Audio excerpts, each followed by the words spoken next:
You are now tuned into Then Radio. If you enjoy our videos, we ask that you consider joining our Patreon to support our channel. Don't forget to like and subscribe so that you never miss a new video. We hope you enjoyed today's episode, and as always, thank you for watching.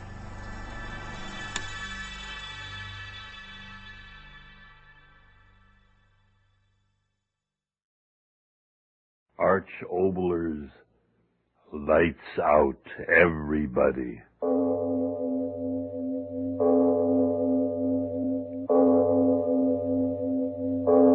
It is later than you think.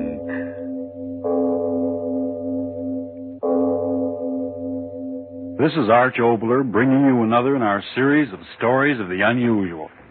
And once again we caution you, these lights out stories are definitely not for the timid soul. So we tell you calmly and very sincerely, if you frighten easily, turn off your radio now. Cut wife.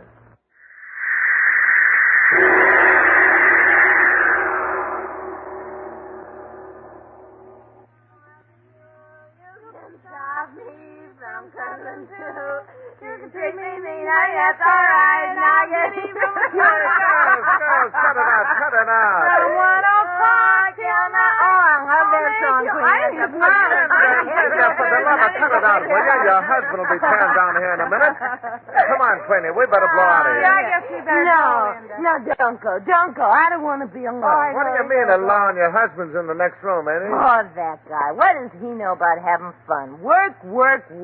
It makes me sick where I've never been sick before. Come on, kid. Stick around. Let's have some more fun. You can't stop me. Oh, we have the most marvelous song I've ever heard. Linda, for heaven's sake, Linda. Well, speak of the devil. Hiya, Johnny boy. Come on in. The water's fine. Only it ain't water, huh? It ain't Linda, for heaven's sake, I'm trying to work. Oh, go away. You're spoiling my party. Throw him out of here, Kenny. He's only my husband. Get out of here, you. Take that other woman with you. Go on, clear out. Come on, Queenie. No, wait. Don't listen to him. It's my house. You kick them out. My friends. You kick them out. Linda, haven't you any consideration at all? I begged you, pleaded with you to try to keep these people out of the house when I'm getting some work done. And you persist in doing just the opposite. You kick them out. My friends. Yes, I kick them out and I'll do it again every time I find them here. They're no good. You've given me your word time and time again to give them up. I'll call them back. I'll call them all back. You can't tell me what to do. Not me. They're my friends, mine. I'd give a dozen of you for one of them. All right, Linda. If that's the way you feel, I guess you and I have finally come to the end of the road. You haven't got a grain of loyalty in you. All I ask is a little peace and quiet in my own home, and I can't even have that. Go away. Night after night, you and those people, yowling and screaming like a pack of alley cats. And you the worst of all. I'm through, Linda. I'm through with you for good. Oh, no, you're not. Oh, no, you're not. Keep away from me. Keep away. Oh, Linda. See? You're not through with me at all. You'll never be through with me. Never. Oh, Linda. No, let me go. Let me go. I don't want you, you fool. You're not through with me. I'm through with you. No, Linda. I'm tired of you. Do you hear me? I'm tired of you. I'm gonna get so far away from that smug face of yours that I couldn't see it with a telescope. Linda, my wife. Your wife. Why do you think I married you? I thought you loved me. I married you because I was sick of working in a two-bit barber shop, because I was sick of living in a hall bedroom wearing bargain sale dresses. I wanted dough, plenty of it, all I could get. You were the best chance to get it that came my way. No, Linda. You did love me. You must have loved me. I loved you about as much as that canary up there loves its cage. I told myself I'd stay with you a year. Divorce you, stick you for plenty of alimony, and then get out. But we've been married 5 years. Yeah, 5 years. Because you fooled me. That's why. I fooled you? Yes. Huh. You started to make a lot of money. More money than I ever thought you could make. So you're giving me the air, huh? No, Linda, I love you. I'll always love you. I didn't mean what I said. Well, I did. No, Linda, don't leave me. You're no good. I know you're no good, but heaven help me, I love you. I'll never love anybody else. Get out of my way. No, I won't let you go. You've got to stay. Take your hands off me. You're no good. You've cost me my self-respect. But you'll stay with me, or I'll cut you off without a cent. You won't get a dime from me, not a dime. Stop that. Stop knocking. Oh, you Sam. You fat-headed Sam. Stop that. So you're going to cut me off without a cent, are you? Oh, you fool. I've got everything that belongs to you now. You hear me? Everything. What are you talking about? What are you saying? This house. It's in my name, isn't it? The car. It's in my name, isn't it? I know, but... Oh, no, you wouldn't. Oh, wouldn't I? Well, listen to this, my darling husband. I cleaned out the bank account yesterday. No. Every cent of it. I won't be in the street. You will. Now, this is my house. Get your things and get out of here. I'll kill you. No, stop. I'll kill you. Don't you come near me. Let me go. Let me go. Oh. You touch me again, I'll tear your eyes out. You cat. Get out of my way. That's what you are, a cat. A big, white, heartless cat. You think like one, you screech like one, you claw like one. You even look like one. A cat. That's what you are, a great white cat. I didn't marry a woman. I married a cat. Keep it up. Keep it up. You're doing swell. Laugh at me. Go on, laugh at me. But you're a cat. A sneaking, yowling cat. Now, that's enough of that. You stop saying it. A cat. A cat. You hear me? A cat. Stop staring at me like that. Stop staring at me. John, what's happening to me? John, my head, I can hardly see. John, help me. John. Linda. What are you staring at? What are you staring at? What are you... Meow! Linda. Linda.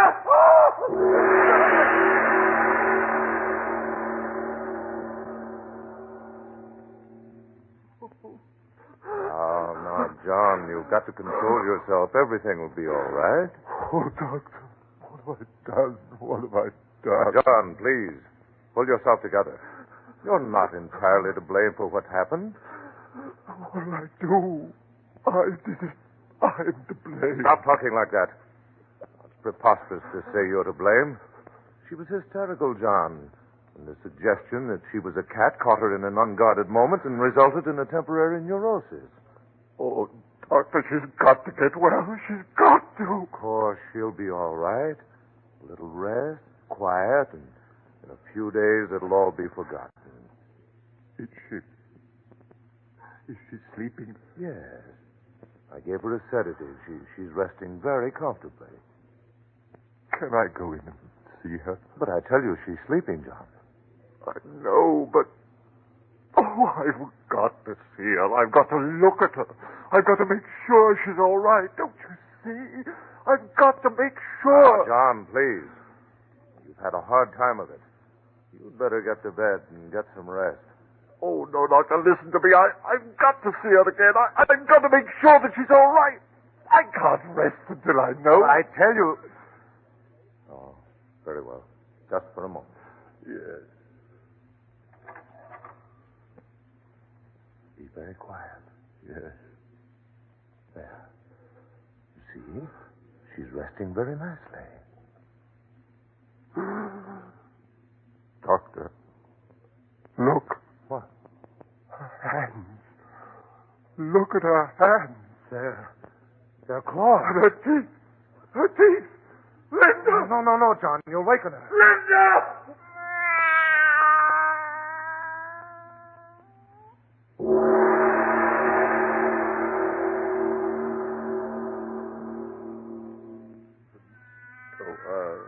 Listen to her. Steady, John. I can't stand it. I tell you, I can't stand it.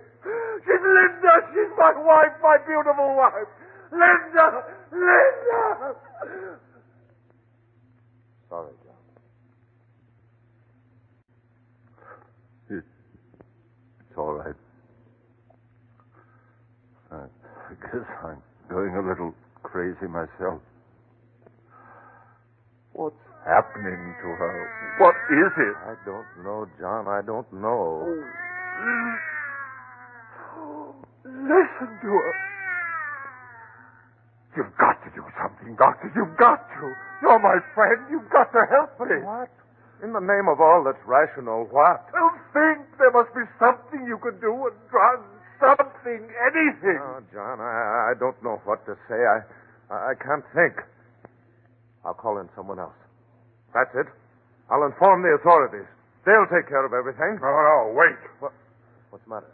What is it? You're going to inform the authorities? Yes, of course, John. Don't you see it's the simplest way out? Way out? Of course. For you and for me. What do you mean? John, this horrible thing that's happened to Linda, it goes beyond just you and me. It goes beyond the normal into the supernatural. Everyone should know about it. The world should know about it. Science. You mean you're going to let everybody know what's happened to Linda? Of course I am. But you can't do that. She's my wife. You hear me? My wife. No. Now, don't get excited again, John. Listen sensibly. We owe it to science. Science? Who cares about science? She's Linda. She's my wife, and I cursed her to God and turned her into a yowling beast. It's my shame, mine. And you're not going to tell a living soul about it. No one, you hear me? No one. It's my duty, John. I must inform the authorities. No. Keep away from that phone. Keep away, I say. I'm sorry, John. Oh. John, my friend.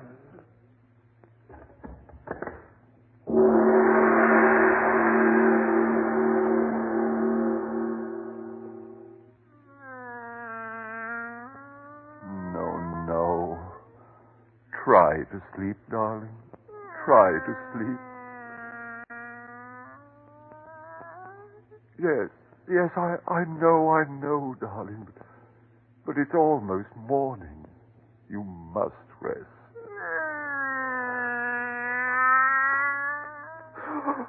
Sleep, Linda. Sleep, my beloved.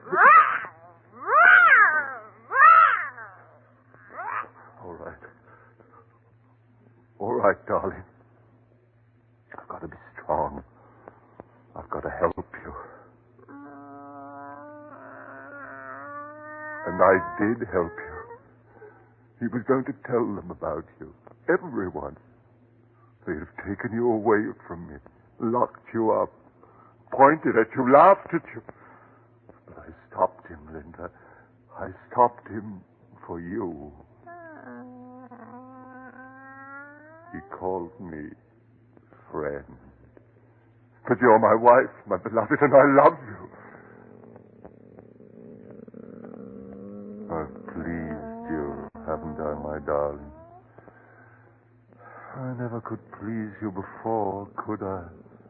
And now I've pleased you. I killed him, Linda.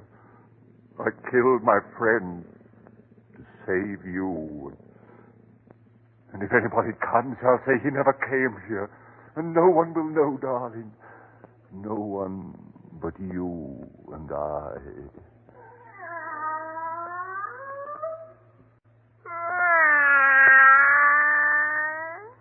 What is it, darling? What's the matter? Why are you getting up?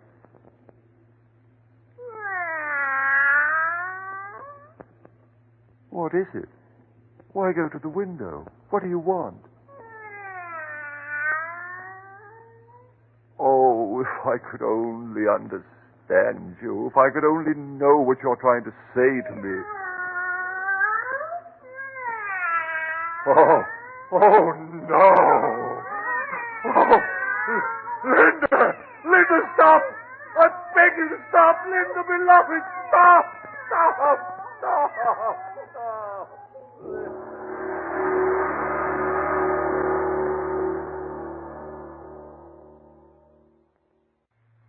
Yes, I'm coming.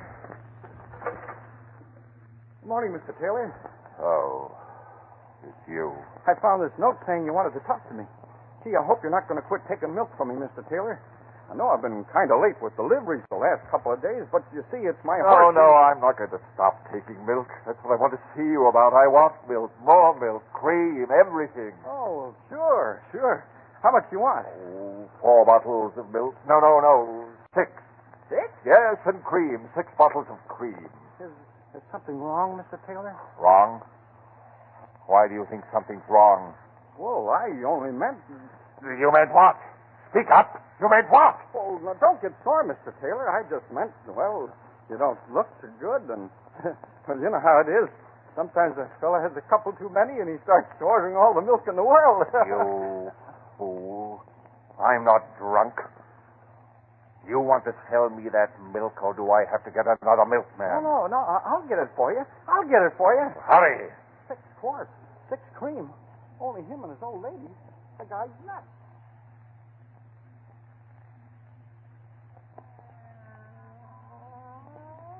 Drink the milk, my beloved. Please. But you haven't eaten anything. You're hungry. You must be hungry. Oh, my darling, what do you want? I'll get you anything. Just eat. No, I can't let you out of the room. I can't. Someone might come to the door. They'd see through the windows. Oh, be patient, Linda, darling. I'll think of something. Oh, drink the milk for your own good, Linda. Please. No, dearest. Don't do that. All right, dear. All right. I'll let you into the dining room. But you've got to stay away from the windows. If someone should see you. Here. Let me carry you. All right, darling. All right. I won't. Go yourself.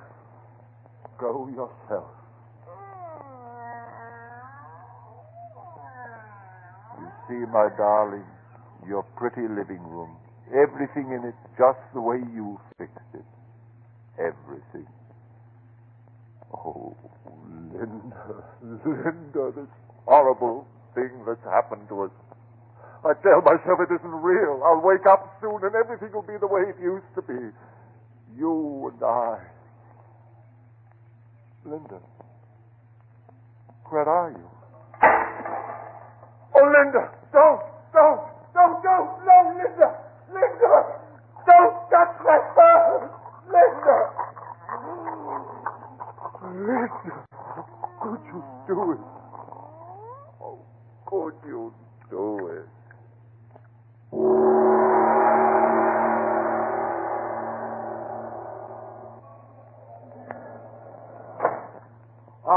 Good morning, Mr. Taylor. Early again this morning, ain't you? Good morning. Ever since you sent your wife to the country, my first customer every morning for the last 3 days you've been. Like I was saying to my wife this morning, I said... Yes, Mr. Heinrich, some other time. I'm in a hurry. My order, please. Yeah, but you ain't give me no order yet. How about a nice steak, what you can broil? No, nothing like that. But to broil a steak? I tell you, that's nothing. When my wife, she goes to the country, that's what I always make for myself. You lay the steak in the pan, and then you light the I'm gas. in a hurry, I tell you. Yeah, all right. You don't have to get so high blood pressure, Mr. Taylor. If you will tell me what you want, by golly, I'll give it to you. Well, I don't know exactly. A couple of pounds of liver. Yes, that's it. Fresh liver. What? Again? Don't hurt me. Sure, I hurt you, but by golly, for 3 days, ever since your wife, she went away, you eat nothing but liver. Are you going to fill my order? Yeah, sure, I will fill your order. There. Did you ever see such nice, fresh liver, huh? Oh, 2 pounds? Jawohl. There we are. By golly, it could be you was raising cats or something. Why do you say that? Well, every day you buy liver. This morning I catched a couple of mouses in a trap. Maybe you like to take them along for the cat too, huh? Don't say that! Don't say that! Mr. Taylor, the liver you forgot. By golly, that man is verrückt. Now, what did I say that was wrong? Cats like to eat mouses.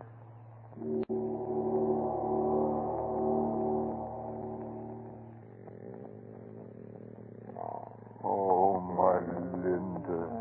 My dearest Linda. Close to me.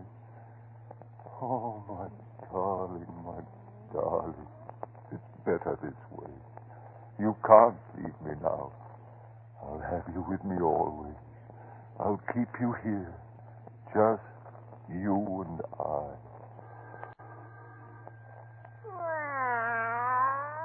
I won't answer it.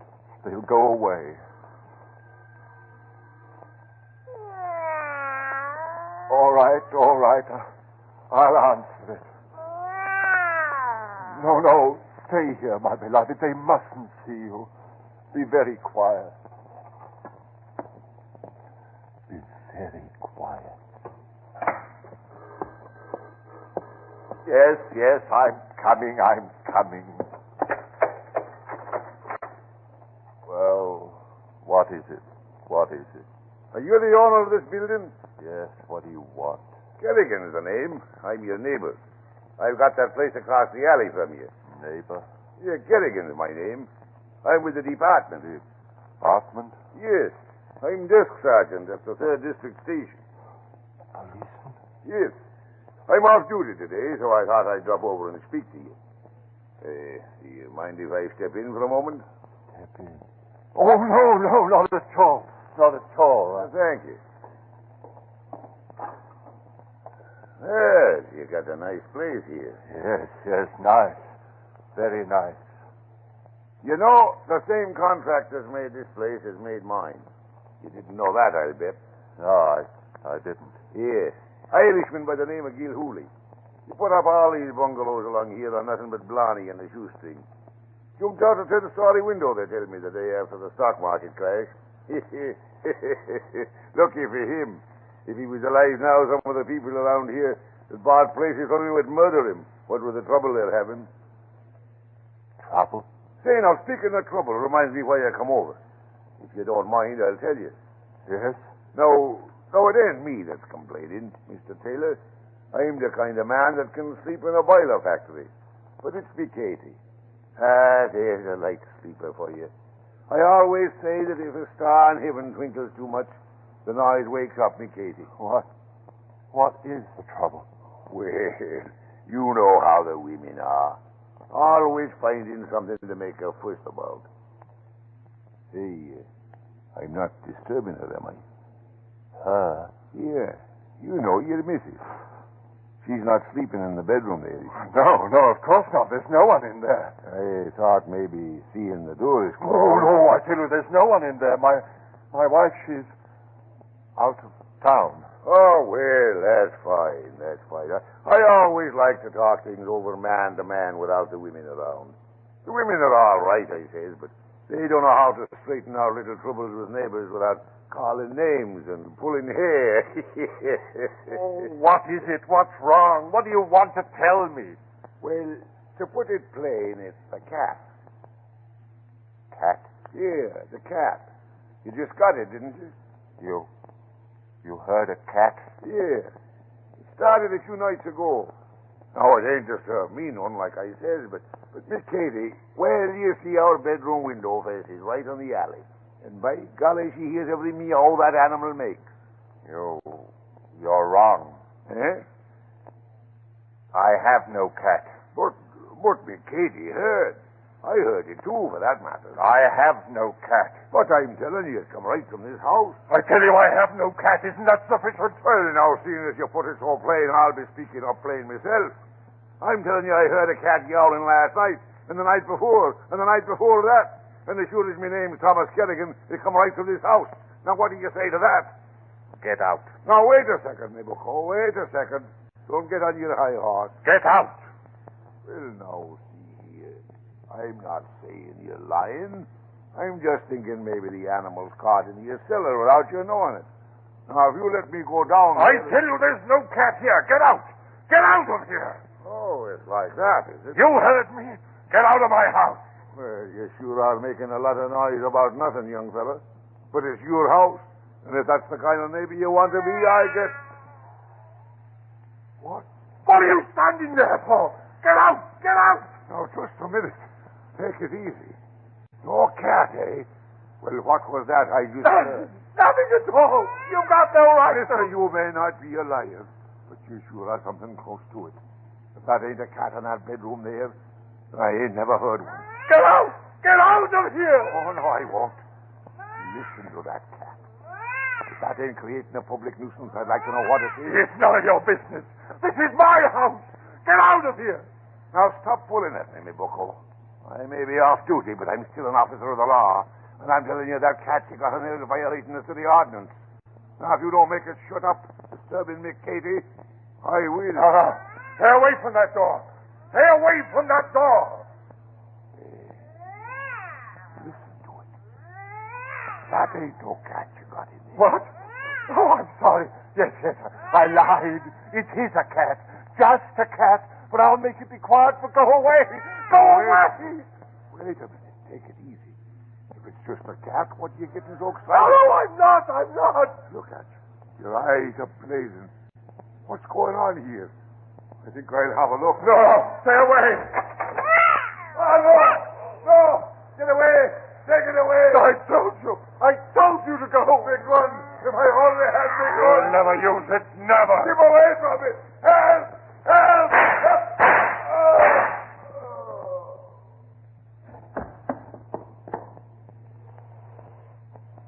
I asked you to go, didn't I?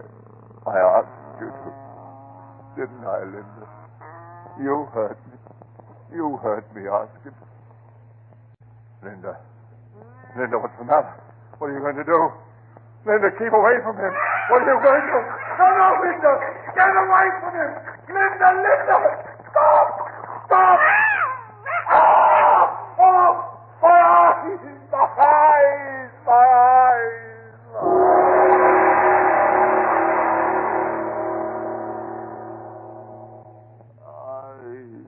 My eyes! Oh, I can't see. God, if I could only find it. Blood in my eyes.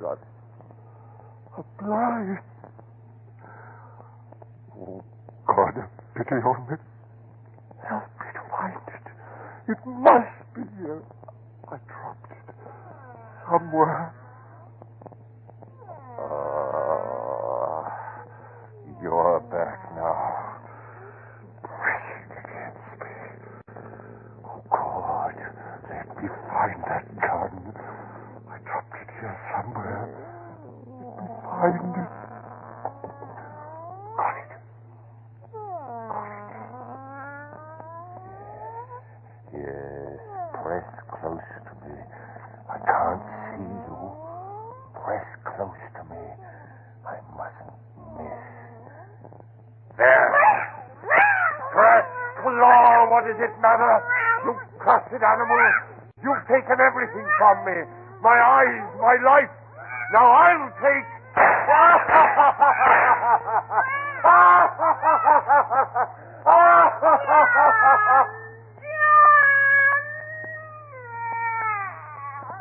Linda!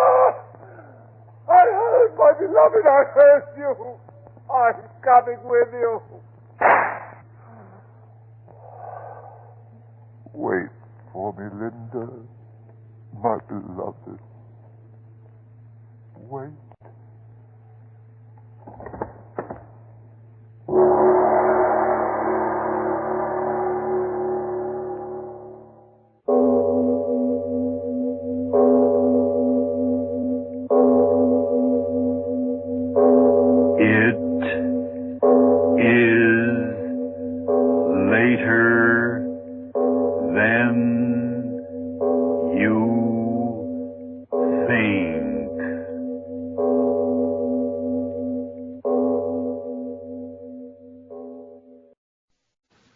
Lights out, everybody.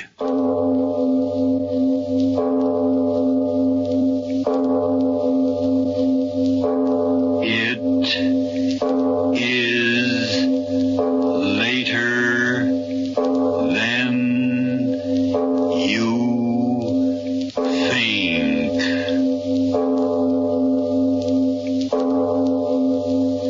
This is Arch Obler bringing you another in our series of stories of the unusual. And once again we caution you, these lights out stories are definitely not for the timid soul. So we tell you calmly and very sincerely, if you frighten easily, turn off your radio now. 2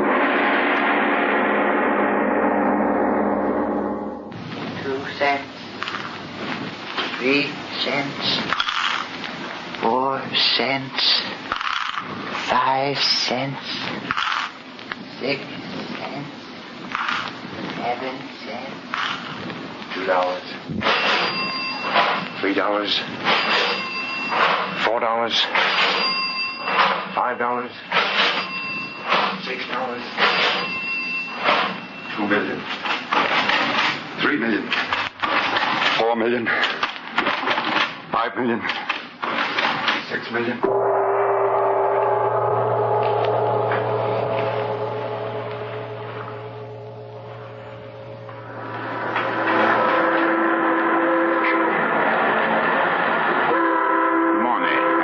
Tony, that's what's wrong with the world today. Money. What are you talking about? Say, look, Tony, ain't that the pretty boat? Yeah, the devil with the boat. What do you say about money? Hey, you said that money was what was wrong with the world. Fellas get a lot of money, and then they want more of it. They get that, and they want more, and pretty soon that's all they think about is money, money, money. Yeah? What do you think about it? Money. So what are you talking about? You don't understand, Tony. Hey, you don't understand yourself. All the time you talk. Go away, let me alone. No, Tony, don't get sore. I was only talking. Yeah, that's what's wrong. It don't make no sense. Money's what's wrong with the world. You fool, you crazy in the head. No, by Jiminy, I ain't crazy. I tell you, it ain't right. The man who works hard with his hands and don't think about money all the time can't have what he want to have. Yeah. And what do you want to have, eh? A farm, Tony. A little farm. Huh? What do you say? Yeah, a little stock farm. Someplace good, like Wisconsin or maybe Minnesota. I say something funny, maybe? Farm, eh? That's funny. That's not funny. For 13 years I work on the ship and I save my money for farm. I don't like the money. I just want a farm for my wife and my kids. And then... Yeah, I know. Then in 29, the bank she's go bust and you back where you start, eh, actually? Yeah, I tell you, Tony, it ain't right. I work so hard, and my wife and my kids, they wait for me to bring the money to buy the farm so we could all be together. Oh, shut up. I don't know why a smart guy like me wastes time with a dumb guy like you. Just because I work on the same ship with you don't mean I gotta listen to you shut off your mouth all the time. But I work so hard. So what? Ain't a work to make a man rich, it's the break. Yeah, a break. Oh, I'm the best deep water diver in the whole Pacific. So what? Never get the break, so I'm still eating a ship, a slop, and a walk in the docks. Yeah, Tony, that's what I say. Someday, when a man works hard... Oh, shut up. You don't know what you talk about. You gotta get the dough, big dough. And you can't get a big dough with work.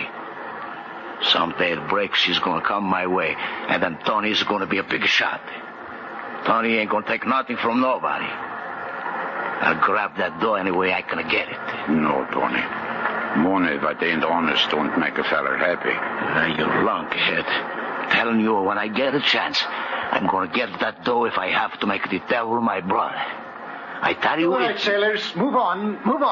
No bumming around the docks. Yeah, officer, we go. Fat belly. What's that? What's that you said? No, officer, he don't say nothing. That is Mr. Tony, officer. He's the best deep water diver in the whole Pacific. Yeah? Well, if he said what I think he did, he's going to be doing all his diving in the cane for about 30 days. No, believe me, Officer Tony, he don't mean nothing what he says. He's a good man. Shut up and get out of here, the both of you. Come on, Tony. And tell that big-mouthed diver friend of yours to get a job and dive out of town, or I'll run him in. The cutout is a heart. No, Tony, please. You come this way. We don't want no trouble. Shoving me around. Me, Tony. Best man will ever put on a diving rig. We go have something to eat, eh? Shoving me around. Money don't make no difference, eh? But I didn't say that, Tony. I said that work. Well, the devil will work. Money, that's what you gotta get. Any old way but Gary. Gary and you, they eat out your hand. They kiss your feet. Come on, Tony, in here. We get a cup of coffee. That's what they say, dog eat dog. I'm telling you, sweet, I'm gonna be the big dog and tell them what to do. Yeah, sure. Come on in, I pay. It's nice and warm. Dump. What are you going to have, boys? 2 cups of coffee. Well, maybe you like soups, eh? I got a nice hot soup. No, we just want coffee, please. And get the lead out of your pants. Okay. 2 coffees. So what do you want to do for us get the farm, eh, Swanson? Yeah, my wife, she wants... Who cares about your wife? A farm. For 13 years, I worked... Okay, here you are, boys. Nice coffee. There you are. 10 cents, please. Yeah. Yeah, coffee is good when you're cold, eh? Yeah. You know, that guy was winning. He don't drink coffee tonight, I bet you, eh? What guy? Well, the guy was winning the sweeping stakes. You know, the sailor sweeping stakes. What's the matter? Don't you hear it? Yes, Swanson. What's this guy blowing about? Well, I'm telling you. The sailor sweeping stakes. Everybody is buying tickets. $3,000 first prize, you betcha. He's in the papers. He's winning. Yeah, boy, he's a lucky guy. So who cares? Give me some more coffee. Okay. No, wait a minute, mister. Yeah? This fella that won, you say his name is in the paper? Oh, yes, yeah, sure. Here, I got the paper here. You get my coffee. No, wait, Tony. I want to hear. Read it, mister. Okay. He say, a winner, first prize is somebody who give the name of farmer. Farmer? That's smart, Swanson. Tony, quick. What's the matter? He's sick. Hey, that's my paper. Hey, Tony, come on, quick, come on. Hey, crazy square hat, wait for me. That's somehow. Wait, you crazy fool. I'll smile you. Where you going? Tony, hey, listen, it's me. Me what? Yeah. What did you say? Farmer, that's the name I gave the man when I buy the ticket. I'm rich, Tony. I can get the farm. Yeah. You mean you? Yeah. What he says in there, you? Yeah, Tony, me. I buy sweepstake ticket long time ago. I win. Yeah. Crazy in the head. No, I tell you, I win. Look. Farmer, that's me. Tony, me. Oh, my wife, my kids, they be so happy. No, wait. You ain't right. Huh? I mean, look, the given number here. Yeah. Ticket number is 6933. You got that number? Yeah, I gave name Farmer. I know I did. How about the ticket? Where's the ticket? Yeah. You don't get the money without the ticket. Yeah, here. I put it in my pocket. No, she's not there. All your pockets. Throw them out. Yeah. If you lost it, I'm a... No, I got it here. I got it, Tony. Let me see. No, please. 13 years I wait. What's the matter? I ain't gonna hold it. I just want to look. Look. 6, 9, 3, just like I say in the paper. Yeah. You? Yeah. You did win. Yeah, Tony, I win me. Oh, my honor, $3,000, and we wait so long. $3,000. I quit to see, Tony. By form. Oh, my honor, my kids and me will be the happiest people in the whole world. $3,000. I buy the best farm in old Minnesota. Come on, Tony, I go get my money. No, wait. Don't go now. It's pretty late. But my money. But no, I tell you, they be cross now. You better wait till tomorrow. No, I can't wait. 14 years I wait. I got to get money. But they're going to be close, I tell you. Now, come on. We go on down dock and see what is the first about it. Boat? Sure. So right away tomorrow quick, when you get at the door for the ticket, you can catch a boat home to your wife and the kids. Yeah. That'd be good, eh? Oh, yeah, Tony, yeah. Oh, my friend, I'm going to be so happy. All my life I've worked so hard. And now, $3,000. $3,000. Oh, and I give you what you need, Tony. You are my friend. I want you to have something, too. Yeah, well, come on. Let's get down to the dock. Yeah, sure, Tony. Anything you say. We go look at the ships in the water. When I get my farm, I won't get to seeing such things again, eh, Tony?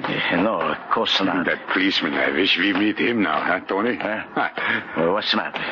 Why you want the cop? I'll show him we ain't no palms anymore. $3,000 this ticket is for. By Jiminy, a man's no palm with $3,000. No. Well, you bet your life is not.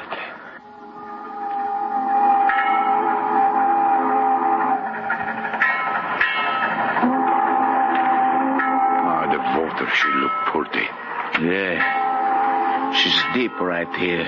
I don't care how deep the water is as long as I'm on top. You swim? No, that's a funny thing, isn't it? Yeah. 14 years a sailor and I couldn't swim. Well, there's plenty of other fellas like me. Anyway, a man, he don't have to know how to swim to work a farm. Ah, that water, she's so dark and pretty. Swenson. Yeah? Let me look at the ticket. Ticket? Sweepstake. Oh, by you think maybe she ain't good, Tony, huh? Yeah. I know she's good. Right away, when I heard that fella say the former win, I know that's me. Here, Tony, there it is. See, it say former on it. That's me, see? Lean over a little bit there. I can't see. Yeah, sure. You see the numbers? That says 6, 9...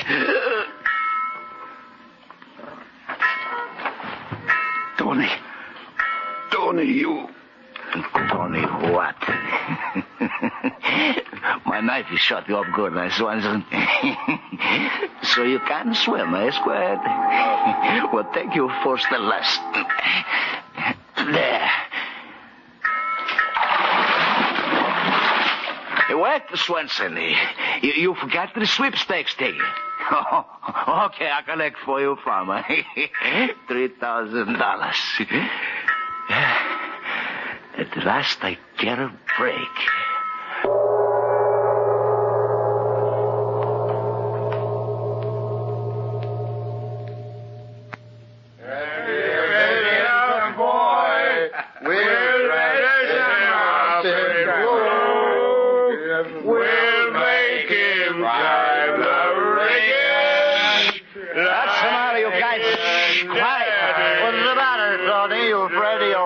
Shut up, you mouth. I ain't afraid of no butt. Excellent, pal. Oh, Tony, the best pal Seattle ever had. Sure, I'm a great guy. Got plenty of dough and know how to spend it, huh, boys? All right.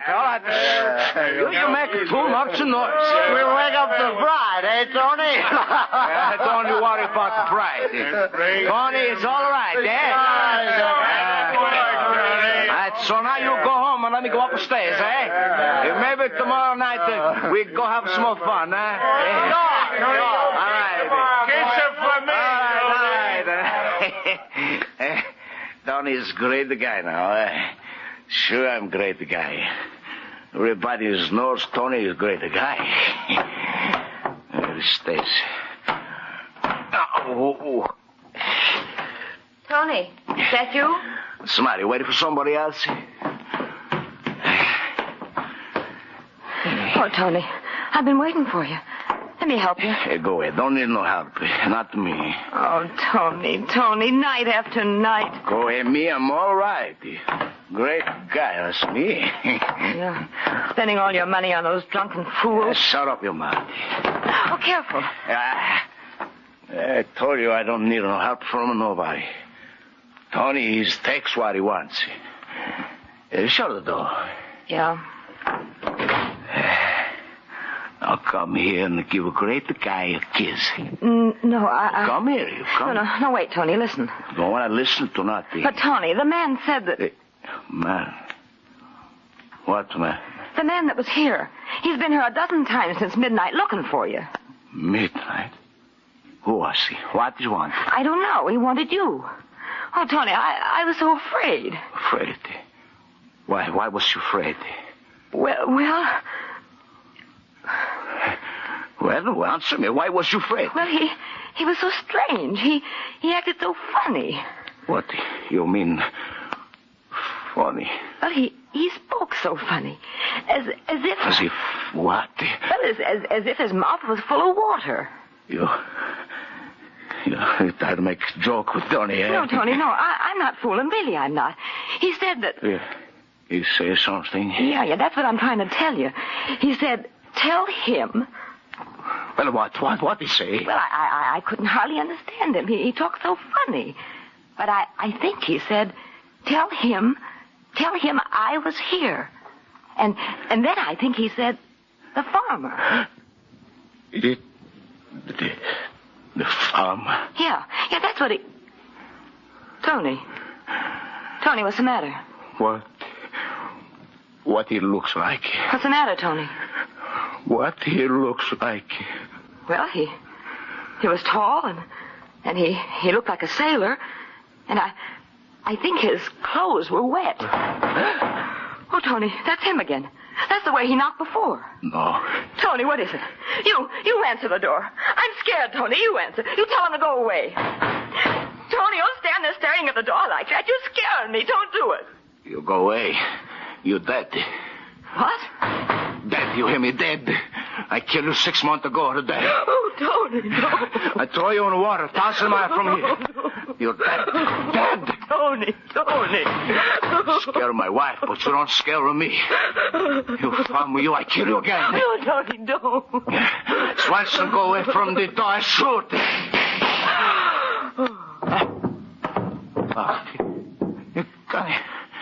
Connie, I don't want to shoot you. I shoot him through the door. Connie, get up. Connie. Open up in there now. Open up. Connie, I don't want to kill you. What's him, Connie? Him. Open up now. Open up. It's the police. You, Swanson, you think you got me, eh? You think you got me in a hot seat, eh? No, not me, Swanson, you squarehead. You forget the fire escape. Stop! Come back here or I'll shoot you. Stop!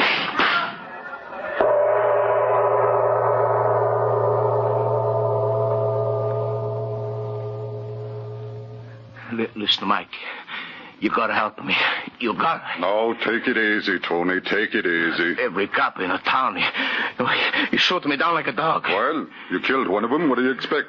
I'd kill them all. Nobody can stop me. Nobody. Oh, Mike, you're my friend.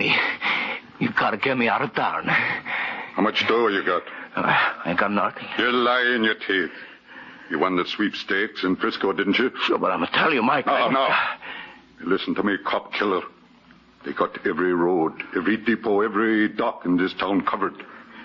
If it's free you want to get, then it's money it's going to cost you. Every cent you got.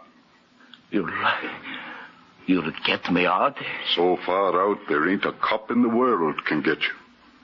Listen, at midnight tonight, the SS Probus is pulling out to go down through the canal and then over to the coast of Ireland to go hunting for gold. Gold? Are you crazy? Watch your tongue, me bucko. Gold, I said, and gold it is. Only they're going under the sea for it. What? You heard me. Under the sea. $1 million in gold in the hold of the Tanya, sunk by a sub. And these boys are going there to dive for it. Dive? Yeah. And if you decorate the mahogany in front of me with every cent you got in your pocket, you'll be on board that ship. You hear that, Swenson? You diving for gold. $1 million. And me, I'm going to be on the board.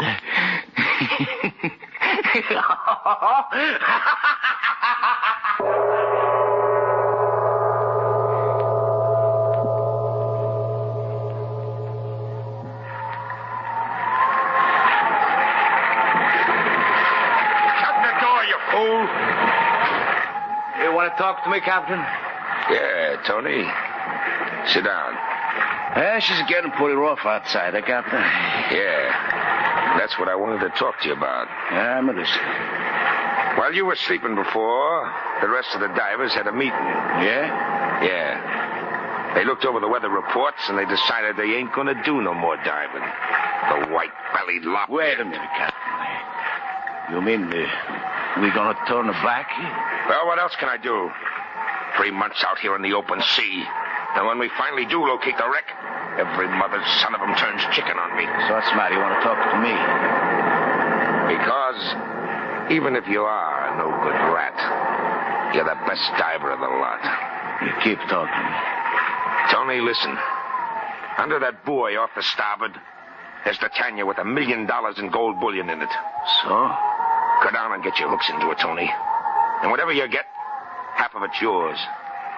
You mean half? Sure. You get half. And I'll split the other half with the crew. $1 million?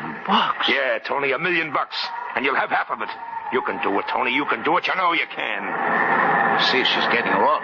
But you never get the bends. They tell me you've gone down in rougher water. Yeah, but that water, she's cold. Half an hour, I'm a finish. You got the room with the gold. Who knows where she is? Tony, listen. I know just where that gold is stored. You trying to fool me, eh? No, as God is my judge, I'm telling you the truth. Jake located the room on his last dive yesterday. He told me, only me about it. So? Don't you see, Tony, it's the chance of a lifetime. I got cold enough for one more day out here. If we turn back, we'll never locate the wreck again the way that sea's running. $500,000 in gold for you, Tony, right under your feet. Don't be a fool, man. Take a chance and go down and try to get it. And if you win, you've got the world right in your hand, Tony. Well, will you do it? The world. I'll get away from him. Huh? Him? Who are you talking about? Who's talking to you? What are you sitting there for? Get me a rig. Get the pumps going.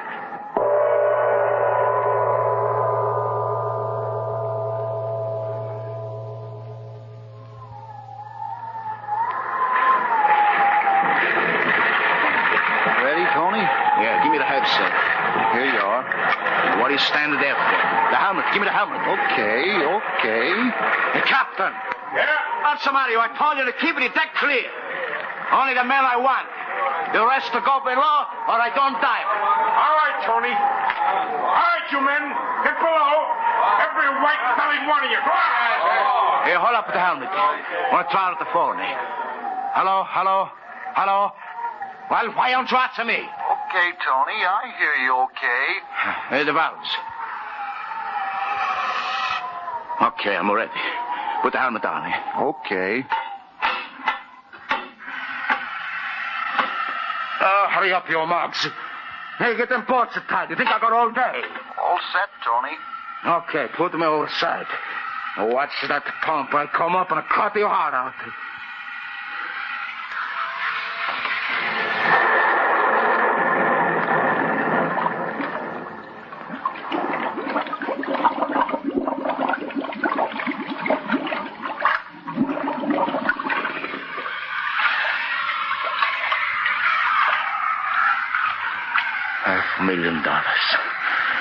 $500,000. Me. Water cold. Down. $500,000. All right, Tony? Sure, I'm all right. Let me alone. Okay. Down. Water dark. He came to me, Tony. Best diver. 50-50. $500,000.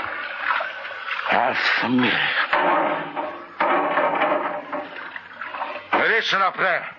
I'm on the bottom. You hear me? Tony, listen. Captain says hurry up. Squall coming up. Tell the captain if he take me off before I give a signal, I cut his heart out. But, Tony... Shut up and let me alone.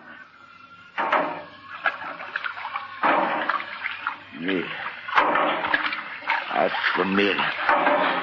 Captain said gold was inside the door. I bet.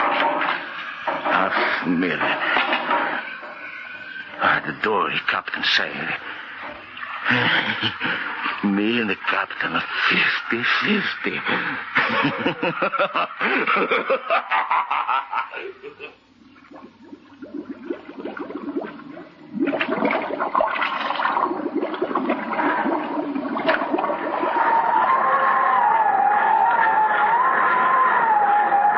What does he say, Art? He says to leave him alone. He don't want to talk to nobody. Oh, that no-good rat. I was a fool sending him down. He's on the bottom, all right. But what's he doing? Has he found the gold? Has he found the strong room? How long's he going to stay down there? Talk to him, Art. Talk to him. Tell him he's got to win.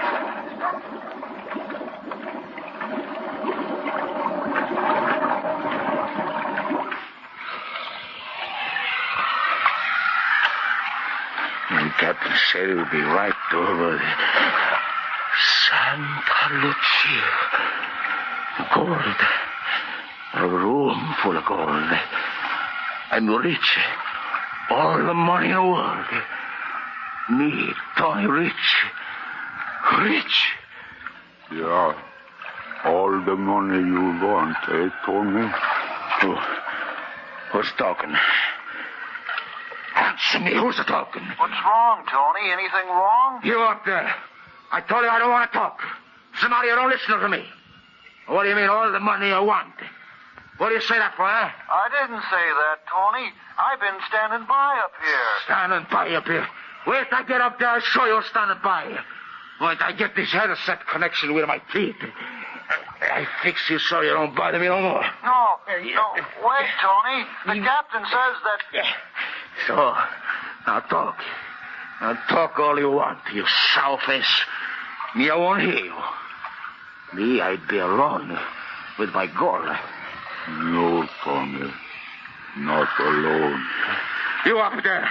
You stop talking to me. Stop it. I am down here, Tony. With you. Who says that? I broke the connection. Nobody can talk to me. Nobody. I will talk to you, Tony. I got much to talk to you. It's in my head. That's what it is. In my head. Not in your head. Look. Look straight ahead. Squinch. You know me, Tony? And me in the water almost a year? Oh, no. Close to the window in your helmet. Oh. You don't like what you see, Tony? My wife, my children. They wouldn't like it either, would they, Tony? Away. Go away. No. Don't be in a hurry, Tony. We got plenty time. Plenty. I worked for 13 years. You remember, Tony? 13 years for farm. Now I don't work no more. I used to wait for you. You. My hair. My hair. You take away my wife, my kids, my life. Now I take a little air, Tony? You sure little air. Now I take off your helmet and come in with you, Tony, my friend. I come in. No.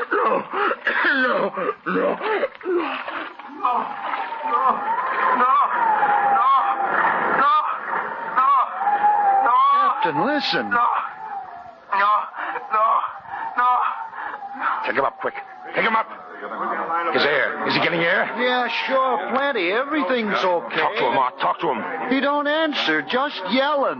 Maury, signal on the lifeline. He's signaling up, Captain. What? Yeah, says everything's okay. Wants to be taken up. But he's yelling, Captain. He's still yelling. Haul him in quick. Haul him in. How about the decompression? No, there's no time. We'll put him in the tank when we get him up.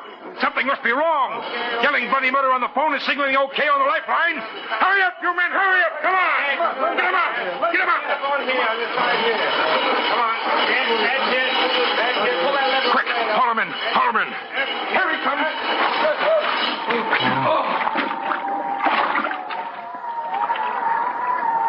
He's not there. It's not him. It's something else on his line. Captain, look. His airline, it's been chewed through by teeth. But what is it? What's tied to the lifeline where he was? Well, it's... Mother in heaven. It's a bar of gold.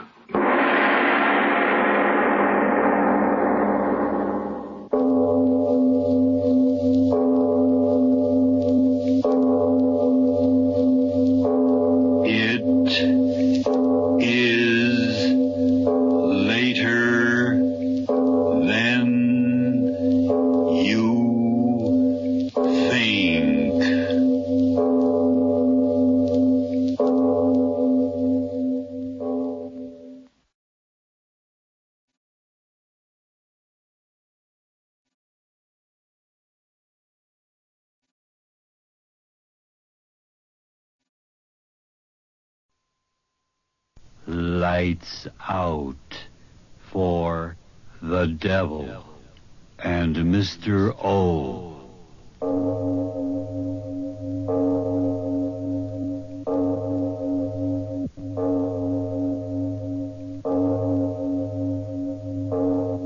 Good evening. This is Van Christo.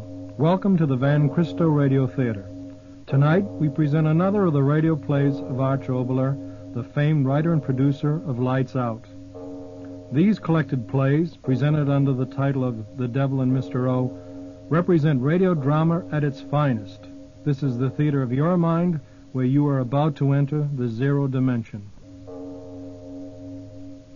There are no boundaries or time limits here, only the depths of your own imagination. And now, to tell you about tonight's program, here is Mr. O. This is Mr. O, Arch Oboler. Have you ever wanted to turn time backwards to a pleasanter era, back to the days long before ticking atom bombs and air pollution and the inbred madness of our cities? Well, our story begins after a word from your announcer. The most natural... This is Mr. O again. Now picture this in your mind. We're in the Dordogne region in France. Beside a road shimmering in the heat of the midday sun stands a large, dusty limousine. The lid to the engine is open, and a begrimed little Frenchman tinkers with the mechanism. Within the car sits an Englishwoman, Kay Stanton by name. And next to her is Jim Brent, an American, a member of our own State Department's diplomatic corps. By the way, if you haven't turned out your lights yet, turn them out now and listen to Neanderthal.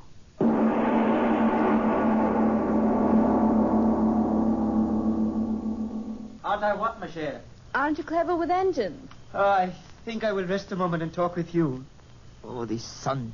It is doing its best to fry the little brains I have left. Poor dear. Come on, get in. Jeffrey was worried about your ability to fix the engine. Ah, most comfortable. You should try working with your hands, my dear Jeffrey. It gives one a most exquisite appreciation of the comforts of upholstered seats. Sorry I'm such a dud at machinery. Now, Jeffrey, don't be so stuffy. Claude's much too primeval in his ways to be subtle. If he thought you ought to help fix the engine, he'd be shouting the fact at the top of his voice. Not at the top, my dear, but perhaps in the middle register. Oui, Kay, as usual, you are right. I lack all knowledge of the diplomatic art. If I do not like what a man is doing, I'm forced to say so abruptly and completely. What an advantage you men of the diplomatic service have over we other poor mortals, my dear Jeffrey. Sorry, but I'm much too warm at the moment to think you're very funny. Oh, you too. The minute you get together, the great battle of words begins. Aggressiveness versus diplomacy. The financier versus the diplomat. As the Americans say, bury the hatchet, my friends. I'm afraid Monsieur Wallace will never appreciate my virtues. He likes men who sit around green tables and talk. I, on the other hand, do not like sitting. I do. The diplomatic way of getting things done is the only civilized way. And again, monsieur, I must beg to disagree. There comes a time when if a thing is to be done, one must do it. And diplomacy, how do you say it, be hanged. The philosophy of ruthlessness. Caveman philosophy. What do we know of cavemen? I know that a ruthless aggressiveness may reap temporary rewards, but those rewards that have come in a far greater and more permanent form have resulted from the use of a civilized code. A friendly exchange. Calm consideration of facts. The ethical way of life. The ethical way of life. I tell you, monsieur... All right, gentlemen. There's just about enough of that for one day. So sorry. 1,000 pardons, my dear Kay. Are you certain it will run, Runner? In my simplicity, I know but one way to find out, and that is to try and start it. Voila. Clever Claude, isn't he, Jeffrey? Let's hope it continues to run. Oh, charming thought. Let's be on our way, Claude, before we fall apart. Yes, certain, Mom.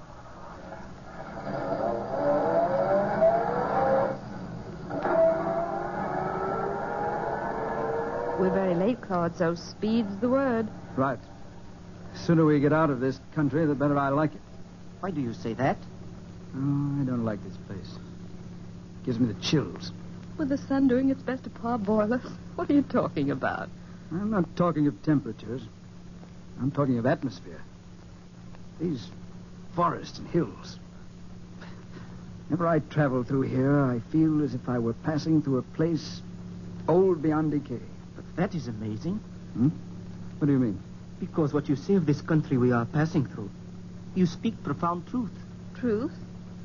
We are at Le Moustier. Le Moustier? Oui. Does that mean nothing to you? Oh, nothing. Not to me either. Le Moustier, the Mysterian period. The dawn of mankind. The Neanderthal man. You mean here? Oui. Here. In this country which you say is old beyond decay, were found Neanderthaloid skeletons. What you call cavemen. Men from the dawn of man's antiquity. Claude, are you serious? Some of the finest specimens of Neanderthaloid skeletons have been discovered in the caves right in this region. Really? It is unfortunate we are in such a hurry, or we could stop, perhaps, and see a few of the caves where the excavation have been made by the anthropologists. We haven't time for that sort of thing. I said as much. Claude. So I was saying, the anthropologists have found the most wonderful remains of this early species of man, who are said to be the source of the horrible ogres in our fairy tales. What are you talking about? Silly nonsense. Yes, Claude. How could anyone possibly know after 50,000 years what this Neanderthal caveman looked like? But that is simple. From the peculiarities of the skeletons that have been found, it is simple to reconstruct the physical appearance of the race. Really? I remember hearing the hands and feet were very large. The thigh bones curved so that the men walked like apes. Bah. Teeth and jaws were large. Enormous brow ridges resulting in a fierce, horrible expression. How nice. They were men and not men. Horrible caricatures. Kay, would you mind telling your erudite friend to step on the accelerator? We've got to be at Monet within 2 hours. We'll never get there at the pace he's driving. And Kay, would you tell your impatient compatriot that I drive as fast and in a manner that pleases me alone? Would you tell him that? Claude, look out. The road's blocked. Don't swing your wheel, you fool. The train gear, something is wrong. The cliff! Hang!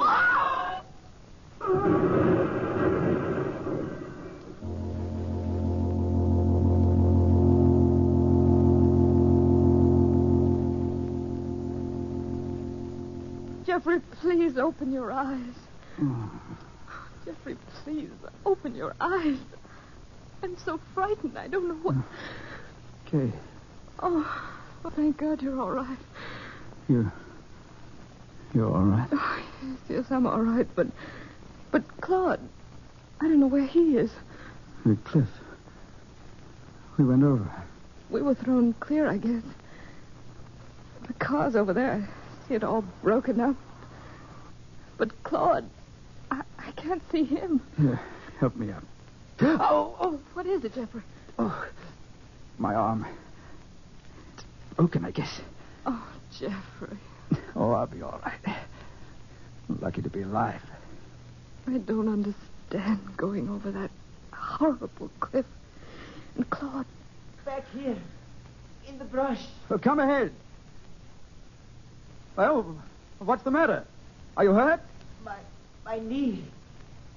Kay, are you all right? Oh, yes, Claire. All right, stay where you are. We'll come to you. We'll come to you. Don't move. Oh. Sorry, Claude. Got to get that knee bandaged. It is all right. A little pain is better than oblivion. Sorry, I can't be of any help, old man. This blasted arm of mine. It is all right, my friend. Kay is doing excellently.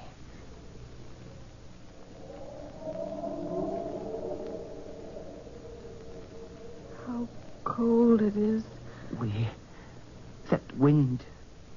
Freezing. But how could that be? In the middle of July. Claude. Jeffrey. What is this? The car goes over a cliff. We don't die. A warm, sunny day, and now suddenly it's like winter. What is this? Tell me, what is this? Steady. There must be some logical explanation. I know this country, like you say, like the back of my hand. There is never such cold winds here in July. I tell you... Oh, Claude, you shouldn't try to get help. I'm all right. Oh, we've got to get help somehow. No. All I want now is a cigarette. I haven't any. Oh, there's some in the side pocket of the car. I'll get some. No, Jeffrey, I'll get them. But you can't go through the bushes with that arm of yours. I'm all right. I'll be right back. Kay, wait. No, I'll be back in a minute.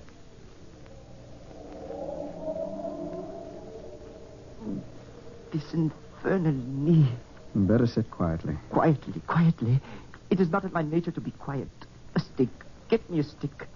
I'm not going to lie here the rest of my life. Get me a stick for a crutch and Wait a minute. But I tell you... Wait, I tell you. There's someone coming. Kay? No, the other direction. But I do not see. There, over there to the right. There, don't you see? The bushes are being pushed back. Yes, I see. Some peasant will give us assistance. Now everything will be all right. Of course. Oh, there we are. He's in the clearing. Now he... Oh. Who is that? Oh, no. Claude. Who? Am I mad? This cannot be. He's looking at me. God. Yes. But who? Who? You do not understand? Understand what? Talk up. Did you not see him as I saw him? The short, hairy, twisted body, the head thrust forward, the neck bent like an ape, those enormous brow ridges, the broad, flat nose. You did not recognize. Well. Once, in your own British Museum, I saw a reproduction of a man like that. Huh? But never did I think that I would see him in life. I tell you, speak. Who was he? Who? A man of the caves. A Neanderthaler. Near? Are you insane? Why, the race is extinct 50,000 years. I tell you only what I saw, what I know. And I tell you you're mad. But you saw as I did. No. The thick, hairy body, the short, ape-like limbs, that misshapen face like something out of a nightmare. Yes, a nightmare of 50,000 years ago. A caveman comes out of the past. No, stop talking like that. It can't be, I tell you, it can't be. He's some madman wandering these forests, that's all. Why, cavemen died here 50,000 years ago. The past doesn't come back. I tell you, it doesn't. Why? Claude. Kay. Oh. Kay, where are you? Kay, where are you? Kay! Answer. Kay!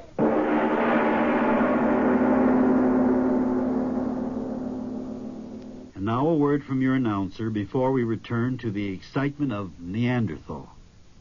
Today, you'll be glad you did. This is Mr. O once more. Let's go back to our story of Neanderthal. An auto wreck somewhere in France, and out of the past has come a man of the caves, a creature supposedly extinct for 50,000 years. The Frenchman Claude believes that this has happened, but the American Jim Brent does not. Now the two men are searching for the third member of their party, the Englishwoman who has suddenly disappeared. We give you again Neanderthal.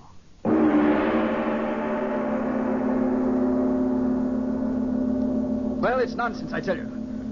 Hallucination. Eh? Yes, hallucination. Driving along, we were talking about the Neanderthal man. So when we saw that hairy peasant, we immediately took for granted that, well, here was one of the Neanderthal come to life. I tell you, the air was hazy. Our nerves were shot. We saw things that don't exist. Why is it so bitter cold?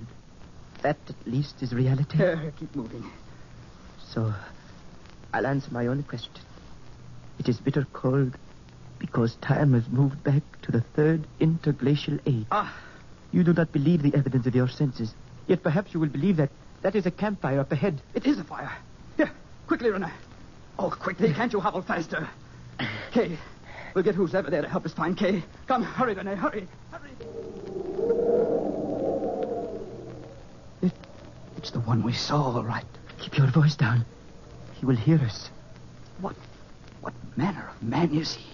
Time and time again I have told you. But he and all like him have been dead 50,000 years. You said that yourself. Dead don't come back to life. We have come into his life, not he into ours. Kay. Keep your voice down. Oh, but Kay. She is not there. You can see for yourself. Well, then she's lost. She's wandering around here. Keep your voice down. I warn you. Lunatic, savage, whatever he is, perhaps he's seen Kay. Get down, you fool. No, I'm going to talk to him. Stay down, Jeffrey. Hey, you up there. Look. We want to talk to you. You fool. What have you done? See, he's coming this way. I'll settle this. Oh, you. While we were unseen, we had a chance to plan, to do. But now.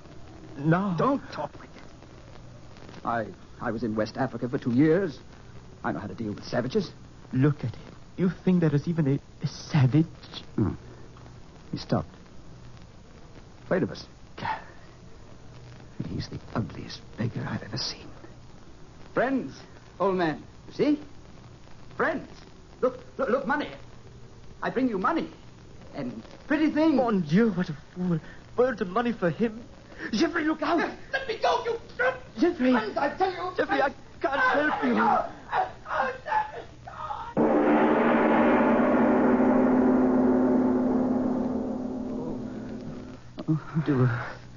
Do not try to hold back your tears, my friend. That devil. I never realized before what pain the human mind could endure. But why did he do this to me? Why? Do you ask the wolf why it kills? Oh, killing would be one thing, but... Once I saw a gypsy break the wings of a wild bird. Oh, Renner. Oh. I never thought that the time would come in my life when I couldn't reason something out. But this is beyond reason. Thrown into a cave like a side of beef to wait. To wait for what? What? Oh, I only... Wait. What? Someone is coming. I heard. I hear nothing. Listen. A woman. Kay. Catherine, is that you? Kay, answer. Oh, Jeffrey. Claude. Oh, Kay, you. Oh, Catherine, are you all right? Kay, where were you? No, you. Are both of you all right? Oh, we're all right. We don't matter. Are you all right? So dark in here. Are you all right? Tell me. Catherine, you. It is you that matters. What? No, listen. There's so little time. Eh? What? He's busy building up a fire. There's a chance if we run quickly. Run quickly? Yes, come. We're not at liberty to go, my dear. Why? A matter of broken bones. Oh, no. That is the way it is. Tell me what happened. Jeffrey, you. Claude, you. Tell me what happened to us. That old... Who is he? Is he really a Neanderthal? There is no doubt. But men like that have been dead for centuries. How did it happen? Why are we here? When the automobile went over the cliff, we went into another dimension of time. What? I don't understand. And I, too, understand little. But can it be that events in time are static things, that everything which occurs remains in existence as life moves on further along the corridor of time, Then you mean when the automobile went over the cliff, in some way we went back into time instead of forward? No. No, that's impossible. Things exist when they exist, not afterwards. No. Now, there's a factual explanation to all this. Factual? Is not the pain of our bones fact enough? Is enough? Wait. What is it? A chant of some sort. Why is he... What is he saying? What? The beginning of worship. The chant to the rising sun. What is happening to us? Only a few hours ago. So happy, the three of us. On our way to a party. Parties. Another age. We've got to do something. Strange. What? Only a few hours ago, I was the doer. And you, Jeffrey, the calm, poised diplomat of the green table. Stop talking nonsense. Huh? Listen. He's coming in here. For us. We've got to do something. Do you hear me? Do something. I won't die. I can't die. Do you hear me? Do something. I won't die like this. I can't. Jeffrey.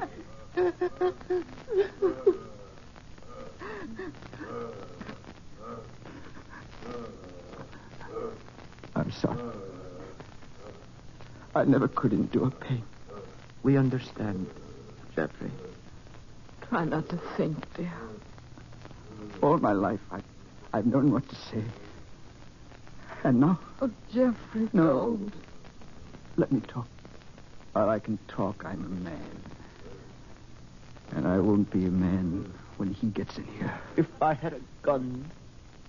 A world of reason. That's what it was to me. And everything could be settled with reason. In a world of reason. If I had a gun. Everything could be straightened out at the conference table. That's what I thought. All my life it would be that way. All my life. But you see, that was because I'd never met force in all my life. If I had a gun. But you can't reason with unreason, can you? When you're facing brute force, words and ethics and logic and good faith don't mean anything, do they? If I had a gun. You've got to face force with force. And a gun is force. And I've got a gun. Jeffrey! He thought of his head. Yes, I tell you, I've got a gun. Diplomatic service. They made me carry it. Oh, I hated it. I thought I'd never use it, but now we've got to, don't we? We've got to.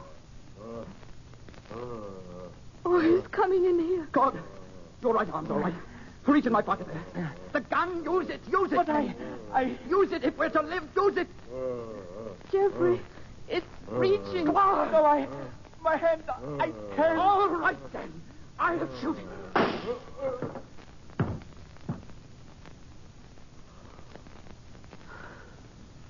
So, it's morning. Now, we go on living. Something may happen to return us to where we belong. I don't think so. Nor I.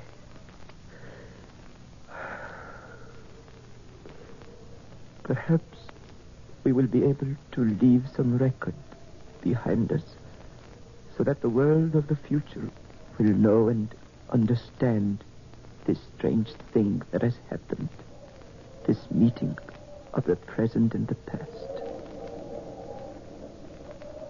Jeffrey, don't just stare. It's over. Talk to us. I was thinking. I just killed a man. Yet, it's 50,000 years before I was born.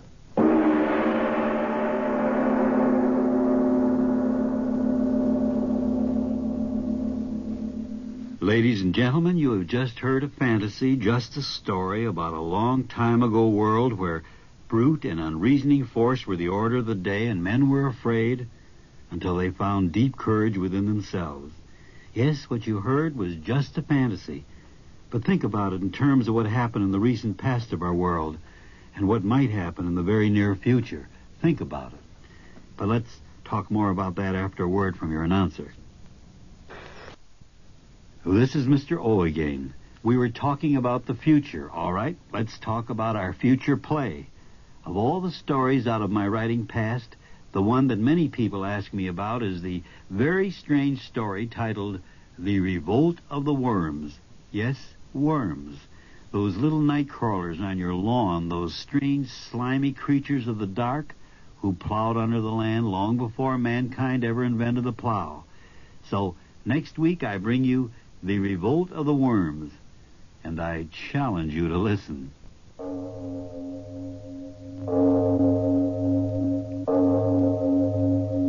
It is later than you think. That's our story for tonight. I hope you enjoyed it and will join us again as we travel through the zero dimension in the theater of your own imagination. So until we meet again next week, when I bring you another story in the night, this is Van Christo reminding you that the extent of your own imagination is unlimited. One purpose of these programs is to help you exercise those imaginative powers. I hope we've succeeded. Good night. Lights out, everybody.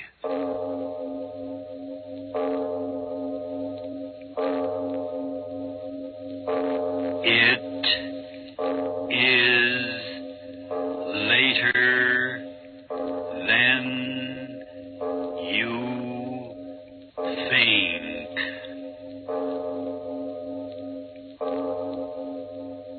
This is Arch Obler bringing you another in our series of stories of the unusual. And once again we caution you, these lights-out stories are definitely not for the timid soul. So we tell you calmly and very sincerely, if you frighten easily, turn off your radio now.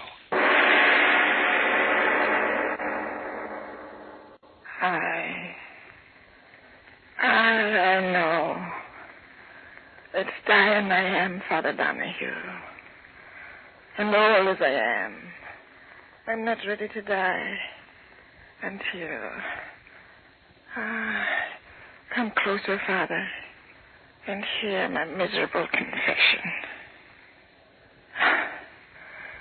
You know me as a good woman of the village. Yet I've heard what you say. There's no finer old woman in all the islands than the widow Danelle. But that's not so, Father Donahue. And if I'm to meet all my old friends in the island of Paradise, then hear me out and pray for me.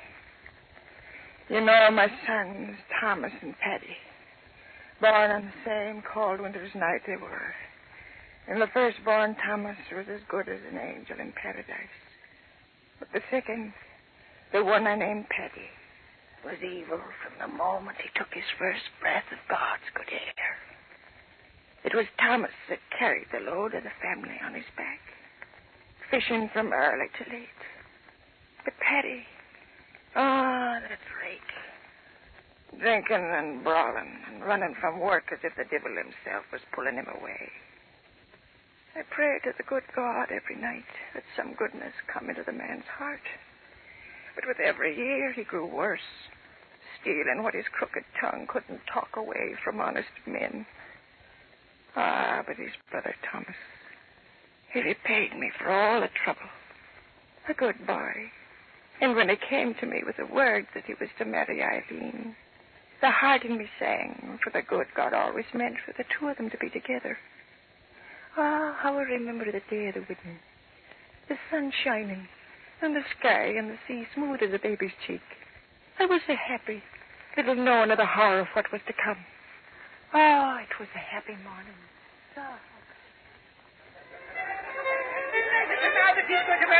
Listen to the mother. Did you ever hear a happier sound in all creation? Why shouldn't they be happy, Thomas?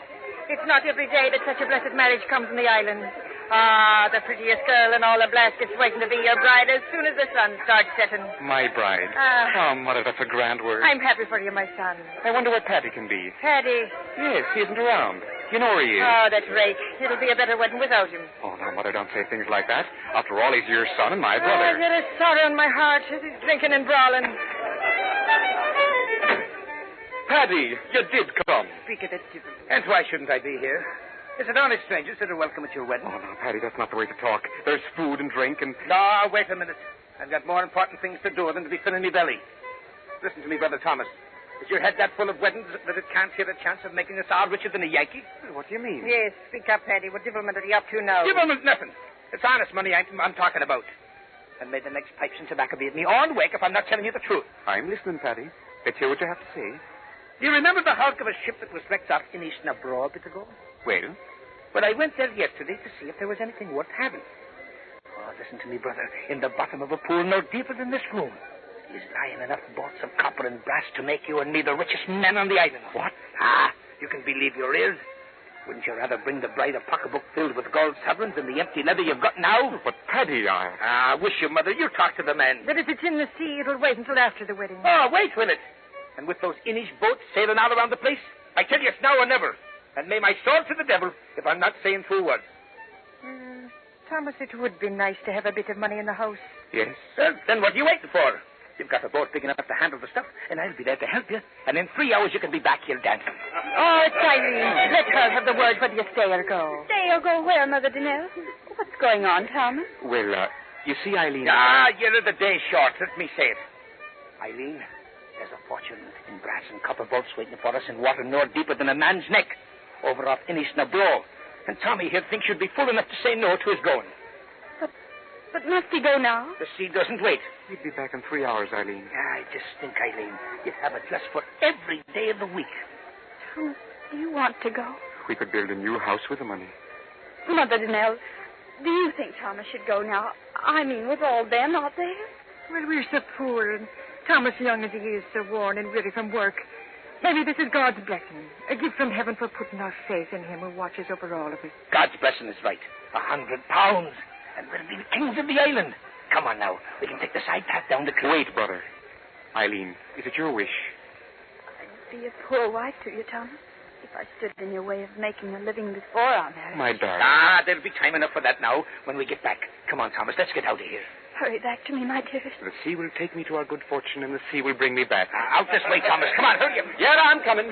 Until the wedding, darling. God go with you. Thomas! Yes. I'll be back in 3 hours, Mother. As rich as a Yankee. Bye.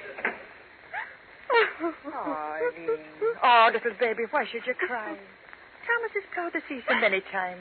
Why should you cry this time? Oh, Mother Danelle, I'm frightened. Frightened? And tell me, why should you be frightened? I don't know, but when that door closed behind him, it seemed as if the waters of the sea were closing over. Oh, Mother Danelle, oh, Miss Claude. I'm so afraid. And soon, Father Donahue, Eileen and I left the dancing and the fiddling behind and climbed the long path up to the top of the cliff so our eyes could see far out over the water. And all the time, Eileen kept crying that she'd never see Thomas again. That she'd never see Thomas again. Oh, Thomas. Oh, stop crying and say the things you're saying, girl. It's tempting the devil to do his evil work. Oh, I haven't climbed up this path for a minute. It's a little too steep for me old bones. Thomas, where are you? Oh, now stop that, girl. Our Thomas has found so much copper and brass, it's taken him longer than he thought. Oh, Thomas wouldn't come back like he wouldn't. Oh, well, Paddy would if there was a shilling extra to be made, and he's talked Thomas into it with that sharp tongue of his. The last skip. Now we'll see them. They're both weighed down with good fortune. Eileen, stay away from the edge. You'll go over the cliff. Oh, Mother Danelle, to the west. What? To the west where they went. The water. Oh, Mother, that wind. Where did it come from? Oh, to the west where he was. But in all my years, such a wind has never been before. The water. Look at it swirling and tossing before the wind. It's dead. No. Madonna's dead. No. Stop saying that. He's not dead, my Thomas. Eileen, come back here. Come back to me. Oh, that was a time, Father Donahue. The wind grew wilder and wilder. In a minute, the sea was pounding at the base of the cliff. And the girl shrieking she wanted to die with Thomas. And me fighting her back from the edge and praying to the good God to give me old arms the strength to hold her back until she came to her senses. None of us got a wink of sleep till the light of morning. Oh, that wind. I can hear it now. Snarling and talking.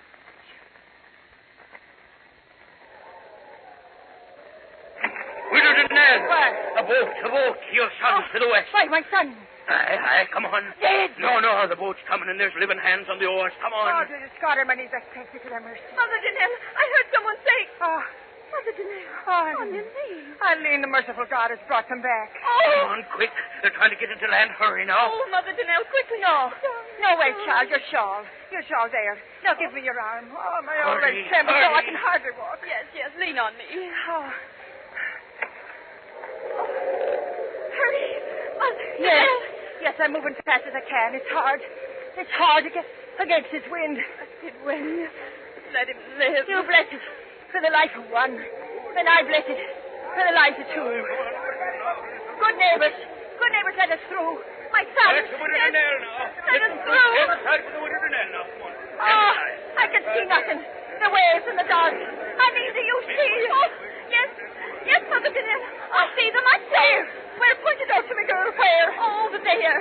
Follow my finger. Oh, Mary, they're coming back. Yes, I see the boat. Oh, blessed boat. I see it. Praise God, I see it. One. There's only one boat. No, what are you saying? Thomas. Teddy. Mother, Kate, come back. The waves. The girl's right. There's only one in the boat. Wait. Get the boat in. Thomas. Oh, no. No, Eileen, wait for me. My son, take me to him. Oh, yes. Forgive me. Come, I'll help you. Ah, good girl, Eileen, good girl. Oh, which one?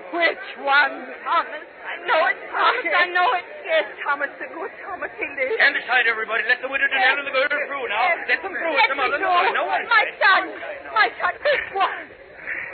Well, I'm back, Mother. Are you pleased to see me? Paddy. Oh! Please, stand back now. You, Paddy. Yes, me. Ain't I got a right to live? Tell me quick, where is my son? Where's Thomas? Tell me, Paddy, where is my Thomas? Where do you think he is, old woman? Dead at the bottom of the sea.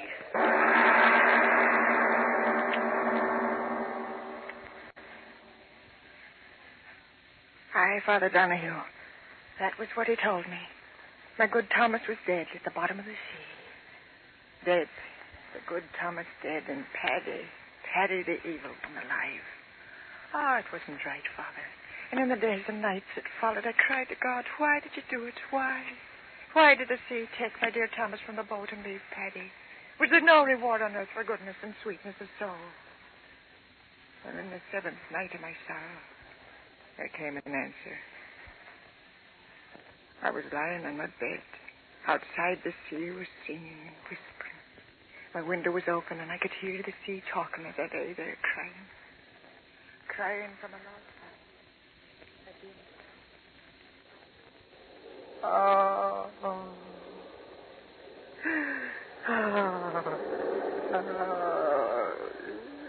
Do not cry, Mother. Mother. I heard a voice. You heard me, Mother. Thomas's voice. Oh, no. No, it's some wildness in my weary head. Mother, I am so weary. You must listen. Oh, dearest God. Why do you do this to me? My son is dead. Dead in the sea. Why do you bring me the memory of his voice? Mother, believe me. If I could only see you, I would believe. Oh, no. The horror the sea made of me. Wind and wave and grinding rock against my flesh. Oh, I wouldn't care, my son. Just let me see that it is you, not my own voice speaking in my head. Oh, Mother, you don't know what you ask. But if there is no other way, close your eyes until I give you a word to open them. I've closed them. Now, Now open, Mother, and have no fear. I beg you. Oh. This was Thomas. Oh, no.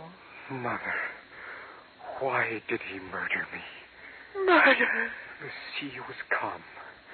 We reached the pool where he said the copper and the brass lay. I stripped off my clothes and dove under. Oh. And when I tried to come up for another breath of air, oh, Mother, he wouldn't let me do it. Oh, no. With his hand, he held me under.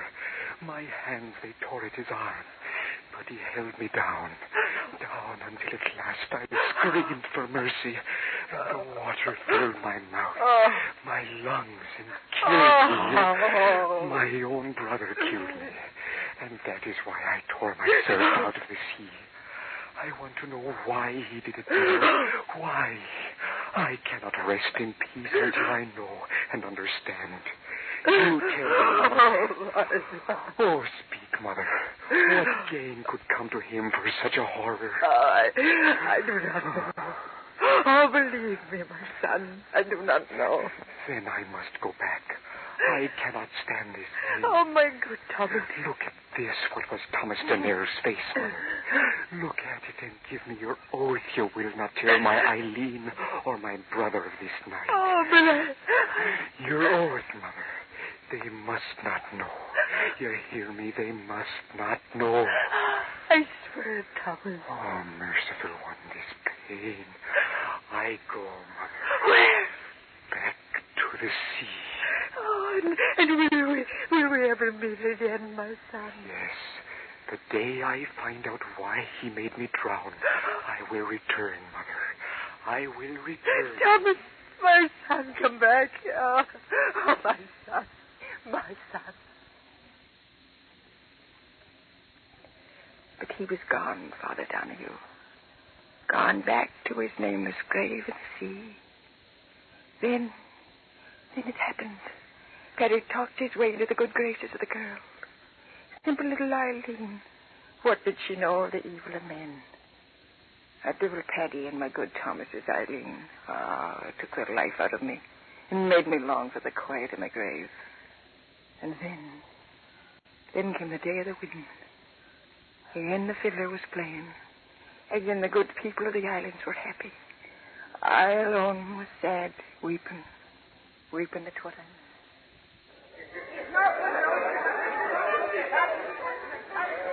Oh, Mother Danelle, why do you sit here apart from all the rest and weep? I'm not weeping, girl. For weeks you've been so sad. Can't you find a little joy in your heart for this day of my marriage to your own son? My son. Well, I do not love him as I did dear Thomas. May he rest in peace. But Thomas himself told Paddy that if he died, he wished that Paddy'd care for me. And Mother Danelle, what is it? Your face so strange. Now he knows. I just remembered. Now he knows. Who knows? What are you saying? There you are, my little bride to be. Why waste your wedding day with this old woman? Mother of mine though she be, her face is sour enough to curdle milk. Come on away now. No, wait, Paddy. Mother Danelle, you must tell me. What is it that makes you stare at Paddy with such an awful look? That's the look she's always had. Look how the sun glints on the sea. It's a day for a king. And I'm a king marrying the girl I've always wanted. Come, kiss me, Eileen. Kiss me so that all shall see me kissing the prettiest bride in all Ireland. No, please. Kiss me. Let the sky and the sun... Mother Danelle. What did you make that sound for, old woman? What's going on around here? Now then, speak up, Mother. Why did you shriek like that? The sea. What of the sea? What are you pointing your bony finger at out there? What are you... Look! At the water's edge! Say, what is... Something's coming out of the sea. Look. Yes, something's coming out. Yes, that's right. I see it now. It's a seal, that's what it is, a seal. Where's the club? It's not a seal! Huh? It's a man! Look, man. Bones. Just bones. Get out of here. Eileen, do not look. Do not look. Oh, Blessed Mary, she's fainted. She will not see you. What is it? I can't move. I cannot move. No, you cannot move, my brother. You cannot move. That voice. Bone and little flesh, and yet you know the voice. Thomas, your brother Thomas, come back again. No. Because now he knows. No. Now he knows. No. Knows what? Why you murdered me. Your flesh and blood. I heard it from your own lips. You wanted my Eileen always. That's why you did it. Your clever tongue can no longer save you, brother of mine. I have come a painful way to get you. No, you won't get me, dead thing. No, I'll get away. I'll run.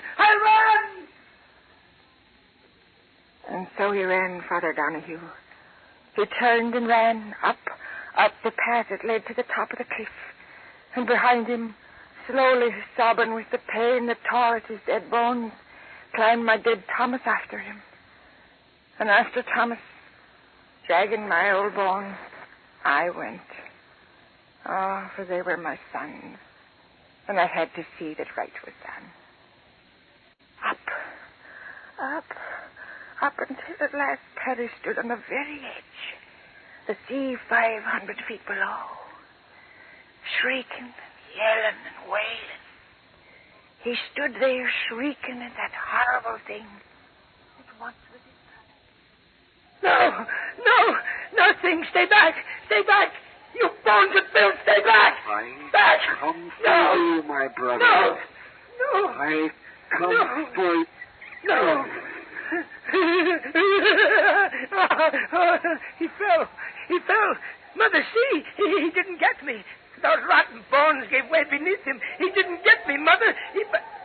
Mother, what are you going to do? Mother!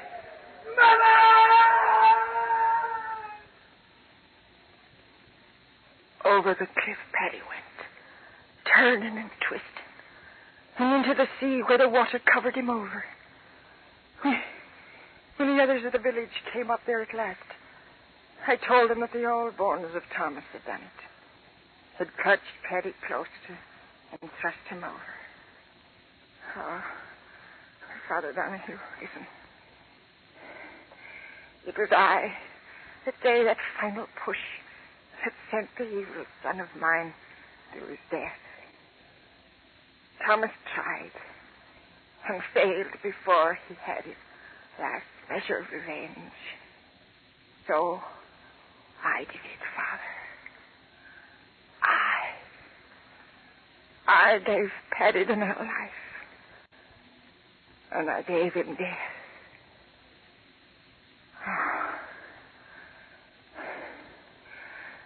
Is there any forgiveness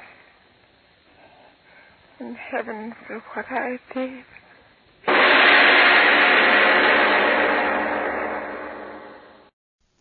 Arch Oboler's Lights Out, Everybody.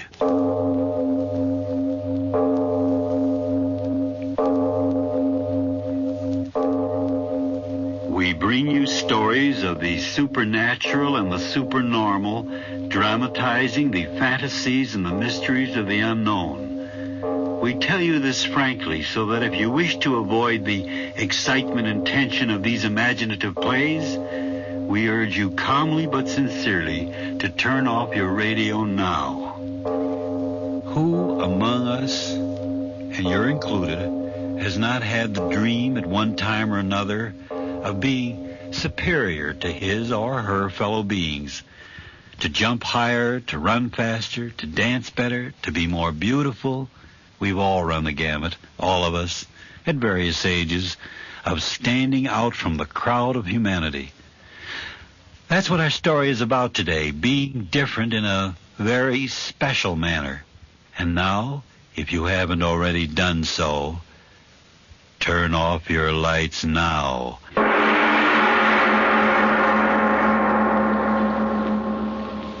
But, my dear Mr. Finn, $5,000. $5,000.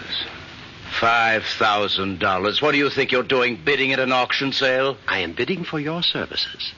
And if a $5,000 retainer isn't enough, why, name your own price. I'm not here as an individual. I'm the representative of a group of casualty insurance companies who handle practically all of the burglary insurance in this entire area. Well, if you're that important, talk important money. $10,000 cash. Very well. I'll write you a check. Fenn Detective Agency. Fenn. Yes. $500,000 stolen in broad daylight and no witnesses. A very clever criminal, whoever he is. But surely you don't believe only one man has committed all these crimes. Whenever there is greatness, even in crime, the answer is a man. One man. 25 places robbed both sides of State Street, 25 stores robbed in the space of 30 minutes, and you talk of one man? He's very clever. No one man could rob 25 places, spreading over a distance of 3 blocks in the space of 30 minutes. No? Of course not. Banks and department stores and loan companies. Cash registers cleaned out. And not a clue, not a witness. The devil alone knows what this is all about. The devil alone.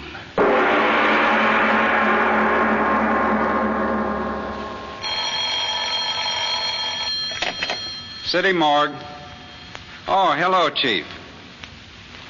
Yeah, he's been here 2 days in a row. Yeah, all he looks at is the bodies of the hit and run. Hey, listen, Chief. Here he comes now. Yeah. Okay, I'll try to find out. Yeah. Hiya, Mr. Fenn. Early today, ain't you? Quickly, show me the new ones. Yeah, sure. Why not? The same kind? Yes. Okay.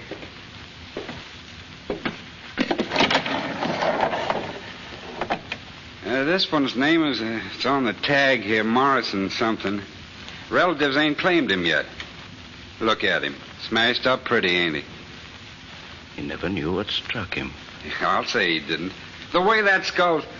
Well, I bet you he went out just like that. I'm no longer interested in this one. Where's the next? Coming up. Wait till I put this fella back on ice. Let me see. Where'd I put the dame? Oh, yeah, here she is. Kid. Whoever the rat was at his hair must have busted the front end of his crate. Look at her. Ain't much of her left to tell who she was, is there? Only identification on her was her first name in a book. Let me see, Libby. Yeah, that's what it was, Libby. Gosh, if this was my girlfriend and any hit-and-run rat did this, I'd find him even if I... Hey, Mr. Fenn, what's the matter? What are you laughing about? It ain't funny. The girl's face, it smashed her. What are you laughing about? I know. Now I know.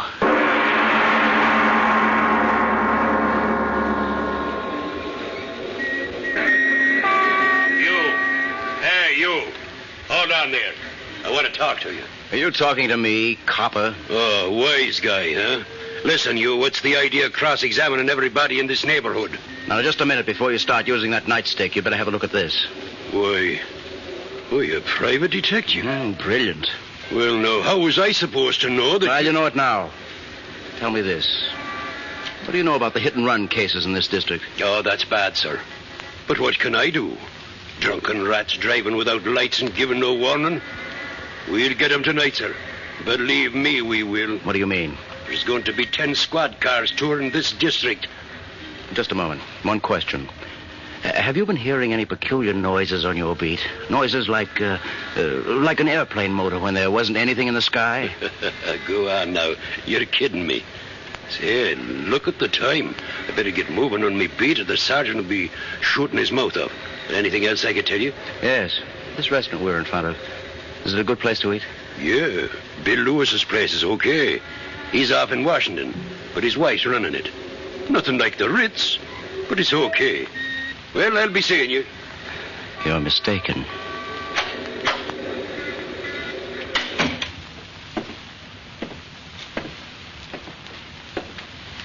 What'll you have, sir?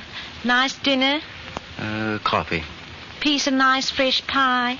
Apple, peach, cherry? Apple. Yes, sir, right away. I beg your pardon. Where did you come from? I followed you in. I wish to speak with you. I don't want to buy anything. I am not selling. Just like you, I am asking questions. Eh? I have been watching you. All afternoon you have been asking many questions. What's that to you? I am a Bellini, Dr. Bellini. I live in this neighborhood. I am interested in whatever goes on in it. Glad to meet you, Doctor. Maybe you can tell me. Have you heard any unusual noises during the late afternoon and evening hours? A noise you couldn't quite locate or explain? Noises? What noises? You are a detective. Why do you ask that? As a physician, I pride myself on my powers of observation. You are a detective, eh, my friend? Yes. Then come with me. Do not raise your voice now. This gun in my pocket will kill you. Walk slowly toward the door. Make no noise. Now, open the door and step outside. I advise discretion. I will be close behind you. Now, walk beside me down the street. A gun in your side and you laugh? Why do you laugh? Tell me. I've been looking for you, Dr. Bellini. Yes? Why? I must know your secret. I must. Very well. But there is a price to pay. Price? What is your price? Death.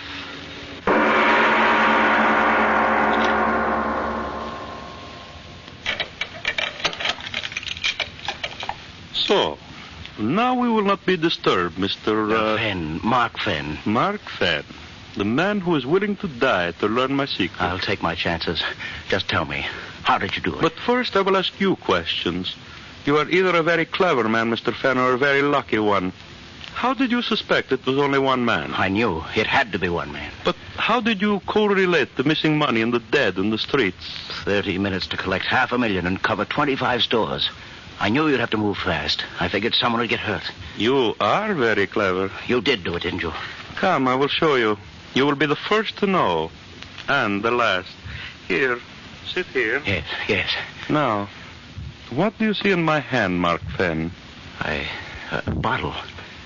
It's full of oil. Not oil, you blind fool. Power. The key to the world. Listen to me, Mark Fenn. One drop of this and the world is mine. You believe, Mark Fenn? You believe what I tell you? But what does that stuff do? You've got to tell me. Speed. That's what it gives. Speed. Faster, faster, faster. Every atom in me faster. You do believe, Mark Fenn. You've got to believe. But what? I don't understand it. What does that stuff do to you? Oh, you fool. Why don't you listen? But, Speed. That's what it gives me. Speed. Every physical process, every mental activity, it speeds them up 10, 20 times the normal rate. Faster, faster. Every molecule. Listen. The average man walks 3 miles an hour. One drop of this, and I walk 60 miles an hour. Now you know my secret. A chemical which speeds up my activities until I am a god among men. A drop of this, one drop, and I walk and I run and I talk and I think 20 times faster than any other man in the world. Oh, no, that can't be. No? Then watch. I drink. Doctor Bellini. Where are you, Doctor? Where are you? Bellini. I never seen Bellini, what are you talking about? What are you saying? I don't understand. Stop it. Stop it, I say. Stop it. Bellini, you went away. Where? What happened to you? Why do you talk like that? I told you all physical, mental processes speed up. Wait a second. Chemical effect will wear off completely. That stuff, it makes you talk fast, is that it? There. Effect is worn off. I'm back to normal rate again. Where did you go? Where? To prove to you that what I say is true. Look what I have in my hand. Diamonds. A diamond necklace. Where did you... From the window of that jewelry store 3 blocks away. You were there and back in these few seconds? 20 times faster than any man can run, I ran in those few seconds. 20 times faster than any man can think, I thought in those few seconds.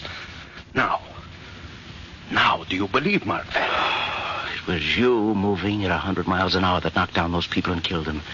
It was you moving so fast, they were not hurt.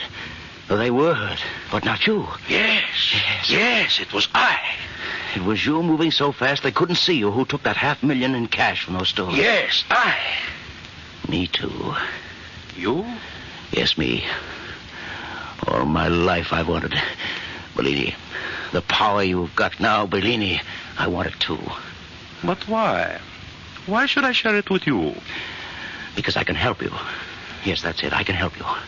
There's so much to do. You can rule the world, but you cannot conquer it alone. You'll need help, and I'll need help. You hear me, Bellini? I'll help you. I'll do anything you say, but you must let me join you. With the dream of all my life coming true.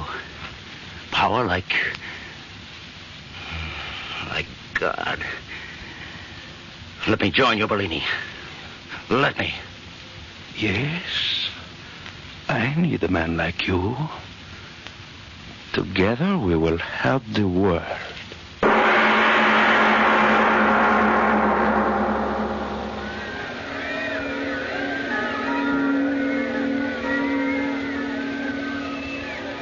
And I say to you that this great and unprecedented crime wave which is sweeping our city is due entirely to the unholy alliance of crime and politics. Sweep the culprits out of office, and I tell you that our streets will be able to walk once more. I tell you, Mr. Mayor, I'm doing everything I can do. I've sworn in 1,000 extra deputies. I've got the force working triples here. And I tell you, fellow citizens, this alliance of the underworld and their masters can never be broken until we, the people, take matters into our own hands. Like the vigilantes of old, we must rise in our wrath and drive these vampires out of our fair city. Fellow citizens,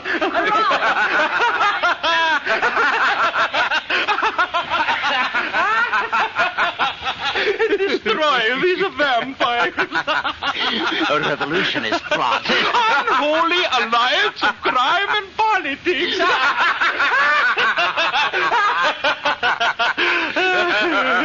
Oh, we have done well in these 10 days, eh, Mark Van? Oh, I say we have, lady. $10 million. Nobody in the world ever collected money that fast. It was good letting you join me. I told you. All the places where money is, you know. But it's not money alone we want, Bellini. Oh, I know. We have been just, how do you say it, testing our wings. And now we're ready to go. Yes. New concentrate of my chemical is ready. Today we have taken the city, tomorrow the world. The world. But now, while the city we have left behind us boils in the madness we have brought to it, you and I, we will rest, eh, Fan?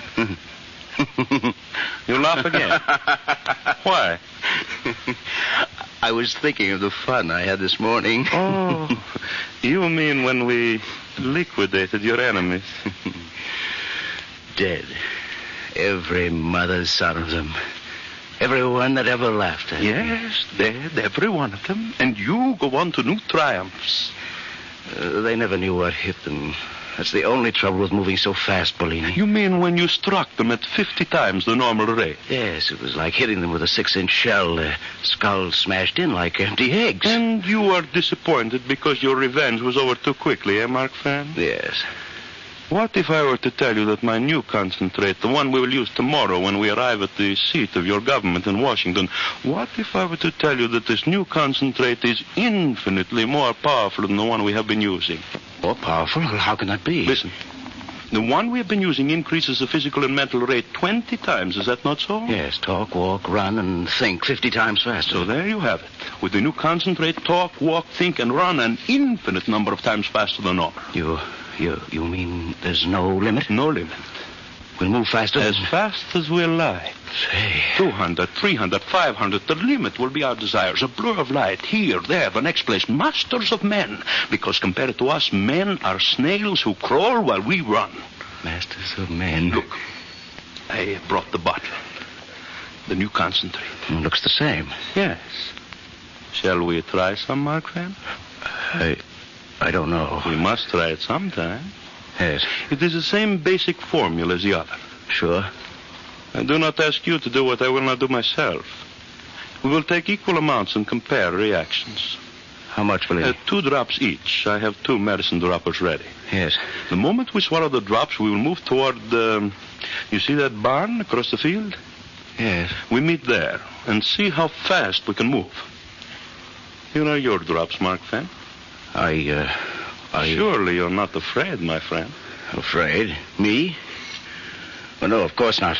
Give me those drops. We drink together. Yes.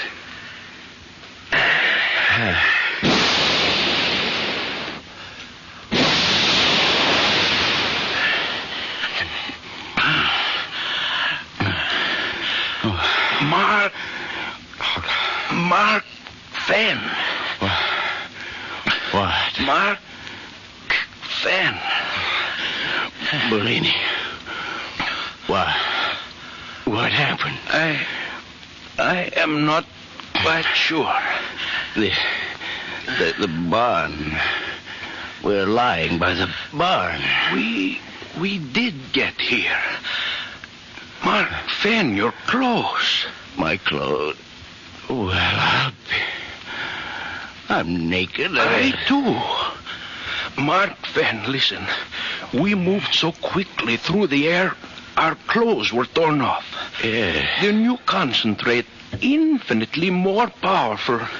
We moved through the air at a tremendous rate, hundreds of miles. Bellini. What? Your lips, they're not moving, and yet I hear you. Your lips, they do not move either, and yet I hear you, too. That cannot be. What is it, Bellini? Our reactions. The concentrate has speeded them up so intensely, we read each other's thoughts. No, do not move. Why not? The concentrate, it was too powerful. We must lie quietly until its effects wear off. Yes, but... Bellini. Fenn, why are you looking at me like that? Your face. My face? Something's happening to it. What? Speak up. What is wrong with my face? Yours. What? Your face. Creases in it. Lines. And yours. That's what's happening to yours. Bellini. I feel... Bellini. What's happening? Tell me. Age. That is it. Age. Age? Age. What? We are aging. We are aging. Aging? What are you talking about? Concentrate. Our physical reactions, they have been speeded up too much.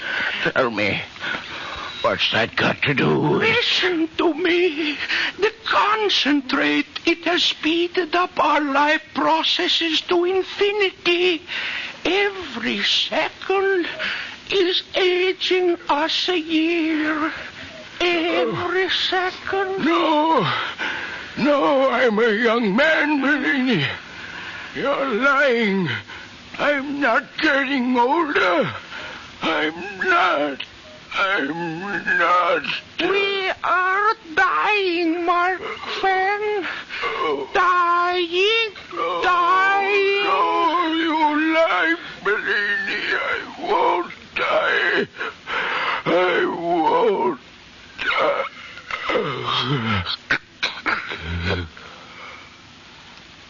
Dead.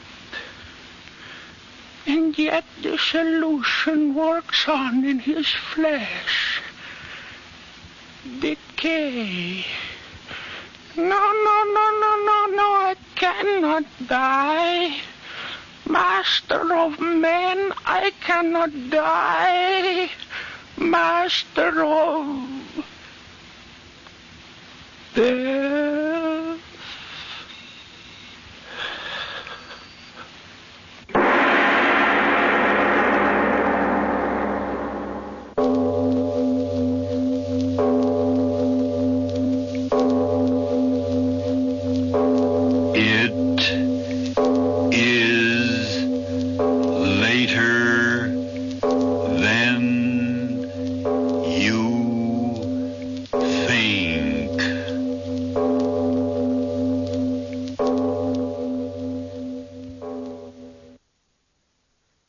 Lights out, everybody.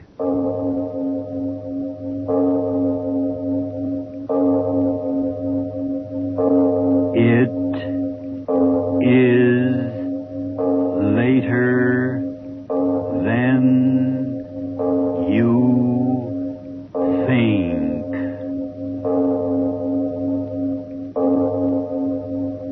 This is Arch Obler bringing you another in our series of stories of the unusual.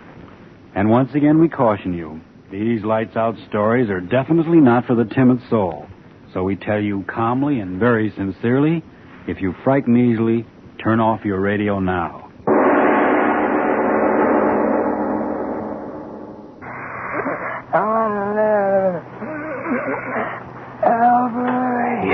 Yes, Adelina, I am here.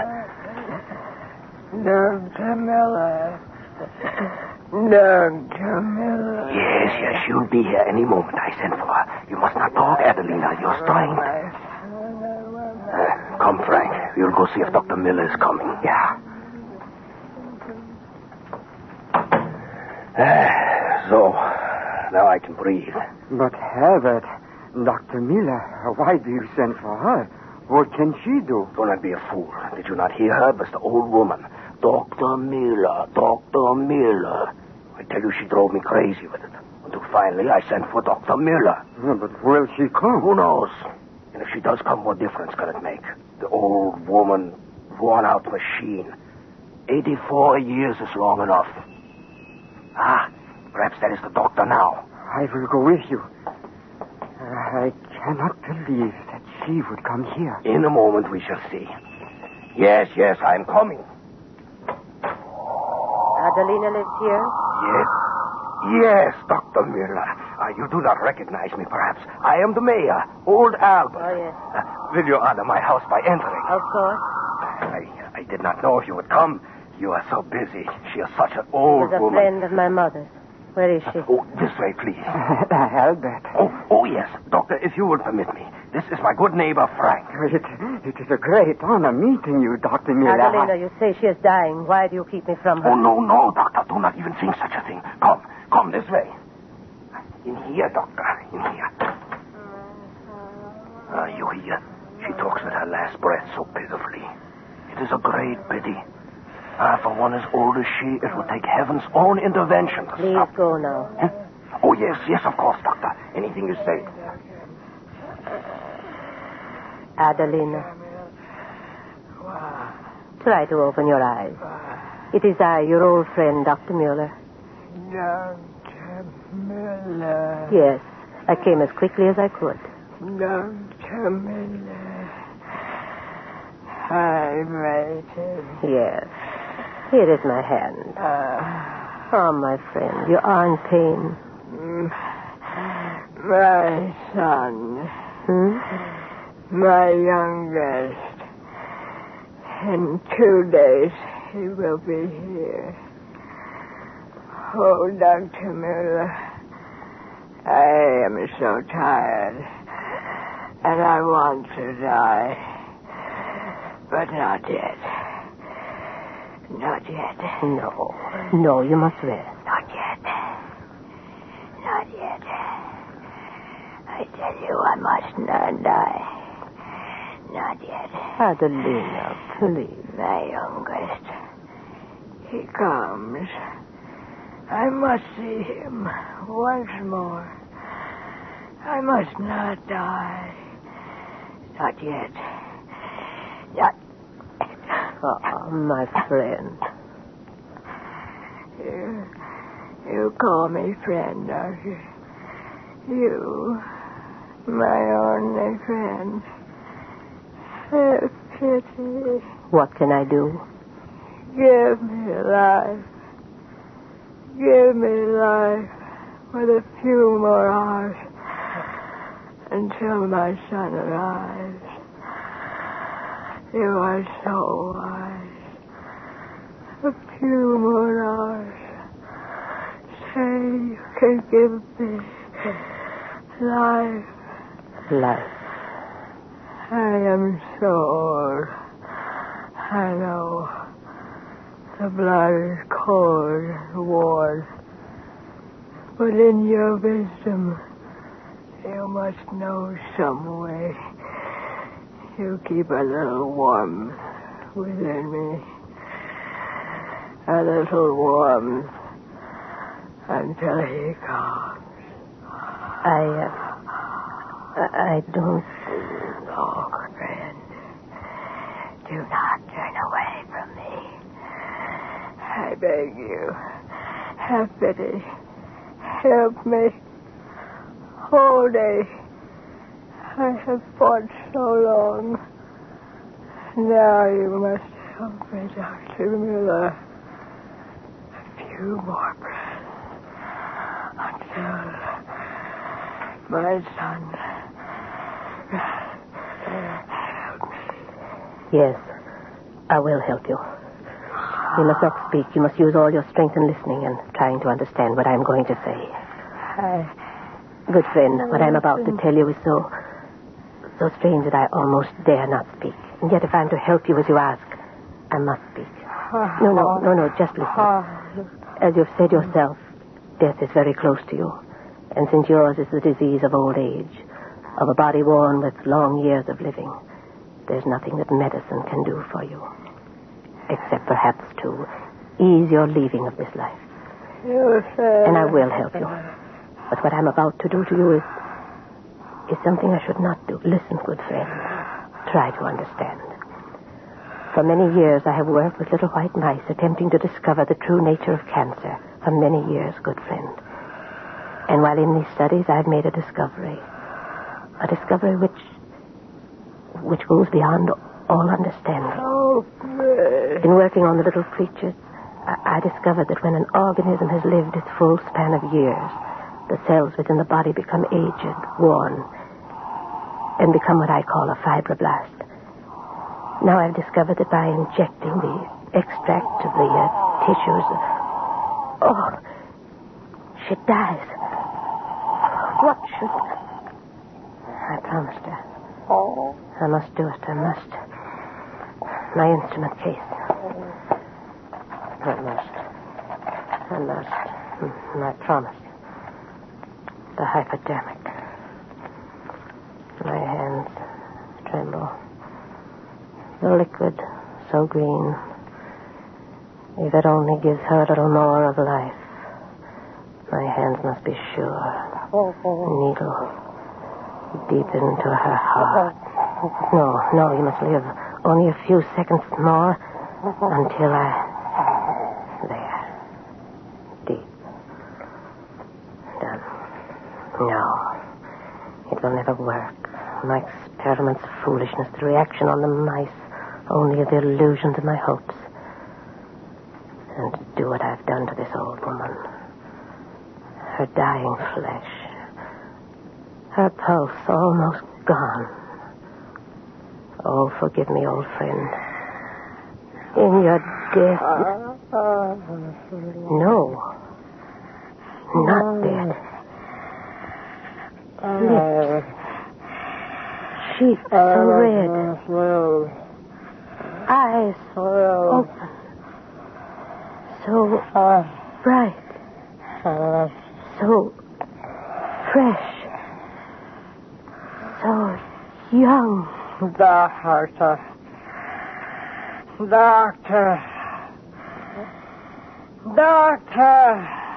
No. Doctor! No. It cannot be. No. Dr. Miller, you called out. What is it? What? No. Doctor, there's the old woman. There's Adelina. Who? It is This I. young woman. Who? I. Adelina. Look at me. My arms. Warm. Alive. My cheeks. I can feel them. Round. Full like they were years ago. She has made me young. She did it. She. Me, old Adelina. Young. Young. I am young. Miracle on Young earth. again. A dying old woman young again. My face. Oh, Doctor, all the states shall know of this miracle. You have conquered death. She shall live forever. Oh, no. What have I done?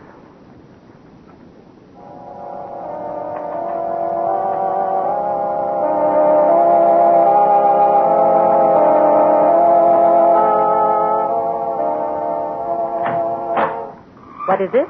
What do you want? Doctor, it is I, Frank. Oh, such news. He is coming here. I tell you, he comes here. The mayor is bringing him. He refused to wait until morning. And who is this impatient one that has to see me at midnight? It is His Excellency. His Excellency? Yeah. Frank, what are you saying? I tell you, His Excellency. Oh, his last name. I never can remember names. His picture, you see his picture everywhere. He's coming here, Doctor, to see you. The mayor is bringing him. Oh, Frank, you've been drinking. Oh, no, I tell the truth, Doctor. The great one has heard of the miracle of Adelina. What are you saying? Ah, the miracle, the resurrection from the grave. I hear him talking to the mayor. He is coming to see you. There. You see? I tell you the truth. Open up. Open up in there. Aren't you going to open the door? What else is there to do? Open it, Frank. Yeah. Oh, what an honor. Oh, gentlemen, Well, Frank, where is she? Where's Dr. Miller? Have you told her? I am here, Mr. Mayor. Oh, I did not see you standing there in the shadows. Doctor, a great honor has come to you. Yes, a great honor. Most distinguished visitor our little community has ever known. Yes, a most distinguished Introduce me, you cackling old fool. Oh, yes, Your Excellency. I only thought, that is to say, I only meant... Stand aside, you fat old fool. Dr. Muller, you know who I am? Yes, Your Excellency. I am a man of few words. I will speak plainly. I want plain answers. I am at your service, Your Excellency. Then tell me quickly, how did you do this miracle? Miracle? He means Adelina. His Excellency means... Close your mouth. I am talking. Go, all of you. Yes, Your Excellency. Now then, Doctor, I ask you for an answer. How did you give that old woman back her youth? Well, don't stand there staring at me. I want an answer. How did you do it? There is nothing to say. Nothing to say? No. Do you realize to whom you are speaking? Well, there's no doubt you do not. In your unfortunate isolation, you have failed to do your duty in having the proper knowledge of who is important to the state. All right, I will educate you. I am Joseph Brown, Doctor of Philosophy and member of the Department of Propaganda. I know of you. So? Then speak plainly. There is no use hiding facts. I've seen the woman with my own eyes. Your fat mare took me to her. I've talked to neighbors, friends. I know that she was worn out, aged, dying. Now she's young again. Speak, and speak plainly. How did you do it? And if I tell you? If you tell me. My dear doctor, this is your house? Yes. Your experiments in that room? My laboratory. Mr. Mayor? Yes, Your Excellency. Come here. Yes, Your Excellency. Open that door. At once, Your Excellency, at once. Into your laboratory, my fine doctor. I follow. The rest of you stay out here. Now we will be quite alone. So, now we can speak plainly. So this is where you do your work, my fine doctor? Yes. What have we here? Well, mice. Little white mice. How charming. I use them in my experiments. And what are your experiments? The hereditary factor in cancer. Cancer. So you persist in lying to me. Doctor, they tell me you are a very clever woman. Yet I assure you, you will be most stupid if you persist in keeping the truth from me. I am not a violent man. So I ask you very calmly to be sensible and speak freely. Now then, the miracle of youth. How did you do it? I am not quite sure myself. But there's no answer. Well, there are other methods. Mr. Mayor. You want me, Your Excellency? Come here. Yes. Anything you say, Your Excellency. Mr. Mayor, how old are you? Why, Your Excellency, I'm not quite sure. In my 50s, I believe. All right, you will do. Bare your arm. My arm? You heard me. All right, Doctor. Give him the injection. Injection? Me? You will kindly shut your mouth. You heard my order, Doctor. Do as I say. The injection to him? Yes, to him. I spoke plainly enough. But I can't do that. Why not? You will have more of the liquid. Yes, but don't you understand? It's permanent reactions on the human mechanism. I don't know that... And so I dare not use it. But that woman, she is young. Yes, but who knows what other... All right. That's quite enough. Doctor, I have come a long way to investigate a rumor. Now I am here, and you will do as I say. If I refuse? Do not speak like a child. I am not a violent man, and yet... Doctor, it would be a pity to lose your life work, Now, do not stand there. I am growing quite impatient. Yes, and the mayor, too, grows impatient. Oh, Your Excellency, what are you going to do to me? I am an old man. Hold your mouth and bare your arm, you old fool. Well, Doctor? I am ready. Excellent. Oh, Doctor, what? Hold your tongue, I tell you. Proceed, Doctor. Oh. It will not hurt, Albert. So, how simple. The needle in, you press the plunger. It is done. How do you feel, my friend? Yes. How is it, old man? What's going on inside of you? Look, his flesh begins to glow like hers did. The wrinkle's gone. His back straightening. It happened again. A miracle. Speak, man. Speak. Your Excellency, my head, it hurts. My blood rushing through my veins. Doctor, why do you look at me so? My voice sounds so strange in my ears. Look in the mirror ahead of you, you old fool. Yes. No, it cannot be. My face, young. I'm young again.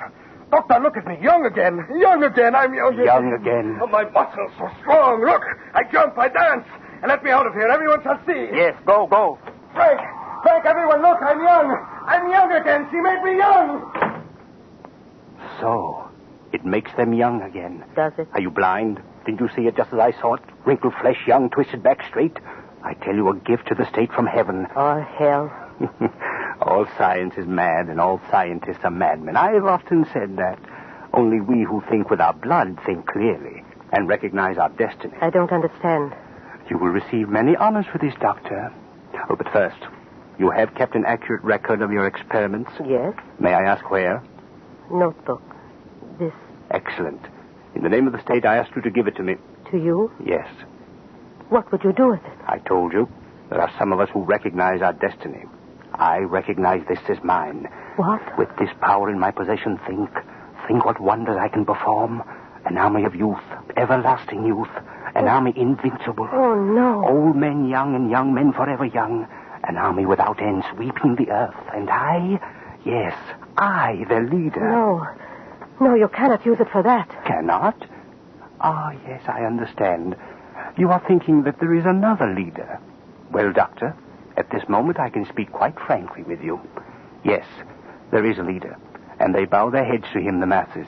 But I will tell you this. It was my brains, my catchwords, my slogans that taught them to look on him as the invincible. And so, what they shout for is really a man who exists only in me. Now perhaps I can take my rightful place. He's an emotional old woman, Leland. While I know the wonder and the power of the soft word. With your elixir of youth to tempt men, I shall become quite invincible. With an army invincible. You do not speak? All right. Then do give me the notebook. You cannot make men young to kill. Make them young to live. The notebook, Doctor. No, I will not give it to you. My work has been to preserve life, not to destroy it. The notebook? No, you can't have it. Not for soldiers, do you hear me? Not for soldiers. As you wish, Doctor. I told you, I am not a violent man. Good night. Yes, Your Excellency. Go in there. She has a notebook in her hand. Bring it to me quickly. Yes, Your Excellency.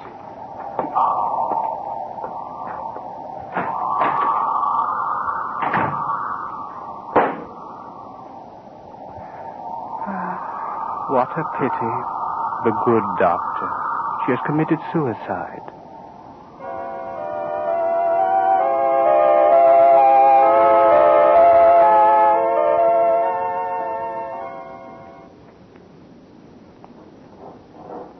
Company! Halt! Ready? Orders of the day. Company A, D, F, and G report to medical officer at once. Company J, M, Q report to medical officer at 12 o'clock. Reserve officers orders report to medical officer within 3 Your regiment, General. They do not quite know what is happening to them, It does not matter, Your Excellency. They obey orders. Come, let us go into your office. As you say. Now then we can speak most comfortably. How many men have been treated? 50. Picked ones. You are satisfied with the results? It was beyond belief. And so you will join me? Anything you say. When does it happen? He gives one of his infernal orations next week in the old hall. With you and the others to help me, I assure you his old womanish ravings will end right there. You'll speak of others. You doubt they will join me? Oh, no. No, all men will follow you. Naturally. To think that you should have made such a discovery. I sometimes surprise myself. And you alone know the formula? Yes.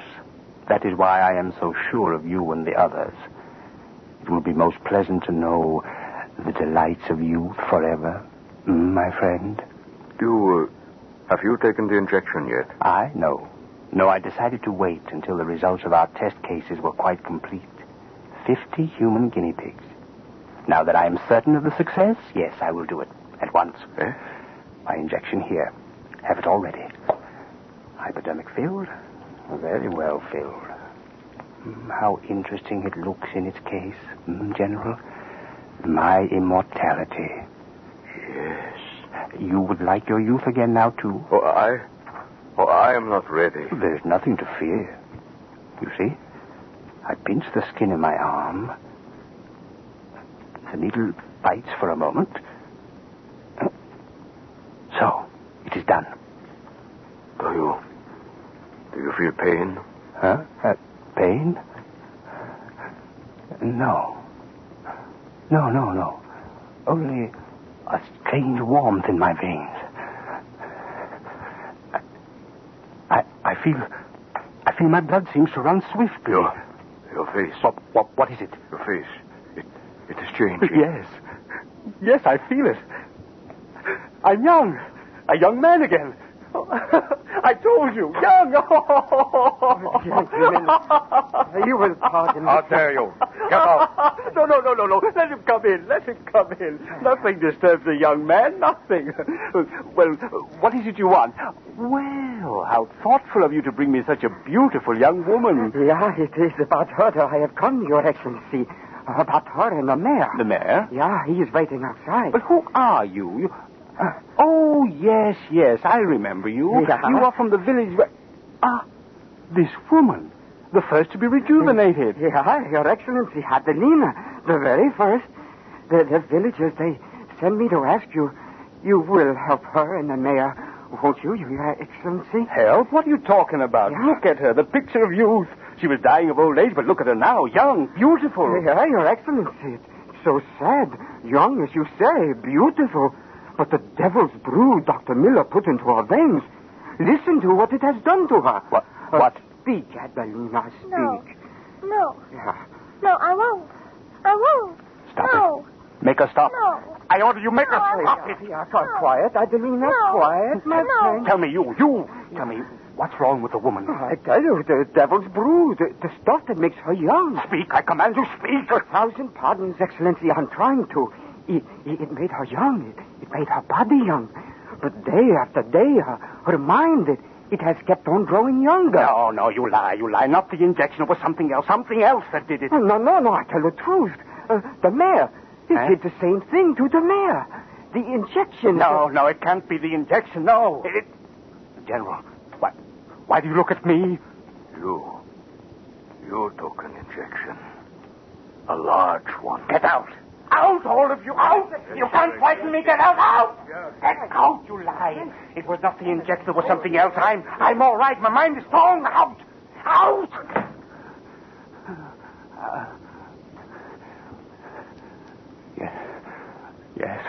Yes, it was lies. It cannot be the injection. No. Some strange disease. Yes. I'm all right. I must be all right. Yes, I'm strong. My mind is strong. I'm young. I'm not a violent man. No. I am young. My mind is strong. How can the mind grow young and the body stay old? It cannot be.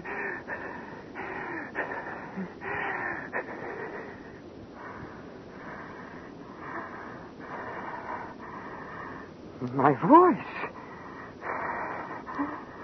My head. It spins. Younger. What was I saying? Younger. The room spinning. Where am I? My voice. Strange. These clothes. Soldier clothes.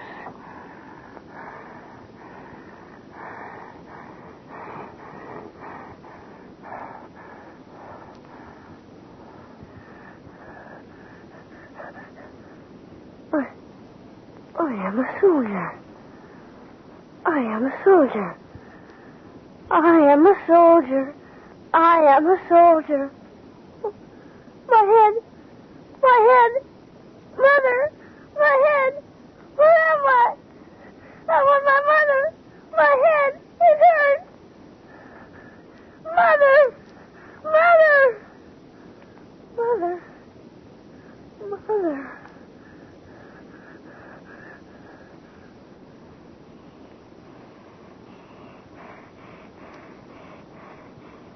Mama. Mama. Mama. Mama.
Lights out, everybody.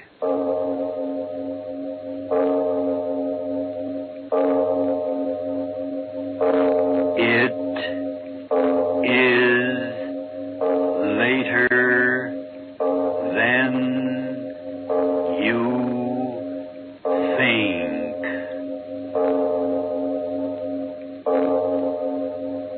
This is Arch Obler bringing you another in our series of stories of the unusual.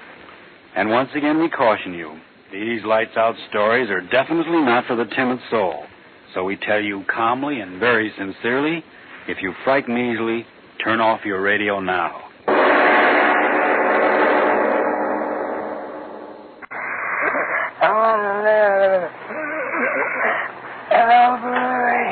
Yes, Adelina, I am here. None, Camilla. None, Camilla. Yes, she'll be here any moment. I sent for her. You must not talk, Adelina. You're strained. Come, Frank. We'll go see if Dr. Miller is coming. Yeah.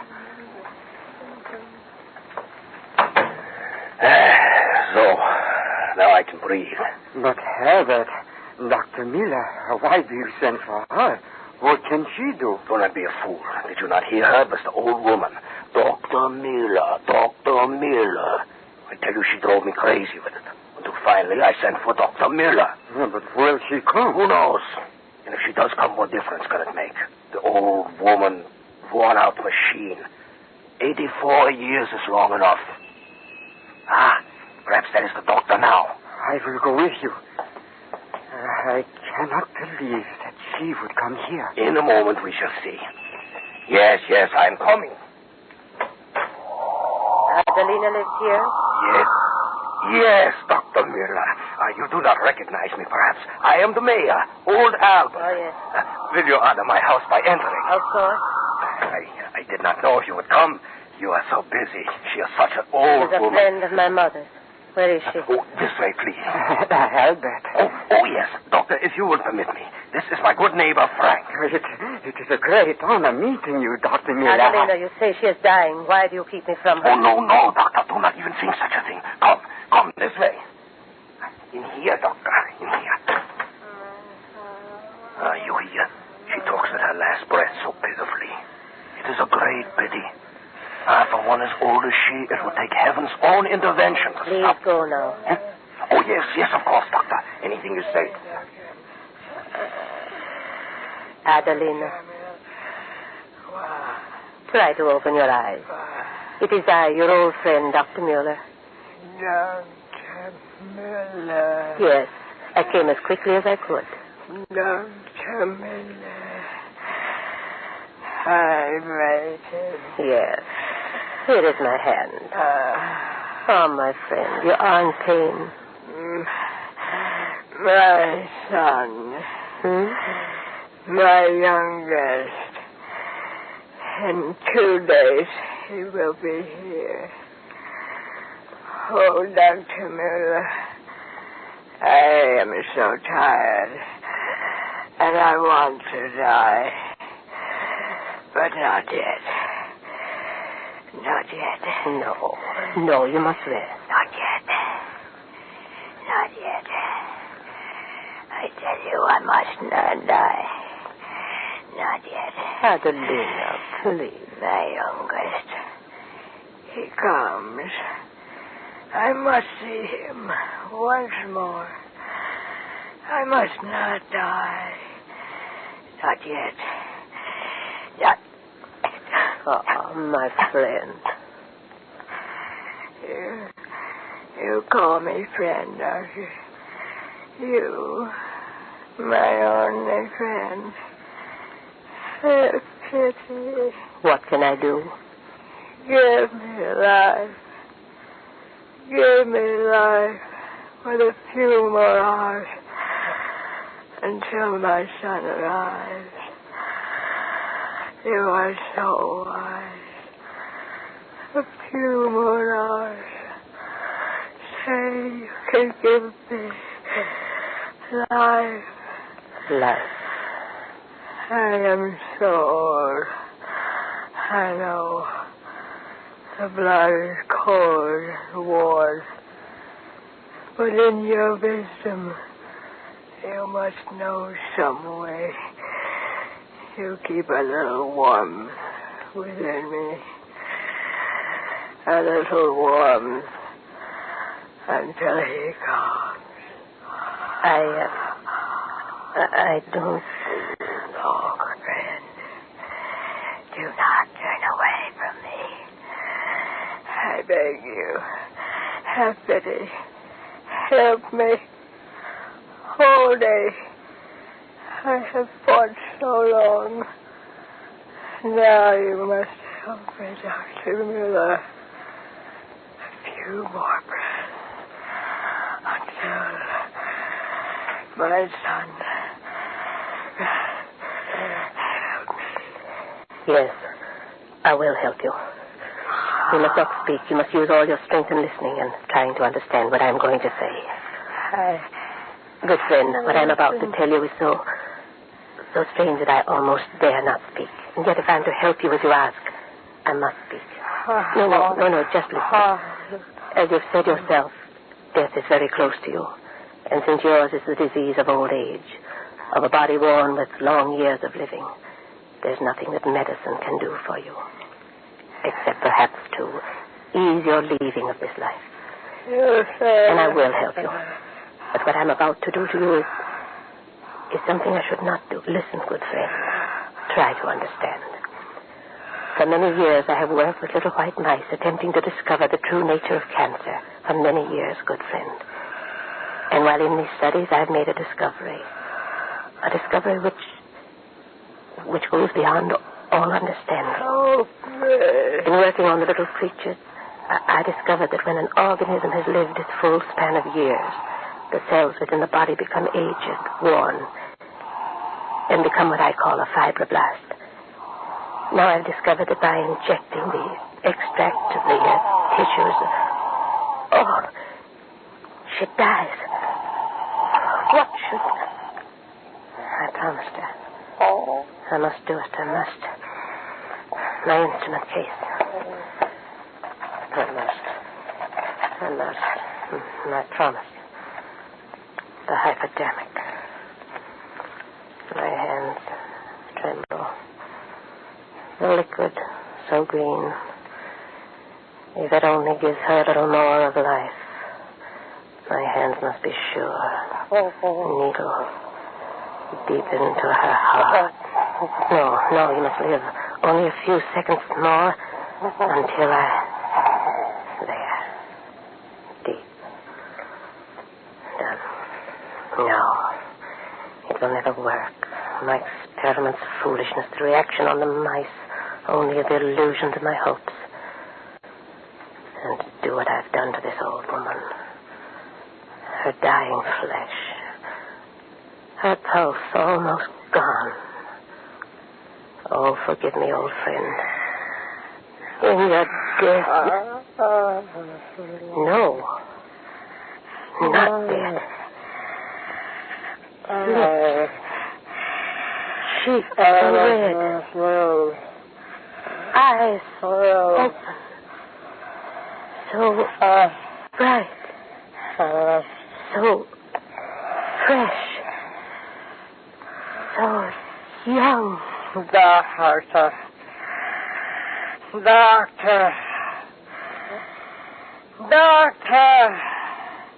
No. Doctor! No. It cannot be. No. Dr. Miller, No. hold on. What is it? What? No. Doctor, there's the old woman. There's Adelina. Who? It is This I. young woman. Who? Adelina! Look at me. My arms, warm, alive. My cheeks, I can feel them, round, full like they were years ago. She has made me young. She did it. Me, old Adelina. Young. Miracle on earth. A dying old woman young again. My face. Oh, doctor, all the states will know of this miracle. You have conquered death. We shall live forever. Oh, no. What have I done?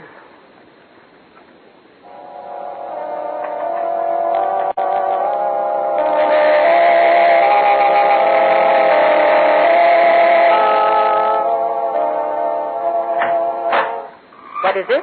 What do you want? Doctor, it is I, Frank. Oh, such news. He is coming here. I tell you, he comes here. The mayor is bringing him. He refused to wait until morning. And who is this impatient one that has to see me at midnight? It is His Excellency. His Excellency? Yeah. Frank, what are you saying? I tell you, His Excellency. Oh, his last name, I never can remember names. His picture, you see his picture everywhere. He's coming here, Doctor, to see you. The mayor is bringing him. Frank, you've been drinking. No, I tell the truth, Doctor. The great one has heard of the miracle of Adelina. What are you saying? Yeah, the miracle, the resurrection from the grave. I hear him talking to the mayor. He is coming to see you. There, you see? I tell you the truth. Open up in there. Aren't you going to open the door? What else is there to do? Open it, Frank. Yeah. What's an honor? Well, Frank, where is she? Where's Dr. Miller? Have you told her? I am here, Mr. Mayor. Oh, I did not see you standing there in the shadows. Doctor, a great honor has come to you. Yes, a great honor. Most distinguished visitor our little community has ever known. Yes, a most distinguished Introduce me, you cackling old fool. Oh, yes, Your Excellency. I only thought, that is to say, I only meant... Stand aside, you fat old fool. Dr. Muller, you know who I am? Yes, Your Excellency. I am a man of few words. I will speak plainly. I want plain answers. I am at your service, Your Excellency. Then tell me quickly, how did you do this miracle? Miracle? He means Adelina. His Excellency means... Close your mouth. I am talking. Go, all of you. Yes, Your Excellency. Now then, Doctor, I ask you for an answer. How did you give that old woman back her youth? Well, don't stand there staring at me. I want an answer. How did you do it? There is nothing to say. Nothing to say? No. Do you realize to whom you are speaking? There is no doubt you do not. In your unfortunate isolation, you have failed to do your duty in having the proper knowledge of who is important to the state. All right, I will educate you. I am Joseph Brown, Doctor of Philosophy and member of the Department of Propaganda. I know of you. So? Then speak plainly. There is no use hiding facts. I've seen the woman with my own eyes. Your fat mare took me to her. I've talked to neighbors, friends. I know that she was worn out, aged, dying. Now she's young again. Speak, and speak plainly. How did you do it? And if I tell you? If you tell me. My dear doctor, this is your house? Yes. Your experiments in that room? My laboratory. Mr. Mayor? Yes, Your Excellency. Come here. Yes, Your Excellency. Open that door. At once, Your Excellency, at once. Into your laboratory, my fine doctor. I follow. The rest of you stay out here. Now we will be quite alone. So, now we can speak plainly. So this is where you do your work, my fine doctor? Yes. What have we here? Well, mice. Little white mice. How charming. I use them in my experiments. And what are your experiments? The hereditary factor in cancer. Cancer. So you persist in lying to me. Doctor, they tell me you are a very clever woman. Yet I assure you, you will be most stupid if you persist in keeping the truth from me. I am not a violent man. So I ask you very calmly to be sensible and speak freely. Now then, the miracle of youth. How did you do it? I am not quite sure myself. That is no answer. Well, there are other methods. Mr. Mayor. You want me, Your Excellency? Come here. Yes. Anything you say, Your Excellency. Mr. Mayor, how old are you? Why, Your Excellency, I'm not quite sure. In my 50s, I believe. All right, you will do. Bare your arm. My arm? You heard me. All right, doctor. Give him the injection. Injection? Me? You will kindly shut your mouth. You heard my order, doctor. Do as I say. The injection to him? Yes, to him. I spoke plainly enough. But I can't do that. Why not? You will have more of the liquid. Yes, but don't you understand? It's permanent reactions on the human mechanism. I don't know that... And so I dare not use it. But that woman, she is young. Yes, but who knows what other... All right. That's quite enough. Doctor, I have come a long way to investigate a rumor. Now I am here, and you will do as I say. If I refuse? Do not speak like a child. I am not a violent man, and yet... Doctor, it would be a pity to lose your life work, Now, do not stand there. I'm growing quite impatient. Yes, and the mayor, too, grows impatient. Oh, Your Excellency, what are you going to do to me? I am an old man. Hold your mouth and bare your arm, you old fool. Well, doctor? I am ready. Excellent. Oh, doctor, what? Hold your tongue, I tell you. Proceed, doctor. Oh. It will not hurt, Albert. So, how simple. The needle in, you press the plunger. It is done. How do you feel, my friend? Yes. How is it, old man? What's going on inside of you? Look, his flesh begins to glow like hers did. The wrinkle's gone. His back straightening. It happened again. A miracle. Speak, man. Speak. Your Excellency. My head. It hurts. My blood rushing through my veins. Doctor, why do you look at me so? My voice sounds so strange in my ears. Look in the mirror ahead of you, you old fool. Yes. No, it cannot be. My face, young. I'm young again. Doctor, look at me. Young again. Young again. I'm young again. Young again. Oh, my muscles so strong. Look, I jump, I dance. And let me out of here. Everyone shall see. Yes, go. Frank, everyone, look, I'm young. I'm young again. She made me young. So, it makes them young again. Does it? Are you blind? Didn't you see it just as I saw it? Wrinkled flesh, young, twisted back straight. I tell you, a gift to the state from heaven. Or hell. All science is mad, and all scientists are madmen. I have often said that. Only we who think with our blood think clearly and recognize our destiny. I don't understand. You will receive many honors for this, Doctor.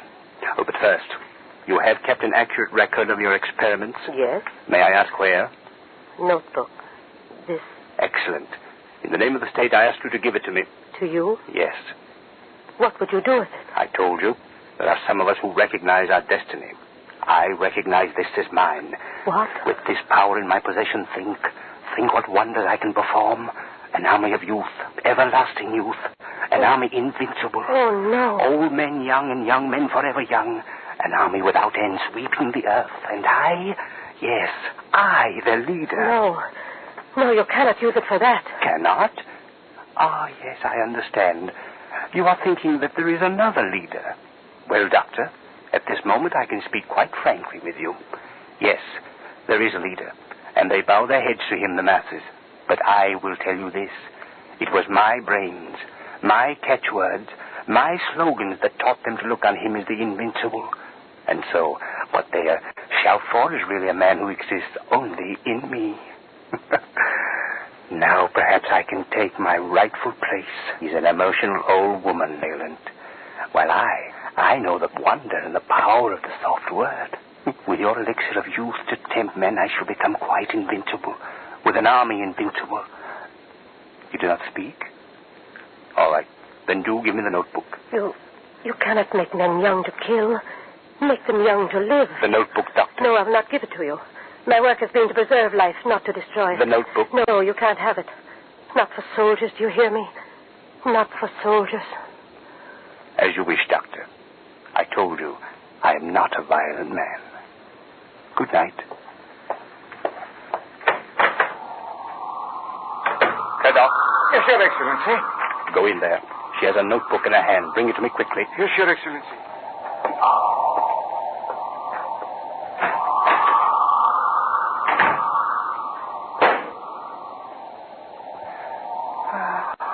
What a pity. The good doctor. She has committed suicide.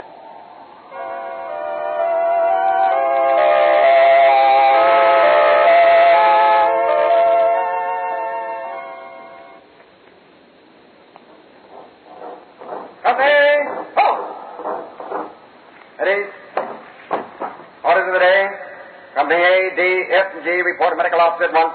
Company J, 10Q, report to medical officer at 12 o'clock. Reserve officers ordered to report to medical officer within 3... Your regiment, General. They do not quite know what is happening to them, It does not matter, Your Excellency. They obey orders. Come, let us go into your office. As you say. Now then, we can speak most comfortably. How many men have been treated? 50. Picked ones. You are satisfied with the results? It was beyond belief. And so, you will join me? Anything you say. When does it happen? He gives one of his infernal orations next week in the old hall. With you and the others to help me, I assure you his old womanish ravings will end right there. You'll speak of others. You doubt they will join me? Oh, no. All men will follow you. Naturally. To think that you should have made such a discovery. I sometimes surprise myself. And you alone know the formula? Yes. That is why I am so sure of you and the others. It will be most pleasant to know the delights of youth forever, my friend. Have you taken the injection yet? I? No. No, I decided to wait until the results of our test cases were quite complete. 50 human guinea pigs. Now that I am certain of the success, yes, I will do it. At once. My injection here. Have it all ready. Hypodermic filled? Very well filled. How interesting it looks in its case, General. My immortality. Yes. You would like your youth again now, too? I am not ready. There's nothing to fear. You see? I pinch the skin in my arm. The needle bites for a moment. So, it is done. Do you feel pain? Huh? Pain? No. No. Only a strange warmth in my veins. I feel my blood seems to run swiftly. Your face. What is it? Your face. It is changing. Yes, I feel it. I'm young. A young man again. I told you, young. You will pardon me. How dare you? Get out. No. Let him come in. Nothing disturbs a young man. Nothing. Well, what is it you want? Well, how thoughtful of you to bring me such a beautiful young woman. Yeah, it is about her that I have come, Your Excellency. About her and the mayor. The mayor? Yeah, he is waiting outside. But who are you? Oh, yes, I remember you. Yeah. You are from the village where... this woman. The first to be rejuvenated. Yeah, Your Excellency, Adelina. The very first. The villagers, they sent me to ask you. You will help her and the mayor, won't you, Your Excellency? Help? What are you talking about? Yeah. Look at her, the picture of youth. She was dying of old age, but look at her now, young, beautiful. Yeah, Your Excellency. It's so sad. Young, as you say, beautiful. But the devil's brood Dr. Miller put into her veins. Listen to what it has done to her. What? Speak, Adelina, speak. No. Yeah. No, I won't. Stop No. it. Make her stop. No. I order you make her stop it. Yeah, quiet, Adelina, quiet, my friend. Tell me, you. Tell me, what's wrong with the woman? I tell you, the devil's brood, the stuff that makes her young. Speak, I command you, speak. 1,000 pardons, Excellency, I'm trying to. It made her young. It made her body young. But day after day, her mind, it has kept on growing younger. No, you lie. Not the injection. It was something else that did it. No, I tell the truth. The mayor, it did the same thing to the mayor. The injection. No, it can't be the injection, no. General, why do you look at me? You took an injection. A large one. Get out. Out, all of you, out! You can't frighten me, get out! Get out, you lie! It was not the injection, it was something else. I'm all right, my mind is strong. Out!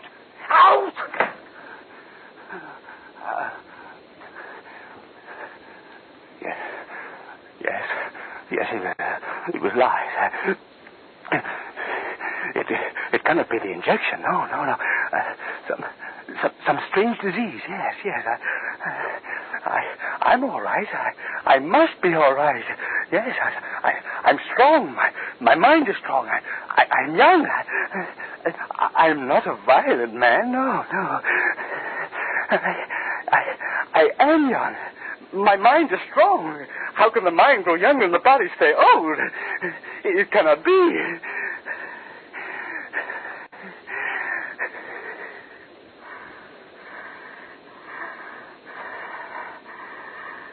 My voice.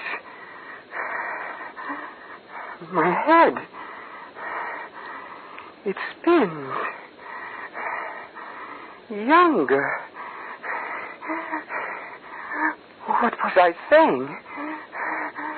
Younger. The room spinning. Where am I? My voice. Strange. These clothes. Soldier clothes.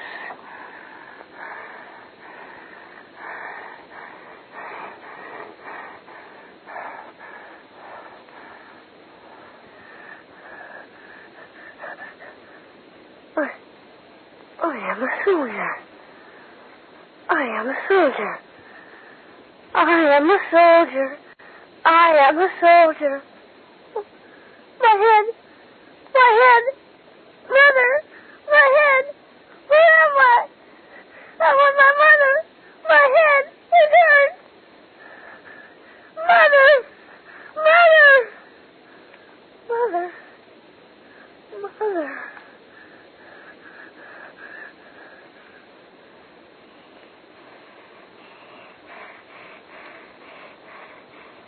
Mama. Mama. Mama.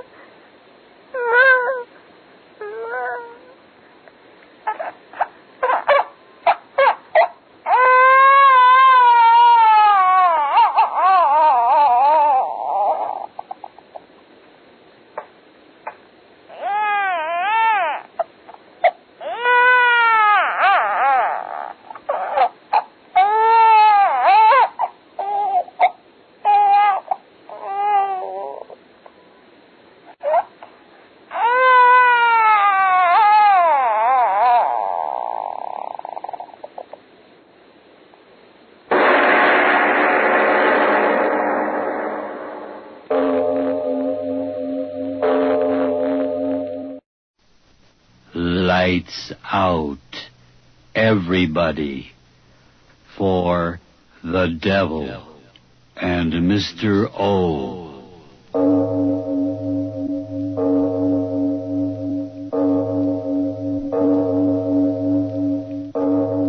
Good evening. This is Van Christo. Welcome to the Van Christo Radio Theater. Tonight and in the coming weeks, we are proud to present the resurrected radio plays of Mr. O, Arch Oboler. Arch Oboler is regarded by many drama critics as one of the greatest radio playwrights of all times. He achieved national acclaim as the writer and producer of the highly popular Lights Out series.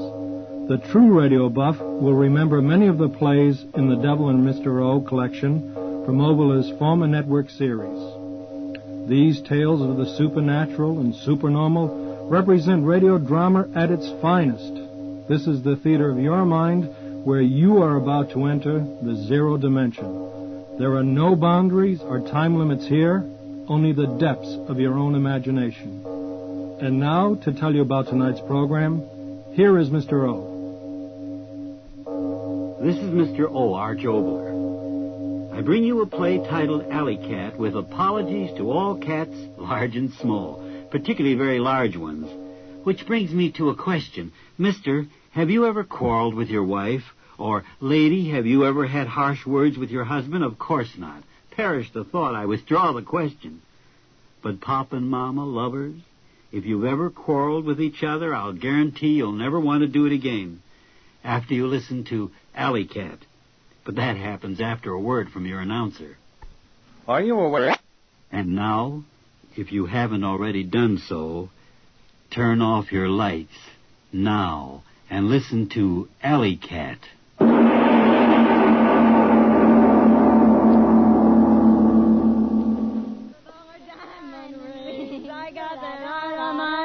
Hey, girls, cut it out, will you? Linda, for the love of... Cut it out, will you? The old man will be panning here in a minute. Yeah, so what? Give me my drink, Queenie. Oh, baby, do I feel swell. Hey, look what time it is. Come on, Queenie. We better blow out of here. Yeah. No, don't go.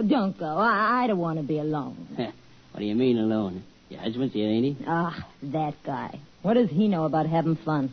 Work. Makes me sick where I've never been sick before.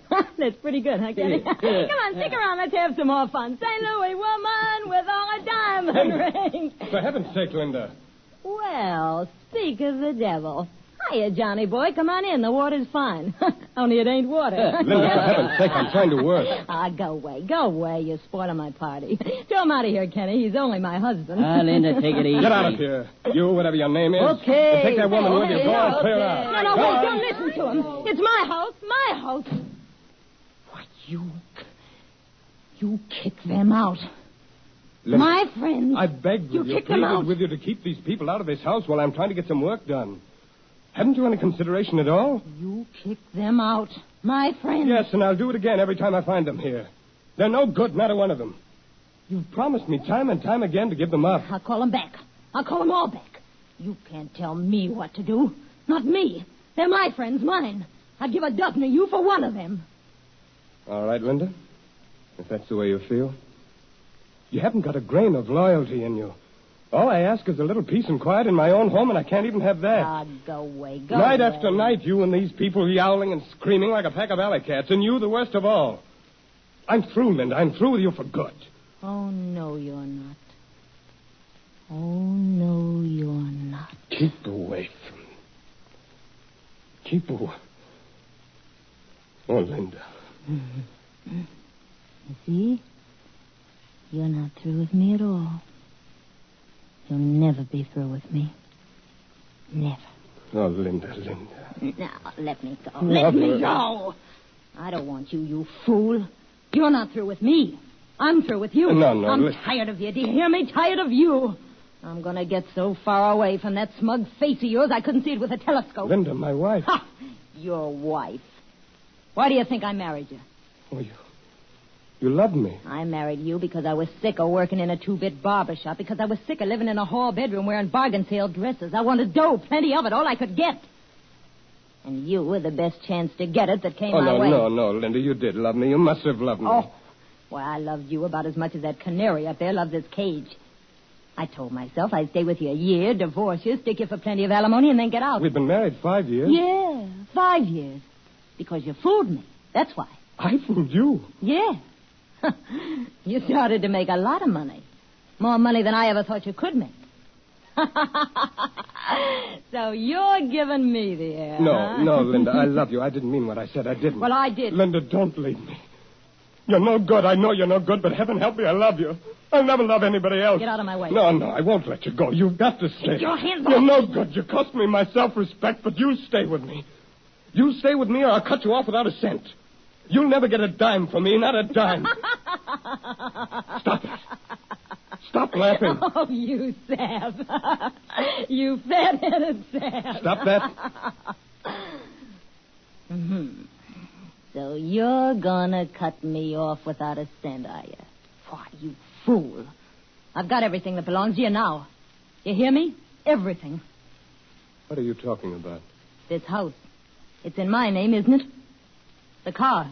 It's in my name, isn't it? Oh, no, you wouldn't. Oh, wouldn't I? Well, listen to this, my darling husband. I cleaned out the bank account yesterday. Oh, no. Every cent of it. I won't be in the street. Oh, no. You will.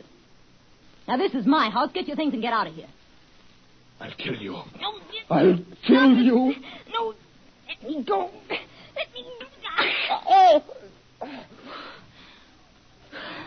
You touch me again and I'll tear your eyes out. You cat. Get out of my way. That's what you are, a cat. A big, white, heartless cat. Get out of my way. You think like one, you screech like one, you claw like one. You even look like one. Your eyes, they're cat's eyes. That's what they are, cat's eyes. A cat, that's what you are. A white cat.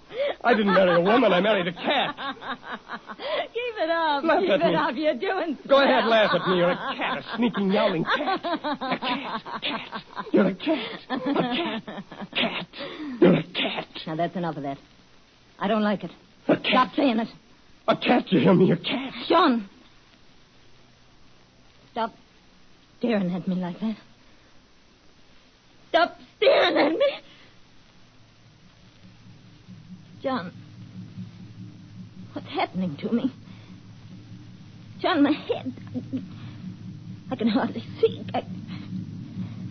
John, help me. John. Linda. What are you staring at? What are you staring at? What are you... Linda! Linda!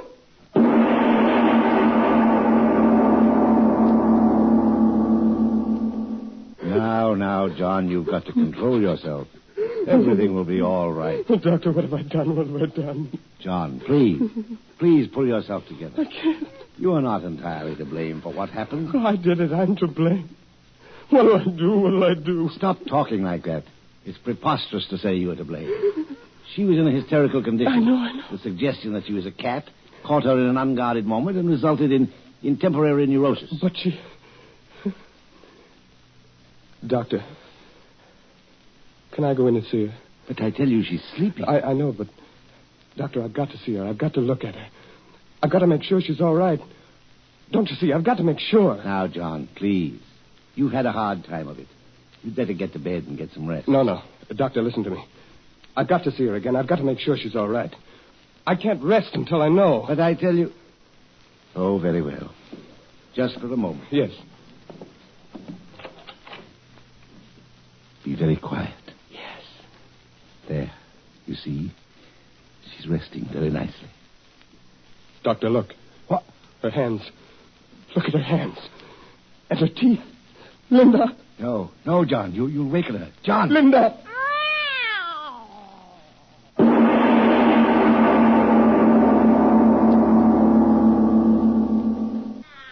Oh, Doctor, listen to her. Steady, John. I can't stand it, I tell you. Doctor, what is it? What's happening to her? I don't know, John. I don't know. Oh, listen to her. What'll I do? Fingers into claws. Teeth into fangs. It can't be happening. Well, it is. And yet I've seen it with my own eyes. You've got to do something, Doctor. You've got to. You're my friend. You've got to help me. But what? In the name of all that's rational, what? Well, think. There must be something you can do. A drug, something. Oh, John, I don't know what to say. I can't think. I'll call in someone else. Yes, that's it. I'll inform the authorities. They'll take care of everything. No. Wait, Doctor, wait. What's the matter? What is it? You're going to inform the authorities? Yes, of course. Don't you see, my boy, it's the simplest way out of this. Way out? Of course. For you and for me. What do you mean? This horrible thing that's happened to Linda, it goes beyond just you and me. It goes beyond the normal into the supernatural. The world should know about it. No, stop. You mean you're going to let everyone know what's happened to Linda? Of course I am. But you can't do that. She's my wife. Do you hear me? My wife. No. Now don't get excited again, John. Listen sensibly. We owe it to science. Science? Who cares about science? She's Linda. She's my wife. And I cursed her to God, and I turned her into a yowling beast. It's my shame, mine. And you're not going to tell anyone else about it. No one. It's my duty, John. I must inform the authorities. No. Keep away from that phone. Keep away, I say. I'm sorry, John. I must call. John. My friend.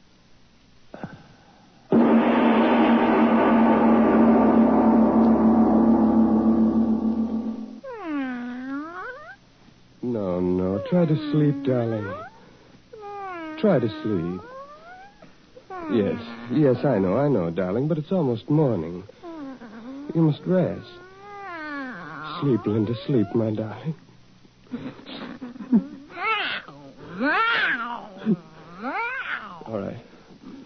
All right, darling, I won't cry.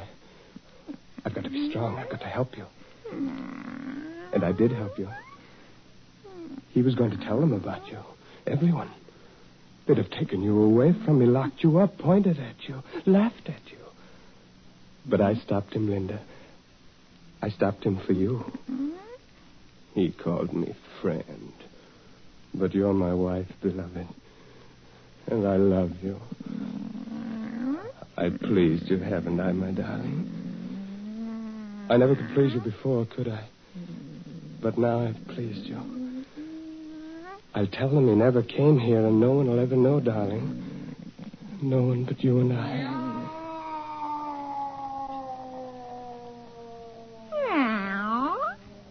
What is it, darling? What's the matter? Why are you getting up? What is it? Why go to the window?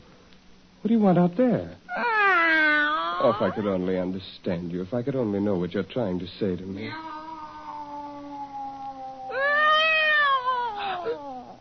Oh, no.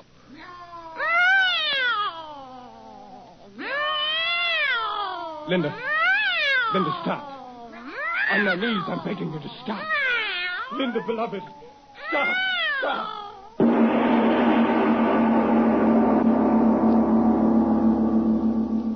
Ladies and gentlemen, we leave our The Devil in Mr. O's Story Alley Cat to take a normal breath and a word from your announcer. And now back to our The Devil in Mr. O's story of alley cat.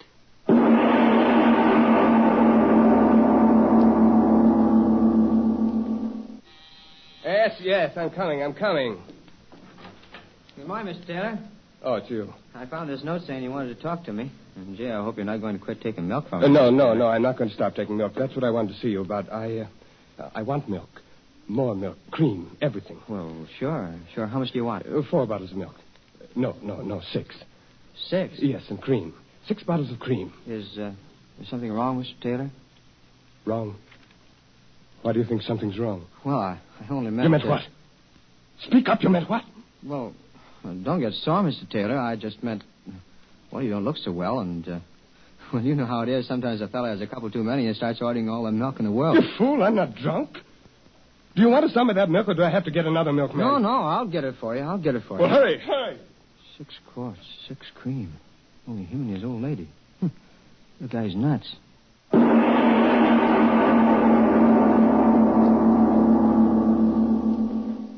Well, good morning, Mr. Taylor. Early again this morning, ain't you? Morning.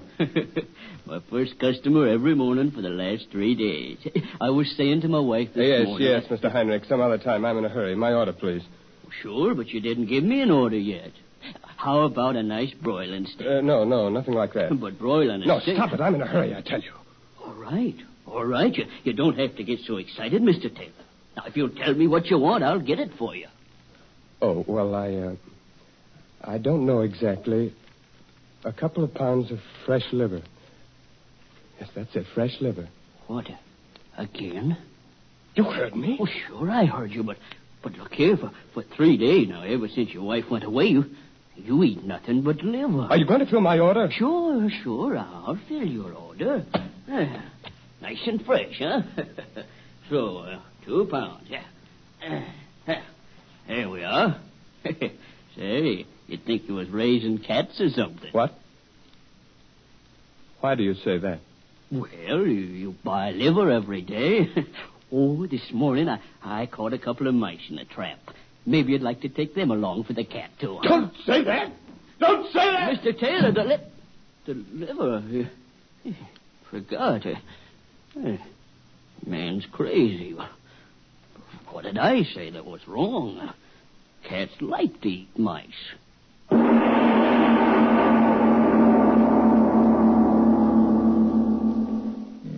Oh, my Linda. My dearest Linda. Close to me. So close to me. Oh, my darling, my darling. It's better this way. You can't leave me now. I'll have you with me always. I'll keep you here. Yes. Just you and I. I won't answer it. They'll go away.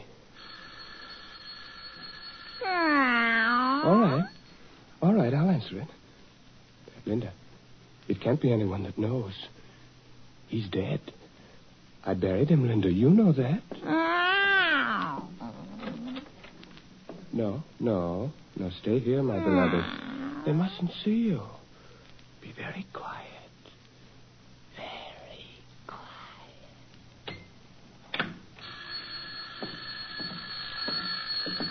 Yes, I'm coming. Well, what is it? Are you the owner of this building? Yes, what do you want? Kerrigan's the name. I'm your neighbor. I've got that place across the alley from you. Oh, my neighbor? Yeah, Kerrigan's the name. I'm with the department. Department? Yeah, I'm desk sergeant at the 3rd District Station. A policeman? Yeah, I'm off duty today, so I thought I'd drop over and speak to you. Do you mind if I step in for a moment? Step in? Oh, no, not at all. Thank you. Well, you got a nice place here. Yes, nice, very nice. You know the same contractors made this place as made mine? You didn't know that, I bet. No, I didn't. Yeah, an Irishman by the name of Gil Hooley. If he was alive now, some of the people along here that bought places from him would murder him. What with the trouble they're having. Trouble? Yeah, cheap material, plastic cracking, floor sagging, stuff like that. Oh, I see what you mean. Now, you take my place. I've had to have a new roof put on and new gutters put in, and I never know what'll go wrong next. Anything wrong around here? Here? Oh, no, nothing at all. Yeah, then you're lucky. Say. What's the matter? I just remember why I come over. If you don't mind, I'll tell you. Yes? Now, it ain't me that's complaining, Mr. Taylor. I'm the kind of a man that can sleep in a boiler factory. But it's my Ella. There's a light sleeper for you. I always say that if a star in heaven twinkles too much, the noise wakes up me Ella. What's the trouble? Oh, no trouble at all, Mr. Taylor. Like I'm telling you, I'm the last man in the world to go around having trouble with me neighbors. But you know how the women are. Always finding something to make a fuss about. Oh, say, I'm not disturbing her, am I? Disturbing? Yeah, you know, your missus. She's not sleeping in the bedroom there, is she? No, of course not. There's no one in there. I thought maybe seeing the doors closed. No, I tell you there's no one in there. My wife is out of town. Well, that's fine. I always like to talk things over man to man without the women around. That's why I made my Ella stay home. Let me handle this, I says. If there's anything wrong, I says, let me do the talking and we'll stay good. What is it? What's wrong? What do you want to tell me? Well, to put it plain, it's the cat. Cat? Yeah, the cat. You just got it, didn't you? You had a cat? Yeah, it started a few nights ago. No, it ain't disturbed me none, like I says, but my Ella. Well, you see, our bedroom window faces right on the alley, and by golly, she hears every meow that animal makes. You're wrong. Huh? I have no cat. But my Ella heard... I heard it, too, for that matter. I have no cat. But I'm telling you, it came from this house. And I tell you I have no cat. Isn't that sufficient? Well, now, seeing as you put it so plain, I'll be speaking up plain myself. I'm telling you, I heard a cat yowling last night, and the night before, and the night before that. And as sure as my name's Thomas Kerrigan, it came right from this house. Now, what do you say to that? Get out. Now, wait a second, me bucko. Get on your high horse. Get out. Get out of my house. Well, you sure are making a lot of noise about nothing, young fella. But it's your house, and if that's the kind of a neighbor you want to be, I guess I can... What are you standing there for? Get out. Get out. Now, just a minute. Take it easy. No cat, eh? Well, what was that I just heard? Nothing at all. You've got no right to be coming... You may not be a liar, but you sure are something close to it. If that ain't a cat in that bedroom there, then I ain't never heard a cat. Get out! Get out of here! Oh, no, I won't. Well, listen to that cat. If that ain't creating a public nuisance, I'd like to know what it is. It's none of your business. Get out of here. This is my house. Get out of here. Stop pulling at me, bucko. I may be off duty, but I'm still an officer of the law, and I'm telling you, that cat in there is violating the city ordinance.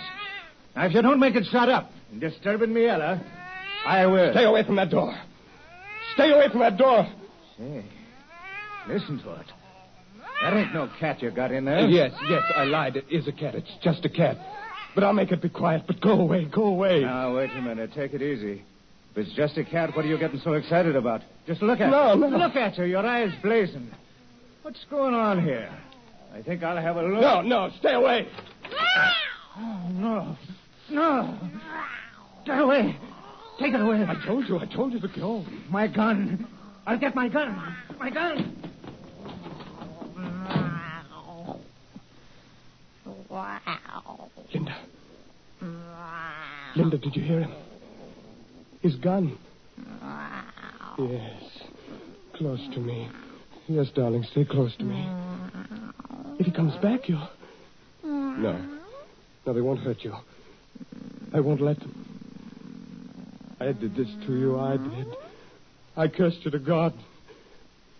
No, they won't hurt you. They won't. Wait there. I've got to find it. They won't hurt you, Linda. No, they can't. I've got it. Now they won't hurt you, Linda. I swear it. They won't ever hurt you. No, don't look at my hand. No, why shouldn't you look at it? Yes. There's a gun in my hand. But not to hurt you, darling.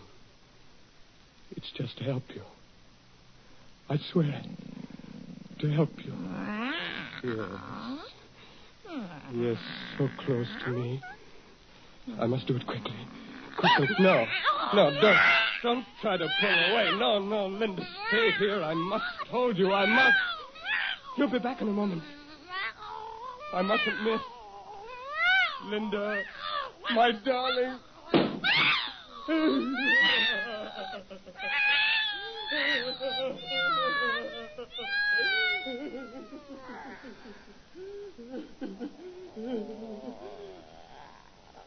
I heard my beloved. I heard you.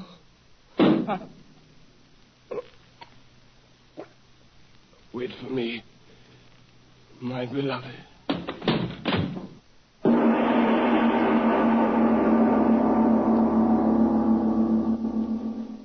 This is Mr. O. Arch Obler again. Let me tell you about next week's package of thrills and chills. It's a story about... but more after a word from your own announcer. This is Mr. O again. Have you ever wanted to turn time backwards? I mean really backwards.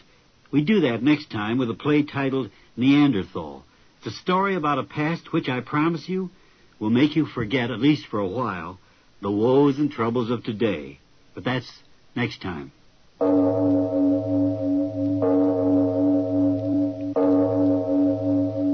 It is later than you think. That's our story for tonight. I hope you enjoyed it and will join us again as we travel through the zero dimension in the theater of your own imagination.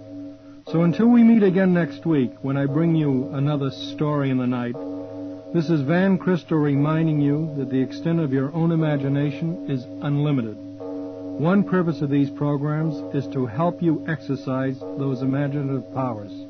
I hope we've succeeded. Good night.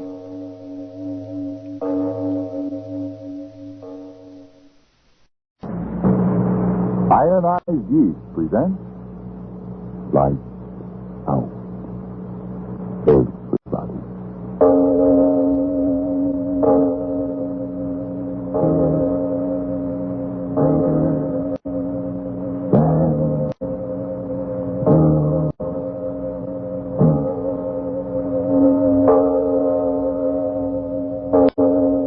Lights Out brings you stories of the supernatural and the supernormal, dramatizing the fantasies and the mysteries of the unknown. We tell you this frankly, so if you wish to avoid the excitement and tension of these imaginative plays, we urge you calmly, but sincerely, to turn off your radio now. This is Arch Obler. Some people seem to have the idea that cruelty between human beings is an invention brought on with the machine age. Tonight's play, however, goes back to another day and another machineless time, when man's inhumanity to man was quite the same. But first, Frank Martin for Ionized Yeast. Do you keep watching the clock because you're so run down and jittery, so often overtired that it seems the day will never end? If that's how you feel, and if vitamin B1 and iron shortage is what's to blame, for your own sake, try Ionized Yeast tablets. These pleasant little tablets give you vitamin B1 plus iron. They've been of splendid benefit to men and women who were deficient in these vital substances. Help them regain glorious strength, energy, and needed pounds, often in just a few short weeks. That's right. The name is Ionized Yeast Tablets. And now, lights out. Everybody.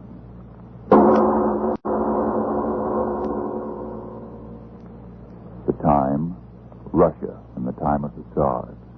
The place, the dread, cold, bleak island of Sakhalin off the coast of Siberia, where the imperial ruler sent political prisoners to a living death.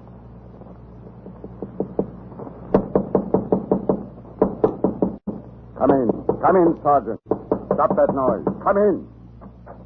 Your Highness? Yes. Why do you stand there? What is it? Speak up, you empty head. Your Highness, the prisoners are ready. They are in the courtyard. Oh, yes, the prisoners. I've been looking forward to this. Quickly, a gun. They are here at the window, Your Excellency. Ah, yes, so they are. Loaded and ready, Yakov. You're becoming quite efficient. Thank you, Your Excellency. 3 little pigeons, their faces to the wall, awaiting the will of God. Only in this instance, my benediction is a lead bullet. Well, open the window and we... Renikoff, what are you doing? Marina, as usual, my dear, you are just in time. The sport is just about to begin. What? What is it? Come to the window. Yes. You see them there, faces to the wall. Well? The human head is a much more interesting target than a bit of paper tacked against the wall, little Marina? Oh, but what have they done? Does that matter? Poor men, they're constantly getting into trouble. It must be wonderful. What? To know that you hold the lives of 2,000 men in your hands. To know that whenever you will it, you can thrust the hand into a sea. Jakob, the window. Yes, Your Excellency. You hear, Marina? Mercy. I'll give them mercy. See, a perfect shot. Oh, you do not try to kill them at once, Renikoff. Oh, and ruin the sport. A shot here, a shot there. It's most amusing. Let me try with the short tack one. You? All right, why not? I never knew there could be such sport on this accursed place. A man of cleverness can always find sport, even in a frozen cell. Well, shoot. A Schlino. Look at him flop around like a wounded duck. Very fat duck. What a pair we make, Marina. Quickly, give me the gun. There is yet another. No, wait. I'll get another gun. We will shoot together. Such sport. I told you you would have an enjoyable time on Sakhalin, my little Marina. I told you that... Your Excellency, the jousting, Your Excellency. Well, what is it? Can't you say I'm busy? What do you want? If Your Excellency please, a message, an official one from St. Petersburg. Well, give it to me, you fool. Give it to me. Yes, Your Excellency. What is it? What? Jakob, shut the window. Yes, Excellency. I think I must decide. Short me, the meddling fools, the bureaucratic fools. I could kill them all. Why must they meddle? Why won't they leave me alone? Inspectors. Renikoff, control yourself. What is it? What have they ordered you to do? You must tell me. Quickly, what is the news? What news? The government is sending another one of their infernal inspectors. Oh. For 2 years, they've left me alone. For 2 years. And now another one of those fool inspectors. He must not get here. But, Renikoff, what is the difference?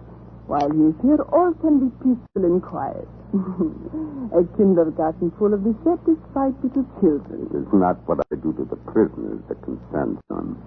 It is my account. Your account? Marina, listen to me. I told you that in 2 more years I could retire you with me to a life befitting a gentleman. Yes? Where do you think the money comes from? I will tell you. From the coal mines near Honor. From the salt mines on the northern end of this island. From the gold in the streams. I quickly discovered when they sent me here that a clever man could make a good thing out of the enforced labor of these miserable prisoners. And I have made a good thing. 2 more years. But now this infernal inspector. He will make his report. Investigation. I'll be ruined. Marina Petrovna, that man must not get here. He must not get here. You will find a way. Will I? Jakob, come here. You thick-headed fool. Must I yell my lungs out? Come closer. Come closer. Your Excellency? You were drunk again last night. Drunk? Oh, no, Your Excellency. Close your mouth. I've had enough of your drunkenness. Perhaps 100 lashes with a whip will teach you a lesson. The brave sergeant's face grows green with fright. He's dead, Your Excellency. You know that only too well, Yakov? They have died under your whip with few of them. Your mercy, Excellency. I will do anything you want. Anything. You are a good mercy, swimmer. Mercy, Excellency. Stop your sniveling and listen to me closely. There is a certain man destined to arrive in Nikolaeva within 2 weeks. He'll be in charge of the boat, which is to bring him across the 30 miles of very treacherous water, which very fortunately separates us from the mainland. If during this most dangerous trip there should be a little accident, well, Marina? You are very clever, Renikoff.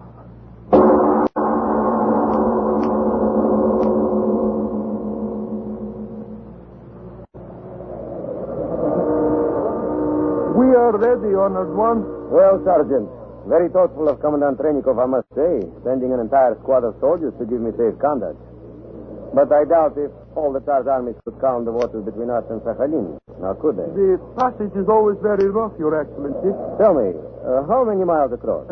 30, Your Excellency. Commandant Trenikov has made your safe arrival my personal responsibility. Well, the wind is getting stronger, if anything. That's a mighty small launch for so much angry water, Sergeant. I have made the crossing hundreds of times, Your Excellency. There is no danger.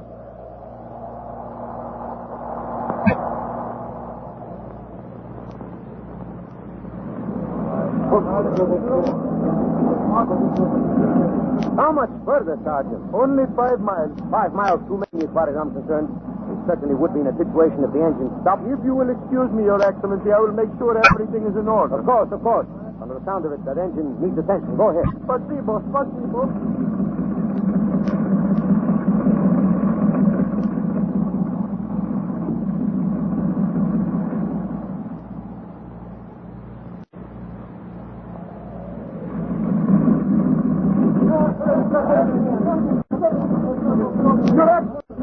Your Excellency, the engine. What about the engine? What happened? Broken down completely. Your Excellency, we are at the mercy of the Stop jabbering, you fool. Tell the helmsman to keep the boat headed into the wind.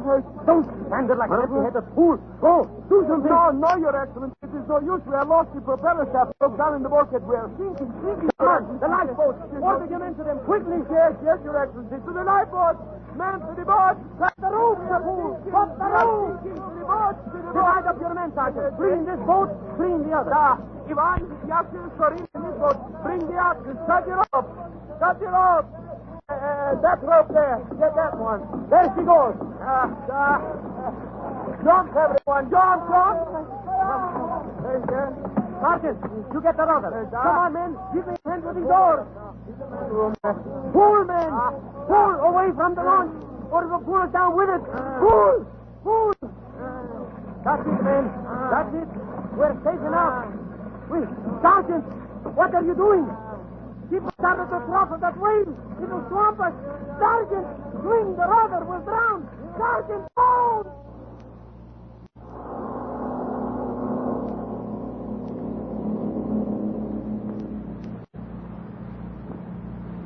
The devil take that fog. Just as the launch sinks, the devil's fog comes rolling. Infernal telescope. We can see nothing. Your Excellency. Your Excellency. Sergeant, how did you... Your Excellency, I have come to report. Your clothes, dripping wet. You did not serve. I am the best swimmer on the island, Your Excellency. You're tired. Yes. Sit here. No, Your Excellency. The chair, my wet clothes. Sit down. Yes, Your Excellency. Tell me what happened. Everything. Yes, Your Excellency. I did just as you ordered. The infernal inspector of the guard, Michael Bashev, he saw him drowned. With my own eyes, they all drowned. Only I lived. Michael Bashev is dead. With my own eyes, I saw it. I thought I would never make it. The waves were so strong, never stronger. But it was worth it, Sergeant. Now you should be rewarded. Yes, rewarded. You are very kind, Your Excellency. My kindness is exceeded only by my goodness. This all speaking. Here it is. Your reward, my dear Sergeant. Anything you give me, Your Excellency? Anything.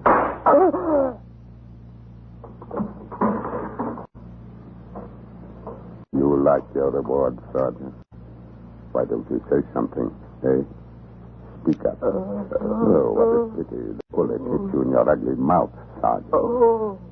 Yes. Yakov's the sergeant. To him, I entrusted the safe delivery of the Tsar's representative, the Honorable Michael Bashev, to my presence. Michael Bashev, dead.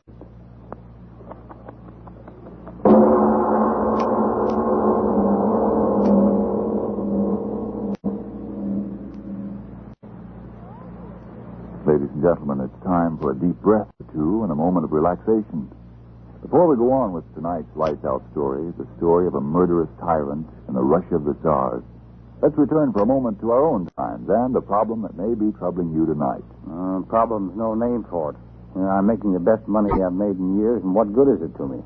It's a jittery, not edge. I can't enjoy good food, Day's work often leaves me too tired out to feel like having any fun, and losing weight and losing sleep. I can't understand it. Perhaps a well-known nutrition authority has the answer. He says, improper eating due to wartime living may cause a person to become deficient in vitamin B1 and iron, two substances essential to normal weight, strength, and energy. Oh, but how can I get more vitamin B1 and iron if I don't get enough from my food? Get ironized yeast tablets. They give you both vital substances, vitamin B1 with iron. Thus, when you need them, ironized yeast helps you two ways to regain weight and pep and strength.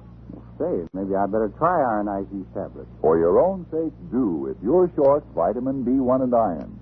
Then see if before long you aren't saying, man, oh man, do I feel great. My jitters are gone. Now I enjoy 3 square meals a day again. That sagged out feeling's a thing of the past. I'm sure glad I tried ironized yeast tablets. And now back to our lights out story of Sakhalin.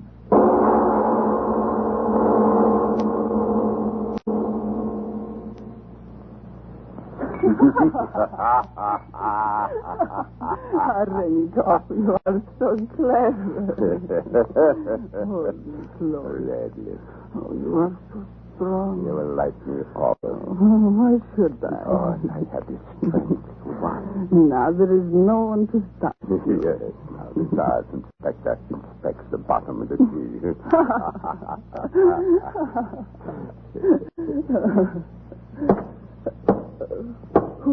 Whoever it is, I'll flay his skin off. I told him not to disturb me here tonight. Come in. Come in. Commandant Rennikov. Oh. Who are you? My credentials, Commandant. Credentials?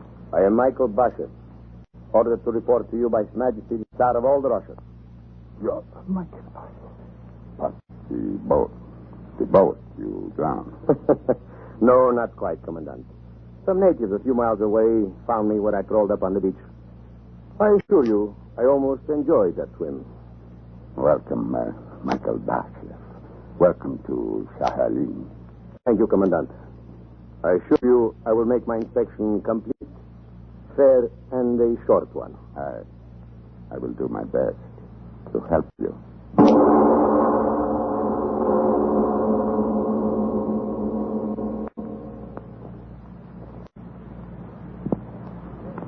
You are so strong, Michael Bashev. Am I? Oh, your muscles, they crawl under the skin of your arms. Let's go in. Oh, no. Stay out here a little longer with me. Oh, don't you like little Marina at all, Michael Bashev? I have work to do. Work? His Majesty sent me here for a very definite purpose. Oh. I must obtain accurate information of the income of gold mines and other activities of the prisoners on this island. Such accurate information is valuable to you, Michael. The Tsar's order. And if you could get accurate information quickly, it would be worth a great deal to you. I cannot leave until I do. If I told you the truth about what's going on here, would you take me with you back to St. Petersburg, Michael Bashev? What? Would you take me back to St. Petersburg, Michael? I want to go with you, Michael. I want to leave this place. I want to go with you wherever you go. Oh, you are strong, Michael. I love strength. I love you. These few days I've known you, I have learned a lot. Marina Petrovna. We are here, Commandant, in the shadows. You here too, Michael Bashev. I did not see you. Yes, we were resting. Marina here has been showing me around the barracks. So? I was entertaining our guests as you wanted, Renikoff. Where are you standing there long, my dear? You mean around the corner? Yes. Yes, I was just wondering. I have been praising you so much to Michael that I was just wondering if you heard all I said. Unfortunately, no. But you will come inside, Marina. Inside? Why? The post has come. There's a letter for you from St. Petersburg. Oh, I have been expecting it. Yes, I know. You will excuse us, please, Michael Bashev. Yes, of course. After you, Marina. Yes. So. The letter, Renikoff, where is it? Letter? What letter? No, do not tease me. You said there was a letter for me from St. Petersburg. Did I? I have done nothing. Come here to me. What? Here.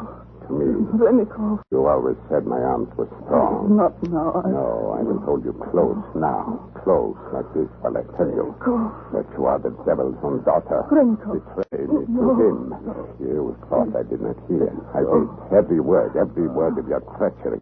If I give you the information, you would take me to St. Petersburg. My Michael Bashev. My strong Michael Bashev.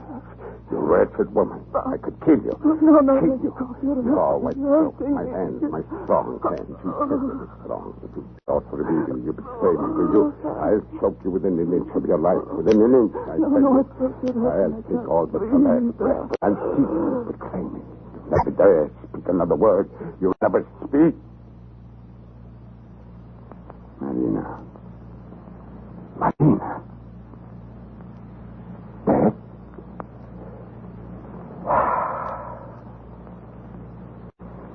And now it is your turn, Michael Bashev.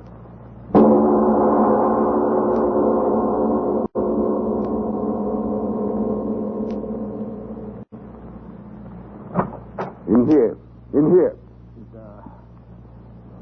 Come here, you. Stand there. You are Brugger, the crazy. Brugger. Your sentence? I don't know. My head. I cannot remember. And let me remind you, your sentence was for life. You know why you are here? The Tsar. He is to blame for my misfortune. Yes. So I understand. The Tsar himself. The Tsar. Yes, he is to blame. The police official in my village. My daughter. He wanted... You listen to me, Your Excellency? Yes, I listen.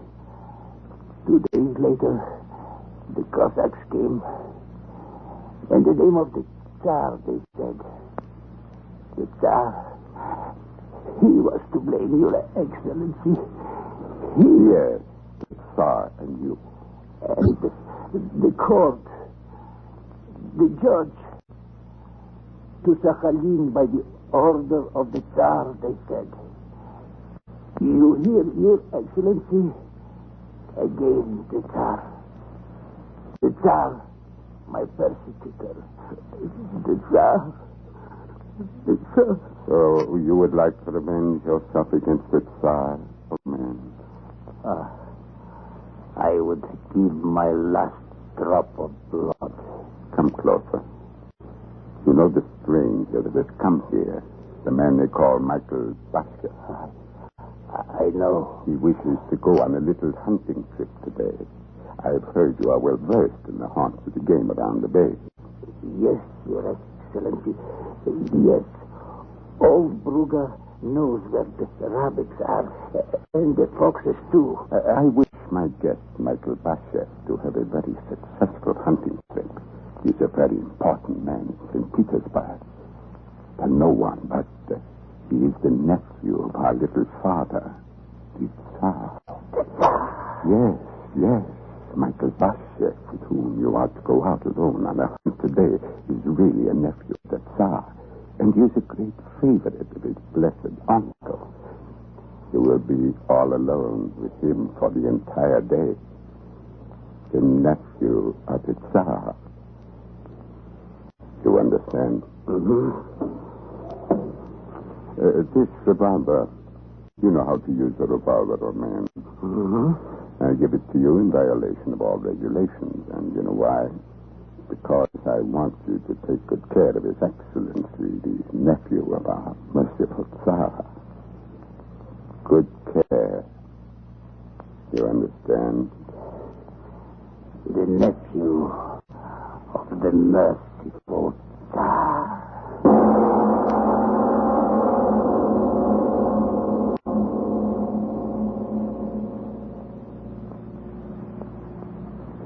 Well, old man, there ought to be rabbits in these fields. No. Sure, Rodney. You must like to walk. No. Well, I must say the Commandant gave me a very talkative guide this morning. No. That's all I've heard from you since we started out. Well, I don't suppose that the man who has been in prison on this godforsaken place as long as you has much to talk about. Tell me, how many years have you been here? Years mean nothing. No, I suppose not. See those birds? Too bad Marina Petrovna couldn't come with us this morning. Strange she should get ill so suddenly. Do you know what happened to her, Bruga? No. Then I suppose you don't. I say, old man, how much farther do we have to go? We're miles from the camp. We have come far enough. Huh? The great star. The merciful, righteous star will miss his favorite nephew. No? What are you talking about, Bruga? What about the Tsar? Your uncle. Your merciful uncle. You are his favorite. Are you not Michael Basheff? My uncle? Sure, Babidi, what are you talking about? I have no uncle. You are not his nephew. Whose nephew? The Tsar's. Are you mad? Would I be here in this godforsaken place if I were a Romanov? Why, if I had my way, the Tsar and all his filthy blood-sucking... I must be going crazy, too, talking this way. You do not know the Tsar? I'm a government official. What do I know about the Tsar? Why don't you ask your own Commandant Rennikov if you want news of the Tsar? He'll know all about his cousin. Rennikov. Cousin to the Tsar. I thought everyone in all Russia knew that. Why do you think he's commandant here after the scandal he was in back at St. Petersburg? Why, if not for his relationship, our dear Rennikov would have been swinging from the highest gallows. It was only because he was a cousin to the Tsar that... Old man, Bruga, where are you going? Why are you going back? Come back here. Come back. Well, it is an island of madmen. But that look on his face when I said that...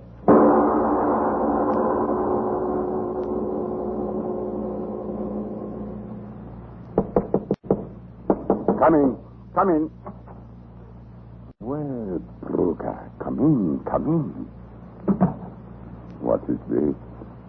I guess Michael Basheff met with you. Oh, what a pity. Do not tell me you had an accident. Ah, well, so it goes in this life of ours. Well, what are you standing there like that for, you fool? What happened? Did you do as I said? Is he dead? What happened? Nothing happened. What? What have you said? Nothing happened. Speak, you fool. What do you mean, nothing happened? Nothing happened. My whip! Where is my whip? I'll tear the man's eyes out. Nothing happened, little cousin of the Tsar. Wait till I put my hands on my whip. Stand where you are. Cut! Put down my gun. You thought you were clever. You thought I would not find out, eh, Commandant? You mad fool. Put down that gun. But I did find out. I did. Give me that gun, Bruga. If only you were he. Now, come, old man. You don't want to harm me on your friend. You was rich and tears of weak tears he must die have. Now, come. Hand me the gun. I will pardon you, old man. Yes, you'll go home a free man. I have no home. He took that for me. No. I will take don't look at me like that. Be careful. The trigger. You die. No. Help me, God. Die, little cousin of the Tsar. Help me.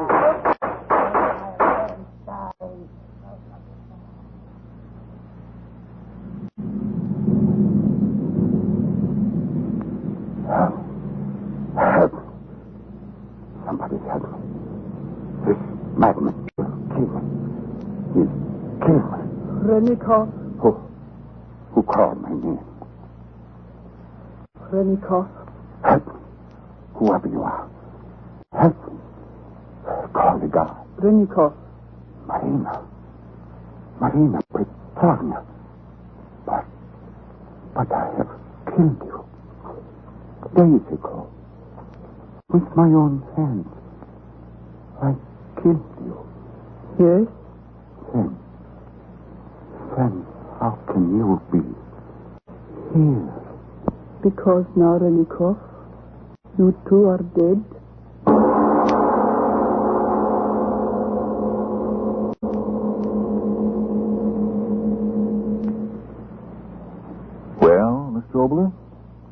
proved your thesis that cruelty didn't start with fascism.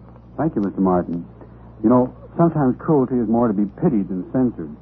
Because sometimes a man's cruelty, according to medical authority, is based on a sickness, a glandular condition. A person who wishes to inflict pain or have pain inflicted upon him is performing that way because the solutions in the bloodstream aren't just right. Take, for example, no, not you, Frank. The man I'm going to tell you about will have to wait until you've had your say. If you envy people who are stronger and peppier than you are, and if vitamin B1 and iron shortage is what's keeping you weak, run down, and jittery, then try ironized yeast tablets. Now, a rundown condition may stem from other causes. If in doubt, see your doctor. But if you're deficient in vitamin B1 and iron, and more of those substances is all you need to help you get back into the pink, remember, ironized yeast tablets give you both. Yes, they cost but a few pennies a day, and what's more, you don't risk even those few pennies.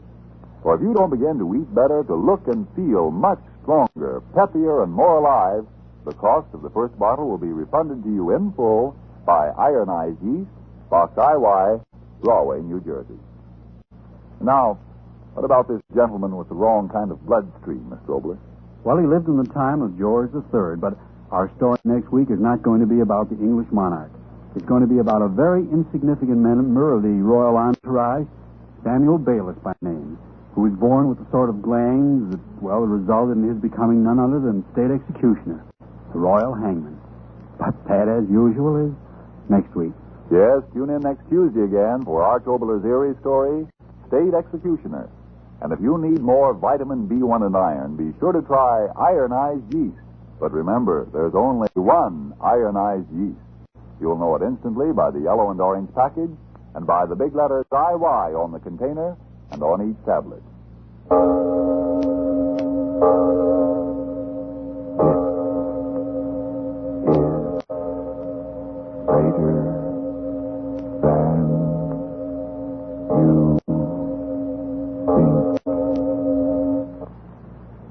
Friends, how about those white shoes you bought early in the season? Are they getting that old before their time look?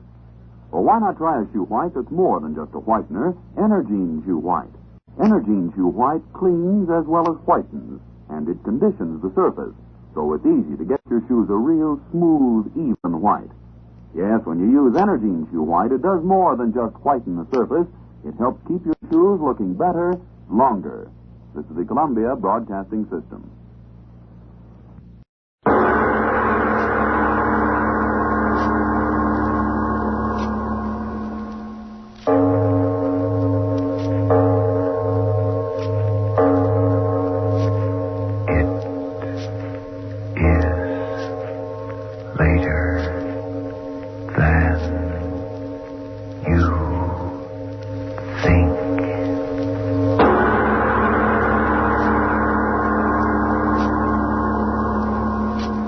Let's go back tonight to another time, the time of King George III of England. But our story tonight is not of monarchy. It's the story of an ordinary man by the name of Samuel Jones, who had the extraordinary profession of state executioner.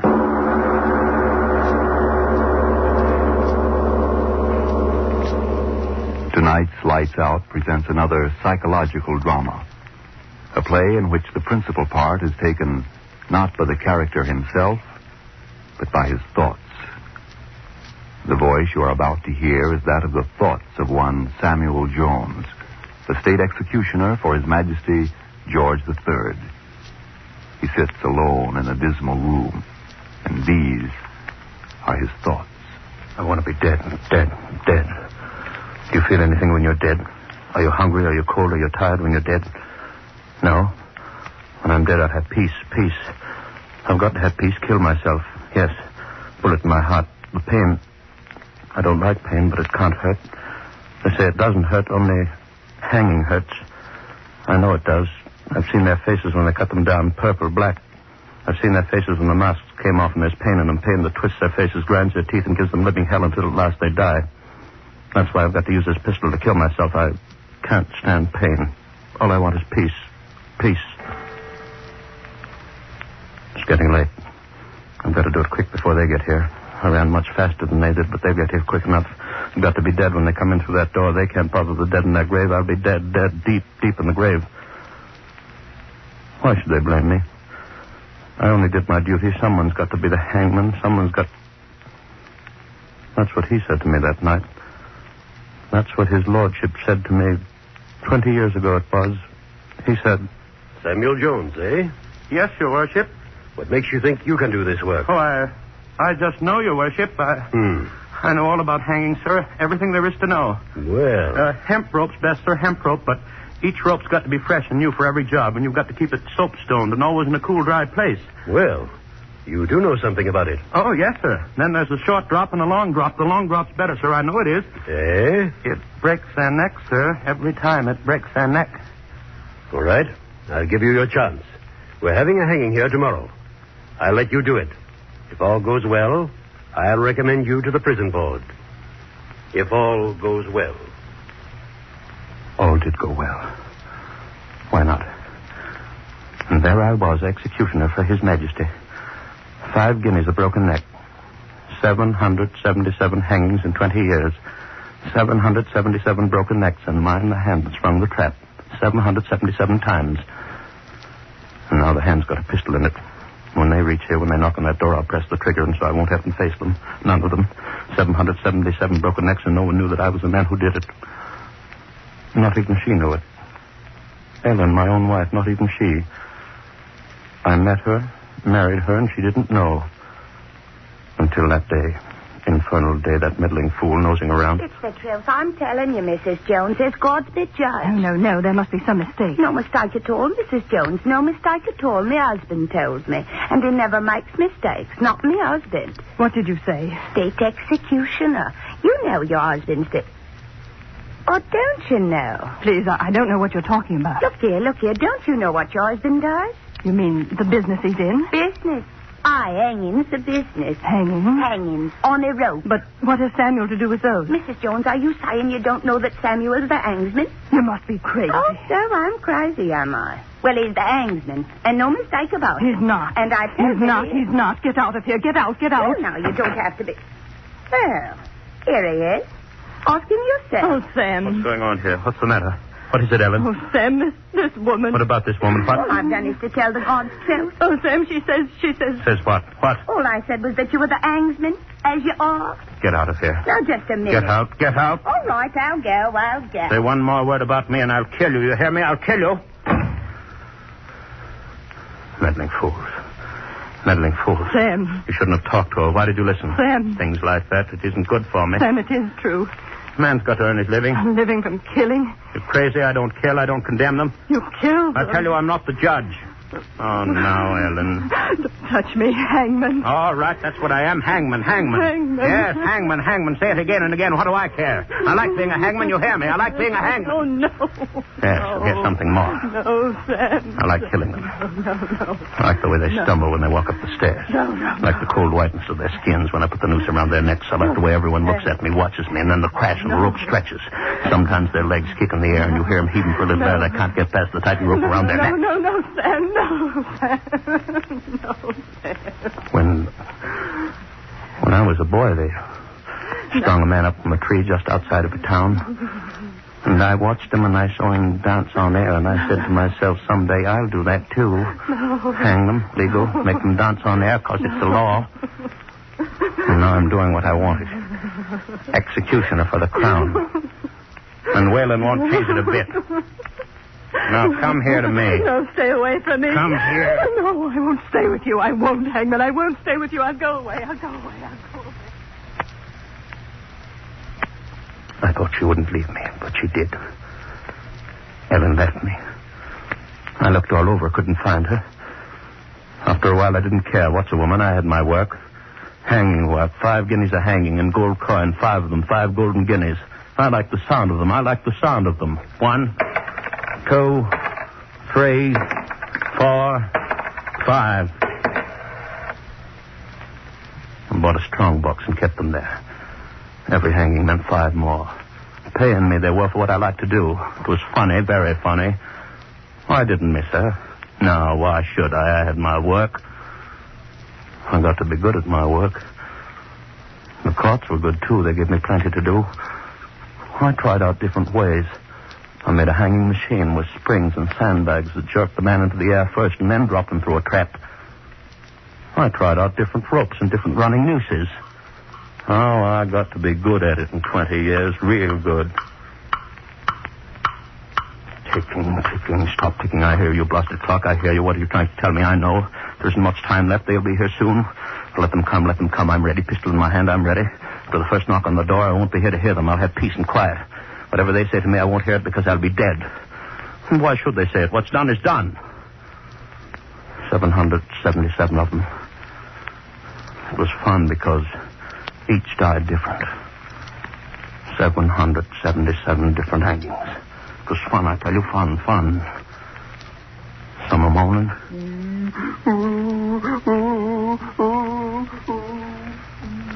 And some went to the gallows a crying.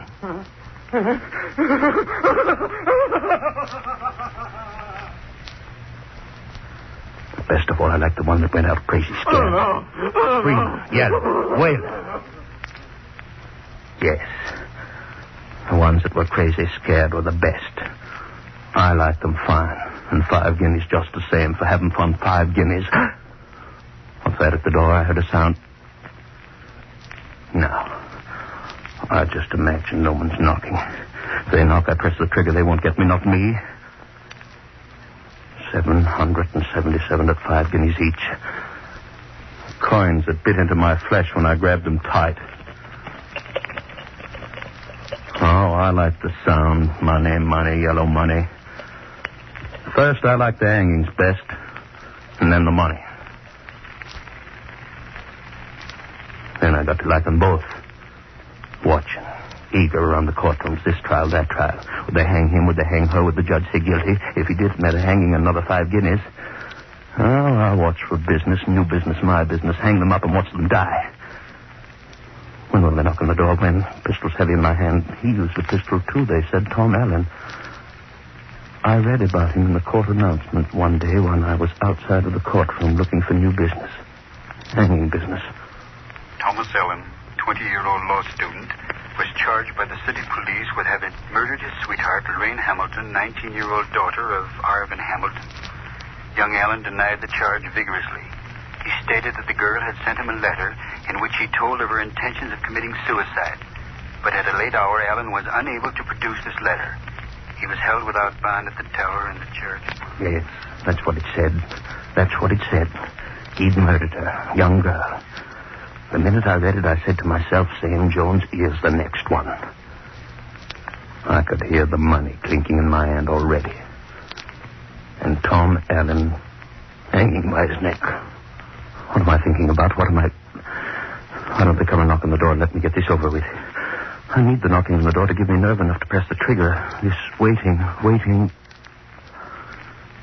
waited for Tom Allen, too. I waited for them to say guilty to him so I could put the running noose around his neck. I waited, going every day to the trial. The prosecutor for the Crown said... Guilty. The young man's solicitor said... Not guilty. The young man said... I didn't do it. I tell you, I didn't do it. She did it herself. She wrote me a letter saying that she was killing herself. She wrote me a letter. I tell you, she wrote me a letter. Yes, that's what he said. She wrote me a letter saying she was killing herself. But where was the letter? Nobody knew. Couldn't find it. And day after day, sitting there in the courtroom, I could see the noose coming close and close. A few days more and he'd be dancing on air. Another 5 guineas in my box. Such a pity, such a handsome young man, strong young neck for my rope. I say he didn't have a chance. What good did it do for his solicitor to keep saying... I tell you, gentlemen, it is circumstantial evidence and circumstantial evidence alone which has been produced. A weird combination of circumstances have conspired to make it appear that the suicide of this unfortunate girl was a murder committed by this equally unfortunate young man. And an equally weird set of circumstances have resulted in the disappearance of this vital letter, which clears Tom Allen of all responsibility for Mistress Hamilton's death. In this letter, the girl clearly stated that she was taking her own life by poison. In spite of the absence of this letter, surely you, as intelligent men, can tell after seeing and hearing Tom Allen's testimony that he is telling the truth, that such a letter did reach him, and that he is innocent of all wrongdoing. But there was no letter. He didn't have a chance. The prosecutor for the Crown got up. He said, "The letter. The mysterious letter. And where, gentlemen of the jury, is this letter? To what mystical realms has it disappeared? This wondrous communication which so conveniently absolved Tom Allen for the death of that poor girl. Where, I ask again, is this letter? The young man has stated repeatedly that the letter was in his lodging undestroyed. But every inch of that lodging has been carefully examined, and yet the letter has not been found. And why hasn't it been found, gentlemen? I will tell you. It is because that letter does not exist. Lorraine Hamilton never wrote such a letter. She was murdered. Murdered in a fit of jealous rage by this man who expects you to believe a preposterous story about her death. Yes. I sat there and I felt good, because I saw that young fellow didn't have a chance. My noose was getting closer, closer to his neck. And then the black cap on the judge's head. For this vicious crime against the order and security of the Crown, you, Thomas Allen, are hereby condemned to be hanged by the neck until dead. No, I didn't do it. I didn't do it. I tell you, I didn't. I'm innocent. I didn't do it. I tell you, I... Then I had him. All his yelling, all his screaming wouldn't do any good. I had him. All ready for my noose, guilty. I wanted to go up and thank the judges. Gave me business, hanging business, devil's business. Why don't they hurry up and get here? I wouldn't have to think anymore. Knock on the door. I wouldn't have to think. Finger squeeze the trigger. Finished piece. I wouldn't have to think what happened then, what happened after they said the boy was guilty. They put him in a cell. Death cell. The door shut tight. And I stood and watched. They put him in a cell. 5 golden guineas in the cell. A few more weeks and he'd be mine to teach that dancing lesson on thin air. I counted every day until they'd give him to me. I peeked along the corridor watching his cell. The warden of the prison said, "Well, Sam, it certainly looks as if you're going to have another customer. I suppose you heard about it. The king refused young Allen's last appeal. He hangs in 2 more days. We'll try to make his going as easy as we can. I like the lad. Too bad about that letter he says the girl wrote him. Well, no use talking about it. We've got to do our duty. Oh, by the way, you're going past the cell? Here's some books of his. His landlady sent him. Thought he might like to read them while he had the time. Take them with you, Sam, and give them to him. It'll be his last time to read. So I took the books along. Why not? Reading wouldn't save that neck. I started down the corridors with his books. Down the corridors toward the death cell. Something white fell out of one of his books, and I picked it up. It was a letter, and it read, "Dear Tom, I told you I was going to kill myself, and now I'm going to do it. By the time you get this, the police ought to be accusing you of murder, since undoubtedly all those people who heard us quarrel the other night will be testifying that you killed me. That's the main reason I'm sending you this letter, so that you will have some proof that the poison they'll find in me was self-administered. Forgive me. I'm just tired of living." And it was her name signed to it, hers, that girl's. The one they said he'd killed. This was the letter. The letter he'd been yelling about. The letter he wanted to save his neck. But his neck belonged to me already. 5 guineas. I stuck the letter deeper in my pocket and just waited until the night. The warden... Well, Sam, it looks as if we're going to have to go through with it. Now, I want everything done properly and no mistake. Going to have a large visitors' gallery. Very distinguished people. Say, and that reminds me, there's been some woman trying to see you all day. Some woman. Don't know who she is, Sam. She says she's got to see you. Well, I wasn't seeing any woman, not that night. There was my work to do. See that everything was ready. The rope was ready. Everything perfect for a perfect hanging. It grew later and later. I could hear him in the death cell pleading with the minister. But you've got to help me, sir. You've got to. You've got to get the king. He's got to believe that I didn't kill her. I didn't. Oh, won't anyone believe me? She wrote me a letter. She wrote me a letter in which she said she'd killed herself. She wrote me a letter, I tell you. She wrote me a letter. Yes, the letter. The letter was in my pocket, and there it was going to stay until it was all over. He couldn't live now. I'd waited too long. It had been such a long time since they'd given me a good, strong neck to hang. They couldn't cheat me now. At last it was the hour. They came for him in his cell.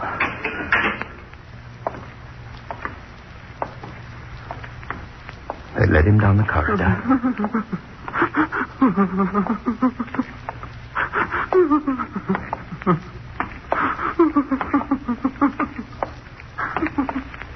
And then they were marching him up the stairs to the gallows.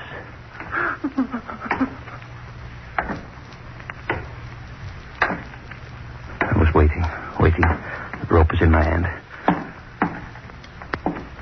The boy looked up at me. His lips moved. He said, I tell you I didn't do it. The letter. Black hood over his head. The letter, I didn't kill her. The letter, I tell you I didn't do it. The trap. His heart.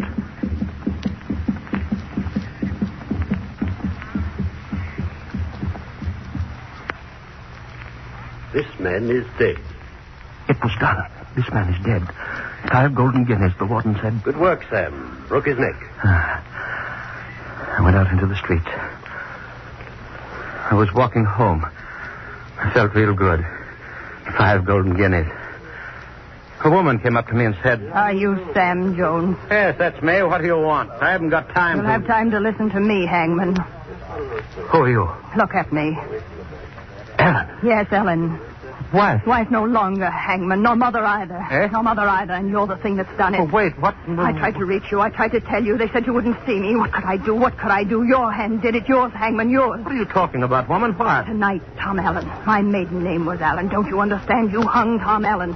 Well, and so I did. What of it, woman? What of it? Tom Allen, Hangman, was your son. No. Your son. You hear me, Hangman? Your son. You hung your son. You hung your son. Your son. You hung your son. Your son. You hung your son.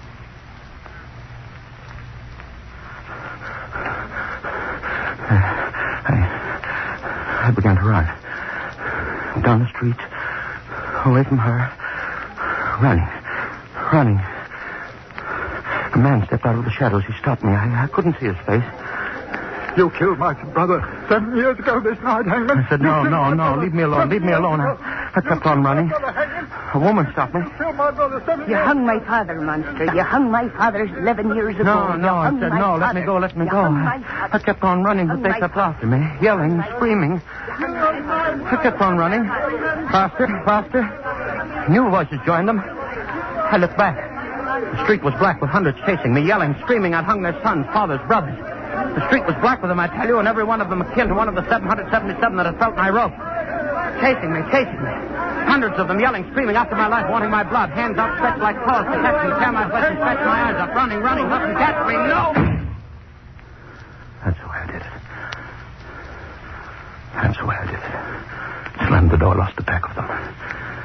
Every one of them, wives and sons and brothers of the 777. But they'll find me.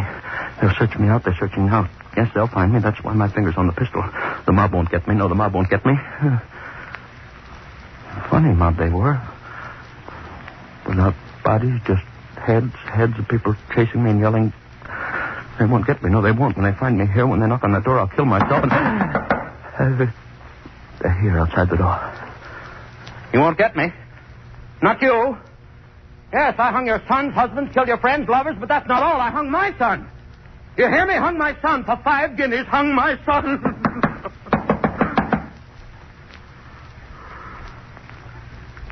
Yes. Come in, all of you, and see me die.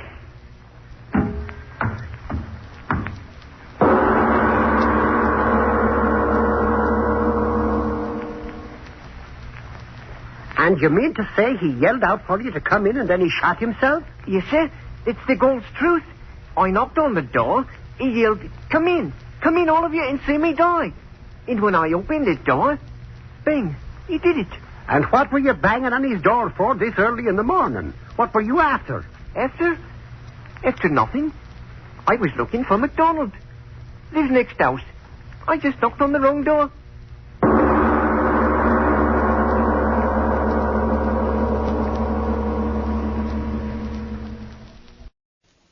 Ironized Yeast presents Lights Out, Everybody.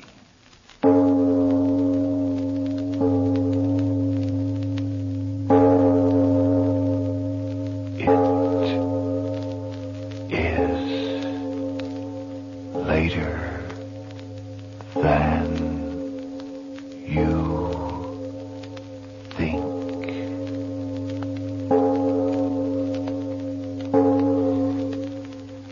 Lights Out brings you stories of the supernatural and the supernormal, dramatizing the fantasies and the mysteries of the unknown. We tell you this frankly, so if you wish to avoid the excitement and tension of these imaginative plays, we urge you calmly, but sincerely, to turn off your radio now. This is Arch Obler.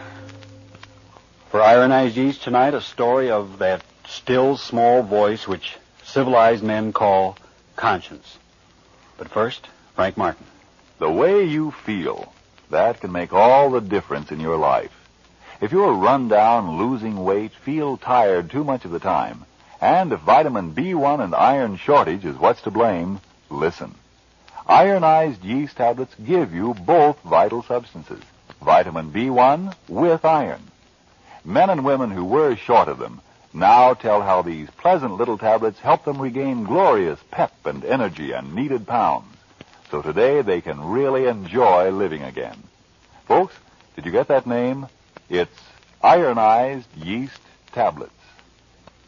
And now, Lights Out, Everybody.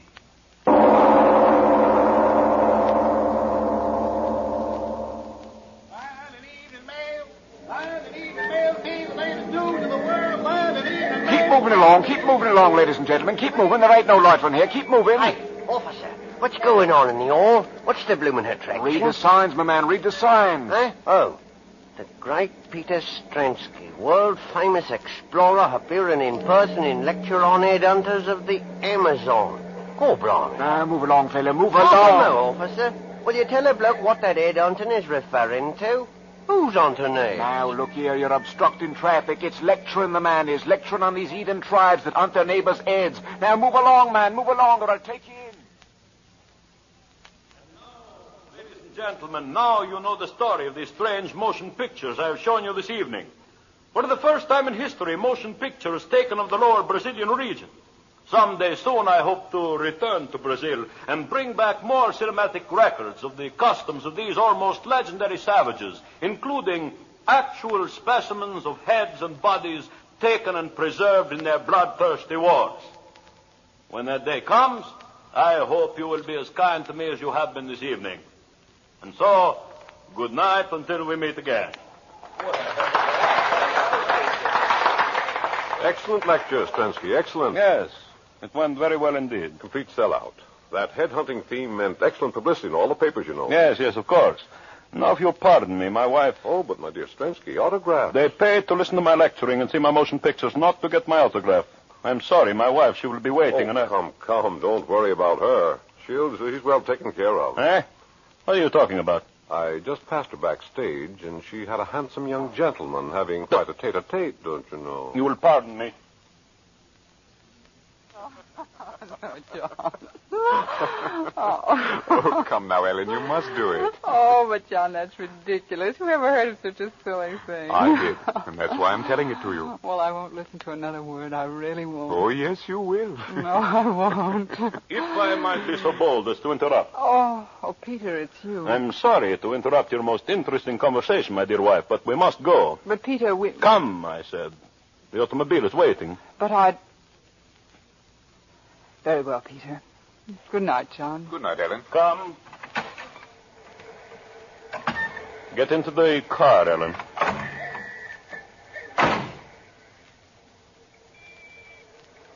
Why don't you say something, Peter? Yes. Yes, I will say something. This. Well, why don't you speak? Why don't you cry? I wouldn't give you the satisfaction. So, you save your tears for him, too. Say something. I'm leaving you, Peter. Leaving me? What are you talking about? I spoke clearly enough. I'm leaving you. Don't be a fool. I'm trying not to be. That's why I'm leaving you. I should have done it a long time ago. You'll go to him. No, I'm going to divorce you first, Peter. Divorce? I won't have any difficulty about that, I'm sure. No. Never a divorce for me. Never. You'll have no choice. Please stop the car. Yes. Goodbye. Ellen? I'm sorry for you, Peter. No. I'm sorry for you. And him.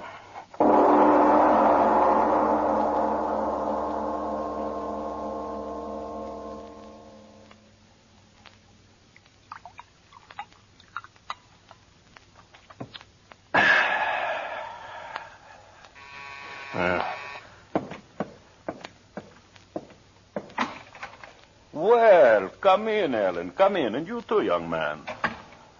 What do you want of us, Peter? It was very kind of you two to come here and join me tonight. You said it was important, Strensky. What is it? Oh, have a chair. Sit down. There is no hurry. Well, John and I, we're on our way to the theater. If you don't mind, Peter, tell us what you want. I want little. We have come to what the novelist would call the parting of the ways. As civilized human beings, we sit down. I, the husband, you, the wife, and you, young man, the, shall I say, favored one, to discuss our welfare. I'm sorry it worked out this way, Peter. This life, perhaps the fault was largely mine. I was not a very good husband. You're acting very decently about all this, Mr. Strensky. All I can say is I love Ellen very much. And you love him, Ellen? Yes, Peter. If we could arrange matters quickly, I mean the divorce and all that sort of thing. Of course. I just said we are together like civilized human beings. And now, if you will excuse me, I will close the door. The servants, you know. He's acting surprisingly well about it all, Ellen. I'm not so sure, John. So, now what I have to say, I say in complete privacy. Peter, just why did you want John and me here? Yes. We should come to the point. You and I, Ellen, I suppose there is no use talking about us anymore. Is there? No. So, all right, I will be a gentleman. I will withdraw as gracefully as my clumsy self will permit. First, then, we will sign the papers. Papers? I want you to waive dower rights. Oh, just as you wish. Excellent. So here is the legal form as drawn up by my solicitor. I assure you it's quite in order. You will sign first, young man. Me? Yes, as a witness, you understand? Oh, very well. My pen. No. Use this one, please. Here. Oh, I'm sorry. Oh, John, what's the matter? Oh, nothing. Just a scratch. The pen point. Oh, I'm so clumsy. John, Oh, it's nothing, really. See, the pen point hardly broke the skin. Yes, but it did break the skin. Oh, yes, John. You see a drop of blood. Oh, it's nothing at all. Just a scratch. Unimportant. Why did you laugh like that, Peter? He said unimportant, and yet it is the most important scratch your young man has ever known. How's that? What do you mean, Peter? What's wrong? You feel something, John? What? A constriction between the eyes, perhaps? Peter. Or maybe a strange pounding of the heart? Peter, Or what have you perhaps, done? John, your vision blurs. You hear strange sounds in your ears. A great lover? Peter, answer me. What have you done? John, are you all right? Tell me, are you all right? I don't know. My head, it's so strange. John, what think is I'll it? sit down. Peter, what's wrong with him? What's wrong? John, what do your lips... You cannot speak, can you, John? If you open your mouth, the words will be your last. A great lover? Peter, tell me. Tell me, have you done something to him? Have you? John, look at me, darling. Speak to me. Tell me what's the matter. Yes. John. Yes, speak, John. Ellen, John! Peter, help me. He's fallen. Peter, help me. Help me. Help you? But, John, look at him. Look at him. He's ill, dying. Doctor, get a doctor. Not a doctor, my little wife. Doctors cannot restore even great lovers after the poison of Baracata has entered the veins. Poison. That pen. That scratch. Ellen, you must... So, the thought of your lover's death draws the blood from your head and you faint, eh, my little wife? When you awaken, you will wish that you died with him.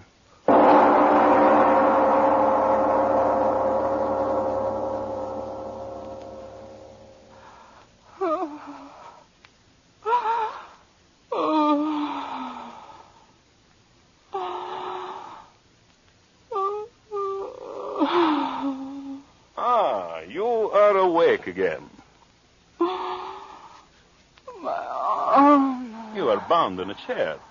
It is most discourteous of me, I know, but then, as you may remember, I always was a barbarian. John. John. You will keep your voice down. John. You've got to tell me. Where is he? Why am I down here? John's not dead. He can't be dead. There on that table. Under the sheet. Not John. Yes, John. John. You've killed him. Let me loose. Let me go to him. Stop that. John. Stop making that noise, you mad woman. Stop it. Stop it, I say. All right, I'll stop you then. I'll stop you. All right. There, my little wife, scream, yell, rave all you want. This gag over your mouth serve its purpose well. Go on. Go on. You amuse me.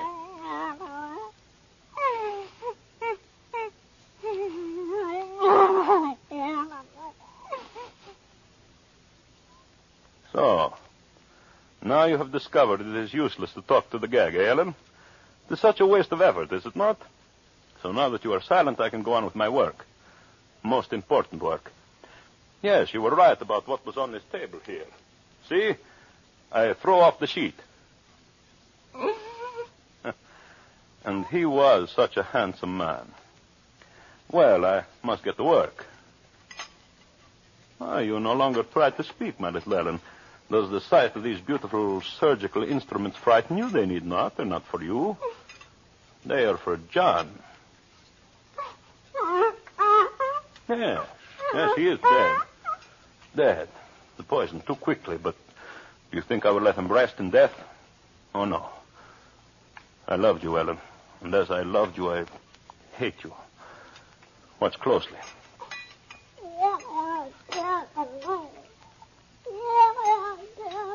What?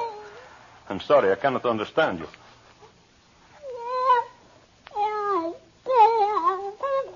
Oh, you ask me what I'm going to do. The knives, sharp knives, you see them? No, they are not to dismember your precious John.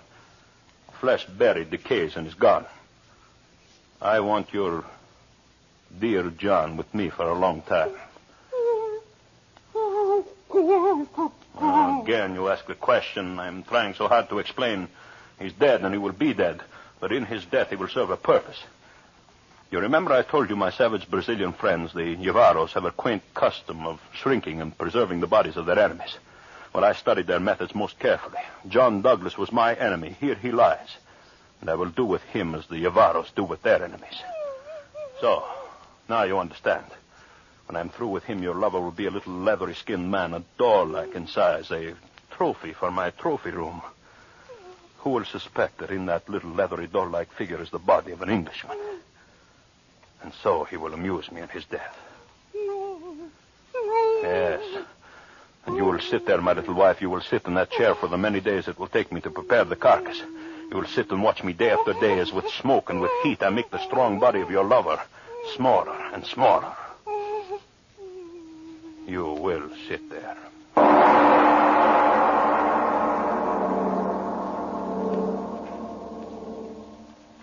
Ladies and gentlemen, a deep breath, please, before we go on with this story of a jealous husband and the strange and terrible revenge he took against his wife and the man she loved. Yes, before we go on with tonight's Lights Out story, a moment for relaxation and a return to the realities of today. The place is a shipyard, and a worker is saying, I quit my desk job because I wanted to help build ships to win the war, but I'm afraid I can't keep on. I'm losing weight. I'm so restless I lay awake most of last night again. I feel so tired out so often when I know I shouldn't. I hardly know what to do. Do? Why, find the cause of your trouble. And if it's a deficiency of vitamin B1 and iron, get ironized yeast tablets. Vitamin B1 and iron? Ionized yeast tablets? I don't understand. You see, you're working harder now, so naturally you need more strength and energy. But when you don't get enough vitamin B1 from your food, you may lose your appetite, not eat all you need, and so lose weight and strength. And without enough iron, you may be weak and pale and too often feel all in. But Ironized yeast tablets give you both vital substances. Vitamin B1 with iron. Maybe I better try ironized yeast tablets. By all means do if you're deficient in vitamin B1 and iron. Ironized yeast tablets have greatly helped many, many others with these deficiencies. See if they're not of equal benefit to you. See if before long you, too, aren't saying... Since I've been feeling so much better, I sleep like a baby. That tired-out feeling is gone. I'm sure glad I tried ironized yeast tablets. And now back to our lights-out story of the little people.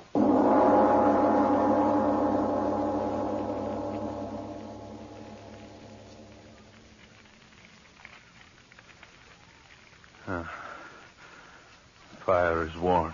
Hell, warm, so very warm. The air filled with smoke. Dry, swirling smoke. See how it coils around him. At first, how often you cried out when I talked like this, but now you're silent. Weeks. How many weeks has it been? 4, 5, 6? It used to take my savage friends 10 weeks to dry and cure the bodies of their enemies. 10 weeks. And I have done it in 5. Look at him. 6 foot strong and broad he was, but now a doll in size, a small brown doll. Oh, what weary days they've been, filling the body full of sand and slowly turning in the smoke and the heat, not too quickly, not too slowly, not too close to the flames. And now, the man that was John Douglas, a doll, a brown doll of death. The flames are noisy. Noisy as you are silent, little Ellen. You are... Oh, I hadn't noticed. Your eyes are closed. Wake up. Wake up! Wake up, I say.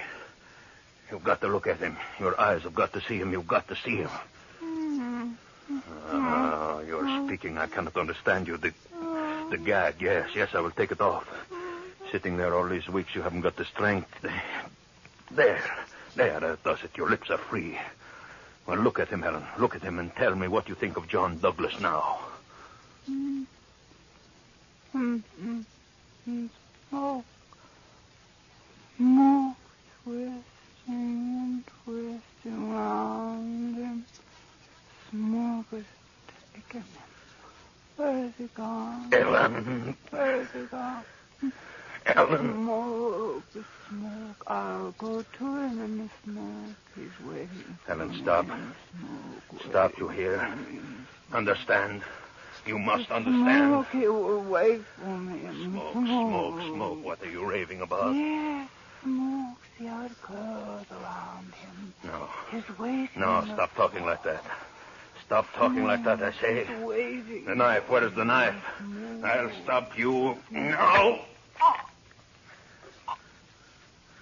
Ellen, all right. Dead.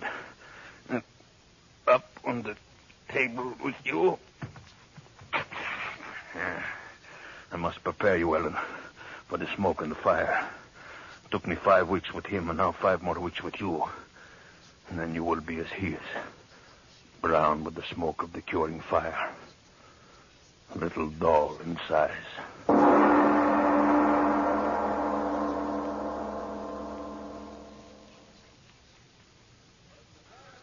Kayans, the Borneo, and the Celebes are not the only savage tribes which indulged in this most curious pastime of collecting human heads as trophies. In my travels in far-out places, I have come across at least 20 other races who participate in this strange custom. Let's get out of here, Mamie. Weatherman's as dry as dust. Oh, but who cares about headhunting men and the likes of that? Let's get out of here and go to a cinema. Quiet. Oh, all right. And they went raiding and killing their enemies, generally in nocturnal surprises.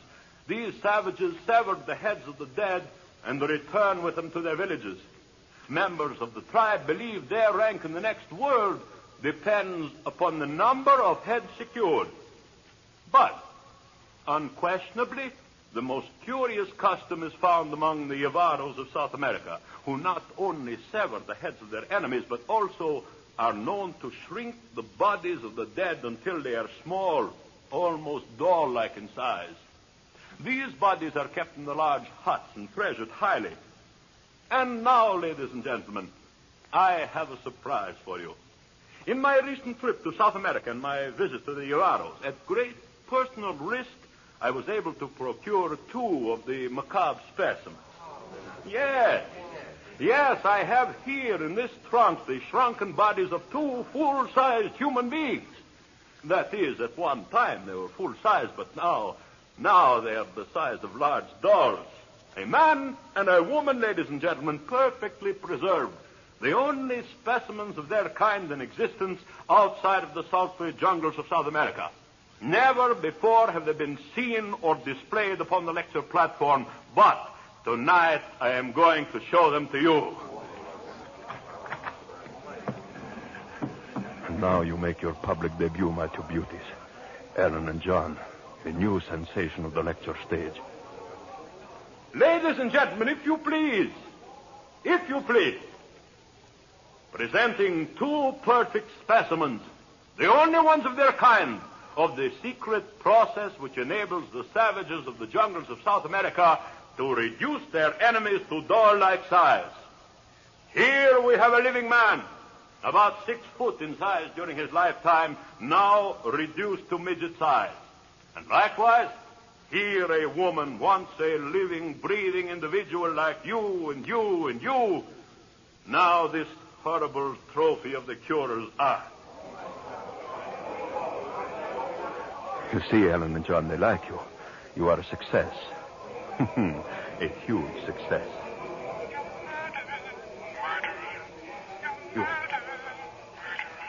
You're talking. You...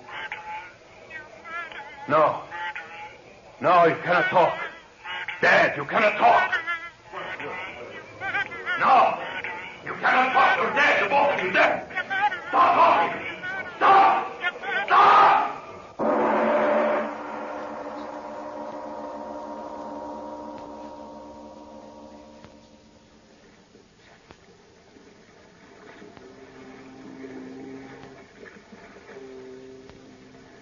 Sure, Captain, it's a strange passenger we got aboard this time, I must say. Oh, you mean Strensky?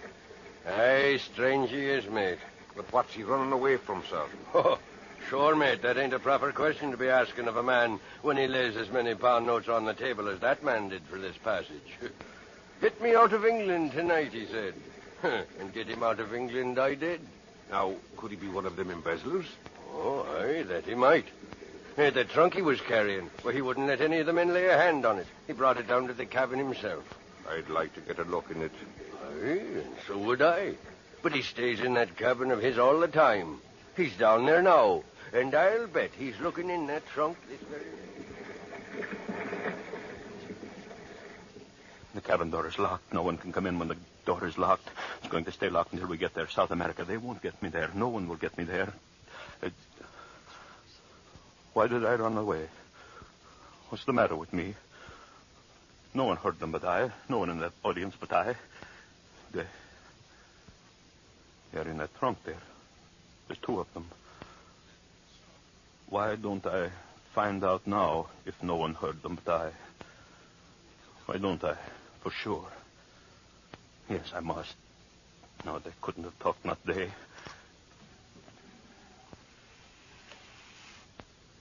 There's 2 of you lying there. You didn't talk, did you? No. No, of course you didn't. You're dead. You're more than dead. Hollow flesh shrunk by the smoke of heat until you're smoky little dolls. Ellen and John, I'm free of you forever. Forever. You, Ellen. Thing that was Ellen. Why don't you say something? Again. I heard you again, the 2 of you. I heard you. No. Stop it. Stop it. Stop it. Stop it, you little things. You can't speak. You're dead, burned in the flames. Stop it. All right, I'll stop you. Into the sea. I'll throw you into the sea. Come, you and you. I've got you in my hands. I'll throw you into the sea. First, you, Ellen. Into the water. There.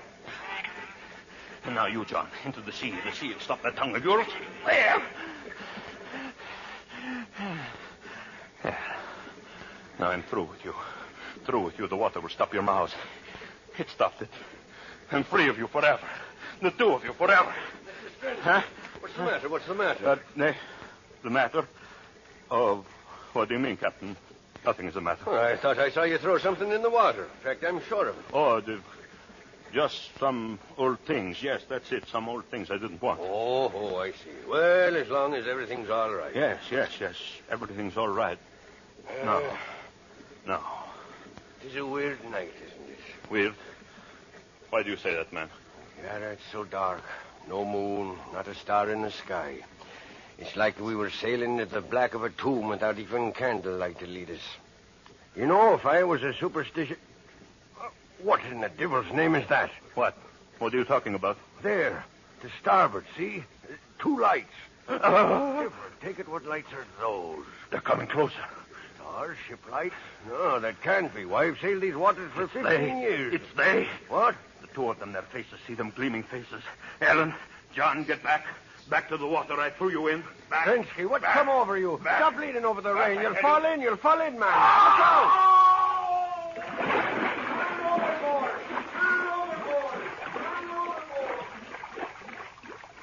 Help! I fell in. Help me! Here! I'm here! Save me! Save me!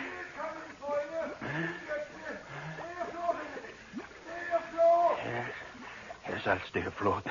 They'll save me. I won't die. They'll save me. No, Peter. Huh? Take his other arm, Evan. I have his leg. No. Let go of me. Let go. Come, Strensky. Join us. No. Stop. Ellen, John, the two of you, stop. You're pulling me under. Drowning me.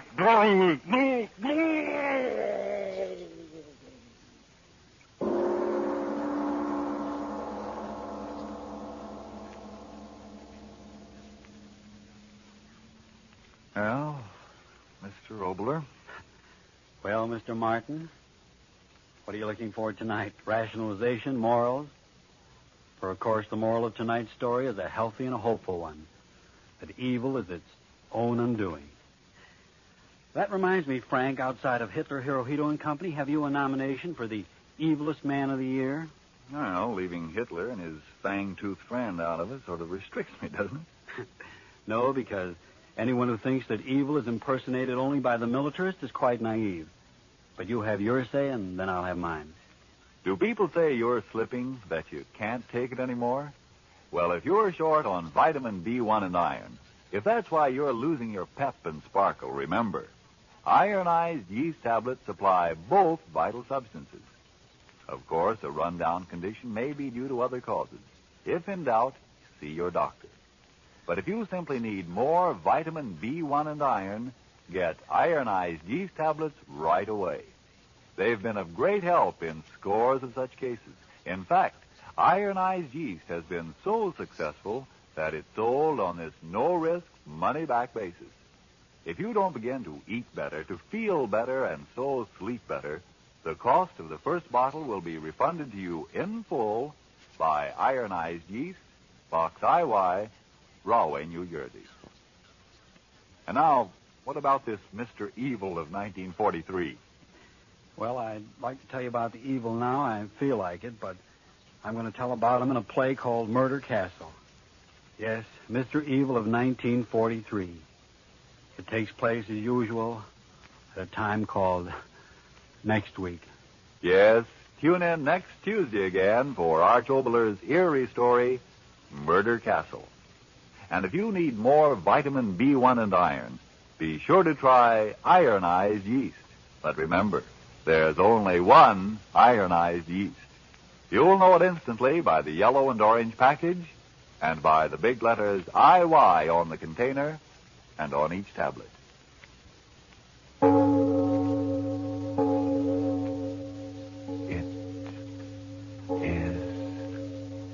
brighter than you think.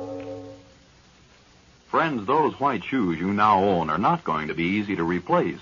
So give them the best of care. Clean them with Energine Shoe White. It's made only with the very whitest pigment. And that amazingly white pigment is thoroughly mixed into every particle of every drop of Energine Shoe White. So it goes on smoothly and dries quickly to a really white. Smoothly and dries quickly to a really white. Smoothly and dries quickly to a really white. Smoothly and dries quickly to a really white. Lights out, everybody.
$20 is 80 and 20 is 100. Perfectly correct. $100 rental for 2 months. And now, it's a matter of a receipt, of course. If you don't mind. Not at all. Not at all, Mr. Cook. Do business in a business-like way is my motto. We aren't a very large firm, but service supreme is our motto. Now, what did I do with my receipt book? So careless of me. In this pocket? No. Oh, any old piece of paper will do. No. Here we are. I had it in this pocket all the time. I'll just sit down over there and write it out for you.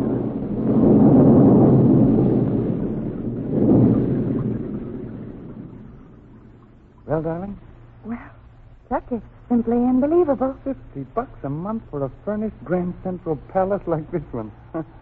Beautiful. There's something wrong in the wood pile someplace. Would you really think so? Oh, of course not. I'm only kidding.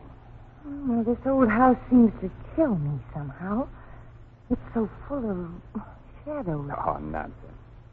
You're letting the storm outside affect you. You were always afraid of lightning, you know. There was a blinding flash just as we came in the drive. It illuminated the whole house. It seemed to glower at us, almost forbidding us to enter. There you go, letting your imagination work overtime. At $50 a month, we're getting a marvelous bargain. I only hope Service Supreme over there gets the receipt made out before he changes his mind. Hey, where's Billy? Sleeping. Over there on the sofa. Yeah, he made himself right at home pretty quick, didn't he? Exactly as Papa. What? Now, that's libel. I never curled up on a strange sofa. What? Without at least 3 drinks and a proper introduction. Anyway, I think... quiet. Here comes Service Supreme. Yeah. Here we are, folks. Money receipted right and proper. I hope you'll be quite satisfied here. Quite. Oh, I'm sure we will be. As you can see, our little boy has made himself at home already. Cute little fellow. I do hope he'll be quite all right. Well, I must be getting along. Business, you know. Moving in at once, aren't you? Well, we planned to... Yes. You told me you were. Well, good luck and goodbye, Mrs. Crook. Mr. Crook. Goodbye. Goodbye.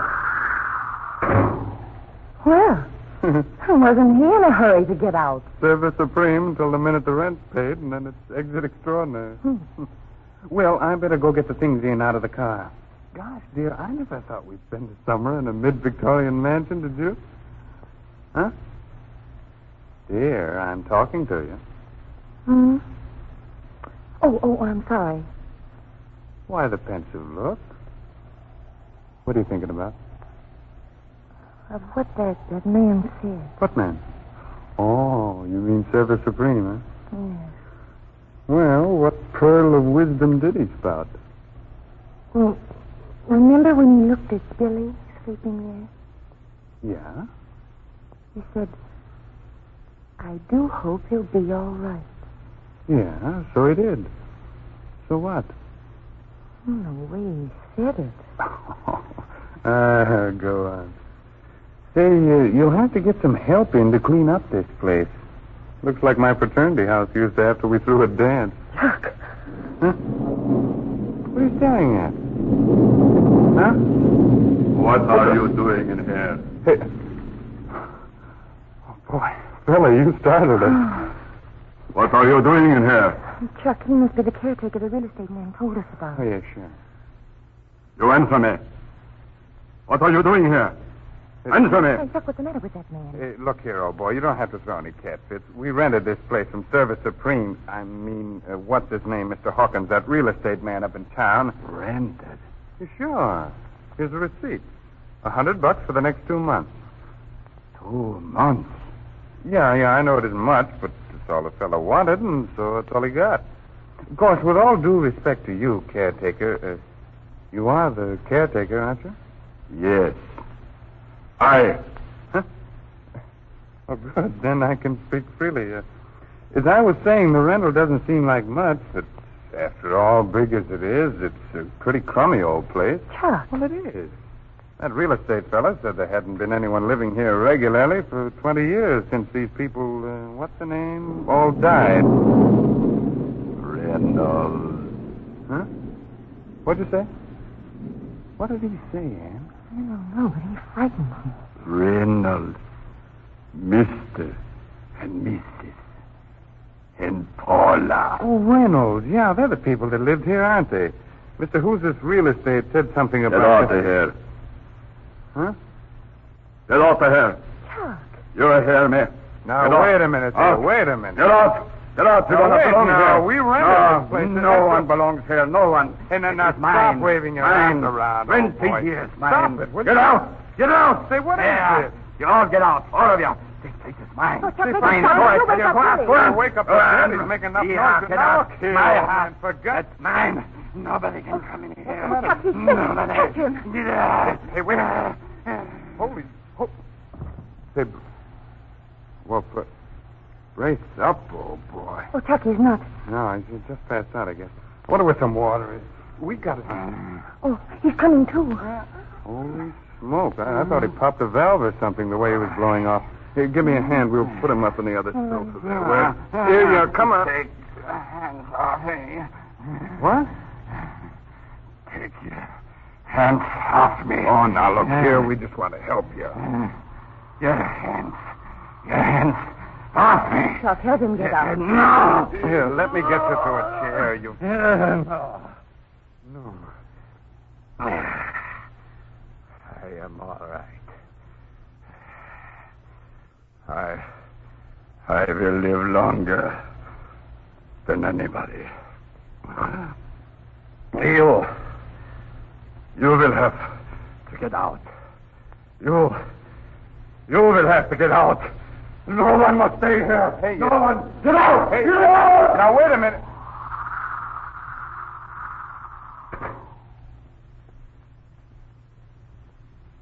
Wow.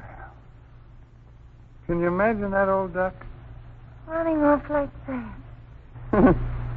Boy, oh boy, did we get a bargain. A house and entertainment by a crack nut, all for $50 a month. Well, but why was he so furious? Don't ask me. I'm no psychiatrist.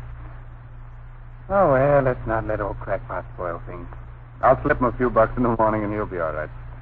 Now, let's wake that snoozing son of ours. Look, Huh? he is awake. Why? You little rascal, you. How long have you been sitting there watching, young man, huh? A long time. Where are we, Dad?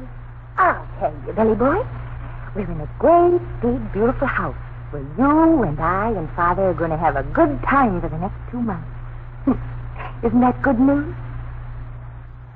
Well, why don't you answer your mother, Billy? Aren't you glad we're going to be staying here in the country? Dad, Yes, son. please let's get out of here. I'm awful scared.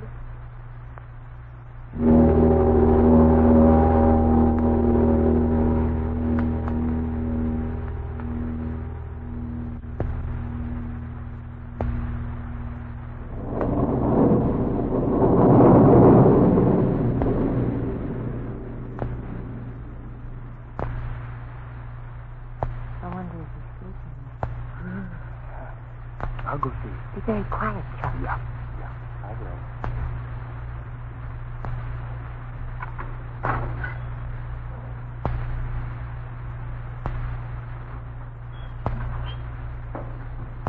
Well? Like a regular cherub. But Chuck, keep your voice down. Oh, that air of ours is sleeping so sound it takes Sousa's band to wake him up. Maybe we should have let him sleep with us this one night. And have him grow up into a lily that falls over at the sight of his own shadow? I know, Mrs. Cook. He sleeps in that room and likes it. Anyway, he's deep in sleep, so that's that. Oh, boy, oh, boy, oh, boy. Stretching out feels good. It's going to take at least 2 bands to wake me up tonight. We'll lock all the doors. Mm-hmm. And the windows. Yeah. Are you sure? Now listen, honey. Please tell me. I am telling you. This house is locked up tighter than a hoosegow. Shutters, doors, everything. I tell you, if that crazy old coot decides to come back to continue his oration, you'll have to use a hacksaw to get in. I wish it was morning. Hmm? Well, you could sort of straighten things out with him. After all, he is the caretaker. No, forget it. We rented the place from the regular agents, and if the old boy doesn't like it, well, it's just too bad. Now what? Let's go to sleep, huh? But, Chuck. Oh, Anne. But I want to know. What? Well, why should he have gotten so excited? It's been worrying me. I don't know. Maybe because he thinks we'll need more work. 20 years alone. Huh? What'd you say? Oh, I was just wondering why this place hasn't been rented or sold all these years. I don't know. Chuck, could it be? What? Oh, nothing. Hey, are you thinking of... Oh, that's nonsense. Is it? Why, sure, just because a house is big and old and hasn't been lived in for a long time doesn't mean that... Oh, I tell you, that storybook stuff. Chuck. Huh? Why did Billy say that he was frightened? Oh, he's just a little kid. Well, isn't it possible that young children are closer?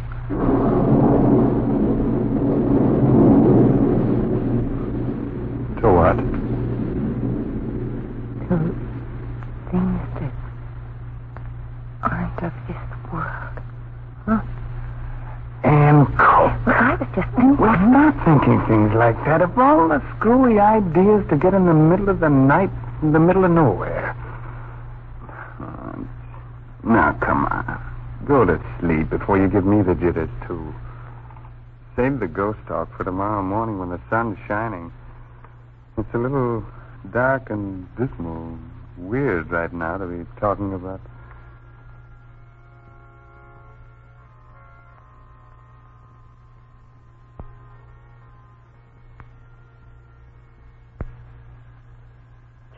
Listen.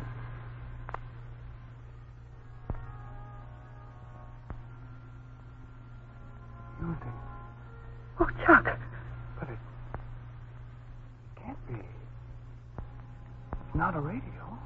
Chuck, I'm frightened. I knew something was wrong. I knew it. Anne. That old man was right. We shouldn't have come here. Stop. We shouldn't have. I know the music in the middle of the night. Now, don't let go like I'm that. scared. Wait a minute. Stop.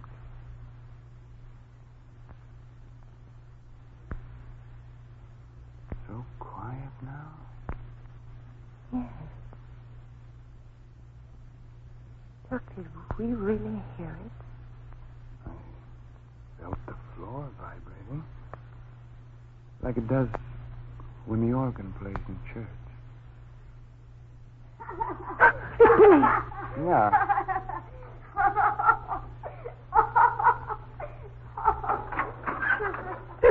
Oh, he's all right. Billy. Hello, Mom, Dad. Billy. Darling, why were you laughing like that? Why, Billy? Well, 'cause I've been having fun. Gosh, lots of fun. Oh, dream, son, huh?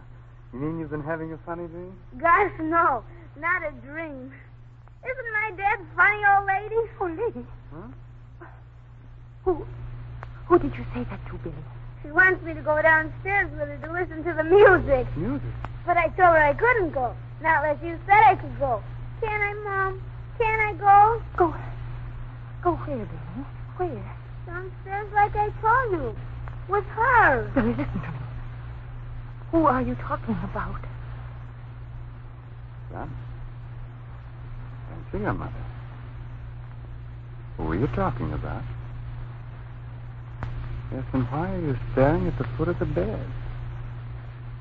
What are you looking at? The old lady, Dad. Don't you see her sitting there? Who's lady? Huh?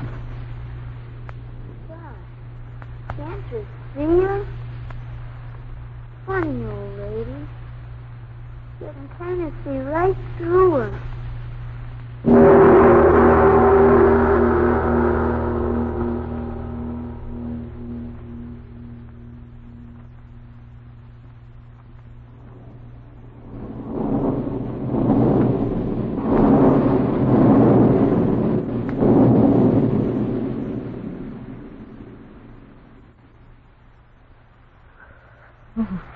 Cold, dear? A little. Here. Let me get this around you, huh?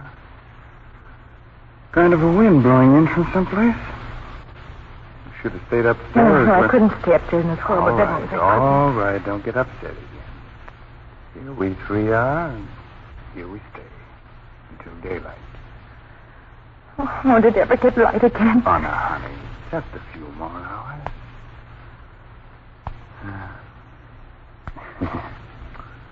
Gosh, kids are wonderful. What? Billy. Look at him there. Asleep as if nothing had happened. He doesn't know anything did. No, look at kid. You just wait until that old sun starts doing his stuff. And I'm going to turn this house upside down until I find out what's been bothering Look, wait. me. Huh? Did you hear something? I don't know. I thought I heard something sighing as if...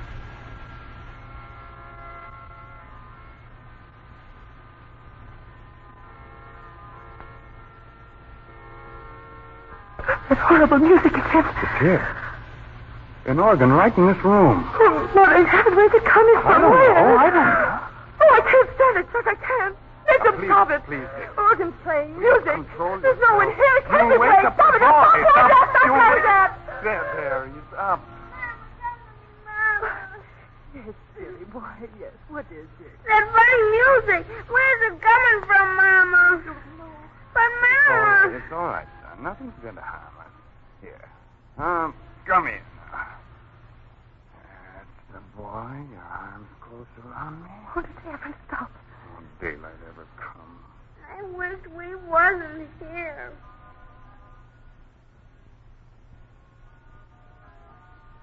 Chuck. It's getting darker. Boy. It's all right. Just the dark before the dawn. You know. Yes.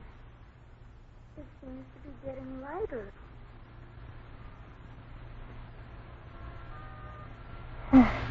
And the music's dying away. Yeah. Light. What a funny light. Anne, is there something wrong with my eyes? No. I see it, too. Do you? The wall over there. A light. Green, isn't it? Glowing on it. Oh, Chuck, I'm afraid. We gotta get out of here quick. Yes. No, wait. That wall. The green light's gone through it. Beyond it. There's a room there now. A room. Yes, I see it, too. Oh, Chuck, what madness is this? Mommy, what are you afraid of? Anne, there's someone sitting in that room. In the green light. Yes. It's a girl. See her so clearly. And yet, somehow it isn't real. Is it? Look at the way she's dressed. So strangely. So clear. And yet it's more like a picture on the wall. Not deep. The flatness of a picture. Chuck, look. There's a man coming into that horrible light. By George. It's him. What? Don't you recognize him? The old caretaker. Yes. Yeah. But now he isn't so old. Get me out of here. No, wait. We don't dare go. Not yet. Pictures on the wall. And yet not pictures. He's going closer to her. Yeah. I see it. Go, Paula. God in heaven, he's talking. And yet he hasn't flesh. I know he hasn't. Oh, it's you, Mr. Elvis. She speaks, too. Pictures talking as if... Am I nuts? Yeah, Paula. I wanted to talk to you. But you know, Mr. Elvis, and Mother doesn't like to have me talk with you. Because I'm a simple man, eh? A gardener. A servant. Oh, Chuck. Don't talk. Whatever the reason, Mr. Elvis, you shouldn't come here when Mother's away. It isn't right.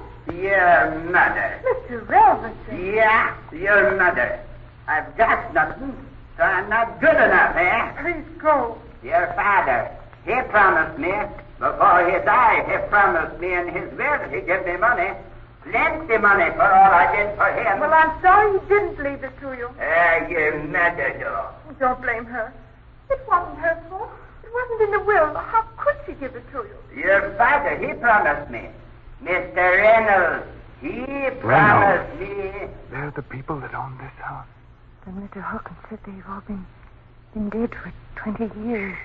It's no use, Mr. Elvis, in talking about that again and again. Please go. Oh, you drive me out too, eh? Oh, please don't talk like that. If I had money, the money your father promised me, you wouldn't tell me to go, would you? Maybe you would love me, huh? Marry me, eh? Don't look at me like that. You frighten me. That you could love me anyway, Paula Reynolds. I make you love me. No. Make you love me. Leave me alone. Leave me alone. You love me. I make you love me. Here, I make you love me. Here, I love you now. I love you. The light's fading out. And they're going with it. Oh, what have we seen, Chuck? What? Wait. The light. Coming back. Don't look, Billy boy. Here, darling, put your head against Mother. And look. He's killed her. Oh, Chuck. Standing over her. That horrible look on his face. Chuck. Another woman's coming in. The mother. He's turning toward her. Chuck, he's going to kill her. I can't move. I want to scream. I can't. Do something, Chuck. He's killing her mother. Killing her. What can I do? I'm rooted here. I can't move.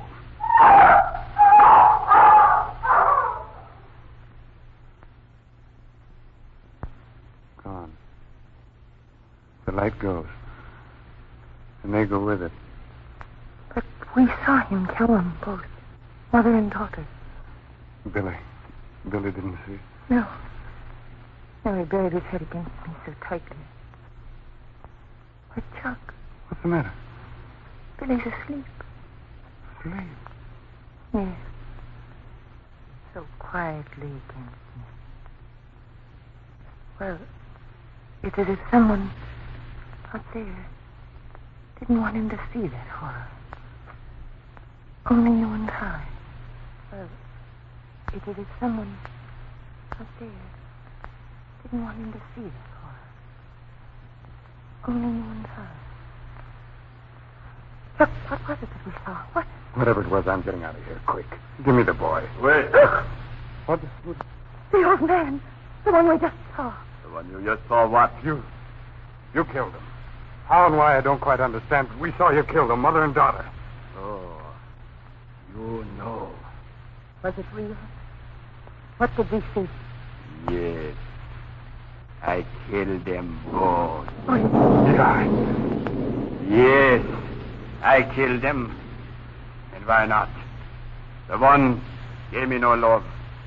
The old one, no money. He promised me. But when he died, he gave me nothing. Yeah, killed him, yes, killed him. With my own hands, I killed him. Stop the police. Yeah. No. There were no police then. There will be no police now. But murder? 2 women. They know. I know. And now, you know. No one else will ever. What do you mean? You hear? They understand. Yeah. Night after night.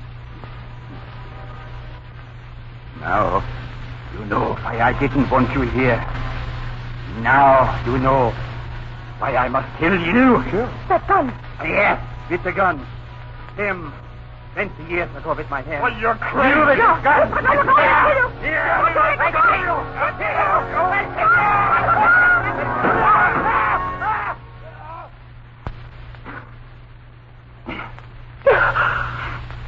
Oh, Chuck. He's dead. I had my hand on the gun, and then it seemed to turn in my hand toward him as if someone... I saw. Billy, is he... Oh. Still sleeping. Sleeping? Through all that... Blessed sleep.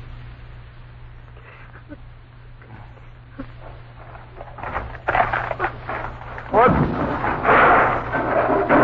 The wall! It's falling out!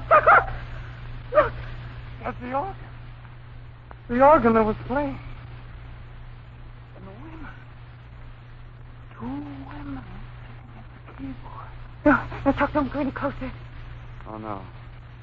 Chuck, what is it? No. No, I was wrong, Ann. Wrong? Not women. Not anymore. 2 skeletons. Oh. In dresses. No. Yeah. I understand everything now. You killed them 20 years ago.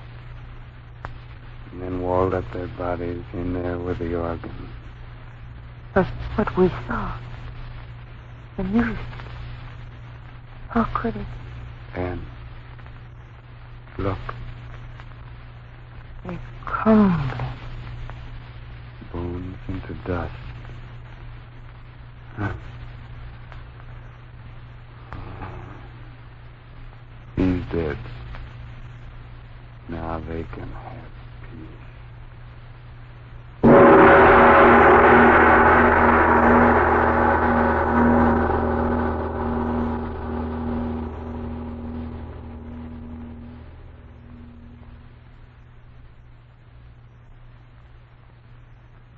Lights Out, written especially for radio by Arch Overler, comes to you each Wednesday from our Chicago studio. This is the National Broadcasting Company.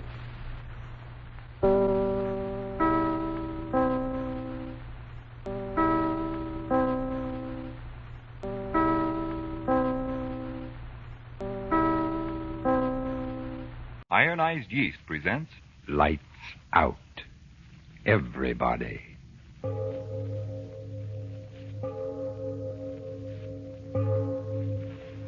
It is later than you think. Lights Out brings you stories of the supernatural and the supernormal, dramatizing the fantasies and the mysteries of the unknown. We tell you this frankly, so if you wish to avoid the excitement and tension of these imaginative plays, we urge you, calmly but sincerely, to turn off your radio now. My name, Arch Obler. Tonight, a story I enjoyed writing for you because, well, frightening as the thought may be, it could happen.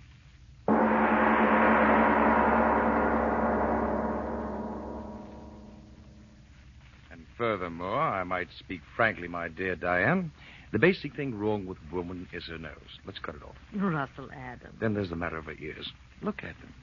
Well? They're too obvious. Cut them off, too. No nose, no ears.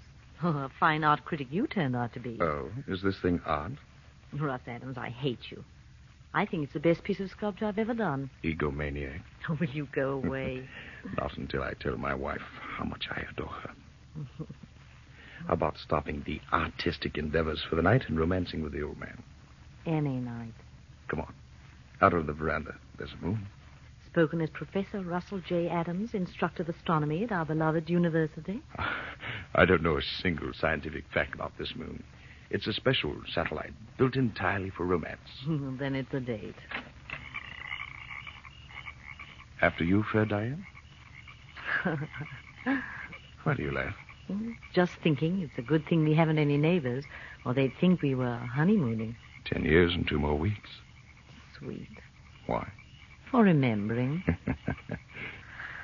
Why the sigh? Oh, it's such a lovely night. Yes. You're very lovely with the moonlight in your hair. Darling. 335 days out of the year, moonlight to me is just a reflected light of the sun. A light interesting only that it may be analyzed spectroscopically. But these 30 days of our vacation, Diane, oh, what a magical change. It's a soft lover's moon hanging in the heavens only to brighten your loveliness. Oh, and people wonder why I can't get excited about Ronald Coleman. Coleman? Who's he? Spoken like a true professor. He's a motion picture star. An absolute paragon of romance. Oh, well, perhaps I shouldn't neglect my movie-going. Oh, so much I mean, with such paragons to teach one. You do all right. Oh, Russell. What's the matter? I saw the brightest shooting star. Is that all? The way you gasp, I thought you saw the angel of death himself galloping over those meadows. There's another one. Look, Russell. My dear, for 11 months out of the year, the heavens have my full and undivided attention. Oh, but during this blessed month, let the heavens fall. I can't be bothered. I never saw such bright shooting stars. Yes, and another thing, my dear. As the wife of an accredited professor of astronomy, I think it no more than fitting that you give the phenomena that you observed its proper name, namely the fall of a meteor. There's another one. And another. Oh, Russ, how bright and beautiful. They travel at such a tremendous rate, the friction of our atmosphere burns them into a fiery vapor. There's more of them. Look, one after the other. I've never seen so many shooting stars. Uh-uh. I mean so many meteors in all my life. Oh, so that's why you wanted me out here. You knew about this meteor shower, didn't you? It's one of heaven's free spectacles in this constellation. Every 3 years, and this happens to be the 3rd year. How frightening. Why frightening? Those great masses of stone and iron coming from who knows where in interstellar space, traveling millions and millions of miles and then going up in such glorious flame just as they reach the end of their journey. Not all goes to flame. Hundreds of them strike the earth each year. Oh, Russell, there's no danger. Oh, no. The probabilities of being struck on the head by that cosmic rubbish is about 1,000 times more remote than winning a sweepstake without buying a ticket. Oh, look. That one. The brightest of all. Wait, Diane. What's that? I don't know. Something from Look the up. sky. It's shooting star. Look out, Diane.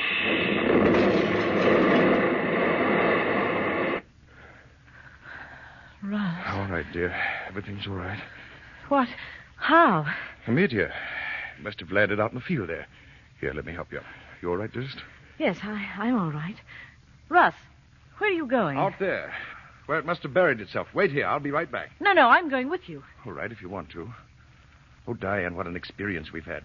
The one chance in a million I spoke about almost occurred to us. But Russ, was it really a shooting star? That explosion like a bombshell? A bombshell of the universe. What will we find out there? A fragment of the meteorite, I But hope. it'll burn. No. All of its heat will have been dissipated. Then again, it may have exploded into 1,000 minute pieces. I pray to heaven that it hasn't. I'm afraid. No. The danger's all over. Here. The moon's so bright. If any of the mass landed, I should be able to find the torn ground where it smashed through the turf. Oh, please, darling, let's wait until morning. No, I must find the thing at once. The moon gives plenty of light. From the brightness of the flash, I'm positive that the meteor landed someplace right in here. I'll tell you. Look. What? The turf, all torn up. This is the place. Russell, are you mad? Get up off the ground. Right here. It must have struck a glancing blow off the brow of the ridge. I've got it. What? A fragment of it. Still warm. See? No larger than a baseball. All that was left of it. That's a meteor. A meteorite. All that's left of the meteor that burned and exploded. What a find. Drop it, Russ. What are you talking Throw about? it away. Come back to the house. What are you going to do with it?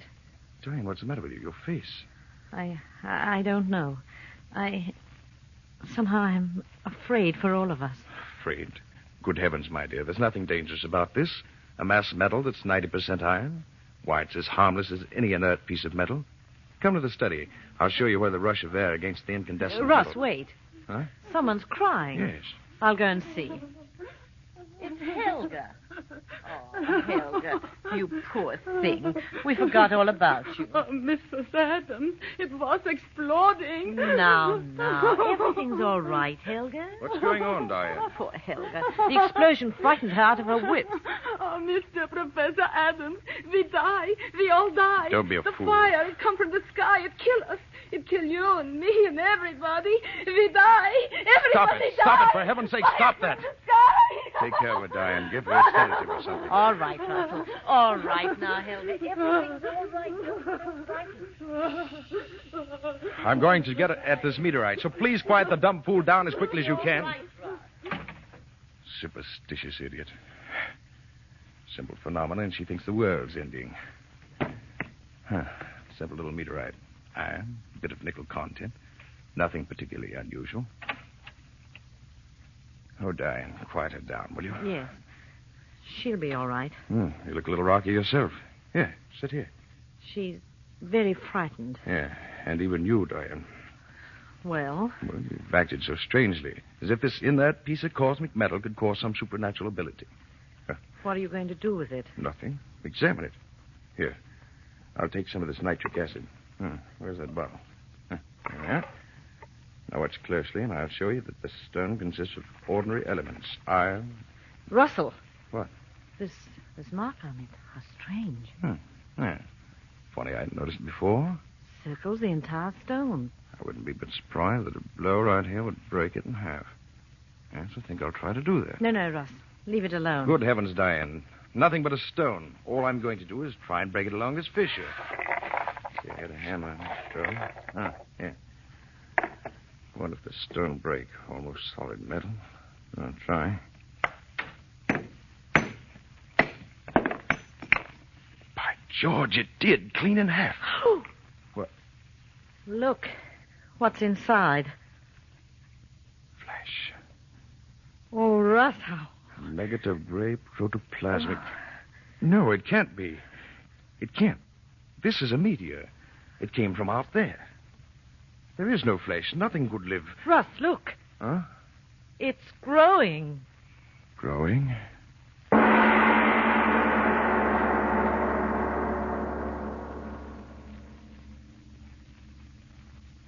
Ladies and gentlemen, a shooting star flashes out of the sky and falls to Earth. And in it, something living from out of interstellar space.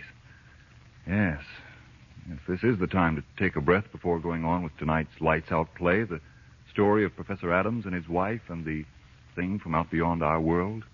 A meteorite had fallen, and Professor Adams had broken it open, and there was a gray nugget of flesh inside, which, even as the professor and his wife stood watching, began to grow.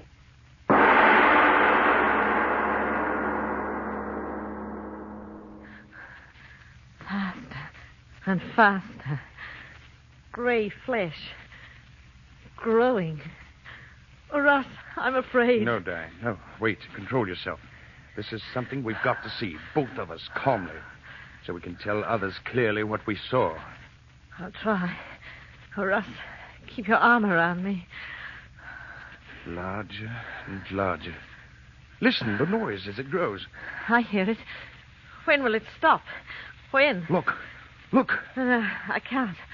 That horrible gray flesh. But you must see it. Look. It's forming into something. What? A head. It's forming into a head. Oh! How can it be, Diane? Flesh in a meteor growing into a head. I see it. A head. Horrible head. Diane, you heard. Yes. The head without body speaking. Yes, speaking. Russell. You hear and understand me? Thick-lipped. Laughing. I laugh at the fear and wonder in your simple little faces. Who are you? What are you? If I told you, would your little earth minds understand? Tell us, whatever you are. Tell us what you are. What you on earth will soon have for masters. No, wait, Diane. I must know. You thing... what can I call you? Tell me what you mean, you...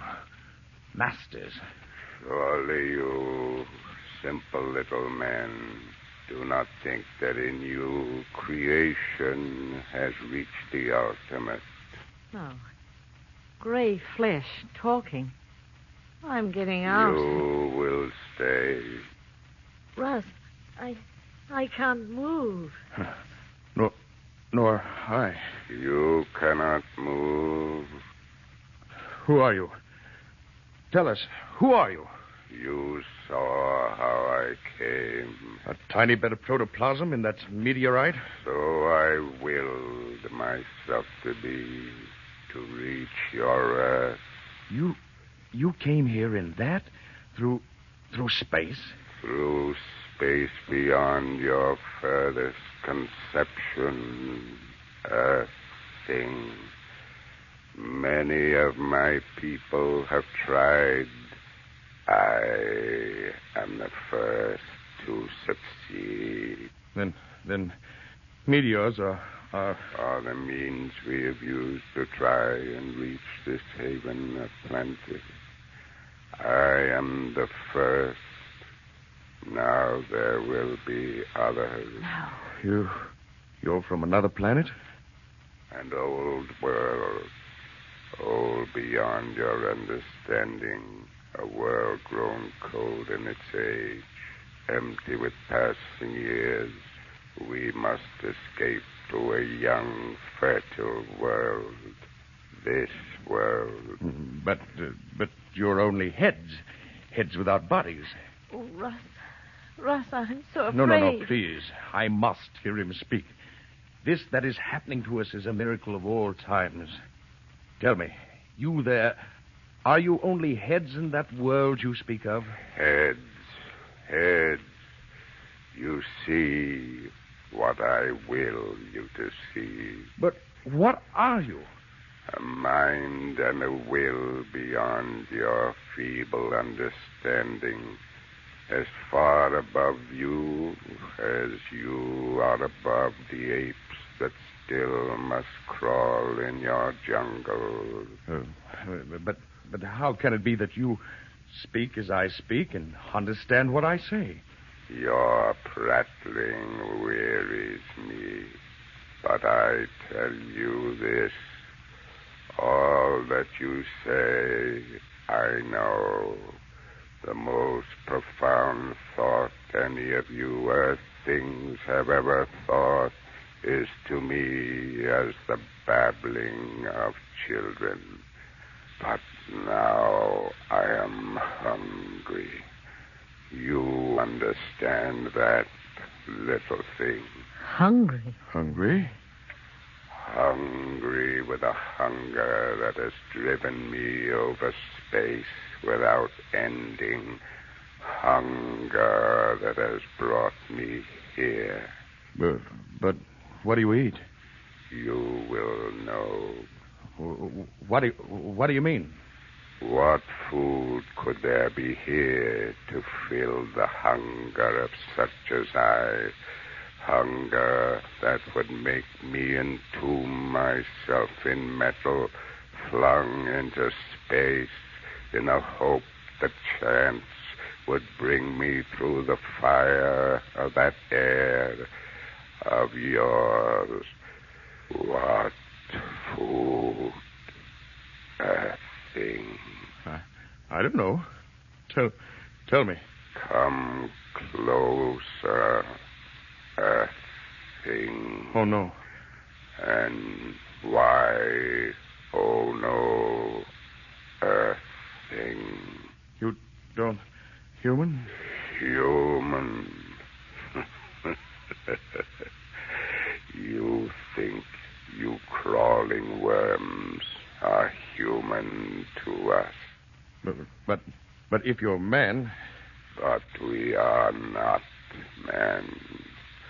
You are the cattle, and we are the keepers. Oh.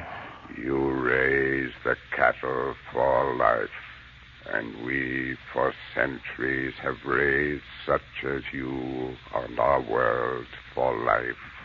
But now, as I told you, our world has grown too old and too cold.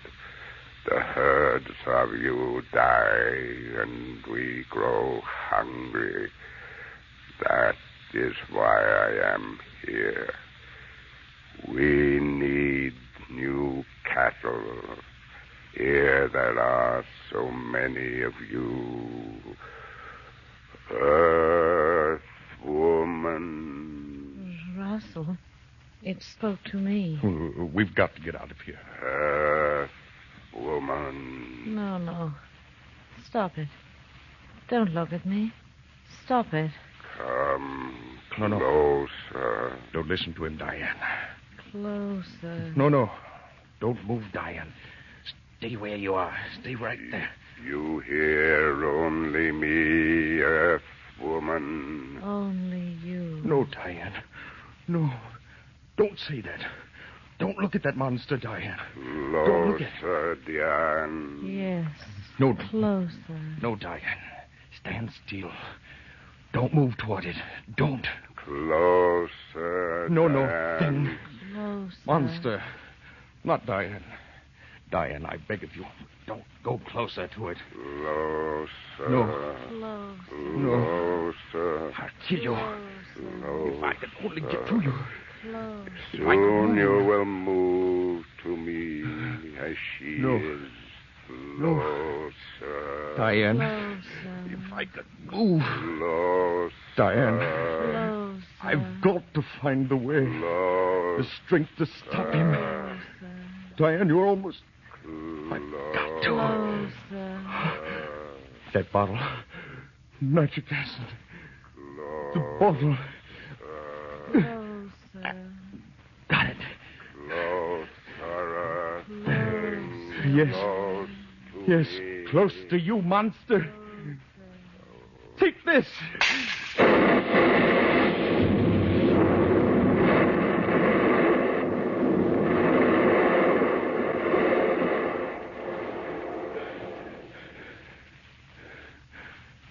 A pool of flesh.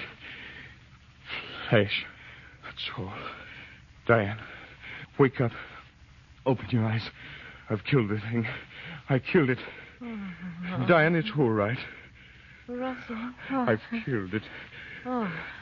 Diane, look. Outside, it's still dark. Yes, the sky's still streaked with the rush of meteorites.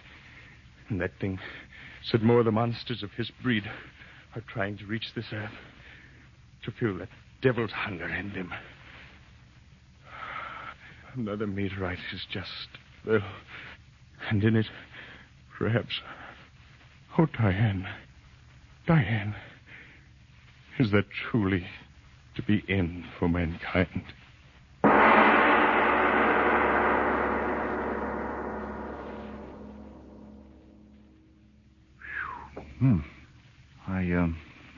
Mr. Obler, will the end of the world come that way? Well, Frank, if you mean will the end for mankind come out of interstellar space in the form of a flying meteor, well, there are some mighty interesting theories along that line. The amazing thing about it, Frank, is that there are so many logical and thoroughly possible ways in which the entire tribe of mankind could be wiped off the earth at any moment. I'm not talking about famine or what's close to all of us, war. I mean other ways. A star moves into our darkness from somewhere out there in the blackness of interstellar space, and the pull of its presence might turn our spinning globe headlong into the sun. In a split second, all of mankind, all his building, his wonderful possessions, his precious little pile, would go up in a flash of fire. Or, out of the sun itself, the very source of our life, as we all know, could shoot a long stream of explosive flame that would curl around us and again, well, so quickly that no man would know what had happened. In split seconds, this earth would be a charred, uninhabited spheroid. Yes, when one stops to think what a tiny little grain of sand this haughty world of ours actually is in the dark sea of space, and when one realizes how precarious little mankind's hold is on this earth, the spectacle of man's inhumanity to man becomes a cosmic joke. Well, all of those things are certainly interesting to think about, Mr. Obler, but tell us now what's going to happen next week. Next week, ball's triste. No, that's not a dance. It's a story of chance. That unpredictable chance that makes one man a saint and the next man a Hitler. The flip of a coin, the turn of a card, the bend of a road. I think you'll like what we have to offer you, but as usual, next week. Lights Out will come to you again next Tuesday at this same time. Be sure to listen to Arch Obler's weird story of Valse Triste.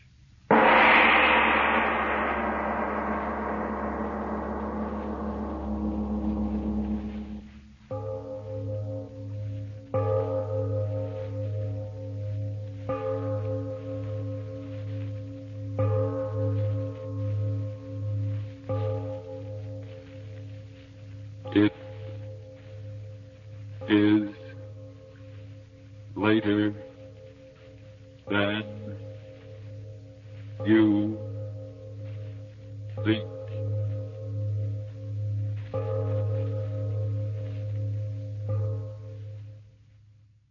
This is the Columbia Broadcasting System. Lights out, everybody.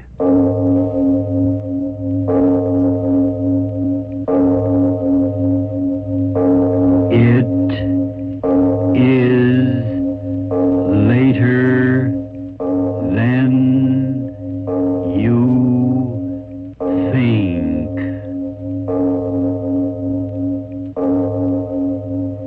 This is Arch Obler bringing you another in our series of stories of the unusual.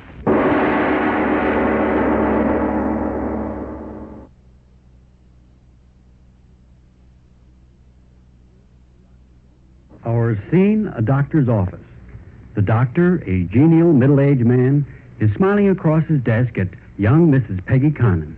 And he's saying, Well, Mrs. Connon, I don't think there is much more I can say other than this. Don't be too afraid. This sort of thing has been going on since the beginning of time. Millions of women. So don't be frightened. Go home. Tell your husband. Be happy. Thank you, Doctor. Goodbye. Goodbye.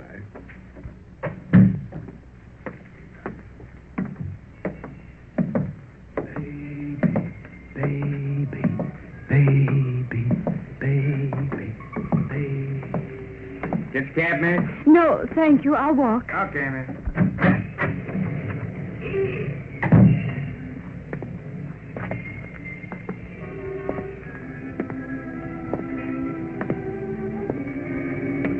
Walk. Yes, I'll walk.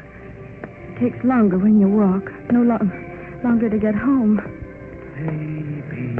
baby, baby, baby, baby. Home. What will he say? What will he say? Baby, baby. What will Bill say? What? Oh, it's out of the question, Peg. Out of the question on the money I make. Now, look, this isn't confetti. It's bills for groceries, bills for laundry, bills for gas. I tell you, Peg, it's out of the question. Out of the question, out of the question. He'll say out of the question. Baby, baby. What will he say? Oh, Bill, what will you say? Hey, watch the lights, lady. Oh. Yeah, watch where you're going, little lady. Them lights are for you as well as for the car. What will Bill say? What? What did you say? Say, you don't feel well or something. Your face, I mean. Oh, I'm all right, officer. Sure you don't want a cab? No, I'm walking home. Okay, but watch the traffic at the crossings.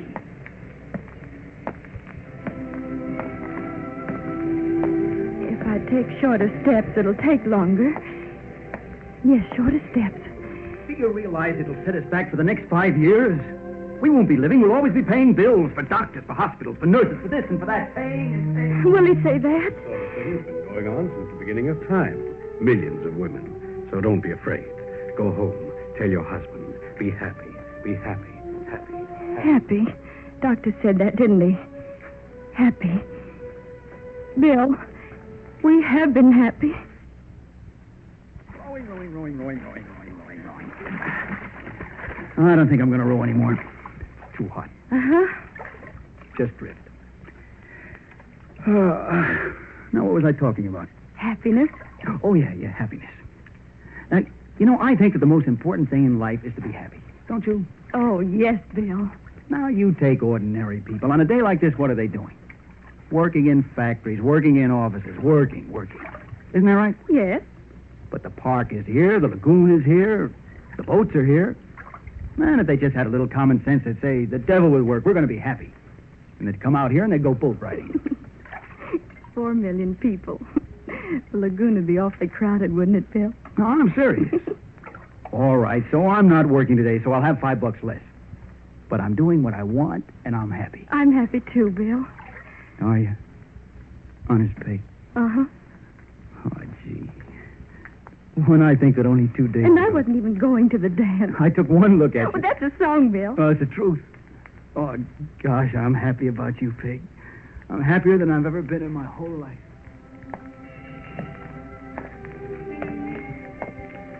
Happy.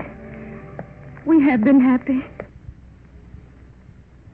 Practice makes perfect. Let's try that kiss again. Da-da-da-dee-dee-dee. We're not...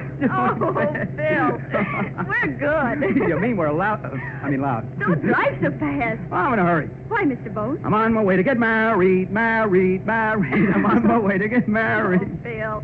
They'll think you've been drinking. I have. 4 Cokes, a double malted, 2 kisses, and a marriage license. Yippee! Bill, behave yourself. Oh, no. The bride and the bridegroom spent a happy night in jail. Hey. Huh? It's starting to rain. Shall I put the top up? Oh, no, please. Huh? Want the rain in my face. Oh, it's wonderful, Bill. the wind and the rain. I feel as if I were flying. Oh, this is Angel. You know, all my life I thought that if I ran away to get married, I'd be so frightened. But I'm not afraid the least little bit. I love you, Bill. And everything's wonderful, and I'm so happy. So happy.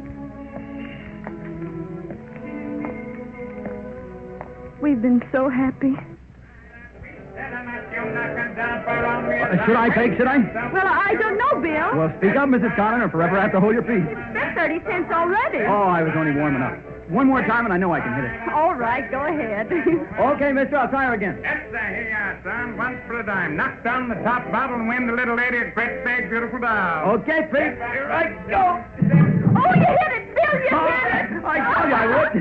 Okay, mister, pay off. What'll it be, little lady? A Kewpie or a Popeye? Popeye. Oh. Here you are. Thank you. You can do the same, ladies and gentlemen, with a great big, beautiful doll. Bill, isn't it cute? Yeah. Hey, let's sit down over here. All right. Oh, Darling, you're wonderful. wonderful. And hungry. Oh, Bill, after 4 hot dogs, 3 sodas, and all those peanuts, you ought to be sick. I am, but I'm hungry. Bill. Bottomless Bill from the Ozarks, that's me. Bill, you're so crazy, and I love you so much. You talk like that, and I'll kiss you right in the middle of the midway. Double dare you. Hey, maybe there's a law against kissing your own bride. Maybe there's a law against being so happy. You got the prettiest little funny face.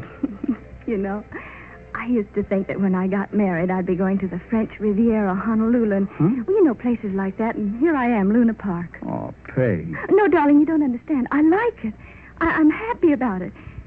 Why, I'll bet there are thousands of women who've been to all those famous places who'd give every minute of it to be in my place with someone she loves and who loves her. Women are really awfully simple people, darling. They want love. And I've you, and I'm happy. Terribly happy. Go home. Tell your husband, be happy, be happy, be happy. I could be happy. Mother. Peggy Connon. Mother. Mother. My mother. Mother. You mark my words, he'll never make a good living for you, never. No drive, no ambition, a worthless young man. Never make a good living for you, Peggy. You'll never have anything. You mark my words, just mark my words. For the last time, listen to me, daughter. Now, if you marry that boy, you'll cry a great deal more, believe me. Oh, stop crying, Peggy, and listen to me. Someday you'll be a mother, and you'll understand that I'm telling you these things for your own sake.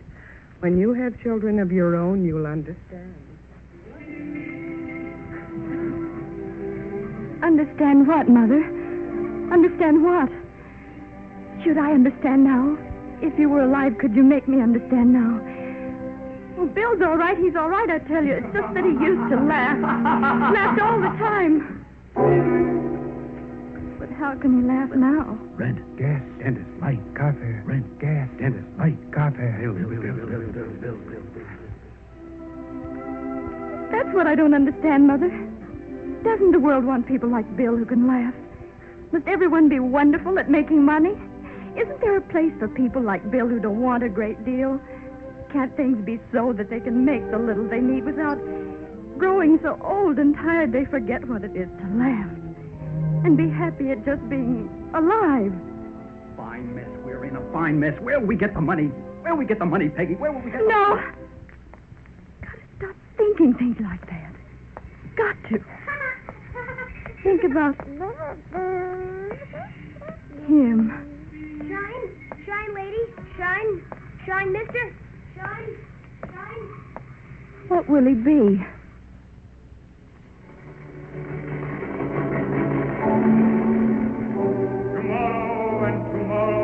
Tomorrow creeps in this petty pace from day to day to the last syllable of recorded time.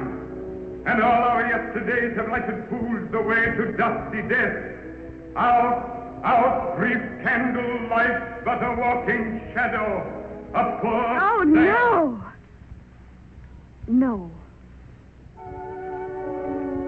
And so, my fellow citizens, standing here in profound humility, where so many of our truly great have stood, all there is left to say is this. In accepting this high office and in assuming the leadership of our great nation in these troubled times, I pledge myself... No. In that moment, he realized he no longer loved semicolon. In that moment, the past with her, comma, last year, hyphen, drenched moment, comma. Maybe. And so it is with a great deal of pride that this network brings to you the premiere radio performance of the world's premier violinist, David Conant.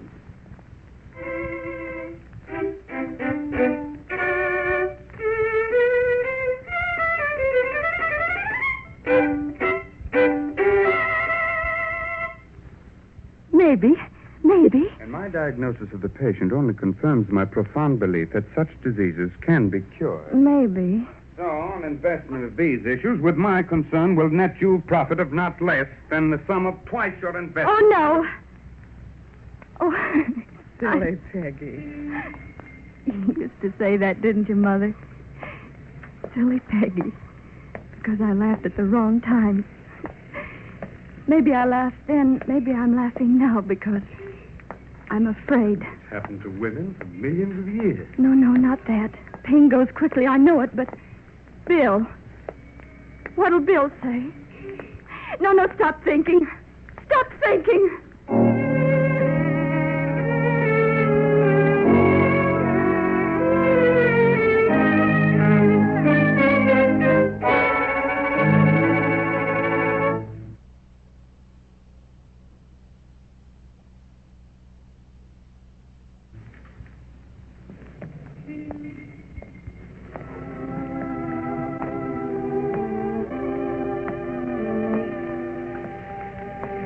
Walk slowly. Very slowly. What was I thinking? Oh, yes, my boy. I'll be so much wiser by the time he grows up. Give him advice. Yes, Mother. Of course, Mother. Yes, I'm listening. You're wonderful, Mother. Oh, you're right, Mother. Just as you say, Mother. No, not like that. You're wrong, Mother. I will not, Mother. I won't do it, Mother. No, Mother. No, not that way. Why, Mother? Explain, Mother. Tell me if you know, Mother. Why is it like that, Mother? Yes. Look like. What will he look like? Lovely child. May I hold him? Looks like you. His father's hair. Beautiful child. Beautiful child. Beautiful child. Yes, why not? Why not? David Conant. Beautiful child. Baseball, read all about it. War crisis, war in Europe. Read all about it. War. Baby. Bill, what if he says it? Read the newspapers, I tell you. Read the newspapers. There's your answer. Raise them up so they can blow him up. The answer's in your newspapers, I tell you, Peg. Raise them up to blow him up. What can I answer him? I'm not good at answers. If Bill says that, what'll I say? So I said to him, I said, Joe, I will not go for a ride. And he said, why not? And I said, why should I? And he said, well, if you don't, when will you? So I give him a smile, you know. And he said, you look here, Helen Young, if you think I'm... Girl. Maybe it'll be a girl. Yes, why not? Girl. Mother. A lovely girl. Mother, you think my dress hangs right? Isn't it too long? Or is it too short? Don't you think I would have it made a little freer here? No wars. Killing, dying, just... Mother, do you think I ought to go out with him after what he said to me? Mother, I don't think that's a good school. Really, I don't. Cannon fodder, Mother. bomb fodder. Raise them strong and blow him up. What's the good of it, Peg? What's the good of it? No, can't be like that. Not with a girl. Ruth. No. Anna. No. Nina. No. Elizabeth. No. Carol. Yes. Carol Conant. Carol Conant, the season's prettiest debutante. Carol Conant, beautiful young. Carol Conant is nationally known. What could she be? Mother, do you know all about babies? You know. After all, look at me. Well, I was wondering about Junior. He won't eat his cereal. He won't touch his bottle. I don't know what to do. I simply don't know what to do. Maybe. Carol Connon, opera. Tonight, curtain, 8:30. Yes.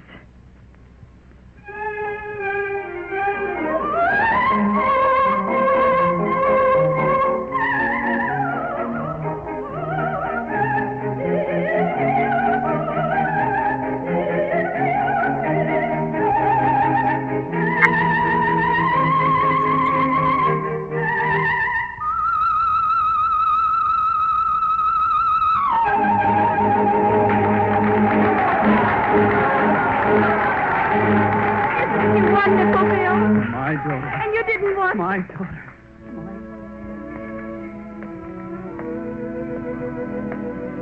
Oh, you'd be so proud of her, Bill. You would.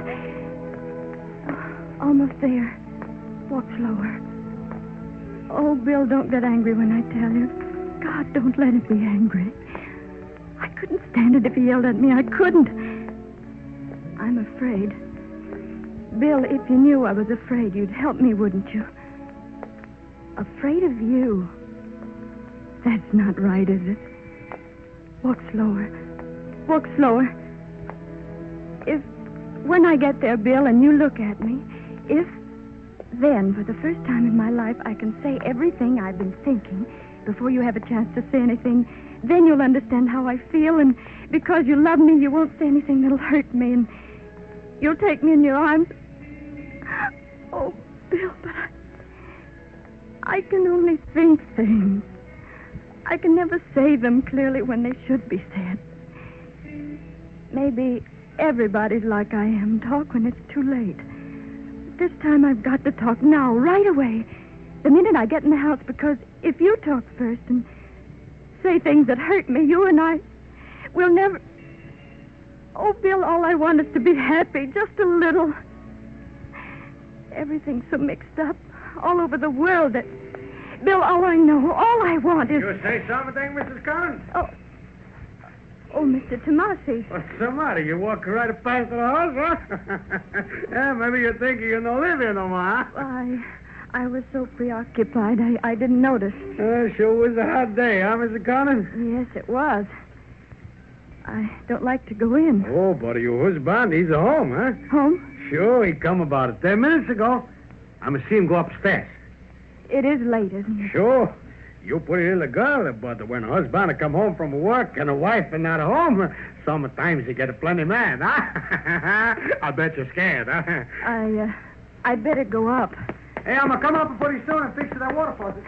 All right.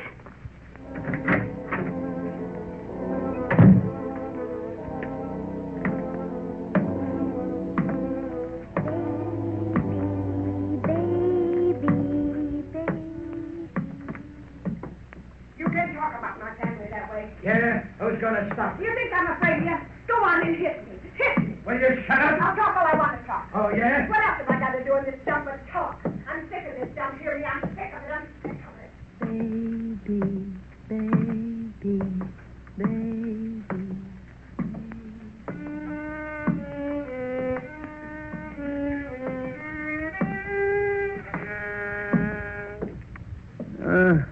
Good evening, Mrs. Collins. Good evening, Mr. Gold. You're playing very well tonight. Yeah. In 60 years, even a fool learns to do something. Oh.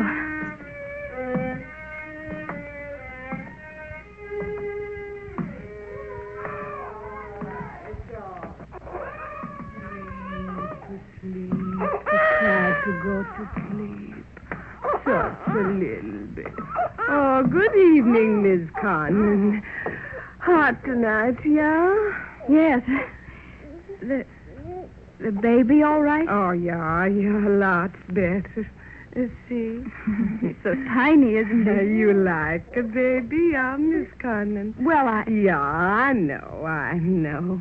They look like lots of trouble, but you bet you for people what got little babies, the whole world. Yes. Believe me, baby's good.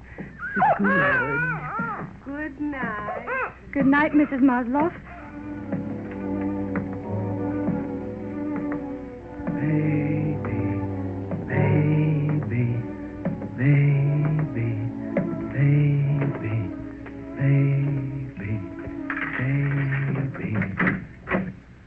Peggy, is that... Peg. Bill, Gosh, Peg, where you been? I've been word stiff. was it just walking? I got home. There was nobody here. I was ready to do a calling all cars, so help me. What, are you going to stand here by the door all night? What's the matter, Peg? Oh, honest, I don't care if there isn't any dinner. Yeah, I'm so full of love for you tonight, one potato in me, and I'd pop like a kid's balloon. Bill, I want to No, tell no, you... wait, I'm going to tell you. Me? Yeah, come on over by the window. Phew, it's hot. There, that's better. Nice breeze to keep you cool while I burn you up with the news right off the press. News. Bill, Flash. Ambition comes to Billy Connon. Bill, if you'd let me tell How you... can you tell me when I'm trying to tell you? Now listen, sweet funny face. Today, the great lords of industry unlock the octopus long enough to hand Billy Connon, now hold your breath, $5 more a week. Bill, I've got... Yeah, so help me, $5. Oh, is that terrific, Peg? We move right into the upper brackets, got everything we want. Bill, please listen to me. I've Yeah, got to... sure, as soon as I finish my say. Now, I got to say it, Peg, because I've been kind of getting up steam to say it all the way home from the office. Now, all this may sound a little screwy to you, but here goes. Bill, I want to tell you today... Oh, please, funny face, don't interrupt to tell me about the bargain you saw today, because, well, if I stop talking, I'll lose my nerve, and then maybe I won't ever say it again. Peg, this $5 a week. Now, that's over $250 a year. And I began thinking right away how we could spend it. Ben. Yeah, you know me. So I got thinking about maybe we get another car. But the old jalopi's pretty good yet, and then I thought maybe we could take a cottage someplace. But then I don't get a vacation until next year. So, then I got thinking... Oh, heck, what's the matter with me? Why should I be afraid to talk to you? There's no reason to be afraid. Is there, Bill? Oh, of course not. See, what I'm trying to say is that... Well, look at the newspaper headline. The war, yes, I thought we're all about... going to smash, maybe. So I got thinking the heck with it. There isn't time enough to go anywhere or plan anything, and who wants money anyway? So, how can we spend it to make both of us really happy? You know, to make our lives... I mean, if one of us should die before the other, make our lives mean something. Mean something. Oh, Peg, I gotta say it fast or I won't be able to say it at all. Peg, let's spend the money for a kid. Well, Peg, what do you look at me like that for? Oh, I know we never talked about it, but... Well, I was kind of scared of the idea, and I didn't know if you'd want one. Well, Peg, for Pete's sake, say something. Looking at me. Well, what did you want to tell me before? Say that at least. Oh, Bill. Bill. Wait till you hear.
Ironized Yeast presents Light Out Everybody.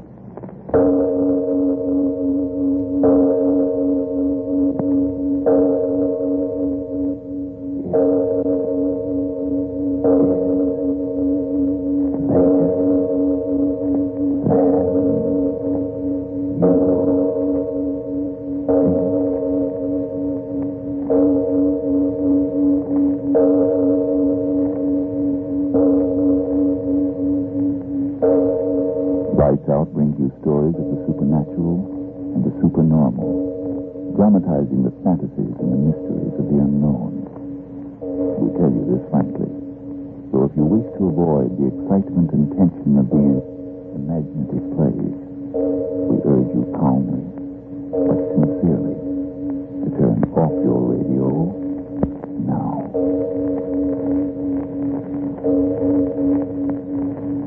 This is Arch Obler. House guests in the days before rationing, and if they didn't wear out their welcome, were an interesting part of our social lives. But tonight we bring you a story of a most unpleasant and unexpected guest who came to visit Lord Marley. But first, for Iron Eyes East, Frank Martin. Help wanted. To get back that old-time pep and strength and needed weight. Friends, is that you wanting help? Well, if vitamin B1 and iron shortage is why you're so run down, weak, and jittery, get two-way help. Get ironized yeast tablets. They give you both vitamin B1 and iron. They're scientifically designed for these exact deficiencies. No wonder great numbers of men and women who used to suffer from these shortages tell how splendidly ironized yeast tablets have helped them. Often they say it's like a new lease on life. That's right. The name is ironized yeast tablets. And now, lights out. Everybody.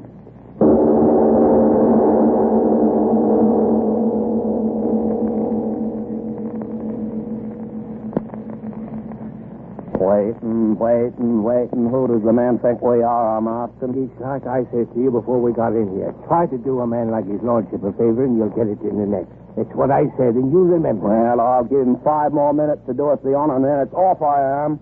I want to look at my net before the tide changes, that I do. Oh, well, all I'm after is to warn him. Then me duty's done. It's wasting time. He won't believe you. You mark my word. Won't believe me, and me almost losing my boat to the thing? His lordship will say it was the tar. Now, you listen to me, Joey. I've been fishing in these waters here for more years than you got brains in your head. And I'm telling you it was a... It's his lordship. Boy, looks to be in a blinking temper now, don't he? Well, what is it? Oh, if it pleases your lordship, my name is Sam Never Marley. mind, I know who you are. You're the fellow I caught poaching rabbits last night. Now, wait a minute. You didn't catch me poaching nothing. It's an honest fisherman I am, I'll have you know. Oh, honest, are you? Well, let me tell you, I never forget a face.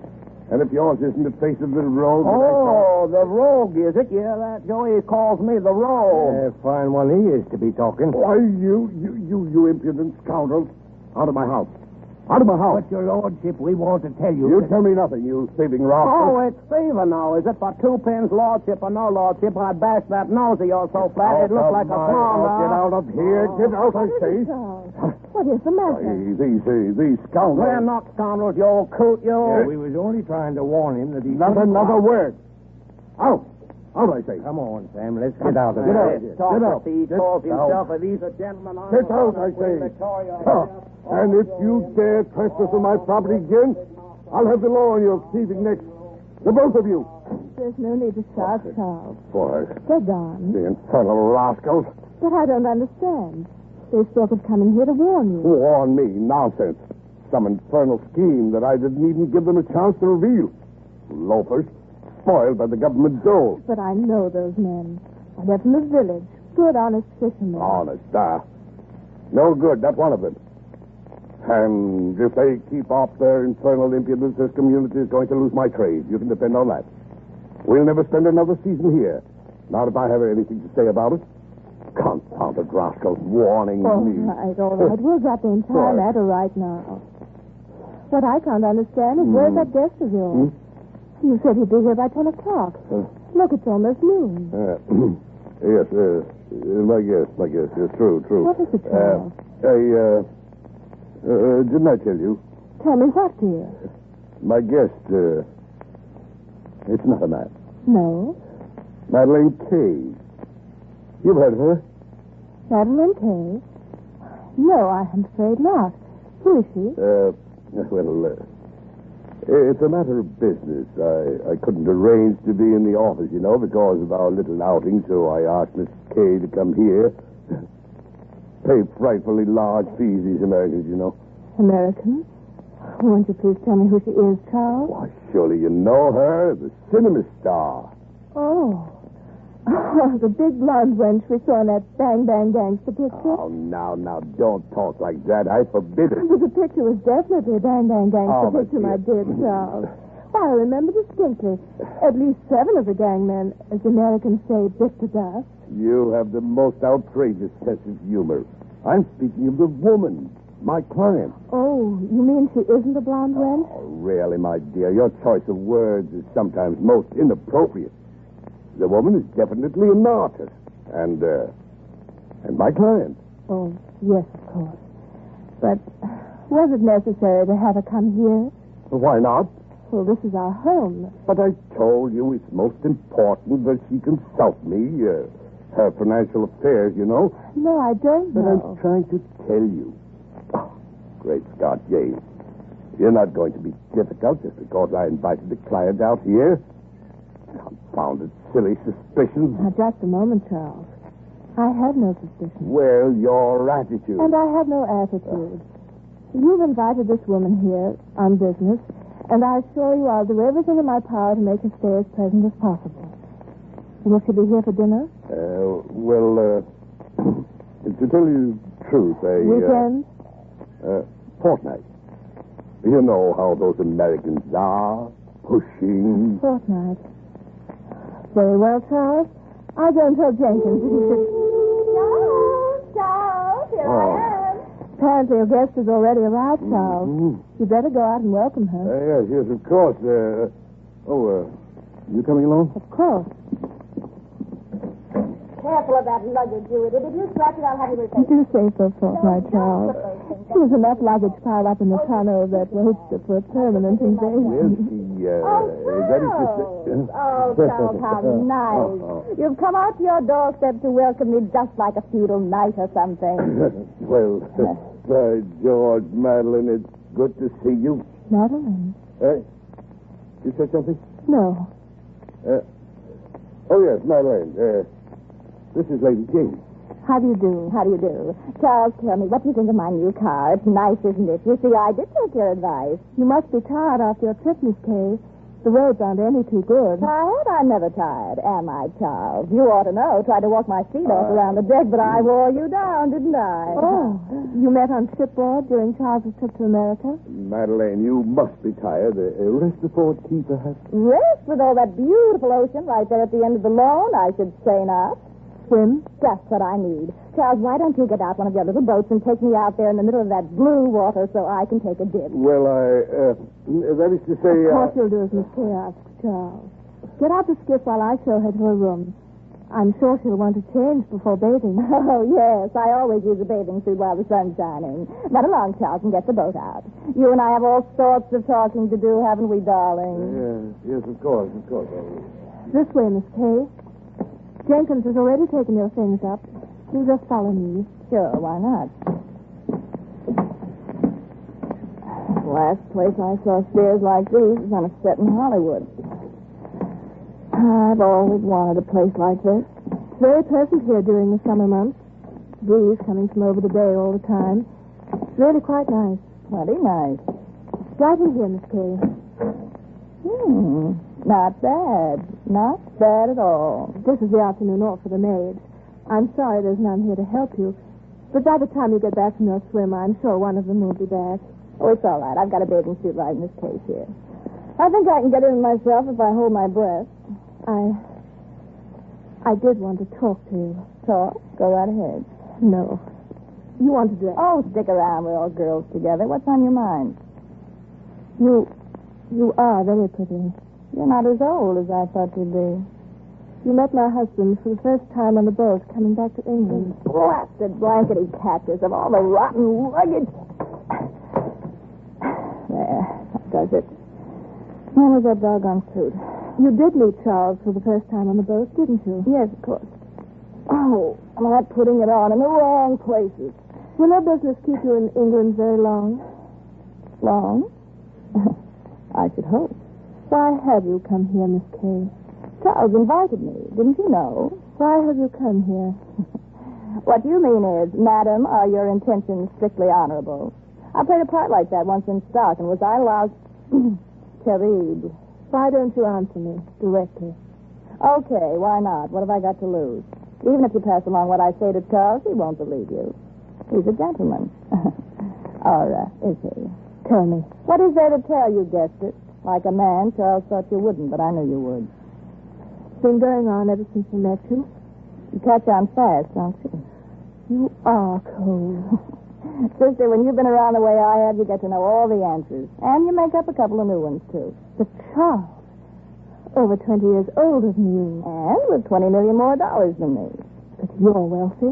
Press agent stuff. I'm on the skids as far as Hollywood's concerned. I beg your pardon. Skids, you know, a one-way street leading down. Oh. Yeah. I wouldn't talk like this to my own sister, but as long as you and me got our hair down, what's the difference? The truth is, I'm just about washed up in pictures. Not that I can't act circles around many of those little they got out there, but it's just that, well, I was way up there, now I'm on my way down.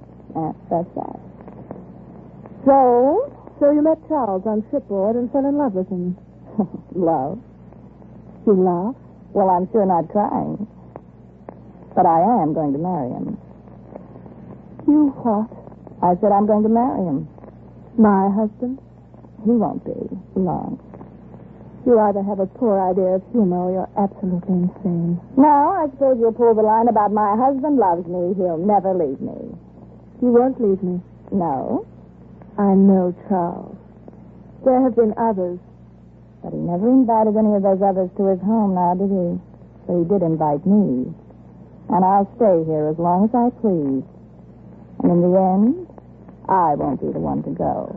Why do you say such horrible things? Not so sure of yourself anymore, are you, Lady Jane? They never were as pretty as I am before, were they? And they never knew their way around the way I do now, did they? You'll go. I won't permit you to stay. Oh, really? Charles wouldn't dare. Oh, already. Come on in. Well, what a charming picture you make. Yes, I think so, too. Charles, could I speak to you alone? No, not now, Jane. I want to take Madeline for a sail before the wind changes. Come, Madeline. Right with you, dear. See you later, Jay. Better take my arm, Madeline. These old steps, quite steep, you know. After all, I wouldn't want anything so happy, so calm. Oh, Charles.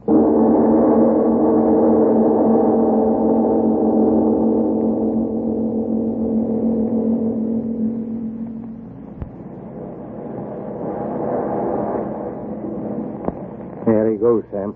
Aye. Well, I see him. We ought to warn him. I tried. You saw what I got there. Booted me out of the place. He's got his lady with him in the boat. His lady? Where's your eyes? That ain't a ladyship. A ladyship's a lady. She wouldn't be wearing a suit like that. Yellow and not enough of it to... Oh, let him sail out there. Why should I warn the likes of them? No, thank you. I'll not waste a breath warning him or her. Not a breath.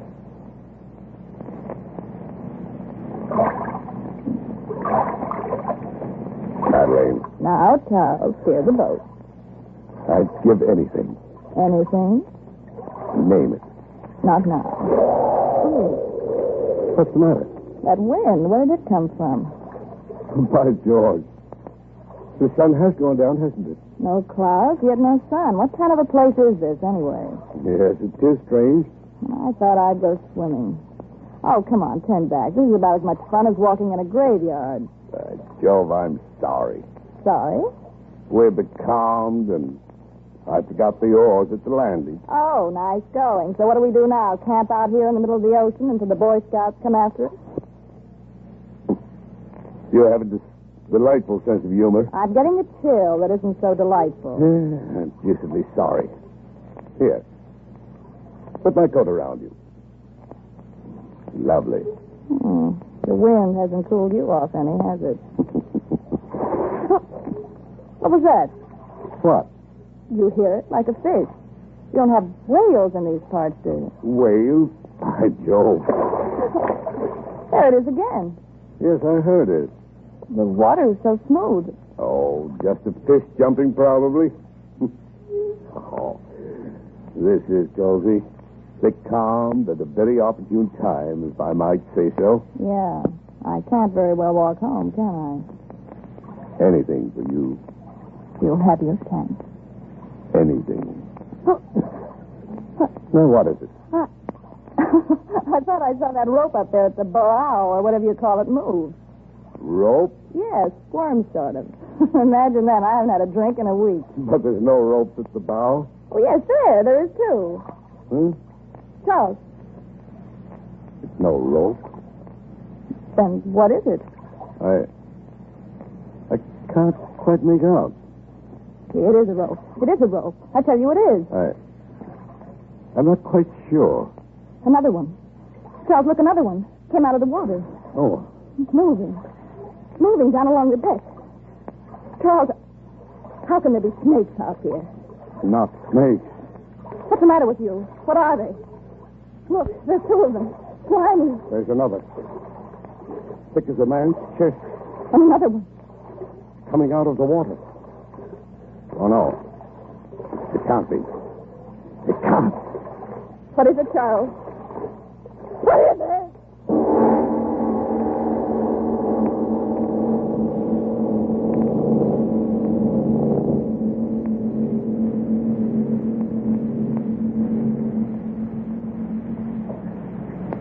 Ladies and gentlemen, I'm sure none of us would mind a little time for breathtaking in this amazing story, Lord Marley's Guest. Yes, before returning to the play, let's consider the reality of a wartime problem that affects you. No, I simply won't go to the servicemen's dance tonight. Who would want to dance with me anyway? Since I've lost so much weight, I don't look like anything. I'm sore and tired out again tonight.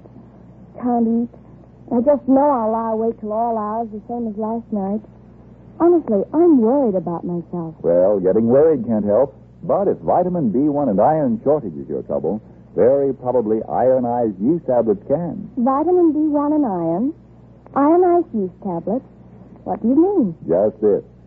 Nutrition authorities say improper eating due to wartime living may cause a person to become deficient in vitamin B1 and iron, two substances essential to normal weight, strength, and energy.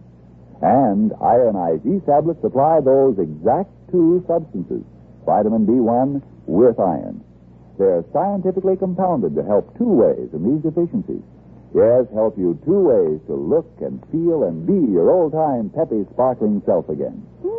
Maybe I should try ionized yeast tablets. By all means do, if you're short on vitamin B1 and iron. Then see if pretty soon you aren't saying, how grand it is to feel good again. How glad I am that I took ionized yeast tablets.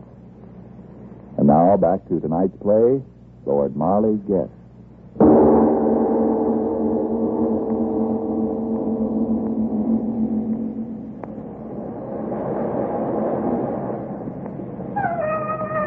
Hear it, Sam? Hear it? Aye, I hear it. There's trouble out there. But what, I'm asking? I can't see. They're too far off. Too far off. Oh, listen to her. Sam, it can't be. What else in the devil's name can it be? The Lord forgive me. I should have warned him, dirty pride or not. I should have warned him. I should have warned. Sam, it's her ladyship running this way. The Lord help her. What can she do for him? Fisherman, help me, please. Lord help you, Mum. What can we do? It's falling to us. Understand, and then get into your boat. We've got to get out there and help him. Listen to him. Oh, help me in mercy's name. Help me. Aye, come ahead, Mom. Sam, if you lost your head, you're not going out there. Step in forward, Mum. What the step? And you're balmy. It's the death house there. Hand me that oar, Joe, and cover off. Sam, you can't be going out there. You was the one that warned us off. And now you're going out yourself. Sure, I'll tell you off. But I'm coming with you. Good man, Joe. Hurry. That we will. Dig your oars in deep, Joe. Deep it is. Devil himself may be waiting out there, but here we go to meet him. Go faster.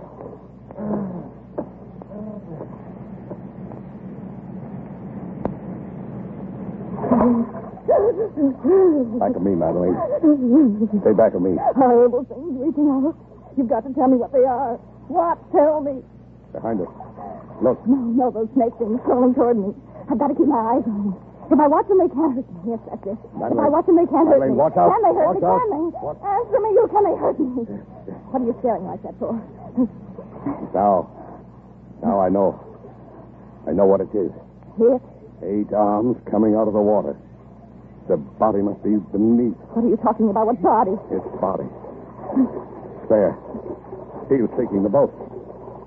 It's holding on with those horrible arms. Arms? What are you raving about? Snakes? No. Blimey, what is... No, not snakes. I'd give my soul if there were. They're arms. It's arms. Stop saying It's arms. And it's waiting. Waiting underneath the sea for it. Waiting for it. Help. Help, somebody. Help. Help, what is it? Help. What? Tell me. Devilfish. No. An octopus larger than the boat.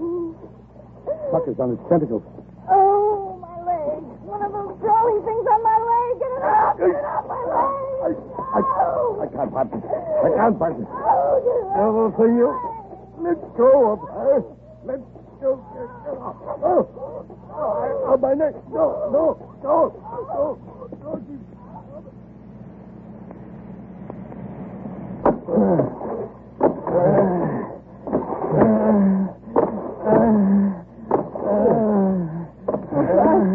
I beg you, son. Sam, look. The boat is turned over. They're fighting something in the water. No, you can't let them drown. No, we can't.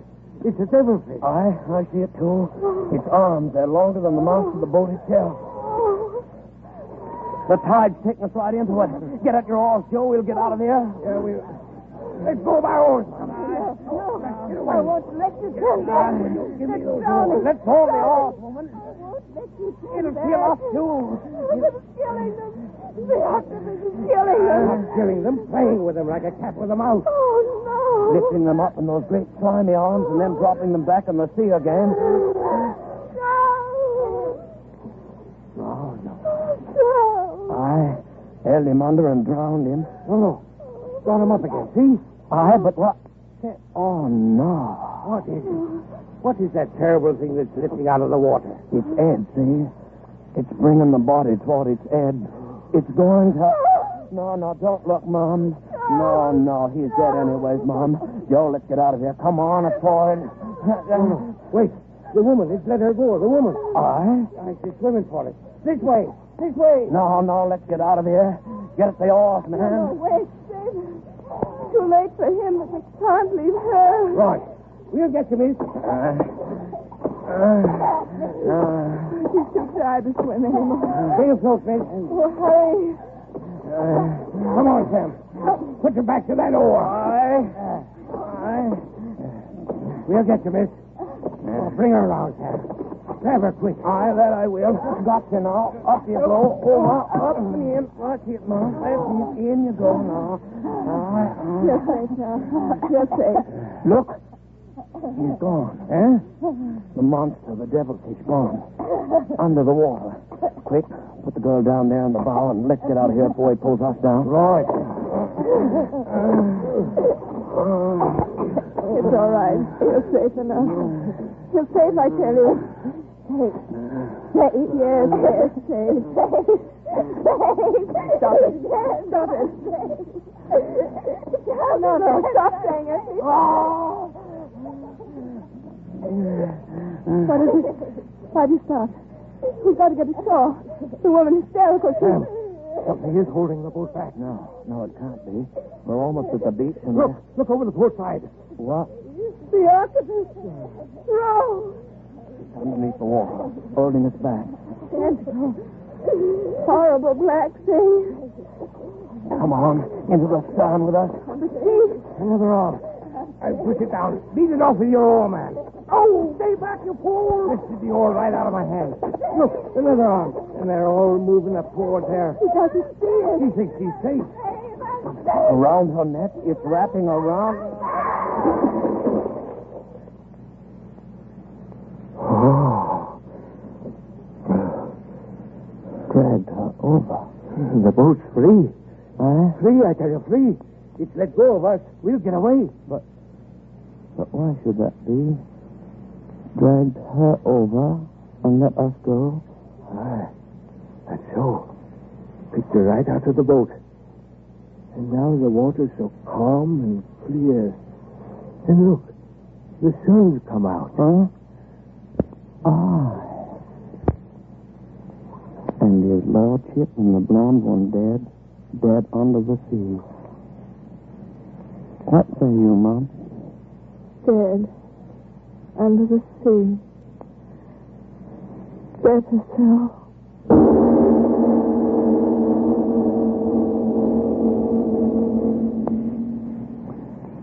Well, Mr. Obler, all I've got to say is... That brr is certainly an expressive one, Frank, but before we talk of brrs, I do want to thank June Dupre and Joseph Granby and Mary Jane Croft. And now, speaking of brrs, I think it reminds all of us that there's a strange, icy hand of retribution which apparently eventually seems to catch up with evildoers. Right at the moment, a man by the name of, what was it again? Oh, yes, Mussolini is remembering that. And now, Frank, after you've had a few words, I want to come back and tell our audience about a play which we're going to do next week. May I go on record right now as saying that I'm looking forward to next week's Lights Out with more eagerness than I have to any play of this series. I'll tell all of you about that as soon as Frank Martin says a few words for Iron Eye. If you're so jittery and run down, often so tired out that you miss out on your work and fun, and if it's simply because you're short on vitamin B1 and iron, remember ironized yeast tablets give you these exact two substances. Now, of course, the rundown condition may be due to other causes. If in doubt, see your doctor. But if vitamin B1 and iron shortage is your trouble, remember, ironized yeast has been so successful in such cases that it's sold on this no-risk, money-back basis. If you don't start to eat better, to feel much stronger and more alive, the cost of the first bottle will be refunded to you in full by ironized yeast, Box IY, Rahway, New Jersey. And now, what's this about your eagerness over next week's play, Mr. Obler? Well, a man can write a play with his tongue in his cheek or with his heart or with his mind. I'll say quite frankly, I wrote next week's play with heart and mind because it's a play that I wanted to do and I know you'll want to hear. It's not the usual lights-out play by any means. It's intended for even those in your family who may not be particularly interested in the mysterious and fantastic. So, have the entire family listening in, yes, children too, next week when we broadcast The Story of the Future. Your future. Yes, tune in next Tuesday again for Arch Obler's Story of the Future. And if you need more vitamin B1 and iron, be sure to try ironized yeast. But remember, there's only one ironized yeast. You'll know it instantly by the yellow and orange package and by the big letters IY on the container and on each tablet.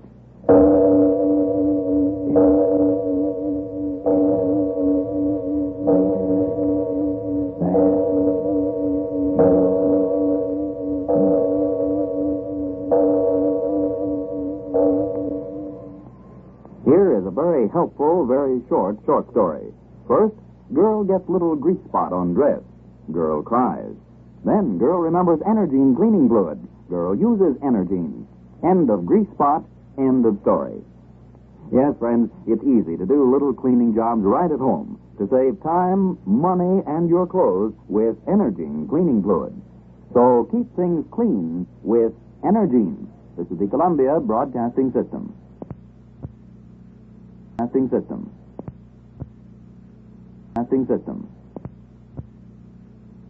System. Ironized Yeast presents Lights Out, Everybody.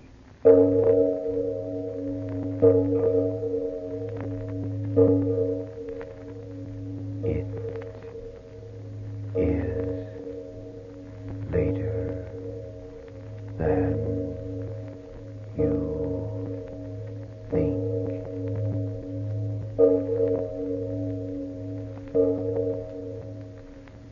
Lights Out brings you stories of the supernatural and the supernormal, dramatizing the fantasies and the mysteries of the unknown. We tell you this frankly, so if you wish to avoid the excitement and tension of these imaginative plays, we urge you calmly but sincerely to turn off your radio now. This is Arch Obler. Tonight, a strange story about ordinary people. Two girls just like you or your daughter or the girl who works next to you in the office.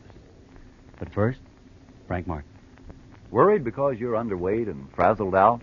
Miserable because you lack the pep and strength and energy you need these busy days? Well, cheer up. Very possibly you simply need more vitamin B1 and iron than you're getting from your food. And pleasant little ironized yeast tablets supply both of these vital substances. They've been of amazing benefit to thousands with these deficiencies. Gains of glorious new pep and strength and needed pounds within just a few short weeks are nothing unusual. That's right, ironized yeast tablets.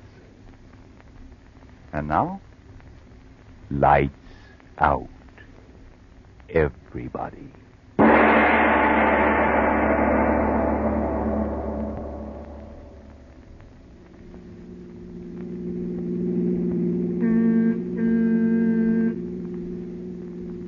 Alice, do you think we're still in the United States? I'm beginning to doubt it. Are you sure you got the right address? Of course. Well, don't be so dogmatic. You have made mistakes. Sounds as if you're starting to get annoyed. Well, I am. We've been driving so long, my back feels as if somebody were doing a big apple on it. Oh, we'll be there soon enough. You know, Alice, sometimes that calm nature of yours makes me good and tired.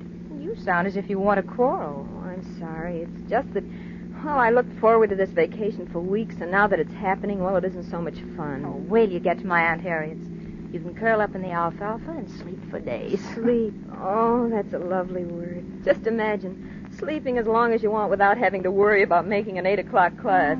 Perfect. But are you sure you know where your Aunt Harriet lives? I've run out of synonyms for her. Of course I do. Oh, I just like to reassure myself. I certainly hope she has soft beds.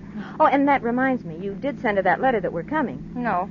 Say that again? No, I didn't send the letter. You mean to say that she doesn't even know that we're coming to stay with her? Well, I decided it'd be more fun if we sort of surprised her. Well, of all the brainstorms, walking in on somebody you haven't seen for 10 years and expecting her to welcome you. She's my only aunt, isn't she? But maybe she won't have room for us. Don't be silly. I told you Aunt Harriet lives alone and likes it. Well, maybe she won't like it if we barge in on her. Don't be silly. Of course we'll be welcome. From what I've heard, she's a little old darling. When you were 8, she was a darling. For all you know, she's taken the welcome mat in years ago.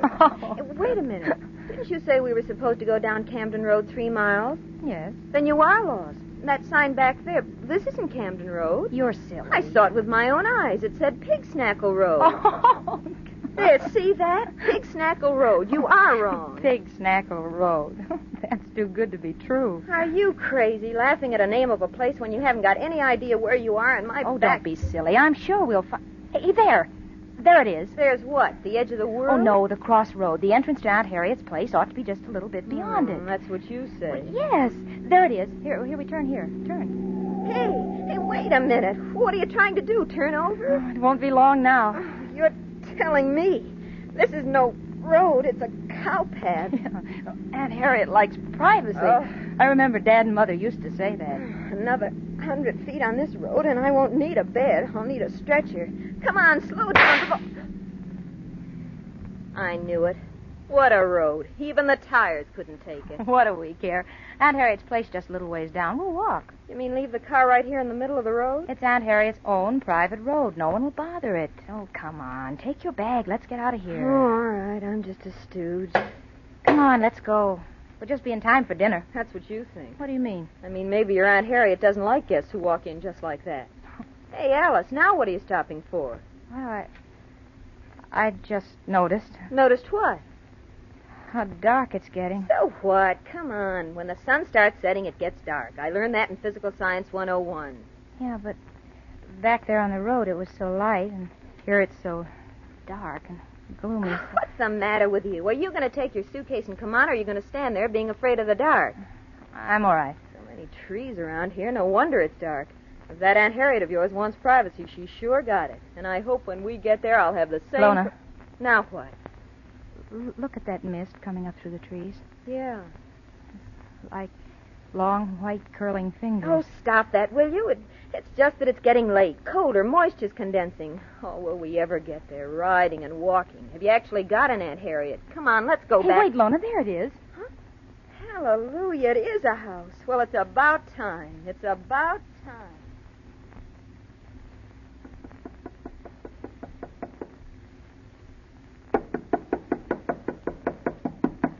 Knock harder, Alice. Knock harder.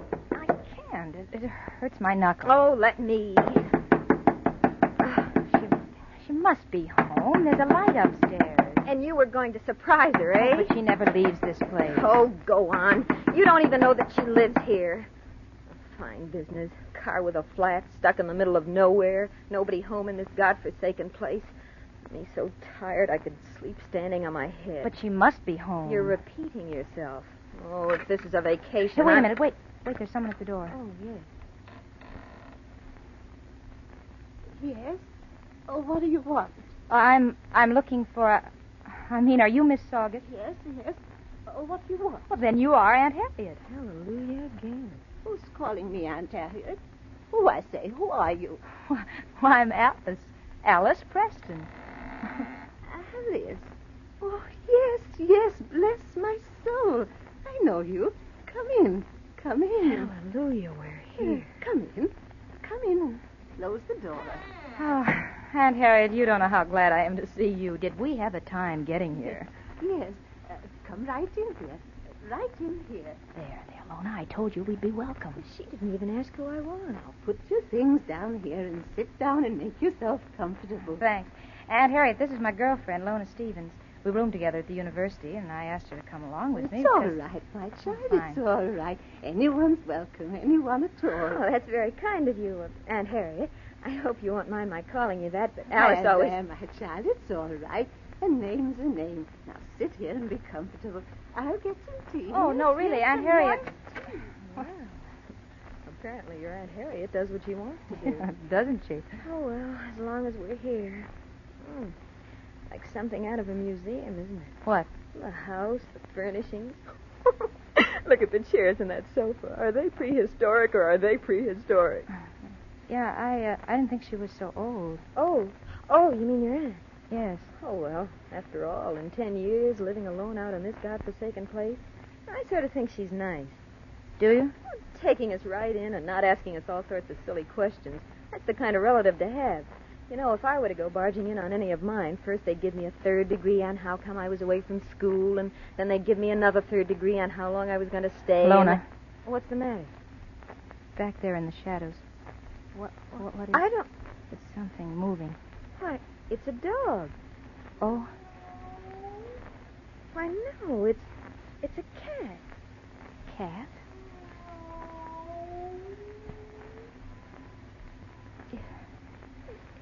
It is a cat. Not a cat. Look at the size of it. Tiger. Lona, what'll we do? Don't move. If we do, it'll... Now, here's your tea, young ladies. Nice, warm tea. Just what you need. Aunt Harriet. What's the matter? What? Oh, he's frightened you. What is it? You got eyes, haven't you? Well, yes, It's so I dark in that corner we can't hardly tell. It's not a tiger, is it? Don't talk nonsense. Well, what is it? He shouldn't be here at all. It's much too early for him. Aunt Harriet, didn't you hear me? I asked you what it is. Oh, what do you think he is? Well, it can't be a cat. Why, he's as big as a police dog. All right. Come upstairs. I'll show you to your room. Now, this way. I'll show you to Aunt your Harriet, room. I don't... Come along. I say, now, come along up these stairs. Come on, Alice. Oh, why don't Come you? on, we better do as she says. All right.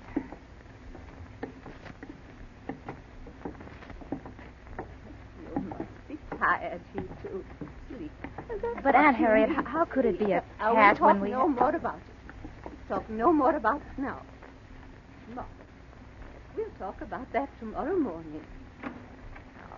In here, my dears. In here. Come on, Alan. But why doesn't she answer me? There, you see. A very comfortable room for both of you to rest in. Nice wide bed. Everything clean. But, You'll Aunt get a Harriet, nice wait rest just a here, minute. yes? I want to find out something about that. that. Forget it, Alice. Whatever it is, you can find out in the morning. But that Oh, cat. cat. Can't you say anything but cat? It was so huge. Nothing.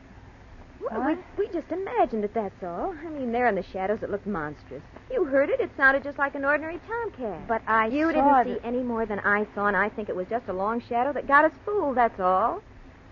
Yes, that could be it. Yeah, couldn't it? Of course. You remember in Psych 101 class, old Pudgy Wudgy told us about the tricks your eyes play in bad light when it comes to judging size. Yeah, I remember. Local signs, they called it. Right. Well, that's the way it was with that cat. I'll bet you your Aunt Harriet thinks we're both a little screwy. That's why she got us up here to bed in a hurry. Oh, bed. Isn't that a wonderful word? And will we sleep? I hope so.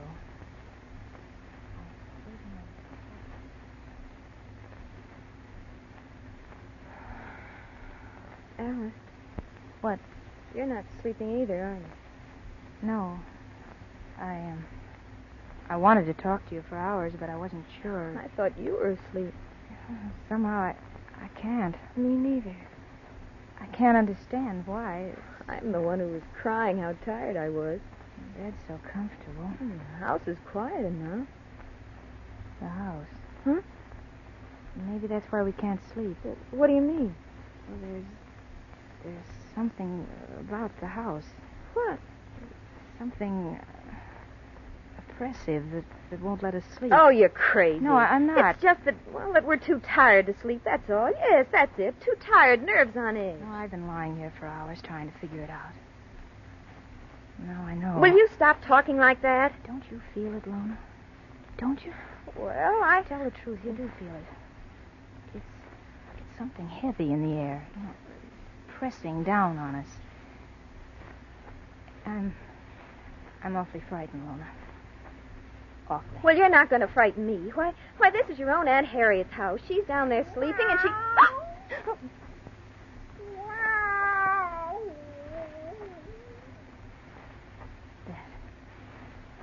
That cat. Yeah. It sounds huge, doesn't it? That's because it's so quiet in the house. Lona, there's another one. I tell you, there's two of them. Lona, listen to them. They're not ordinary cats. Listen to them.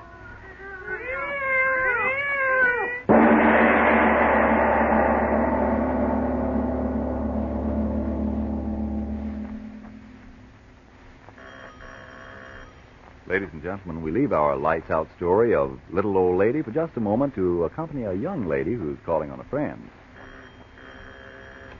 Hey, Sue, how about taking a walk? It's a wonderful day. Not me. I'm too tired. I don't know where you get all your pep. I'm always tired. I'm losing weight. I can't sleep. What can be wrong with me? Very possibly you simply need more vitamin B1 and iron. You see, when you don't get enough vitamin B1 from your food, you may lose your appetite, not eat all you need to keep your weight and strength up to par. And when you don't get enough iron from your food, you may be weak and pale and feel frazzled out. But if I don't get enough of those things from my food, how can I get them? Ironized yeast tablets supply both vitamin B1 and iron.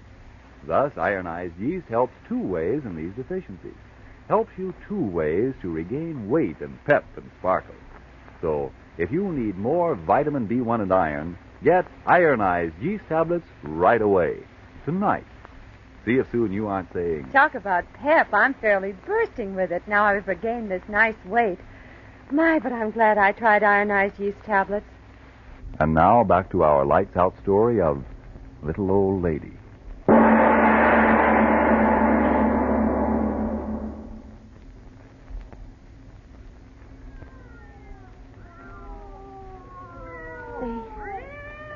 They can't be cats. I'll call Aunt Harriet.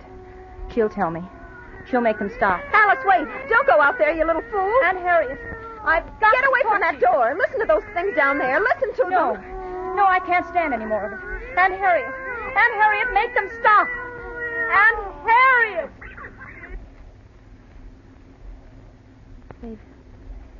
They've gone. What were they? Could two cats make all that noise? Aunt Harriet, why don't you come in here? No, Alice, don't open that door. Oh, but Aunt Harriet, why doesn't she answer me? She must know what it's all about. Why doesn't she? Wait. What? Listen. Someone's coming up the stairs. Yes. My Aunt Harriet? It's not quite like footsteps. The cat. Maybe. The door. Cats can't open doors.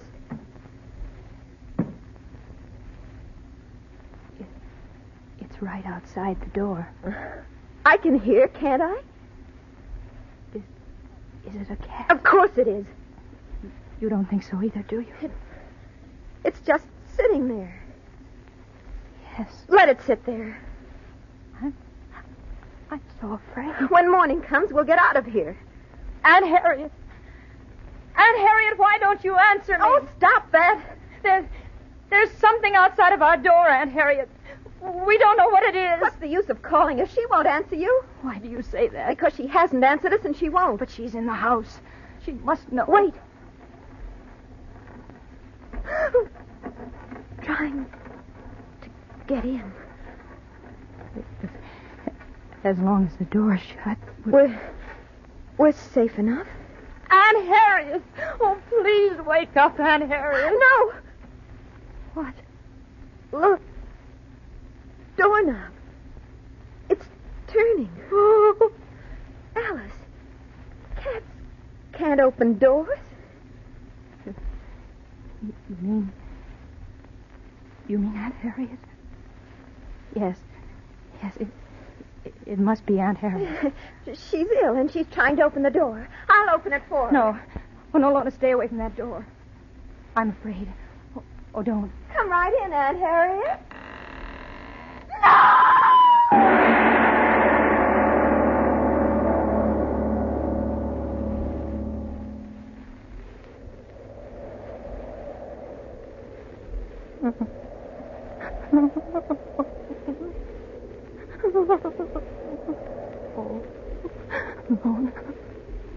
Lona, I've got to get help.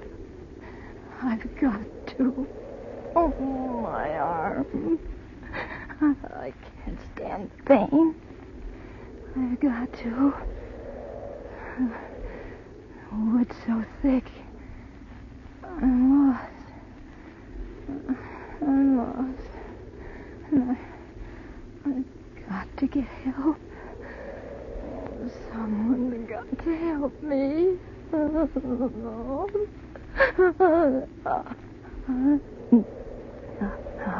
I'll get help for you, Lona. I'll get the help. It's getting bright. It's dawn. If I could only find a path, a road. The bushes tearing my clothes. Why do you tear my clothes? I just want to get help for Lona. I'll get help for you, Lona. I will. Road. An automobile. Help. Stop. You've got to stop. Help me. Please. Oh, help me. Oh, Lorna.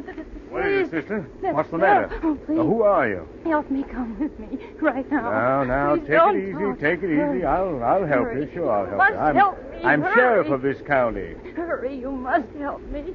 Now, wait a minute. Please. Are you with the girls who left that car on the side road back in the woods? Car, yes. Yes, we left our car there. Oh. Hurry. Please help me. My friend Lona. Joe, these are the girls. Talk, We please. found your car in the woods, and we've been looking for you for hours. Please don't stand there talking. Hurry. We've got to help her. It's killing her. Killing her? Joe, did you hear what she says? Oh, talk. Hurry. Hurry and come with me.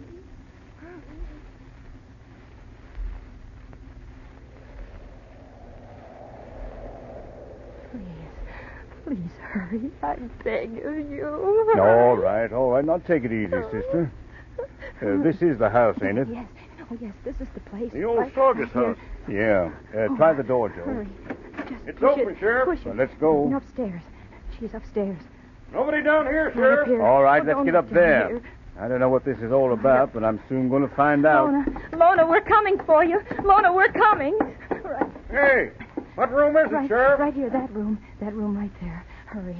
It's killing her. Get your gun out, Joe. Please. Door's partly open. Oh, just Okay, go kick in, it open. please. Watch yourself. Careful, Joe. Sheriff! Sister, you stay here. Lona. Sheriff, there's nobody in this room. Lona. Huh? Look for yourself. Please. Well, now what Lona. Lorna, where are you? Now, wait a minute, sister. Are you sure that... Yes. Yes, she was here. Right here. And it came in the door and jumped at her. I turned. I ran. I jumped out of the window. Hey, this window ain't broke. But I tell you, I went through it. See, my arm. Yeah. But there's no one in here. Oh, The bed, why, it ain't even messed up. Oh, Did you say you two were sleeping, sister? We were. Oh, no. Where are you? What has it done with you? Aunt Harriet. Huh? She'll know. Or has it killed her, too? Sheriff, come quick, bring the girl. Come along, sister. Joe, what is it? Look in there. Aunt Harriet. Old lady sitting in the rocker and knitting. Oh, Aunt Harriet. Lorna, where is she? What happened? Oh, Aunt Harriet, please tell me. Yeah, tell us all. And might I ask what this is all about? Aunt Harriet, what's the matter? Didn't you hear anything? Lorna, that horrible cat thing. What did it do to her? Answer me, what did it do? Would you gentlemen tell me who is this hysterical young girl? Aunt Harriet. Now, look here. Don't you know who this girl is? Certainly do not. But, Aunt Harriet, I'm Alice. I came here with Lorna. Don't you remember? You must be mistaken. I've been alone all night. You hear that, No. Joe? No, I was here. Lorna and I did come here. It's a horrible joke. That's what it is. Aunt Harriet, please tell him you're just joking. Lorna, where is she? I don't know what you're talking about. I never saw you before in all my life. No. Oh, no, that's not true, Aunt Harriet. Aunt Harriet, Now, wait a minute. I've had about enough of this out of you, sister. Chasing up here with all that bunkum about cats and killings and all that. No. Everything I said to you. You better come along with us. Everything I said to you was true. It was true. Joe, take her other arm. No, let go of me. Come on now. Please, Don't Aunt raise Harriet, a fuss. don't let them take me away. Come Those on, sister. horrible cat things. I tell you, there were two of them here. Come on. Don't let them take me Now, away. don't mind her, old lady. We'll take care of her. Yes, take good care of her. Cracked little thing. Now, come on, sister. No. Wait. Look at her teeth as she laughs. Look at her teeth. Mother in heaven, they're cat's teeth. And her hands. They're claws. No. Stay away from me. Grab her, Joe. Stop, you. Let me go. Stop, I Let me go. Oh, in my eyes. Get her, Joe. She's getting away.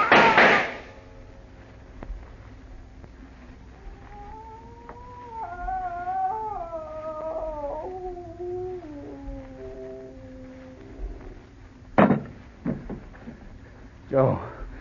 Dead. Oh, Aunt Harriet. Oh, she's no aunt of anything human. I can tell you that. Look at her. But my Aunt Harriet Saugus. Saugus? You hear that, Sheriff? Yeah. So you came here thinking she was Mrs. Saugus. Did you, girl? Yes, Lorna and I. And Lorna must be dead now. How could my aunt do what she did? How could she? This thing is no aunt of yours, child. Your Aunt Harriet Saugus died in this house 3 years ago.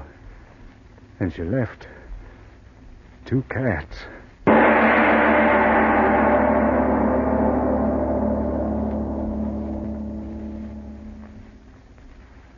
My dear Mr. Obler. Oh, come, Frank. Don't tell me you don't believe tonight's story. Should I? Frank, did you ever hear of lycanthropy? The who? Lycanthropy. I was looking it up just then. That's why I didn't answer you. It's a form of illusion in which the person imagines he's a wolf. Oh, yeah. Main Street's full of them. Now, seriously. Only a handful of years ago, it was the firm belief of many people that certain human beings could turn into animals. But more of that in just a moment. Friends, if more vitamin B1 and iron is all you need to help build yourself up, get ironized yeast tablets. Of course, there are cases where a rundown condition may be due to other causes. If in doubt, see your doctor. But if vitamin B1 and iron shortage is your trouble, remember, ironized yeast has been so successful in such cases that it's sold on this no-risk, money-back basis. If you don't begin to eat better, to look and feel stronger, peppier, and more alive, the cost of the first bottle will be refunded to you in full by Ironized Yeast, Box IY, Rahway, New Jersey. Now, Mr. Obler, what about those wolves? Do you think that people can turn into wolves and cats? And poor fish? No. But under certain provocations, the human mind can certainly transform itself into many peculiar forms. Even we who are normal, haven't we met women who are catty, men who are brave as lions, and others who made you wonder whether they were men or mice? But even if you've had some doubt about people turning into animals, there's no doubt about what waste kitchen fats turn into. Oh, what a transition. But seriously, what every American wants is the news that Berlin has fallen, that the stars and stripes are flying over Tokyo. And ladies, you, Mrs. Johnson, wrote me last week, and you, Mrs. Stauffer, and all the rest of you. There is a vital part which only you can play in that final victory. Only you can furnish the kitchen fats which are needed so desperately to make explosives. Now, with the loss of most of our sources of supply in the Pacific, Uncle Sam must look to you for the fats our plants must have. You and only you can supply them. Now, you say you can't save enough to count now that meat and fats are rationed? Then listen to this. As little as 1 tablespoon of fat a day amounts to a pound in a month. That pound of waste fat will send to Hitler and Hirohito with your compliments a half-pound of dynamite, 10 rounds from an airplane cannon, 4 anti-aircraft shells. And mind you, the government doesn't want them until they're too dark or too strong for your further use. Then and only then, pour them into a smooth-edged can, sell them to your butcher, and within 3 weeks' time, they'll be in a munitions plant on their way to the fighting fronts to do their vital share for victory. Make your waste kitchen fats to your butcher the first thing tomorrow morning, so our boys can give your answer to the Japs and Nazis at the earliest possible moment. Now, Frank, let's talk about next week's story. Next week, just an experiment, an entirely different type of lights-out story. An entirely different approach. There's love and a boy and a girl in it. Now, it's a story I did a very long time ago to a rather limited audience. And I know that you, 13 millions who listen to Lights Out, will enjoy The Ugliest Man in the World next week. Yes, tune in next Tuesday again for Arch Obler's eerie story, The Ugliest Man in the World.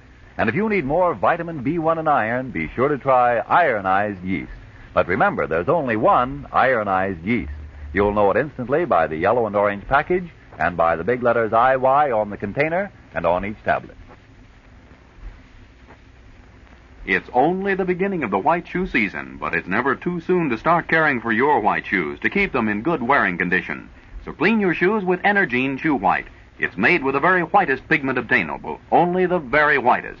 It spreads over shoes evenly, dries easily, helps keep your shoes looking their whitest and best longer. So buy Energine Shoe White. This is the Columbia Broadcasting System.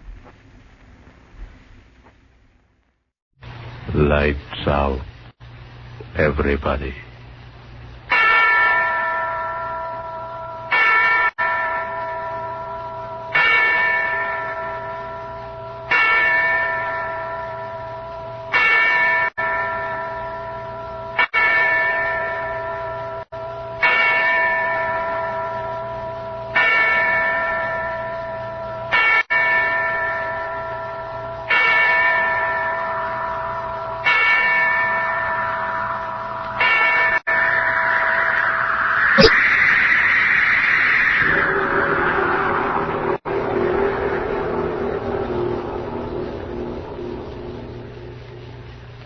This is a tale they tell of another Christmas.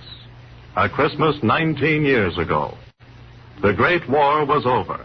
War-weary soldiers and officers were at last being allowed to rest, to enjoy such recreation as soldiers might find. Leave areas were established in various parts of France, and at intervals, individuals were sent from the stations of their organizations to these areas, there to rest and refresh themselves for a brief period. This story properly begins on Christmas night, 1918. 19 years ago, a leave train was just coming to a halt in the station at Villefranche.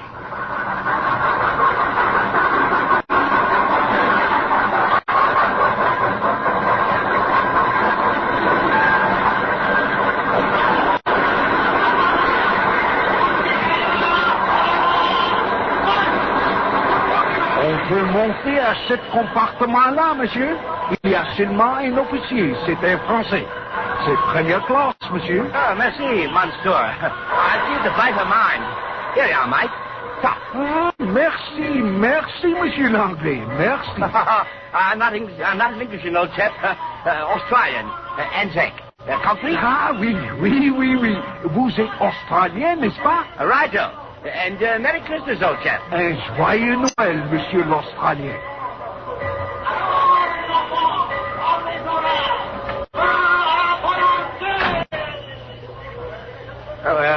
Excusez-moi, monsieur, but s'il vous plaît, I would like to venir ici. Oh, blast it, I can't talk the ruddy language. It is not necessary to speak the blasted language, monsieur, since I speak yours after a fashion. Oh, beg pardon, old chap. The station master told me you wouldn't mind if I stowed myself in here with you. I hope. I should be very glad indeed of your company. I am Captain Esme Rochefort de Gascoigne, of the 212th Regiment Artillery, GPF. I'm Lieutenant Horace Valentine, of the Australian Light Horse, sir. You are welcome, monsieur. May I help you with your baggage? I'll have it stowed and have a talk. Thank you. There. Oh, going on leave, Captain? Oui, I am not sure where yet, but c'est la guerre. One never knows where it goes in this war. Too right, Digger. It's jolly good of you to share your compartment, old chap. I am only too glad. It has been rather a lonely journey so far. I am delighted to have someone to talk to. First-class compartments are not too easy to copper, either. A bit cushy, this, isn't it? Not too bad, indeed. You'll pardon me, I know, but I am a bit curious to know how an Australian officer should find his way to Villafranche. I don't quite know myself, Captain Gascoigne, is it? Yes. And your name is Valentine? Right. I must remember. Well, I was at Gallipoli in the infantry with the Executive, the 3rd Officer Division, you know. Got a bit of a crack in the head, and the first thing I knew, I found myself transferred as town miser, a village a few miles east of here. Nothing but Americans in it. Ah, the Americans. They are good soldiers, eh? Fair dinkum. And now you find yourself bound for leave on Christmas night. Righto, and jolly glad of it. Where are you going, do you know? Report to the RTO at Isle of Bain. That's all I know. You have the same difficulties in your army, I see. One never knows where one goes. You are a long way from home, my friend. Righto, a bloody long way. Halfway around the world, you know. And you have come to fight for France. I salute you, monsieur. It's been fun. Oui. And now it is over. And our young men lie dead under the stars out there. We lost a few, too. Our young men, monsieur. French, British, Australian, American. Not to mention a few German chappies. Quite. Eh bien, one cannot make the omelette without breaking the eggs. A bloody lot of good eggs, friend Gascoigne. Oui. I wish the blasted train would start. It is always a mystery how they control these trains. Particularly when one wishes to go somewhere in a hurry. Oh, American chap out there. Looking for a price, I fancy.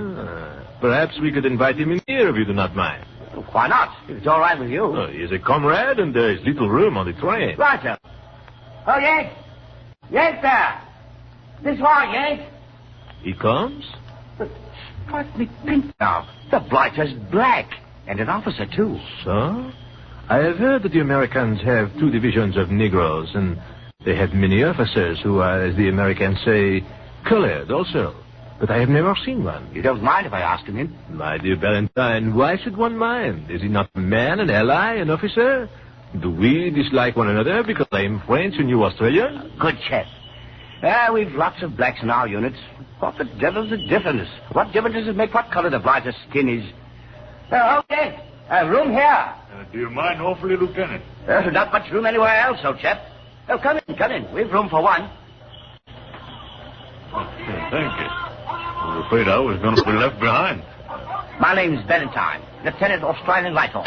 I'm Captain Melvin, 370th American Infantry. Delighted, Captain. And this is Captain... I have to help the chap out, Captain. I am Captain Esme Rochefort de Gascoigne of the French Artillery, Captain. Welcome. Gentlemen, thank you. Oh, here. Give me your musette. I shove it up in the rack. Oh, thank you, Lieutenant. Feels good to get that thing off my shoulder. Sit down, Captain Melvin. Thanks. Been standing around there all day long on one foot and then on the other waiting. Finally, when the train did pull in, I thought I was still going to stand there. Good air to take me in. We are delighted. Right, sir. You're an Australian, eh, Lieutenant? Right, sir. From Adelaide. I just think of that. Where are you from, Captain Melvin? Oh, I'm from Chicago. And you, Captain Gascoigne? My home is in Bayonne, as one might infer from my name. Your name, Captain? Gascoigne. Bayonne is in Gascony, you see. Oh, I see. Oui. It's odd, isn't it? Here we are, three of us in one railway coach, bound for somewhere. And we've come from all over the world to meet on Christmas night in France. We don't even know where we're going, do you? Well, I haven't the slightest idea. Believe me, that's all I know. Well, may as well have a spot of Christmas cheer, eh? A bottle of rather good wine in my musette. And so have I. Not to be outdone in this matter, mes amis, I also have a bottle of Lacryme Christi. Tears of Christ. A very precious wine in these days, mes amis.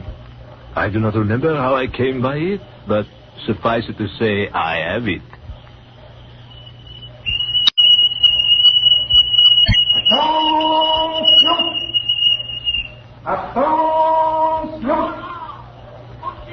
We are about to start, huh?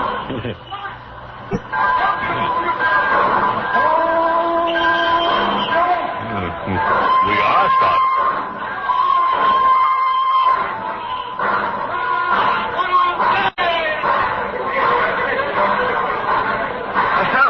A ruddy happy crowd out there at the station. For Christmas. We still Christmas, despite the fact that most of them all want to get out of the town and go somewhere. Last Christmas, I was down in Texas, in Logan. I was in the hospital at Marseille. And I, mes amis, had dinner with a German general. German general? Captured on Christmas Eve. Oh, yes. Gentlemen, will you drink with me? With pleasure, oui. If you will drink with me. And with me. Well, then, to Christmas, eh? Yeah, to Christmas. That's Christmas. You know, my musette's a bloody full of junk of all sorts. I was afraid I might have lost the bottle. Souvenirs, huh? Oh, yes. Silly toys and things that I picked up. Given to some kid somewhere. Lord knows they have few enough. I have gifts, too, in my musette. There is no one left at my people to give them to, but it is a sentiment for Christmas. Suppose we all do that. Mine's packed with odds and ends. I didn't know if I'd ever get back to that outfit after this leave, so I got some souvenirs together. Shall I drink, mes amis? Oh, not now, thanks, Captain. I'll wait a while. I think I shall, too. Quiet. It is a beautiful night, eh? Clear. You know, if the war was still on, I'd expect to hear someone shout, lights out, jury's up. Have a lot of bombs land in our laps. I hope we are done with that, monsieur. Amen. No moon, though. Yeah. Well, look at them stars. Oh, see that one over there? You might imagine it to be the Star of Bethlehem. Very bright, isn't it? Oui. Nearly 2,000 years ago. I wonder if that same star still shines upon the earth. If it does, we wouldn't know it. Not us. Fight wars and deny the name of the man that was born under it. Religious chap? No, not at all, Lieutenant. A long way from it. I'm not a religious chap either. But used to have some jolly times as a kid at Christmas time, though. Church things and all that, candles, whatnot.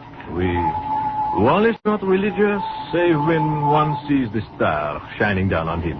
I wonder if that could be the star. And why not, my friend? Our earth changes, but the everlasting stars change not. Yeah, be funny if it is, wouldn't it? Won't they? Oui. But our journey is long, gentlemen. If you wish to sleep... Sleepy, Captain? That little drink of wine has affected me, I fear. I cannot keep my eyes open. I'm a little tired myself. Standing around all day in that station, there was no place to sit down. I can always sleep myself. I propose, then, that we do sleep for a little while, my friends. Talking to sleep, it made me sleepy. I'm all for it. Shall I turn down the lights? If you will, monsieur. Pleasant dreams. Merry Christmas. And Merry Christmas to you both, gentlemen. And to you, Lieutenant Valentine. Captain Cashcloth. Yonder star shall watch over us. N'est-ce pas? The star that shone on Bethlehem. Good night.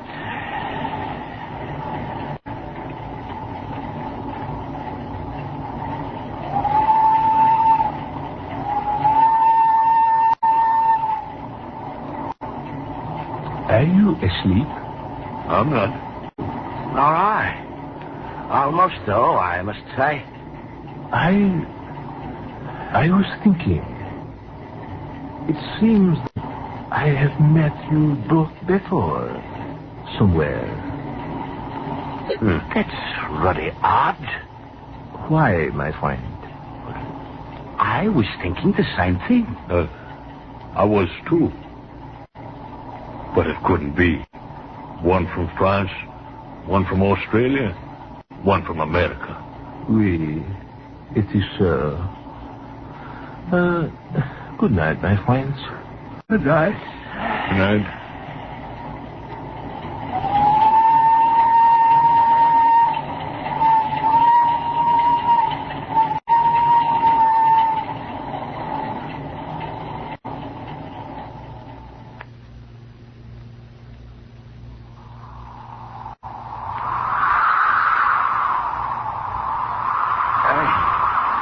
Friend Gaspar, we have journeyed far, and the sign that thou didst promise to us is not yet. Peace, Balthazar. We have not yet come to the end of our journey. Behold, Melchior crieth not out. Canst thou not study his patience to be like unto him? Yet thou art tired, Melchior. I am tired and weary. Yet must we go on. No man knoweth what the end of his far journeying shall bring him. Dost thou see, Balthazar? Thou must needs have faith. I have faith, friend Gaspar. Yet my burden upon my shoulders cruel heavy, and I would fain rest. Have faith, O Balthazar. Faith, I conjure thee. Faith. I lead on, O Gaspar. Whither thou goest, there will I follow thee. And also I, Gaspar. For I know that thou art inspired of God, that his hand doth lead thee. Yet not even I know what miracle he will do before our eyes. No matter. We will follow, and thy road lead to death. Now, which road takest thou? That to the right hand or to the left? I know not. Wilt thou not call upon God, Gaspar? Aye. Kneel down, brethren. O Lord, Father God, lead us, thy servants, in the way thou didst set out for us. For know, Lord, Father God, that we are poor, and our eyes know not the right, and we would follow the way that thou wilt have us follow. Therefore we pray thee humbly, dear Father. A miracle. Miracle? What sayest thou, Balthazar? Behold, Gaspar, a sign from the Lord Father God. There is no sign. Behold, in the sky, a sign. A star burneth brighter than all the stars of the heavens. O Lord God, we thank thee. The way is before us. We follow thy will. Behold, Gaspar, the star shineth upon the pathway to the left. Forward, forward, brethren, for the end of our far journeying is at hand. Certes, this is a sign from God. Behold, Gaspar, beyond the hill, the lights of a village. 'Tis so. Now we are come to our destination indeed. Haste, friends, haste. Knowest thou what town is that, O Gaspar? Nay, I know not, save that it be the end of our long journey. Oh, travelers, have you seen the star? Who calls? Who art thou? It is a shepherd. See the flocks of sheep beyond the road? Seest thou the star, travelers? Knowest thou its meaning? Aye, we have seen it, O shepherd, yet we know not its meaning, save that a miracle of the Lord Father God is nigh unto us. From the blackness of the sky it sprang into blaze, traveler. Dost thou think it portends the end of earth? Nay, friend, not the end of earth. Say rather its beginning. What sayest thou? Behold, shepherd, the mantle of the Lord is upon him. He speaketh of miracles. Aye, and the miracle will come to pass. Haste, friends, haste, for this night will hear the voices of angels chanting, and the sound of many great wings. Peace on earth, peace, goodwill to men. Glory to God in the highest. Verily, ye speak as men that understand the workings of the will of God. Say now, shepherd, how is yonder village named? Surely, if ye know what shall come to pass because of the star, how is it ye know not the name of the town? We have come from far lands, shepherd. Aye. What matters it if we know not such trifles as the name of a little hidden village, when we know of a miracle to be wrought in the name of Almighty God? Aye, 'tis so. What miracle shall come to pass? It is hidden from our ken, O shepherd. Yet it shall come to pass. Fear not. Aye. And such a miracle as shall set all the world to singing praises, lifting up their voices unto the heavens, crying in a loud voice, Mighty, mighty is the Lord God of hosts. Ye be not of Israel? Nay, I am from the land of the Greeks, and these my companions be also from far lands. Melchior from Ethiopia, Balthazar, a wise man of Egypt, a soothsayer unto the king. Ye have come far. Aye, so. Since many days our feet have trod the pathways of hidden, unknown places. Yet always have we set our faces unto the east, obeying the bidding of a voice unheard, the guidance of a hand unfelt. And ye go now into the town? Thou hast not told us its name, shepherd. Certes, all men know that yonder town is called the town of the house of bread, even Bethlehem. Know ye that I, even I, am of Bethlehem, where was born 1,000 years agone David, son of Jesse, that was king of Israel. 'Tis well. For now I speak with the tongue of the Lord, the wisdom he hath put into my mouth. Behold yonder Bethlehem, whence came David, king of Israel. Now this night shall be born in Bethlehem that Messiah, that very Son of God, which the ancient prophets have foretold. And this is the miracle that shall come to pass. For he shall be born of a virgin immaculate, and his name shall be Jesus, God Father. I give thanks unto thee, that thou hast appointed me and my companions, that we shall be witnesses before all the world that the Son of God is born. Haste, my friends. We must on, for the miracle is at hand. The Spirit of God is upon him. Speak with the tongue of the Lord. Haste.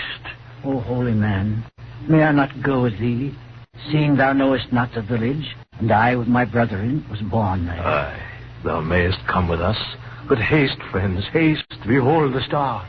How it seemeth to beckon us on. Lo, it cometh down from the heavens and standeth above the rooftops of the town. It is the doing of God. Aye, praise God. Praise God. Praise God. Sling thy burthens from thy shoulders, friends. Haste, haste. I marvel also that there should be lights abroad in the town. The hour is passing late, yet there is a light in every house. Perchance the men of Bethlehem rejoice that the Messiah is born. Nay, not so. For he is hidden from men, and they of Bethlehem know him not. Then what? The Feast of Hanukkah is but lately over, my masters. The Feast of the Lights in memory of the Maccabee, and many remain. Also are there others in the town who have come to deal with the men of Herod, the Tetrarch of Galilee, even the tax collectors, and thus is the city full, even all the inns. Dost thou know where we shall find him, O Gaspar? Hath it been revealed unto thee? All in good time, my friend. We follow the star. Perchance he shall be born in a family of high repute. Aye, 'tis not fitting that the Son of God shall come from an humble home. The will of God shall be done. The child Jesus be born in the wide fields under the star, my friends. Haste. Behold, these be the walls of Bethlehem, O wise man. Yonder lieth the gate. Perchance the soldiers of the Tetrarch may refuse us admission into the city, Gaspar. They are gone away, Melchior. Aye, they all lie in the inns and public houses and carouse of the people of the town. Gaspar, art thou sure indeed that we shall find him in Bethlehem? Dost doubt the word of God, Balthazar? On. Now, whither do we go, O Lord Gaspar? Name me not Lord, shepherd. We are all humble men in the sight of God. Praise God. Praise God. Behold how the rays of the stars shine down upon this certain street. It is the way, friends. Follow.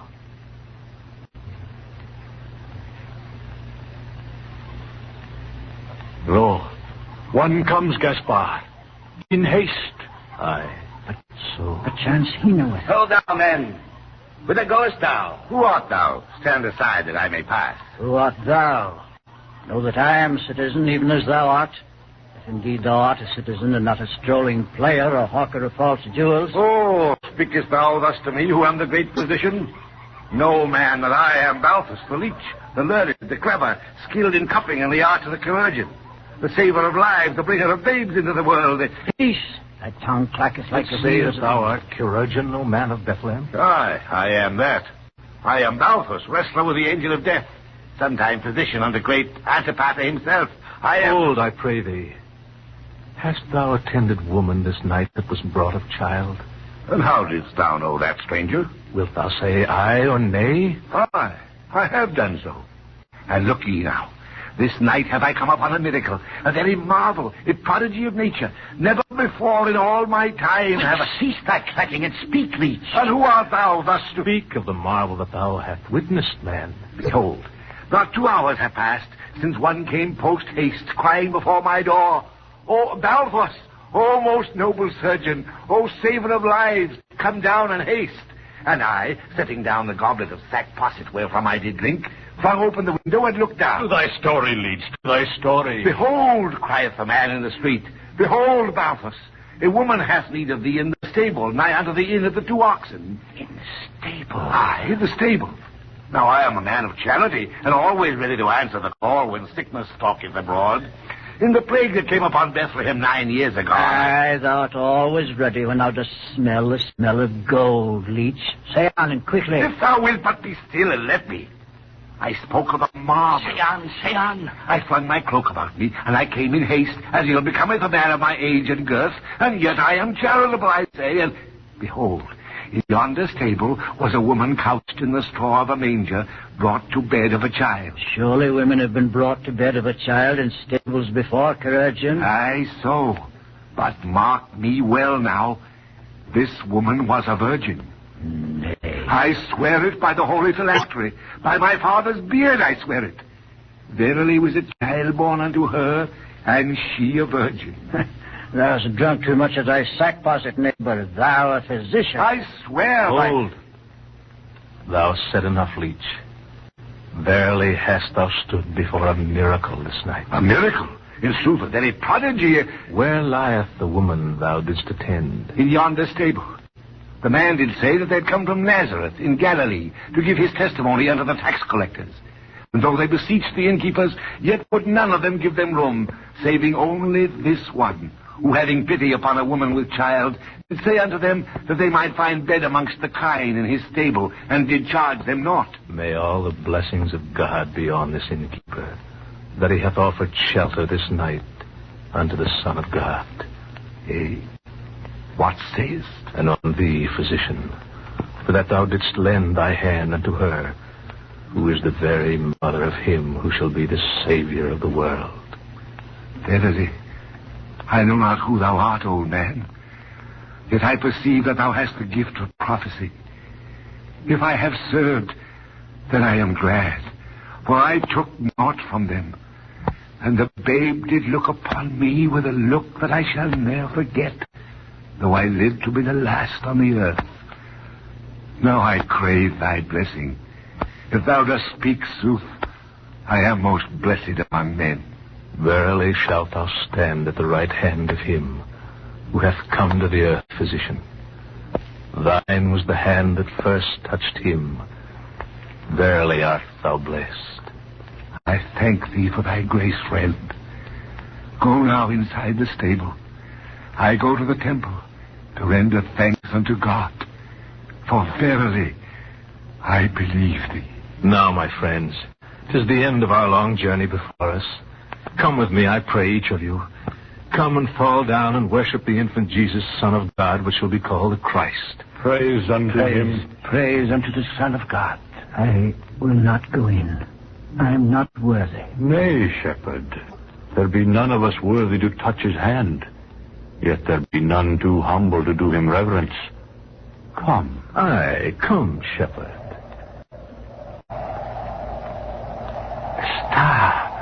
The star waneth a little. Shadows fall upon us. The star paleth before his glory. Nay, Gaspar. Behold in the sky a sign. A sign? Oh, Father, Lord God. A sign. The shape of a man crucified upon a cross.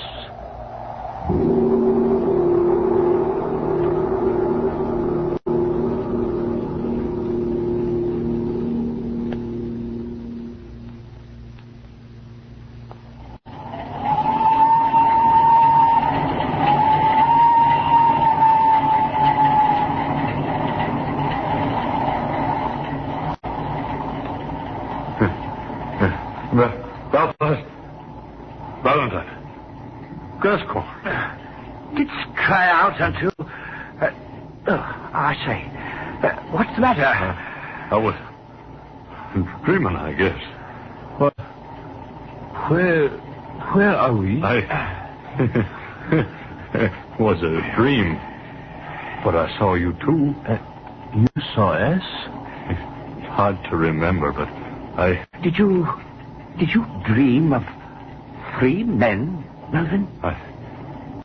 Yes. I did too. Gaspar? And Melchior? And Balthazar? Gascoigne? And Melvin? And Valentine. Good heavens. Look at our shoes. All of us. What? Straw. Where did... Straw. From a stable. And that smell. What? Gentlemen, I have been in the East. I know what that smell is. It is myrrh and frankincense.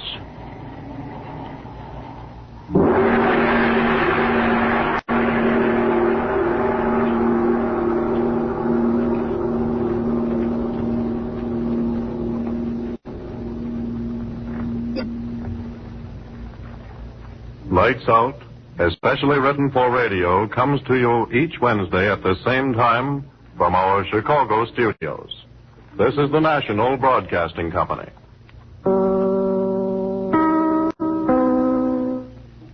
Let us turn to another delightful phase of horror, the supernormal. I call this little... Sometimes the radio playwright wanted to have a bit of fun. So, long before the Japanese movies had a giant cockroach come out of the sea to eat up Kyoto, or was it South Chicago, I wrote 2 plays that theoretically destroyed everything. One was a story about a growing chicken heart that covered the world, and the other was the one you're about to hear.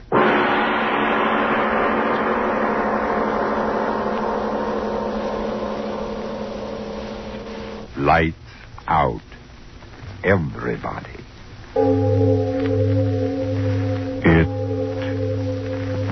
is later than you think.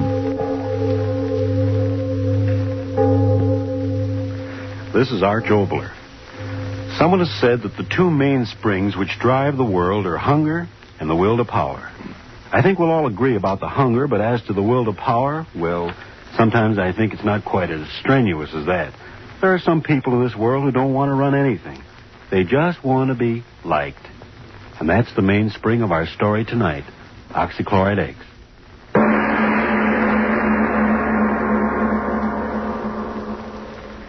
So, I I says to him, I says, well, sir, I'd like to be obliging, but I really haven't got the time. And he says to me, he says, well, Mr. Jackson, after all, we're making this proposition only to a few outstanding student representatives on the campus.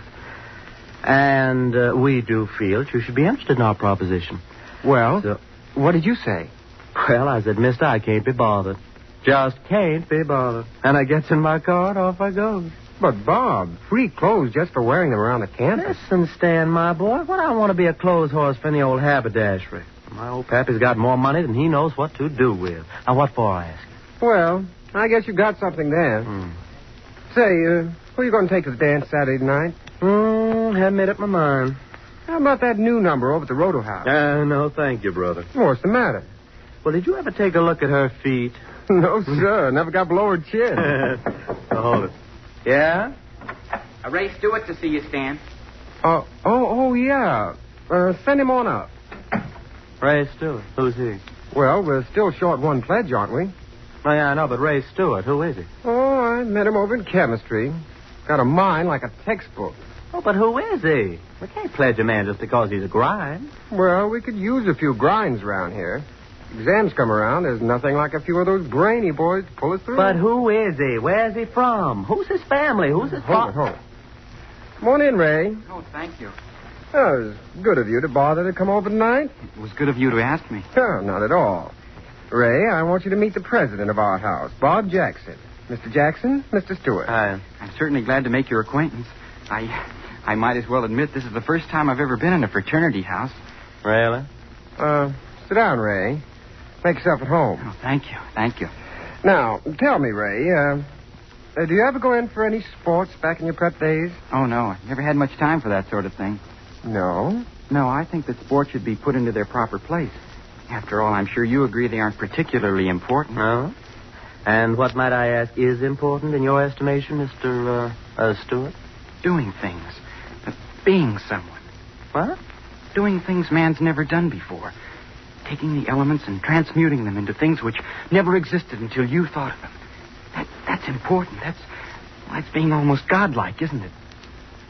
Master, how you talk. Oh, sorry, I get sort of carried away. Yeah. Well, that's all right. Bob, this boy sure knows his chemistry. Huh? Oh, I really don't know so much. Say, I ought to know better. You pulled me over some tough spots in this course. I'm very glad to help you whenever I can. If I lived here, I could help you all the time. I could help you too, Mr. Jackson. If I need help, I know where to get it. Oh, I didn't mean to offend you. It's all right, Stewart. Now, tell me, you're from around Chicago way, aren't you? Oh, no, Milwaukee. Lived there for years. Nah, don't tell me I'm one of those brewing families. Oh, no. We're not wealthy people at all. My father runs a small business. It isn't much, but we get along. Oh. I don't think money's important anyway if a person's ambitious. Do you, Mr. Jackson? Oh, no. What's money? You fellas may think this funny, but, well, I always thought it's more important what a fella does than what he has. I mean, well, I've always had the feeling that someday, somehow, I'm going to do something really important. Maybe even miraculous. Well, now, what do you expect to do? Discover the missing link? Yes, Stewart. What is this miracle you expect to perform? Well, I don't know exactly. Ever since I've been just a kid, I've been interested in chemistry, and I've had a feeling that someday I'd perform an experiment, mix certain chemicals together, and something would happen that never happened before. Now, you hear that, Stan? A miracle man. Amazing, my dear Bob. Simply amazing. I know it sounds silly, but things I dream about always seem to work out. Well, would you mind telling us the last miracle that worked out? Well, this. This? Oh, what do you mean? Well, as long as I can remember, I've always wanted to belong to a fraternity, and here I am. I mean, you invited me. Just a minute there, fellow. Mr. Stewart, it's been awfully nice of you to come over and visit with us, and someday we'll have you back again. But now we've got some studying to do, so if you don't mind... Oh, no, not at all. It was nice of you to invite me over. Well, good night, fellas. Good night. Good night. Hold the screwy crackpot. Did you see the look in his eye when he was talking about miracles? Yeah. Well, it'll be a miracle if he ever gets back into this house again, I'll tell you that. What in the world ever made you ask him over here? Well, I didn't know. How was I to know he's a crackpot? Pledge him to our fraternity. Pledge him to the booby hatch.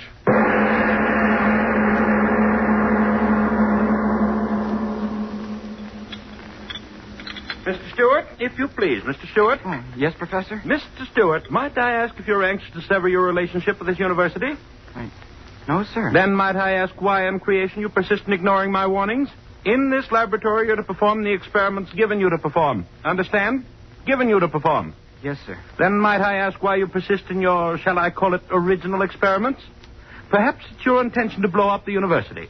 Or just the laboratory. I'm sorry. You'll be more than sorry if I find you doing this sort of thing again.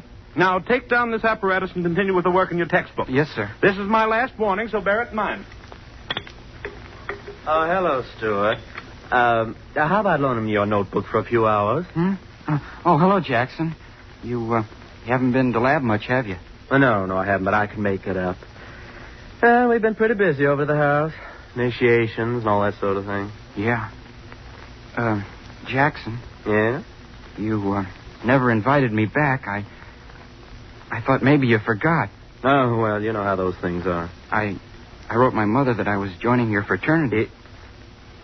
Well, that was a sap thing to do. Was it?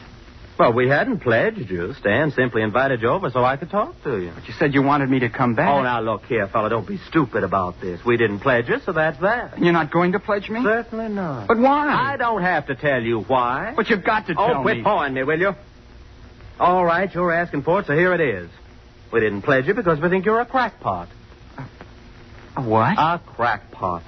You talk about miracles. You spend every minute of your time here in the lab monkeying around with things you don't know anything about, getting yourself in all kinds of trouble. Yeah, and you look like a first-class screwball. But I'm just trying to make... Yeah, whatever it is you're trying, it isn't normal. I'll bet you never had a glass of beer in your life. And if a girl ever looked at you, you'd fall over in a faint. Then you're not going to pledge me? You're not going to pledge me? No, we're not going to pledge you. So if your mom expects you to be in a fraternity, you better start cooking up one of those miracles, fella. A first-class miracle.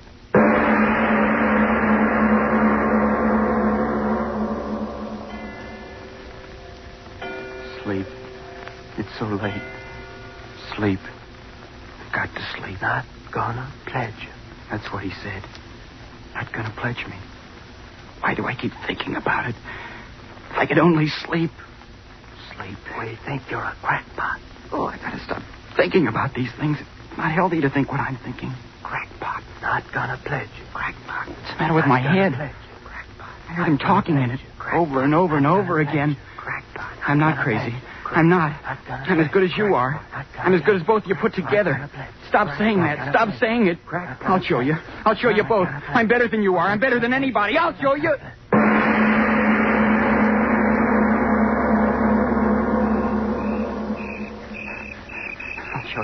I'll show you. Talk about miracles. I'll give you miracles. The lab. I've got to get into it. I'll give you miracles. It's dark in there. I've got to get in. Oh, blasted door. Got to get in. Window. I'll show you. So dark in here. Got to find a lab table. Got to make a miracle. Who's there? Who's there, I say? Watchman. Come on now. Who's there? Talk up. You don't have to get so excited. I'm a student. Student, eh? Let's have a look at you. That flashlight, you're blinding me. I've got to see who you are, don't I? Yeah, I know you. Seen you on the campus. I told you I'm a student. Well, that don't give you no right to be here after hours. How'd you get in here? Oh, broke a window now, did you, huh? I didn't break the window. But I heard the glass. So did I, and I followed the man in here. Man, what are you talking about? Give me your flashlight and I'll show you. All right. Here. Look behind you. No one will stop me. No one. Miracle. I've got to make one. Got to.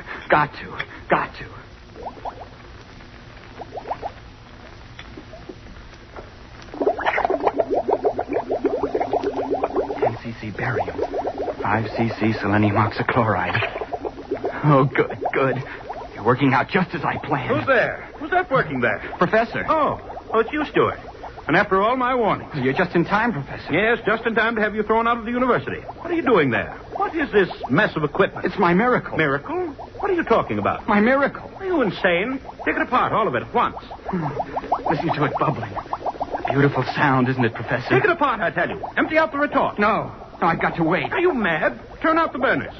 All right, I'll turn them off for you. No, stay where you are. Stuart, Put down that acid. I'll smash the bottle on your head if you touch anything on that table. No, don't throw it. Put the bottle of acid down, Stuart. Please. My experiment. My miracle. Bubbling and boiling and stewing. It will work, Professor. It's got to work. But what is it? I told them I'd create something that no other man has. I told them. And I will, Professor. You hear me? I will. But what? A solvent. A solvent more powerful than anything the world has ever known. What do you mean? What are you talking about? Listen to it bubble. You said solvent. Explain yourself. Yes, a solvent. A solvent that will dissolve steel like a hot flame. What do you say? You heard me say it. A solvent that will dissolve steel faster than a razor cutting through paper. Do you know what that means? Run a line of this liquid across a steel girder, and the girder will crumple like a falling tree.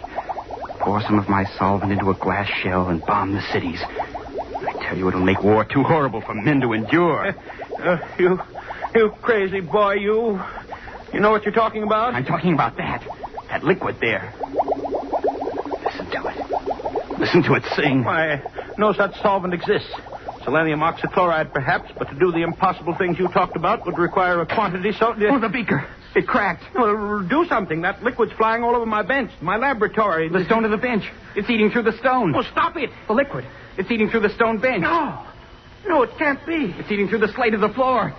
The hole's getting bigger and bigger. Run! Oh, I've done it. I've created something no other man has done. A solvent that dissolves anything. Anything. Anything.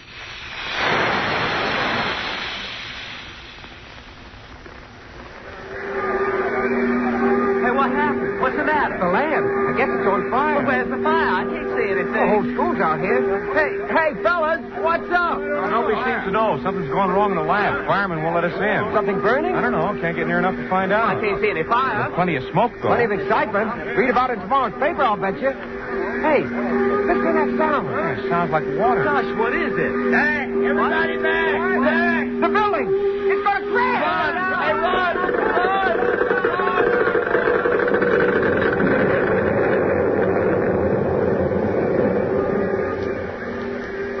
I did it. I did it. A solvent that dissolves anything. Anything.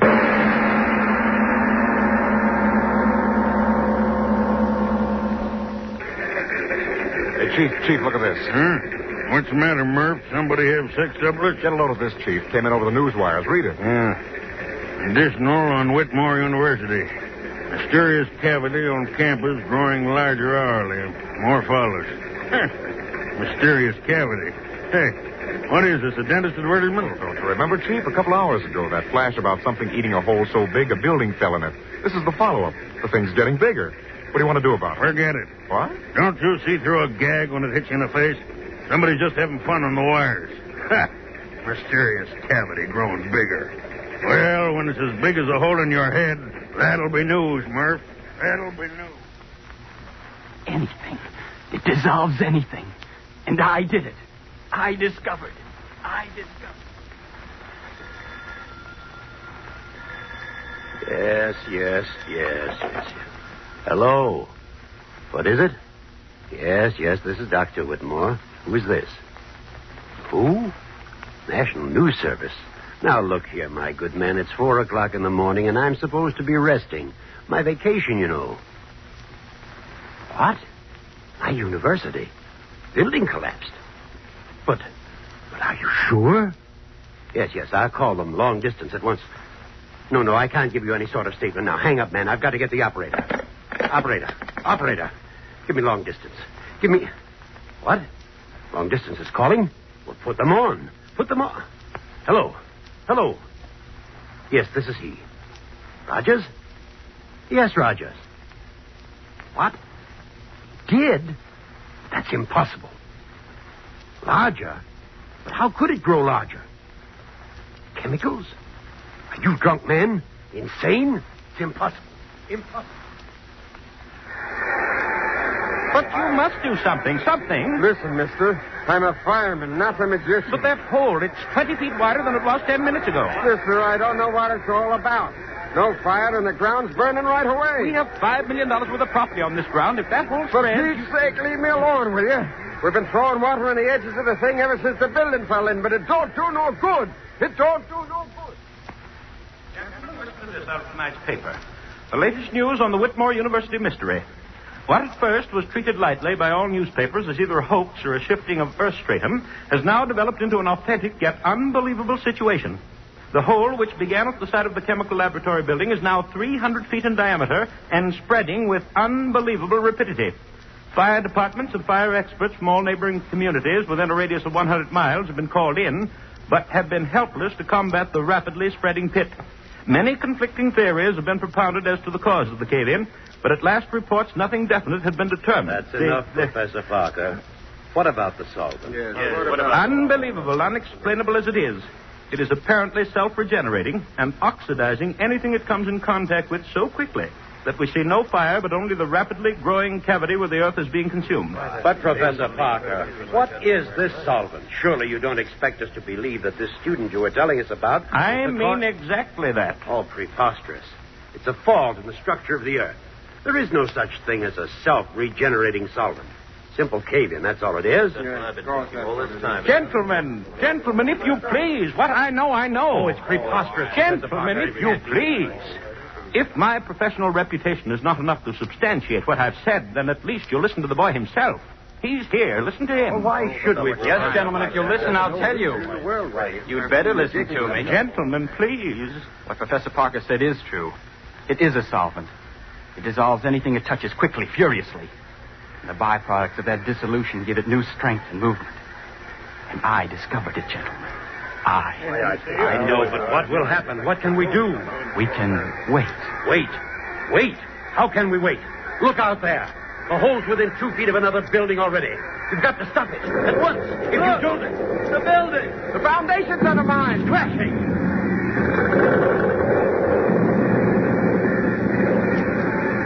Mother in heaven. Harris Hall. Caved right in the hole. Professor Parker. You boy, listen.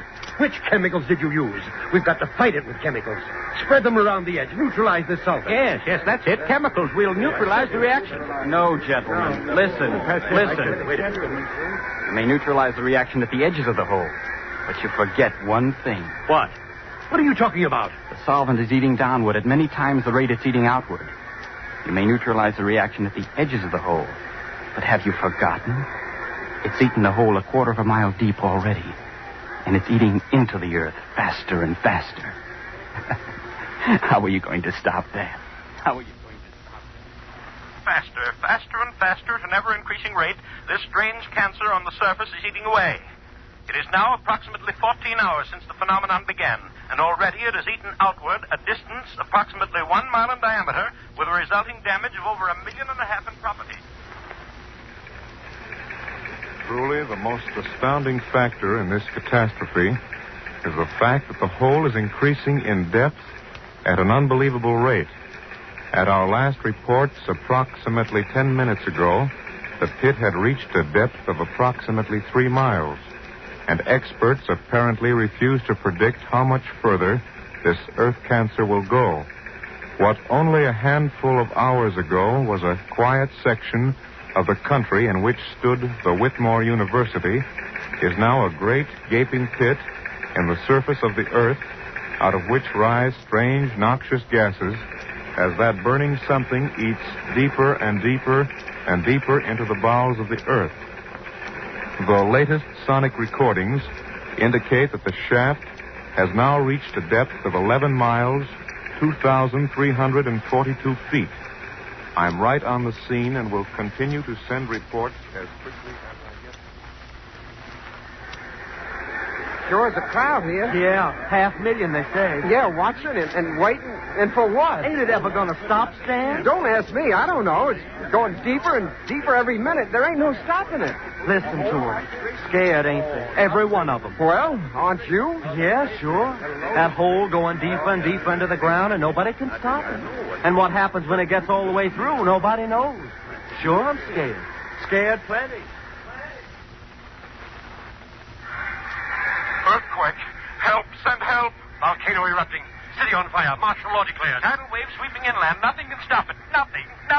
Earthquake. Fire. Tidal waves. We're coming to an end. Judgment of God. Judgment of God. From Siberia to Cape Town to San Francisco and around the world again. I tell you the Earth's ripping apart. And I tell you it's that hole in the ground that's done it. It's affected the rotation of the Earth. Unbalanced things. Yes, and it's biting deeper every minute. What'll happen when it eats through to the other side? The ocean pouring through. We'll die. We'll all die. Who's to blame? Who's to blame? Who's to blame? It's that kid who's to blame. Yeah, we read it in the papers. That crazy college kid. There he is. Yes, that's him. That's him. No, let me go, you fools, you. I've done a great thing, a wonderful thing. Created something no one ever thought of. No, let me down. Let me down. Let me down, you fools. I started the problem, but I didn't know this would happen. You can't blame me for a miracle. Throw him in the hole. No. Yes, throw him in the hole. He made it. No, don't throw me down in there. There's no bottom to it. No.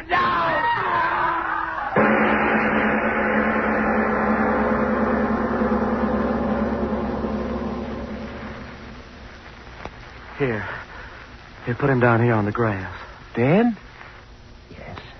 Boy, oh boy, will this be a sensation on the campus. But, Watchman, how did it happen?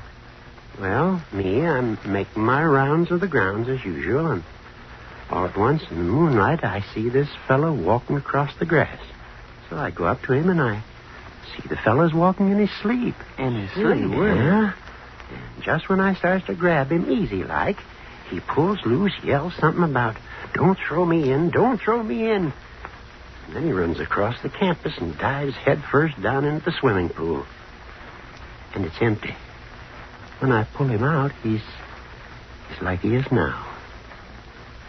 Busted neck. But who is he? Anyone recognize him? Yeah, I know him.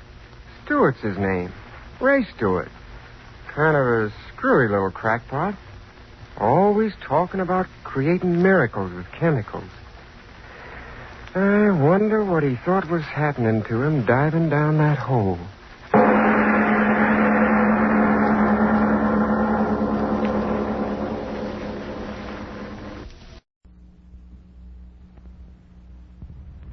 Ironized Yeast presents Lights Out. Everybody.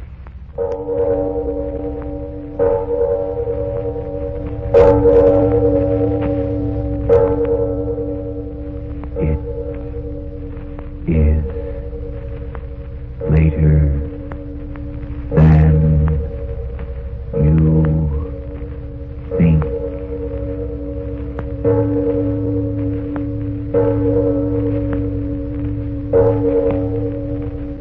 Lights Out brings you stories of the supernatural and the supernormal, dramatizing the fantasies and the mysteries of the unknown. We tell you this frankly.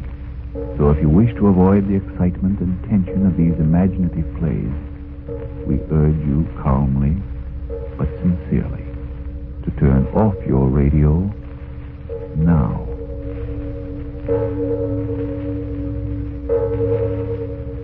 This is Arch Obler. Someone asked me what's the most frightening thing in the world. My answer was the familiar. The common everyday thing which suddenly is no longer commonplace. A shutter banging on a windy night when you're all alone. Or your house cat suddenly walking up to you and looking at you with eyes full of nameless cruelty. Yes, the most frightening thing in the world is the familiar, suddenly unfamiliar. And that's what our story tonight is about. After a few words from Mr. Martin. I want you folks to know why ironized yeast has been so amazingly helpful to people who, simply from lack of enough vitamin B1 and iron, had been weak, underweight, and jittery. You see, ironized yeast helps two ways. It gives you both vitamin B1 and iron. So, if more of these two vital substances is what you need to help you look and feel your old-time, happy, peppy self, to do your work with ease and really enjoy your fun, then get pleasant little ironized yeast tablets right away. Start taking them tonight. Remember the name, Ironized Yeast Tablets. And now, lights out. Everybody.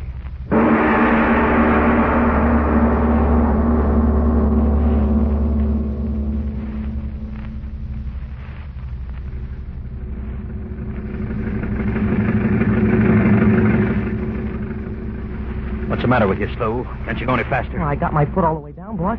This here roller just can't make no time. Shut your mouth. Trouble with you is you got an answer for everything. But, boss... Tell you to shut up and keep driving. Son of a gun, you talk too much. You get me there late and I'll break your neck. Well, that old tire blew out. Well, the tire blew out. So what do those guys care if the tire blew out? Hall full of guys waiting to see my moving pictures. And if I don't show up in the moving pictures, they're going to give the dough back, and me, I don't get nothing. I'll get you there, boss. You bet your life you'll get me there. Boss. Yeah? You're going to give me some cash money this time, boss? Are you talking about money Oh, again? Don't get sore, boss. Don't get sore. But, you see, I got to send some money back to my wife in New Orleans. I got it, boss. She's feeling mighty poorly, and I thought if I could send her a couple of dollars... Shut your mouth. But, boss, you said the next... Shut your mouth, I said. You don't shut it, and I'll shut it for you. Oh, ain't nothing to get sore about, Oh, boss. now you tell me what to get sore about, huh? Well, listen to me, my friend. You bother me for dough once more, and you know what I'm going to do. You wouldn't do that, boss. Yeah. Maybe I should have done that a long time ago. Wouldn't that sheriff be surprised? No, don't do it, boss. Yes, sir. I bet you that sheriff, he wouldn't even bother to put you in No, jail. He'd no. turn you right over to that boss, mob. don't talk like that. I can't stand talk like that. Scared you Oh, good, what that huh? mob would do to me. That's what I've always been scared of. I dream about it at night. Yeah? I dreamt about it last night. They were chasing me. And then there was noise in my ears, blood in my mouth. You don't say. It ain't right dreams like that. It was you that killed that man, not me, boss. They ain't got a right to blame me. Shut your mouth. If I turn you in, it's you they'll drag out. No, It's your neck. no. They'll put a rope around. No, It's no, your boss, neck. no, They'll don't stretch. say it. All right, then. Shut your mouth and keep doing what I tell you to do. I'll do it, boss. I'll do it. I'll do anything, boss. Just don't turn me over to that. All right. Forget it. But remember this. This town I want you to clean out, see? A lot of these oil workers, you know, plenty of dough. We'll clean them out. Yes, sir. Yes, sir, is right. Me, I'm going to keep those fatheads busy watching my moving pictures, and you get what they got out of their rooms. Okay, my pal? Yes, sir. Yes, sir. Just don't tell anybody, boss. Got you good and scared, huh? That's the way I like it when they work for me. Scared. Plenty scared.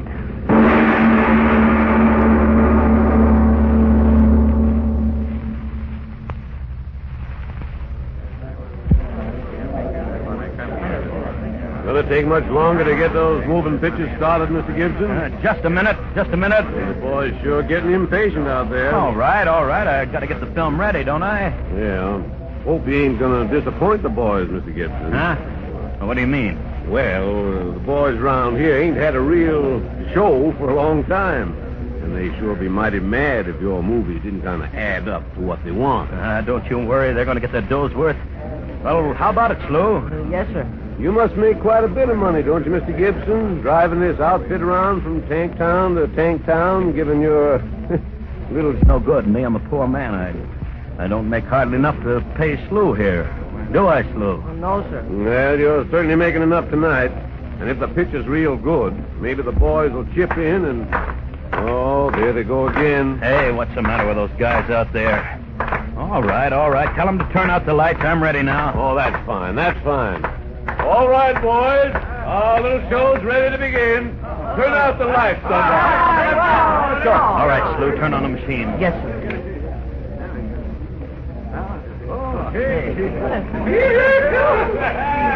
Well, I better go up front and enjoy myself. I hope it's good. You betcha.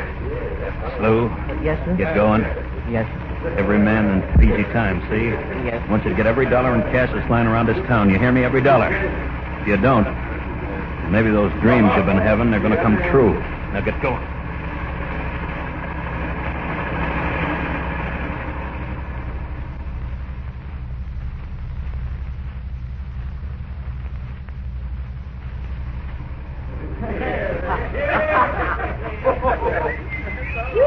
Well, Mr. Gibson, I must say your little show was quite up to expectations. Yes, sir, quite up to expectations. Okay. And everybody's getting what he wants. Now, why don't you go back and see the rest of the picture, huh? Well, as a committee of one, the boys asked me to sort of find out whether after this picture's over, you got something else you could show us. We sort of hate to go home yet. Sure, okay.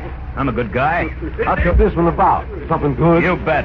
One of these here boogie pictures. Huh? Oh, you know, one of those monster pictures. Pretty girls, one of these big movie monsters. You know what I mean. Hey, that sounds pretty good. Boys will like that. Sure. Me, I'm a great guy. Like to give the boys what they want. Yes, sir. The longer the boys stay here tonight, the better I like it.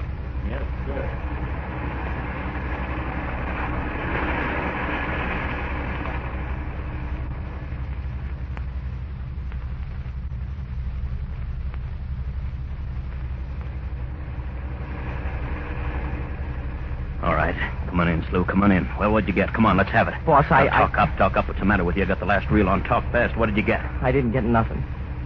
Say that again. I tried, boss. I tried. I swear I did. What are you trying to give me? I couldn't get nothing. Okay, a smart guy. What are you trying to do? Make jokes? Come on, empty out your But, pockets. boss- Are you going to empty out your Boss, pockets? I tell you, I ain't got nothing. See, nothing at all. All right, start talking. I just couldn't get in anywhere. Yeah? Every guy in town's here watching those pictures, and you couldn't get in no place, huh? So what's the angle, smart guy? What are you trying to put over on me? Boss, I'm telling you, I couldn't get in no place because he was following me. Hey, what are you talking about? The sheriff. Sheriff? Yes, sir, after me all the way. Don't give me that. The sheriff is sitting right out there. No, sir, he kept watching me, following me. He came up to me and said for me to get the heck off the street, so that's what I did. Son of a gun, I give him a free ticket. Oh, you ain't blaming me, are you, boss? Okay. I'll show that wise guy he ain't so smart. We stick around overnight. We do another show tomorrow. Yeah. And tomorrow I'm going to see to it personally that the sheriff, he's going to be right down in front there watching that picture. As long as you don't blame me, boss. Me? No, I don't blame you. Come here, my friend. Well, what do you want, boss? Come here. Look through the hole in the wall and watch the moving pictures. What picture are you showing, boss? Why, the one you like so much. The one all about the monster. Oh, no, sir, I can't watch that. Get over there. Boss, Go on. Boss, you're hurting my neck. And look, enjoy yourself. Oh, I'm scared to watch that picture. You know that. Sure. That's just why you're going to watch it. Oh, no. Your friend, the monster. Look at him. He's crawling around all over that screen. Sure scares you, don't he? Oh, I can't look. Open your eyes or I'll break your neck. Hurting me. Okay, you keep your eyes open. That monster, he always scares you, don't he, Lou? Oh. Just a moving picture and you scared like that. Okay, it's the end of the picture. Now I'll let you go, my friend. All right, shut the machine off. Go ahead, you ain't scared to do that, are you? No. Well, Mr. Gibson, that is a fine show you gave us. Yes, sir. Okay. Everybody's happy, and me, I'm happy, too. Yeah. The funny thing, I guess the boys like that last one, the monster picture, better than they like the other ones. Now, what do you think of that? Yeah? Yeah. Well, Slew here, he don't like it. Scares him, huh? Yeah. Well, I can't exactly blame him. Sure beats all how them Hollywood folks fix up critters like that. Most gosh awful critter I ever did see. But I guess the boys like being scared. They told me to tell you if you want to give another show tomorrow, they're all for it. Yeah? Yep. Sure, I'll stay overnight. Oh, that's fine. Fine. Now, if you'd like me to find a place for you, I got a couple of rooms. Oh, no, that's all right. Me, I can bunk right here. Slew can sleep in the truck. Well, all right. I'll see you in the morning. Yeah. You want me to do something, boss? What do you think? Go on, disconnect the projector. I'm going to take a look out in the hall, make sure everybody's gone. Yes. So, want me to stick around, huh? Yeah. Everybody went home all right? Hey, Slew. Yes, sir, boss? Come on out here and help me take the screen down. Yes, sir. No, wait. Shut that projector off first. What'd you say, boss? I said shut the projector off. What's the idea of starting to run that film again? What'd you say, boss? I said stop running that film. Film? Yeah, film. Stop it. I'll come in there and break your neck. Shut it off. You hear me? Shut it off. Boss, I ain't running that machine. What? The machine ain't running, boss. Ain't running? No, sir. Okay, I'll fix you. Smart guy, huh? I'll fix you. I'll show you to make jokes with me, you Boss, little rush. what's the matter? I ain't done nothing. Tell me you ain't running that projector. I'll break But your neck. look for yourself. It ain't running. Ain't running? What's the matter, boss? It is running. It's got to be running. But it ain't, boss. You can see it ain't. Boss, what's the matter with you? What's the matter? Look. Look out there. Where? Out there on the screen. Oh. You see it, too? That's the monster from the picture. But the machine ain't running. No.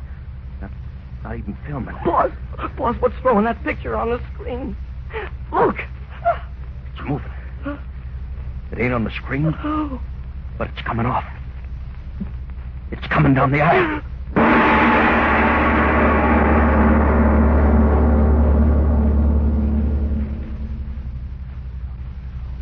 Ladies and gentlemen, when motion picture characters detach themselves from the screen and come down the aisle of the theater, that's an excellent moment for mere mortals like you and me to turn up the lights, get up out of our chairs and take a deep breath or a deep drink of water and we assure ourselves that 2 and 2 are 4.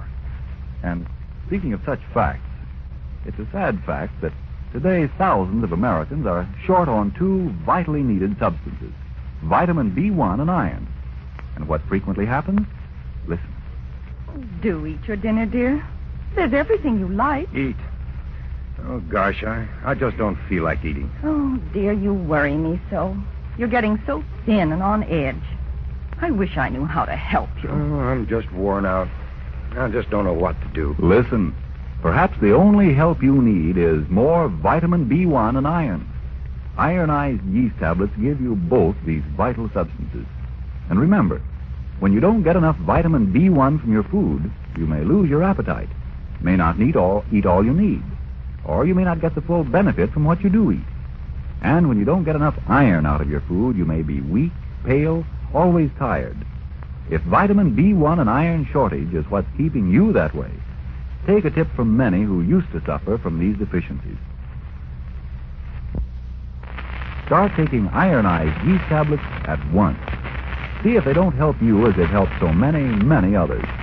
See if pretty soon you, too, aren't saying... Dinner ready, dear. Let's hurry so we can make the early movie. Sure, I had a big day at the office. But you can't tire me out. Not since I've been taking ironized yeast. And now back to Lights Out. The thing has come off the screen, and Mike's assistant moans in his fright.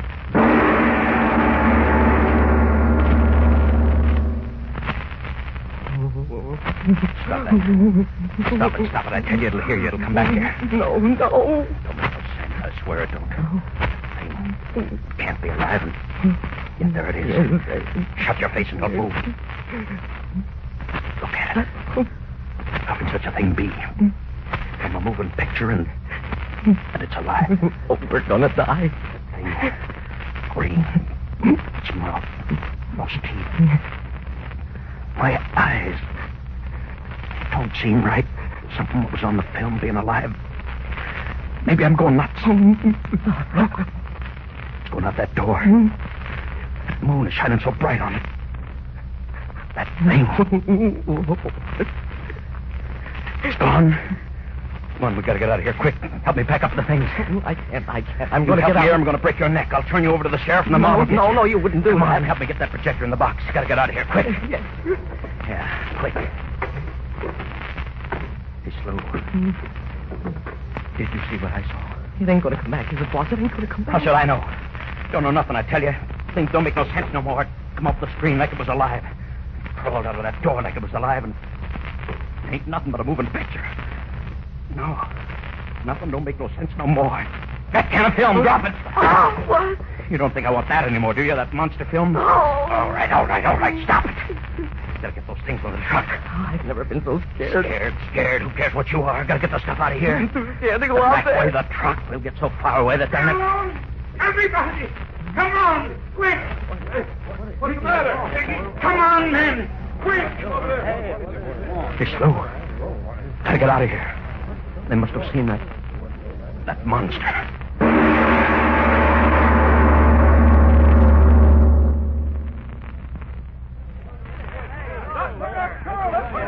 Look, them guys trying to start that truck. Stop him! Hey, what's the matter with you guys? I ain't done nothing. Keep your hands off of me, see? Pull him down out of there. The little guy, too. I ain't done nothing, mister. I ain't done nothing. Me, I ain't done nothing. Hey, wait a minute, I say. What's the matter with you guys? Mr. Gibson here, he's the guy who gave us the moving picture tonight. Sure, I ain't done nothing. What's the matter with you guys? I ain't done nothing. I swear I ain't done nothing. Shut up, both of you. Listen, Gorman. That's where that girl was killed just now, and these two guys are the only strangers in town. No, I'm an honest man. I ain't done nothing. Yeah, Mr. Gorman, he knows that. Go on, tell him, Mr. Gorman. Gibson's all right.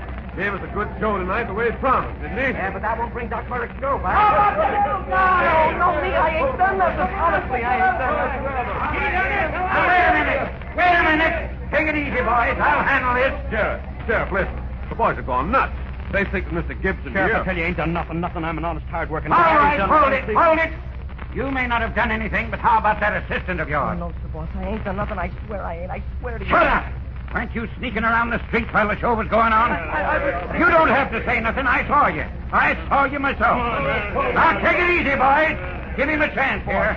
Boss, you tell him where I was. You know I wasn't killing anybody. You tell him where I was. Well, Mr. Gibson, where was he? Don't ask me. I don't know where he was or what he was doing. Boss, tell him. Tell him about that thing. I didn't do it, boss. Tell him. I'll tell him nothing. I don't know nothing, see? Nothing. Boss. Maybe you did do it. How do I know? No, boss, you know I didn't. You know that thing came off the screen. Grab him, boy! Don't let him get away! No, let me go! Won't get me! Won't get me! Don't let him get away! Now he's heading for the swamp! After him! Put him off! Put him off! Okay, Slew, okay. Thank you very much. You ran away, they ran after you and me. I got a whole town to clean out all by myself. I don't know what this is all about. That monster coming off the screen and all that stuff, but maybe it's all a lucky break from Mike Gibson. Yeah.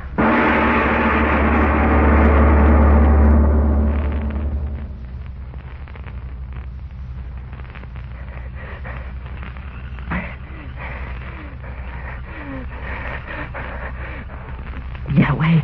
Gotta get away. Kill me. That's what they'll do. Kill me. I've never done nothing. Nothing. I always try to be a good man. Always tried. And hide in the swamp. They won't get me. Oh, it's so dark. I can't see. What do they want to chase poor Slew for? What for? I gotta get away. Gotta get away. Oh, boss, why didn't you tell him that Slew didn't do nothing? Why didn't you help Slew? Slew always done what you asked him to, didn't he? Sure. Slew did everything you asked him. Even when he didn't want to do it. Oh, you should have helped Slew, boss. You should have helped him. Gotta get away. They'll kill me. I ain't done nothing. Nothing. I'm tired. I can't even staring at me. I gotta rest. Gotta rest.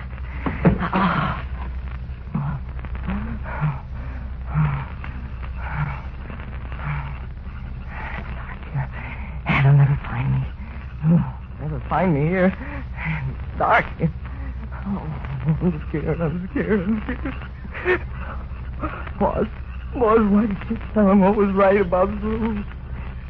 Why didn't you tell him? I didn't do it. Yeah, it was that thing. That thing out of the moving pictures. You know that. Yeah, that thing. I saw it, too. Roll right off the screen. Roll right along the aisle. Green. Sort of looking here and there. Its awful eyes shining. I saw it, and he saw it. And it did it. It killed her. Oh, Lord Almighty, where is it now? Where is it now?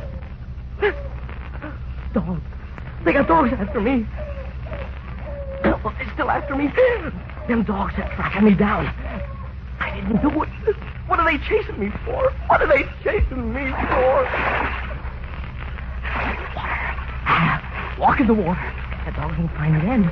No, they won't find me then. Mud, water. Oh, they can't find me now. The dogs can't get me now. Can't get me. They won't get me. No, not me. I ain't never hurt nobody. If I stole it was because he made me do it. The boss, yeah, he made me do it. I had to do what he said. Oh, I've never been strong. You can't kill a man for not being strong. I dreamed about it. Oh, but I won't die like that. No, not me. I want to live. I got a right to live. Oh, dog, closer. I gotta get away, got to. Water deeper. I can't swim. Help me. Oh, I can't swim. Oh, listen to me. Listen, no. The monster got it. Ask the boss will tell you. I can't swim. Water's carrying me. Oh, I can't swim.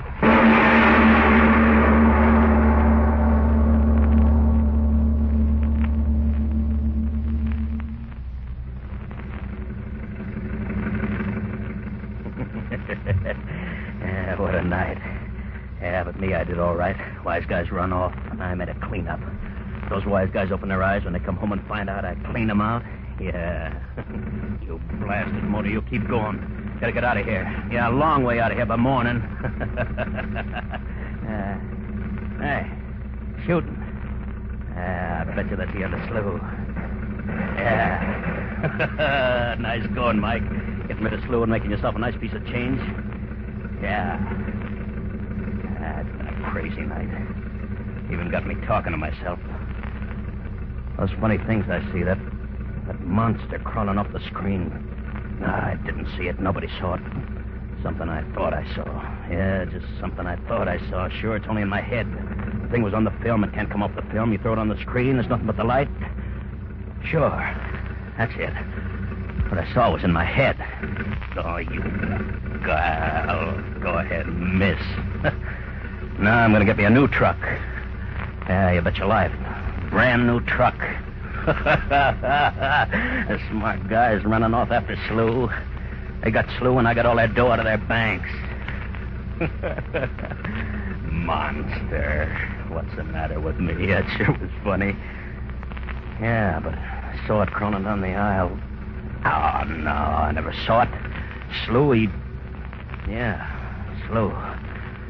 Gotta get me a new assistant now. Well, that oughtn't be too hard. Assistants. They take the rap and I take the cash. Hey, what the heck is that? Get out of the way, you. What in the... Blasted headlights, I can't see a thing. Hey, you, get out of the way. Get out of the way. Dog. Big dog running ahead of the truck. Get out of the way, you blasted dog. No, dog, it's that thing. The thing out of the moving picture running ahead of me. It can't be. It can't, but it is. Thing out of the film. All right, I'll show you. I'll run it down. Run it down. Blasted truck. Gotta go faster. Gotta kill it. I got her. They'll blame me. Everywhere I go, they'll blame me. Come on. Faster. Way up ahead. Faster. There it stopped. Waiting for me, huh? All right. I'll get you now. It's not it. It's a wall. Brakes. It's a wall. I can't stop. I can't.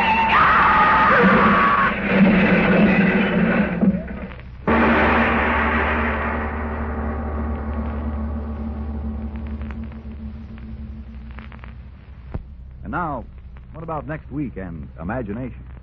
Well, back in the days of Prohibition, Frank, I knew a gangster. Yes, one of those legendary beer runners. And over these years, I've been literally boiling the memory of this gangster in my imagination.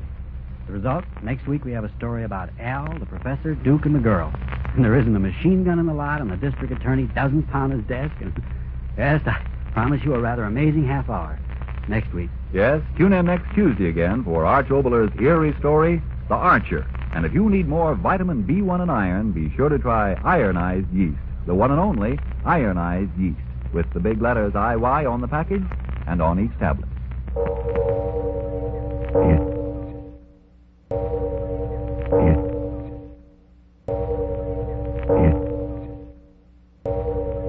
It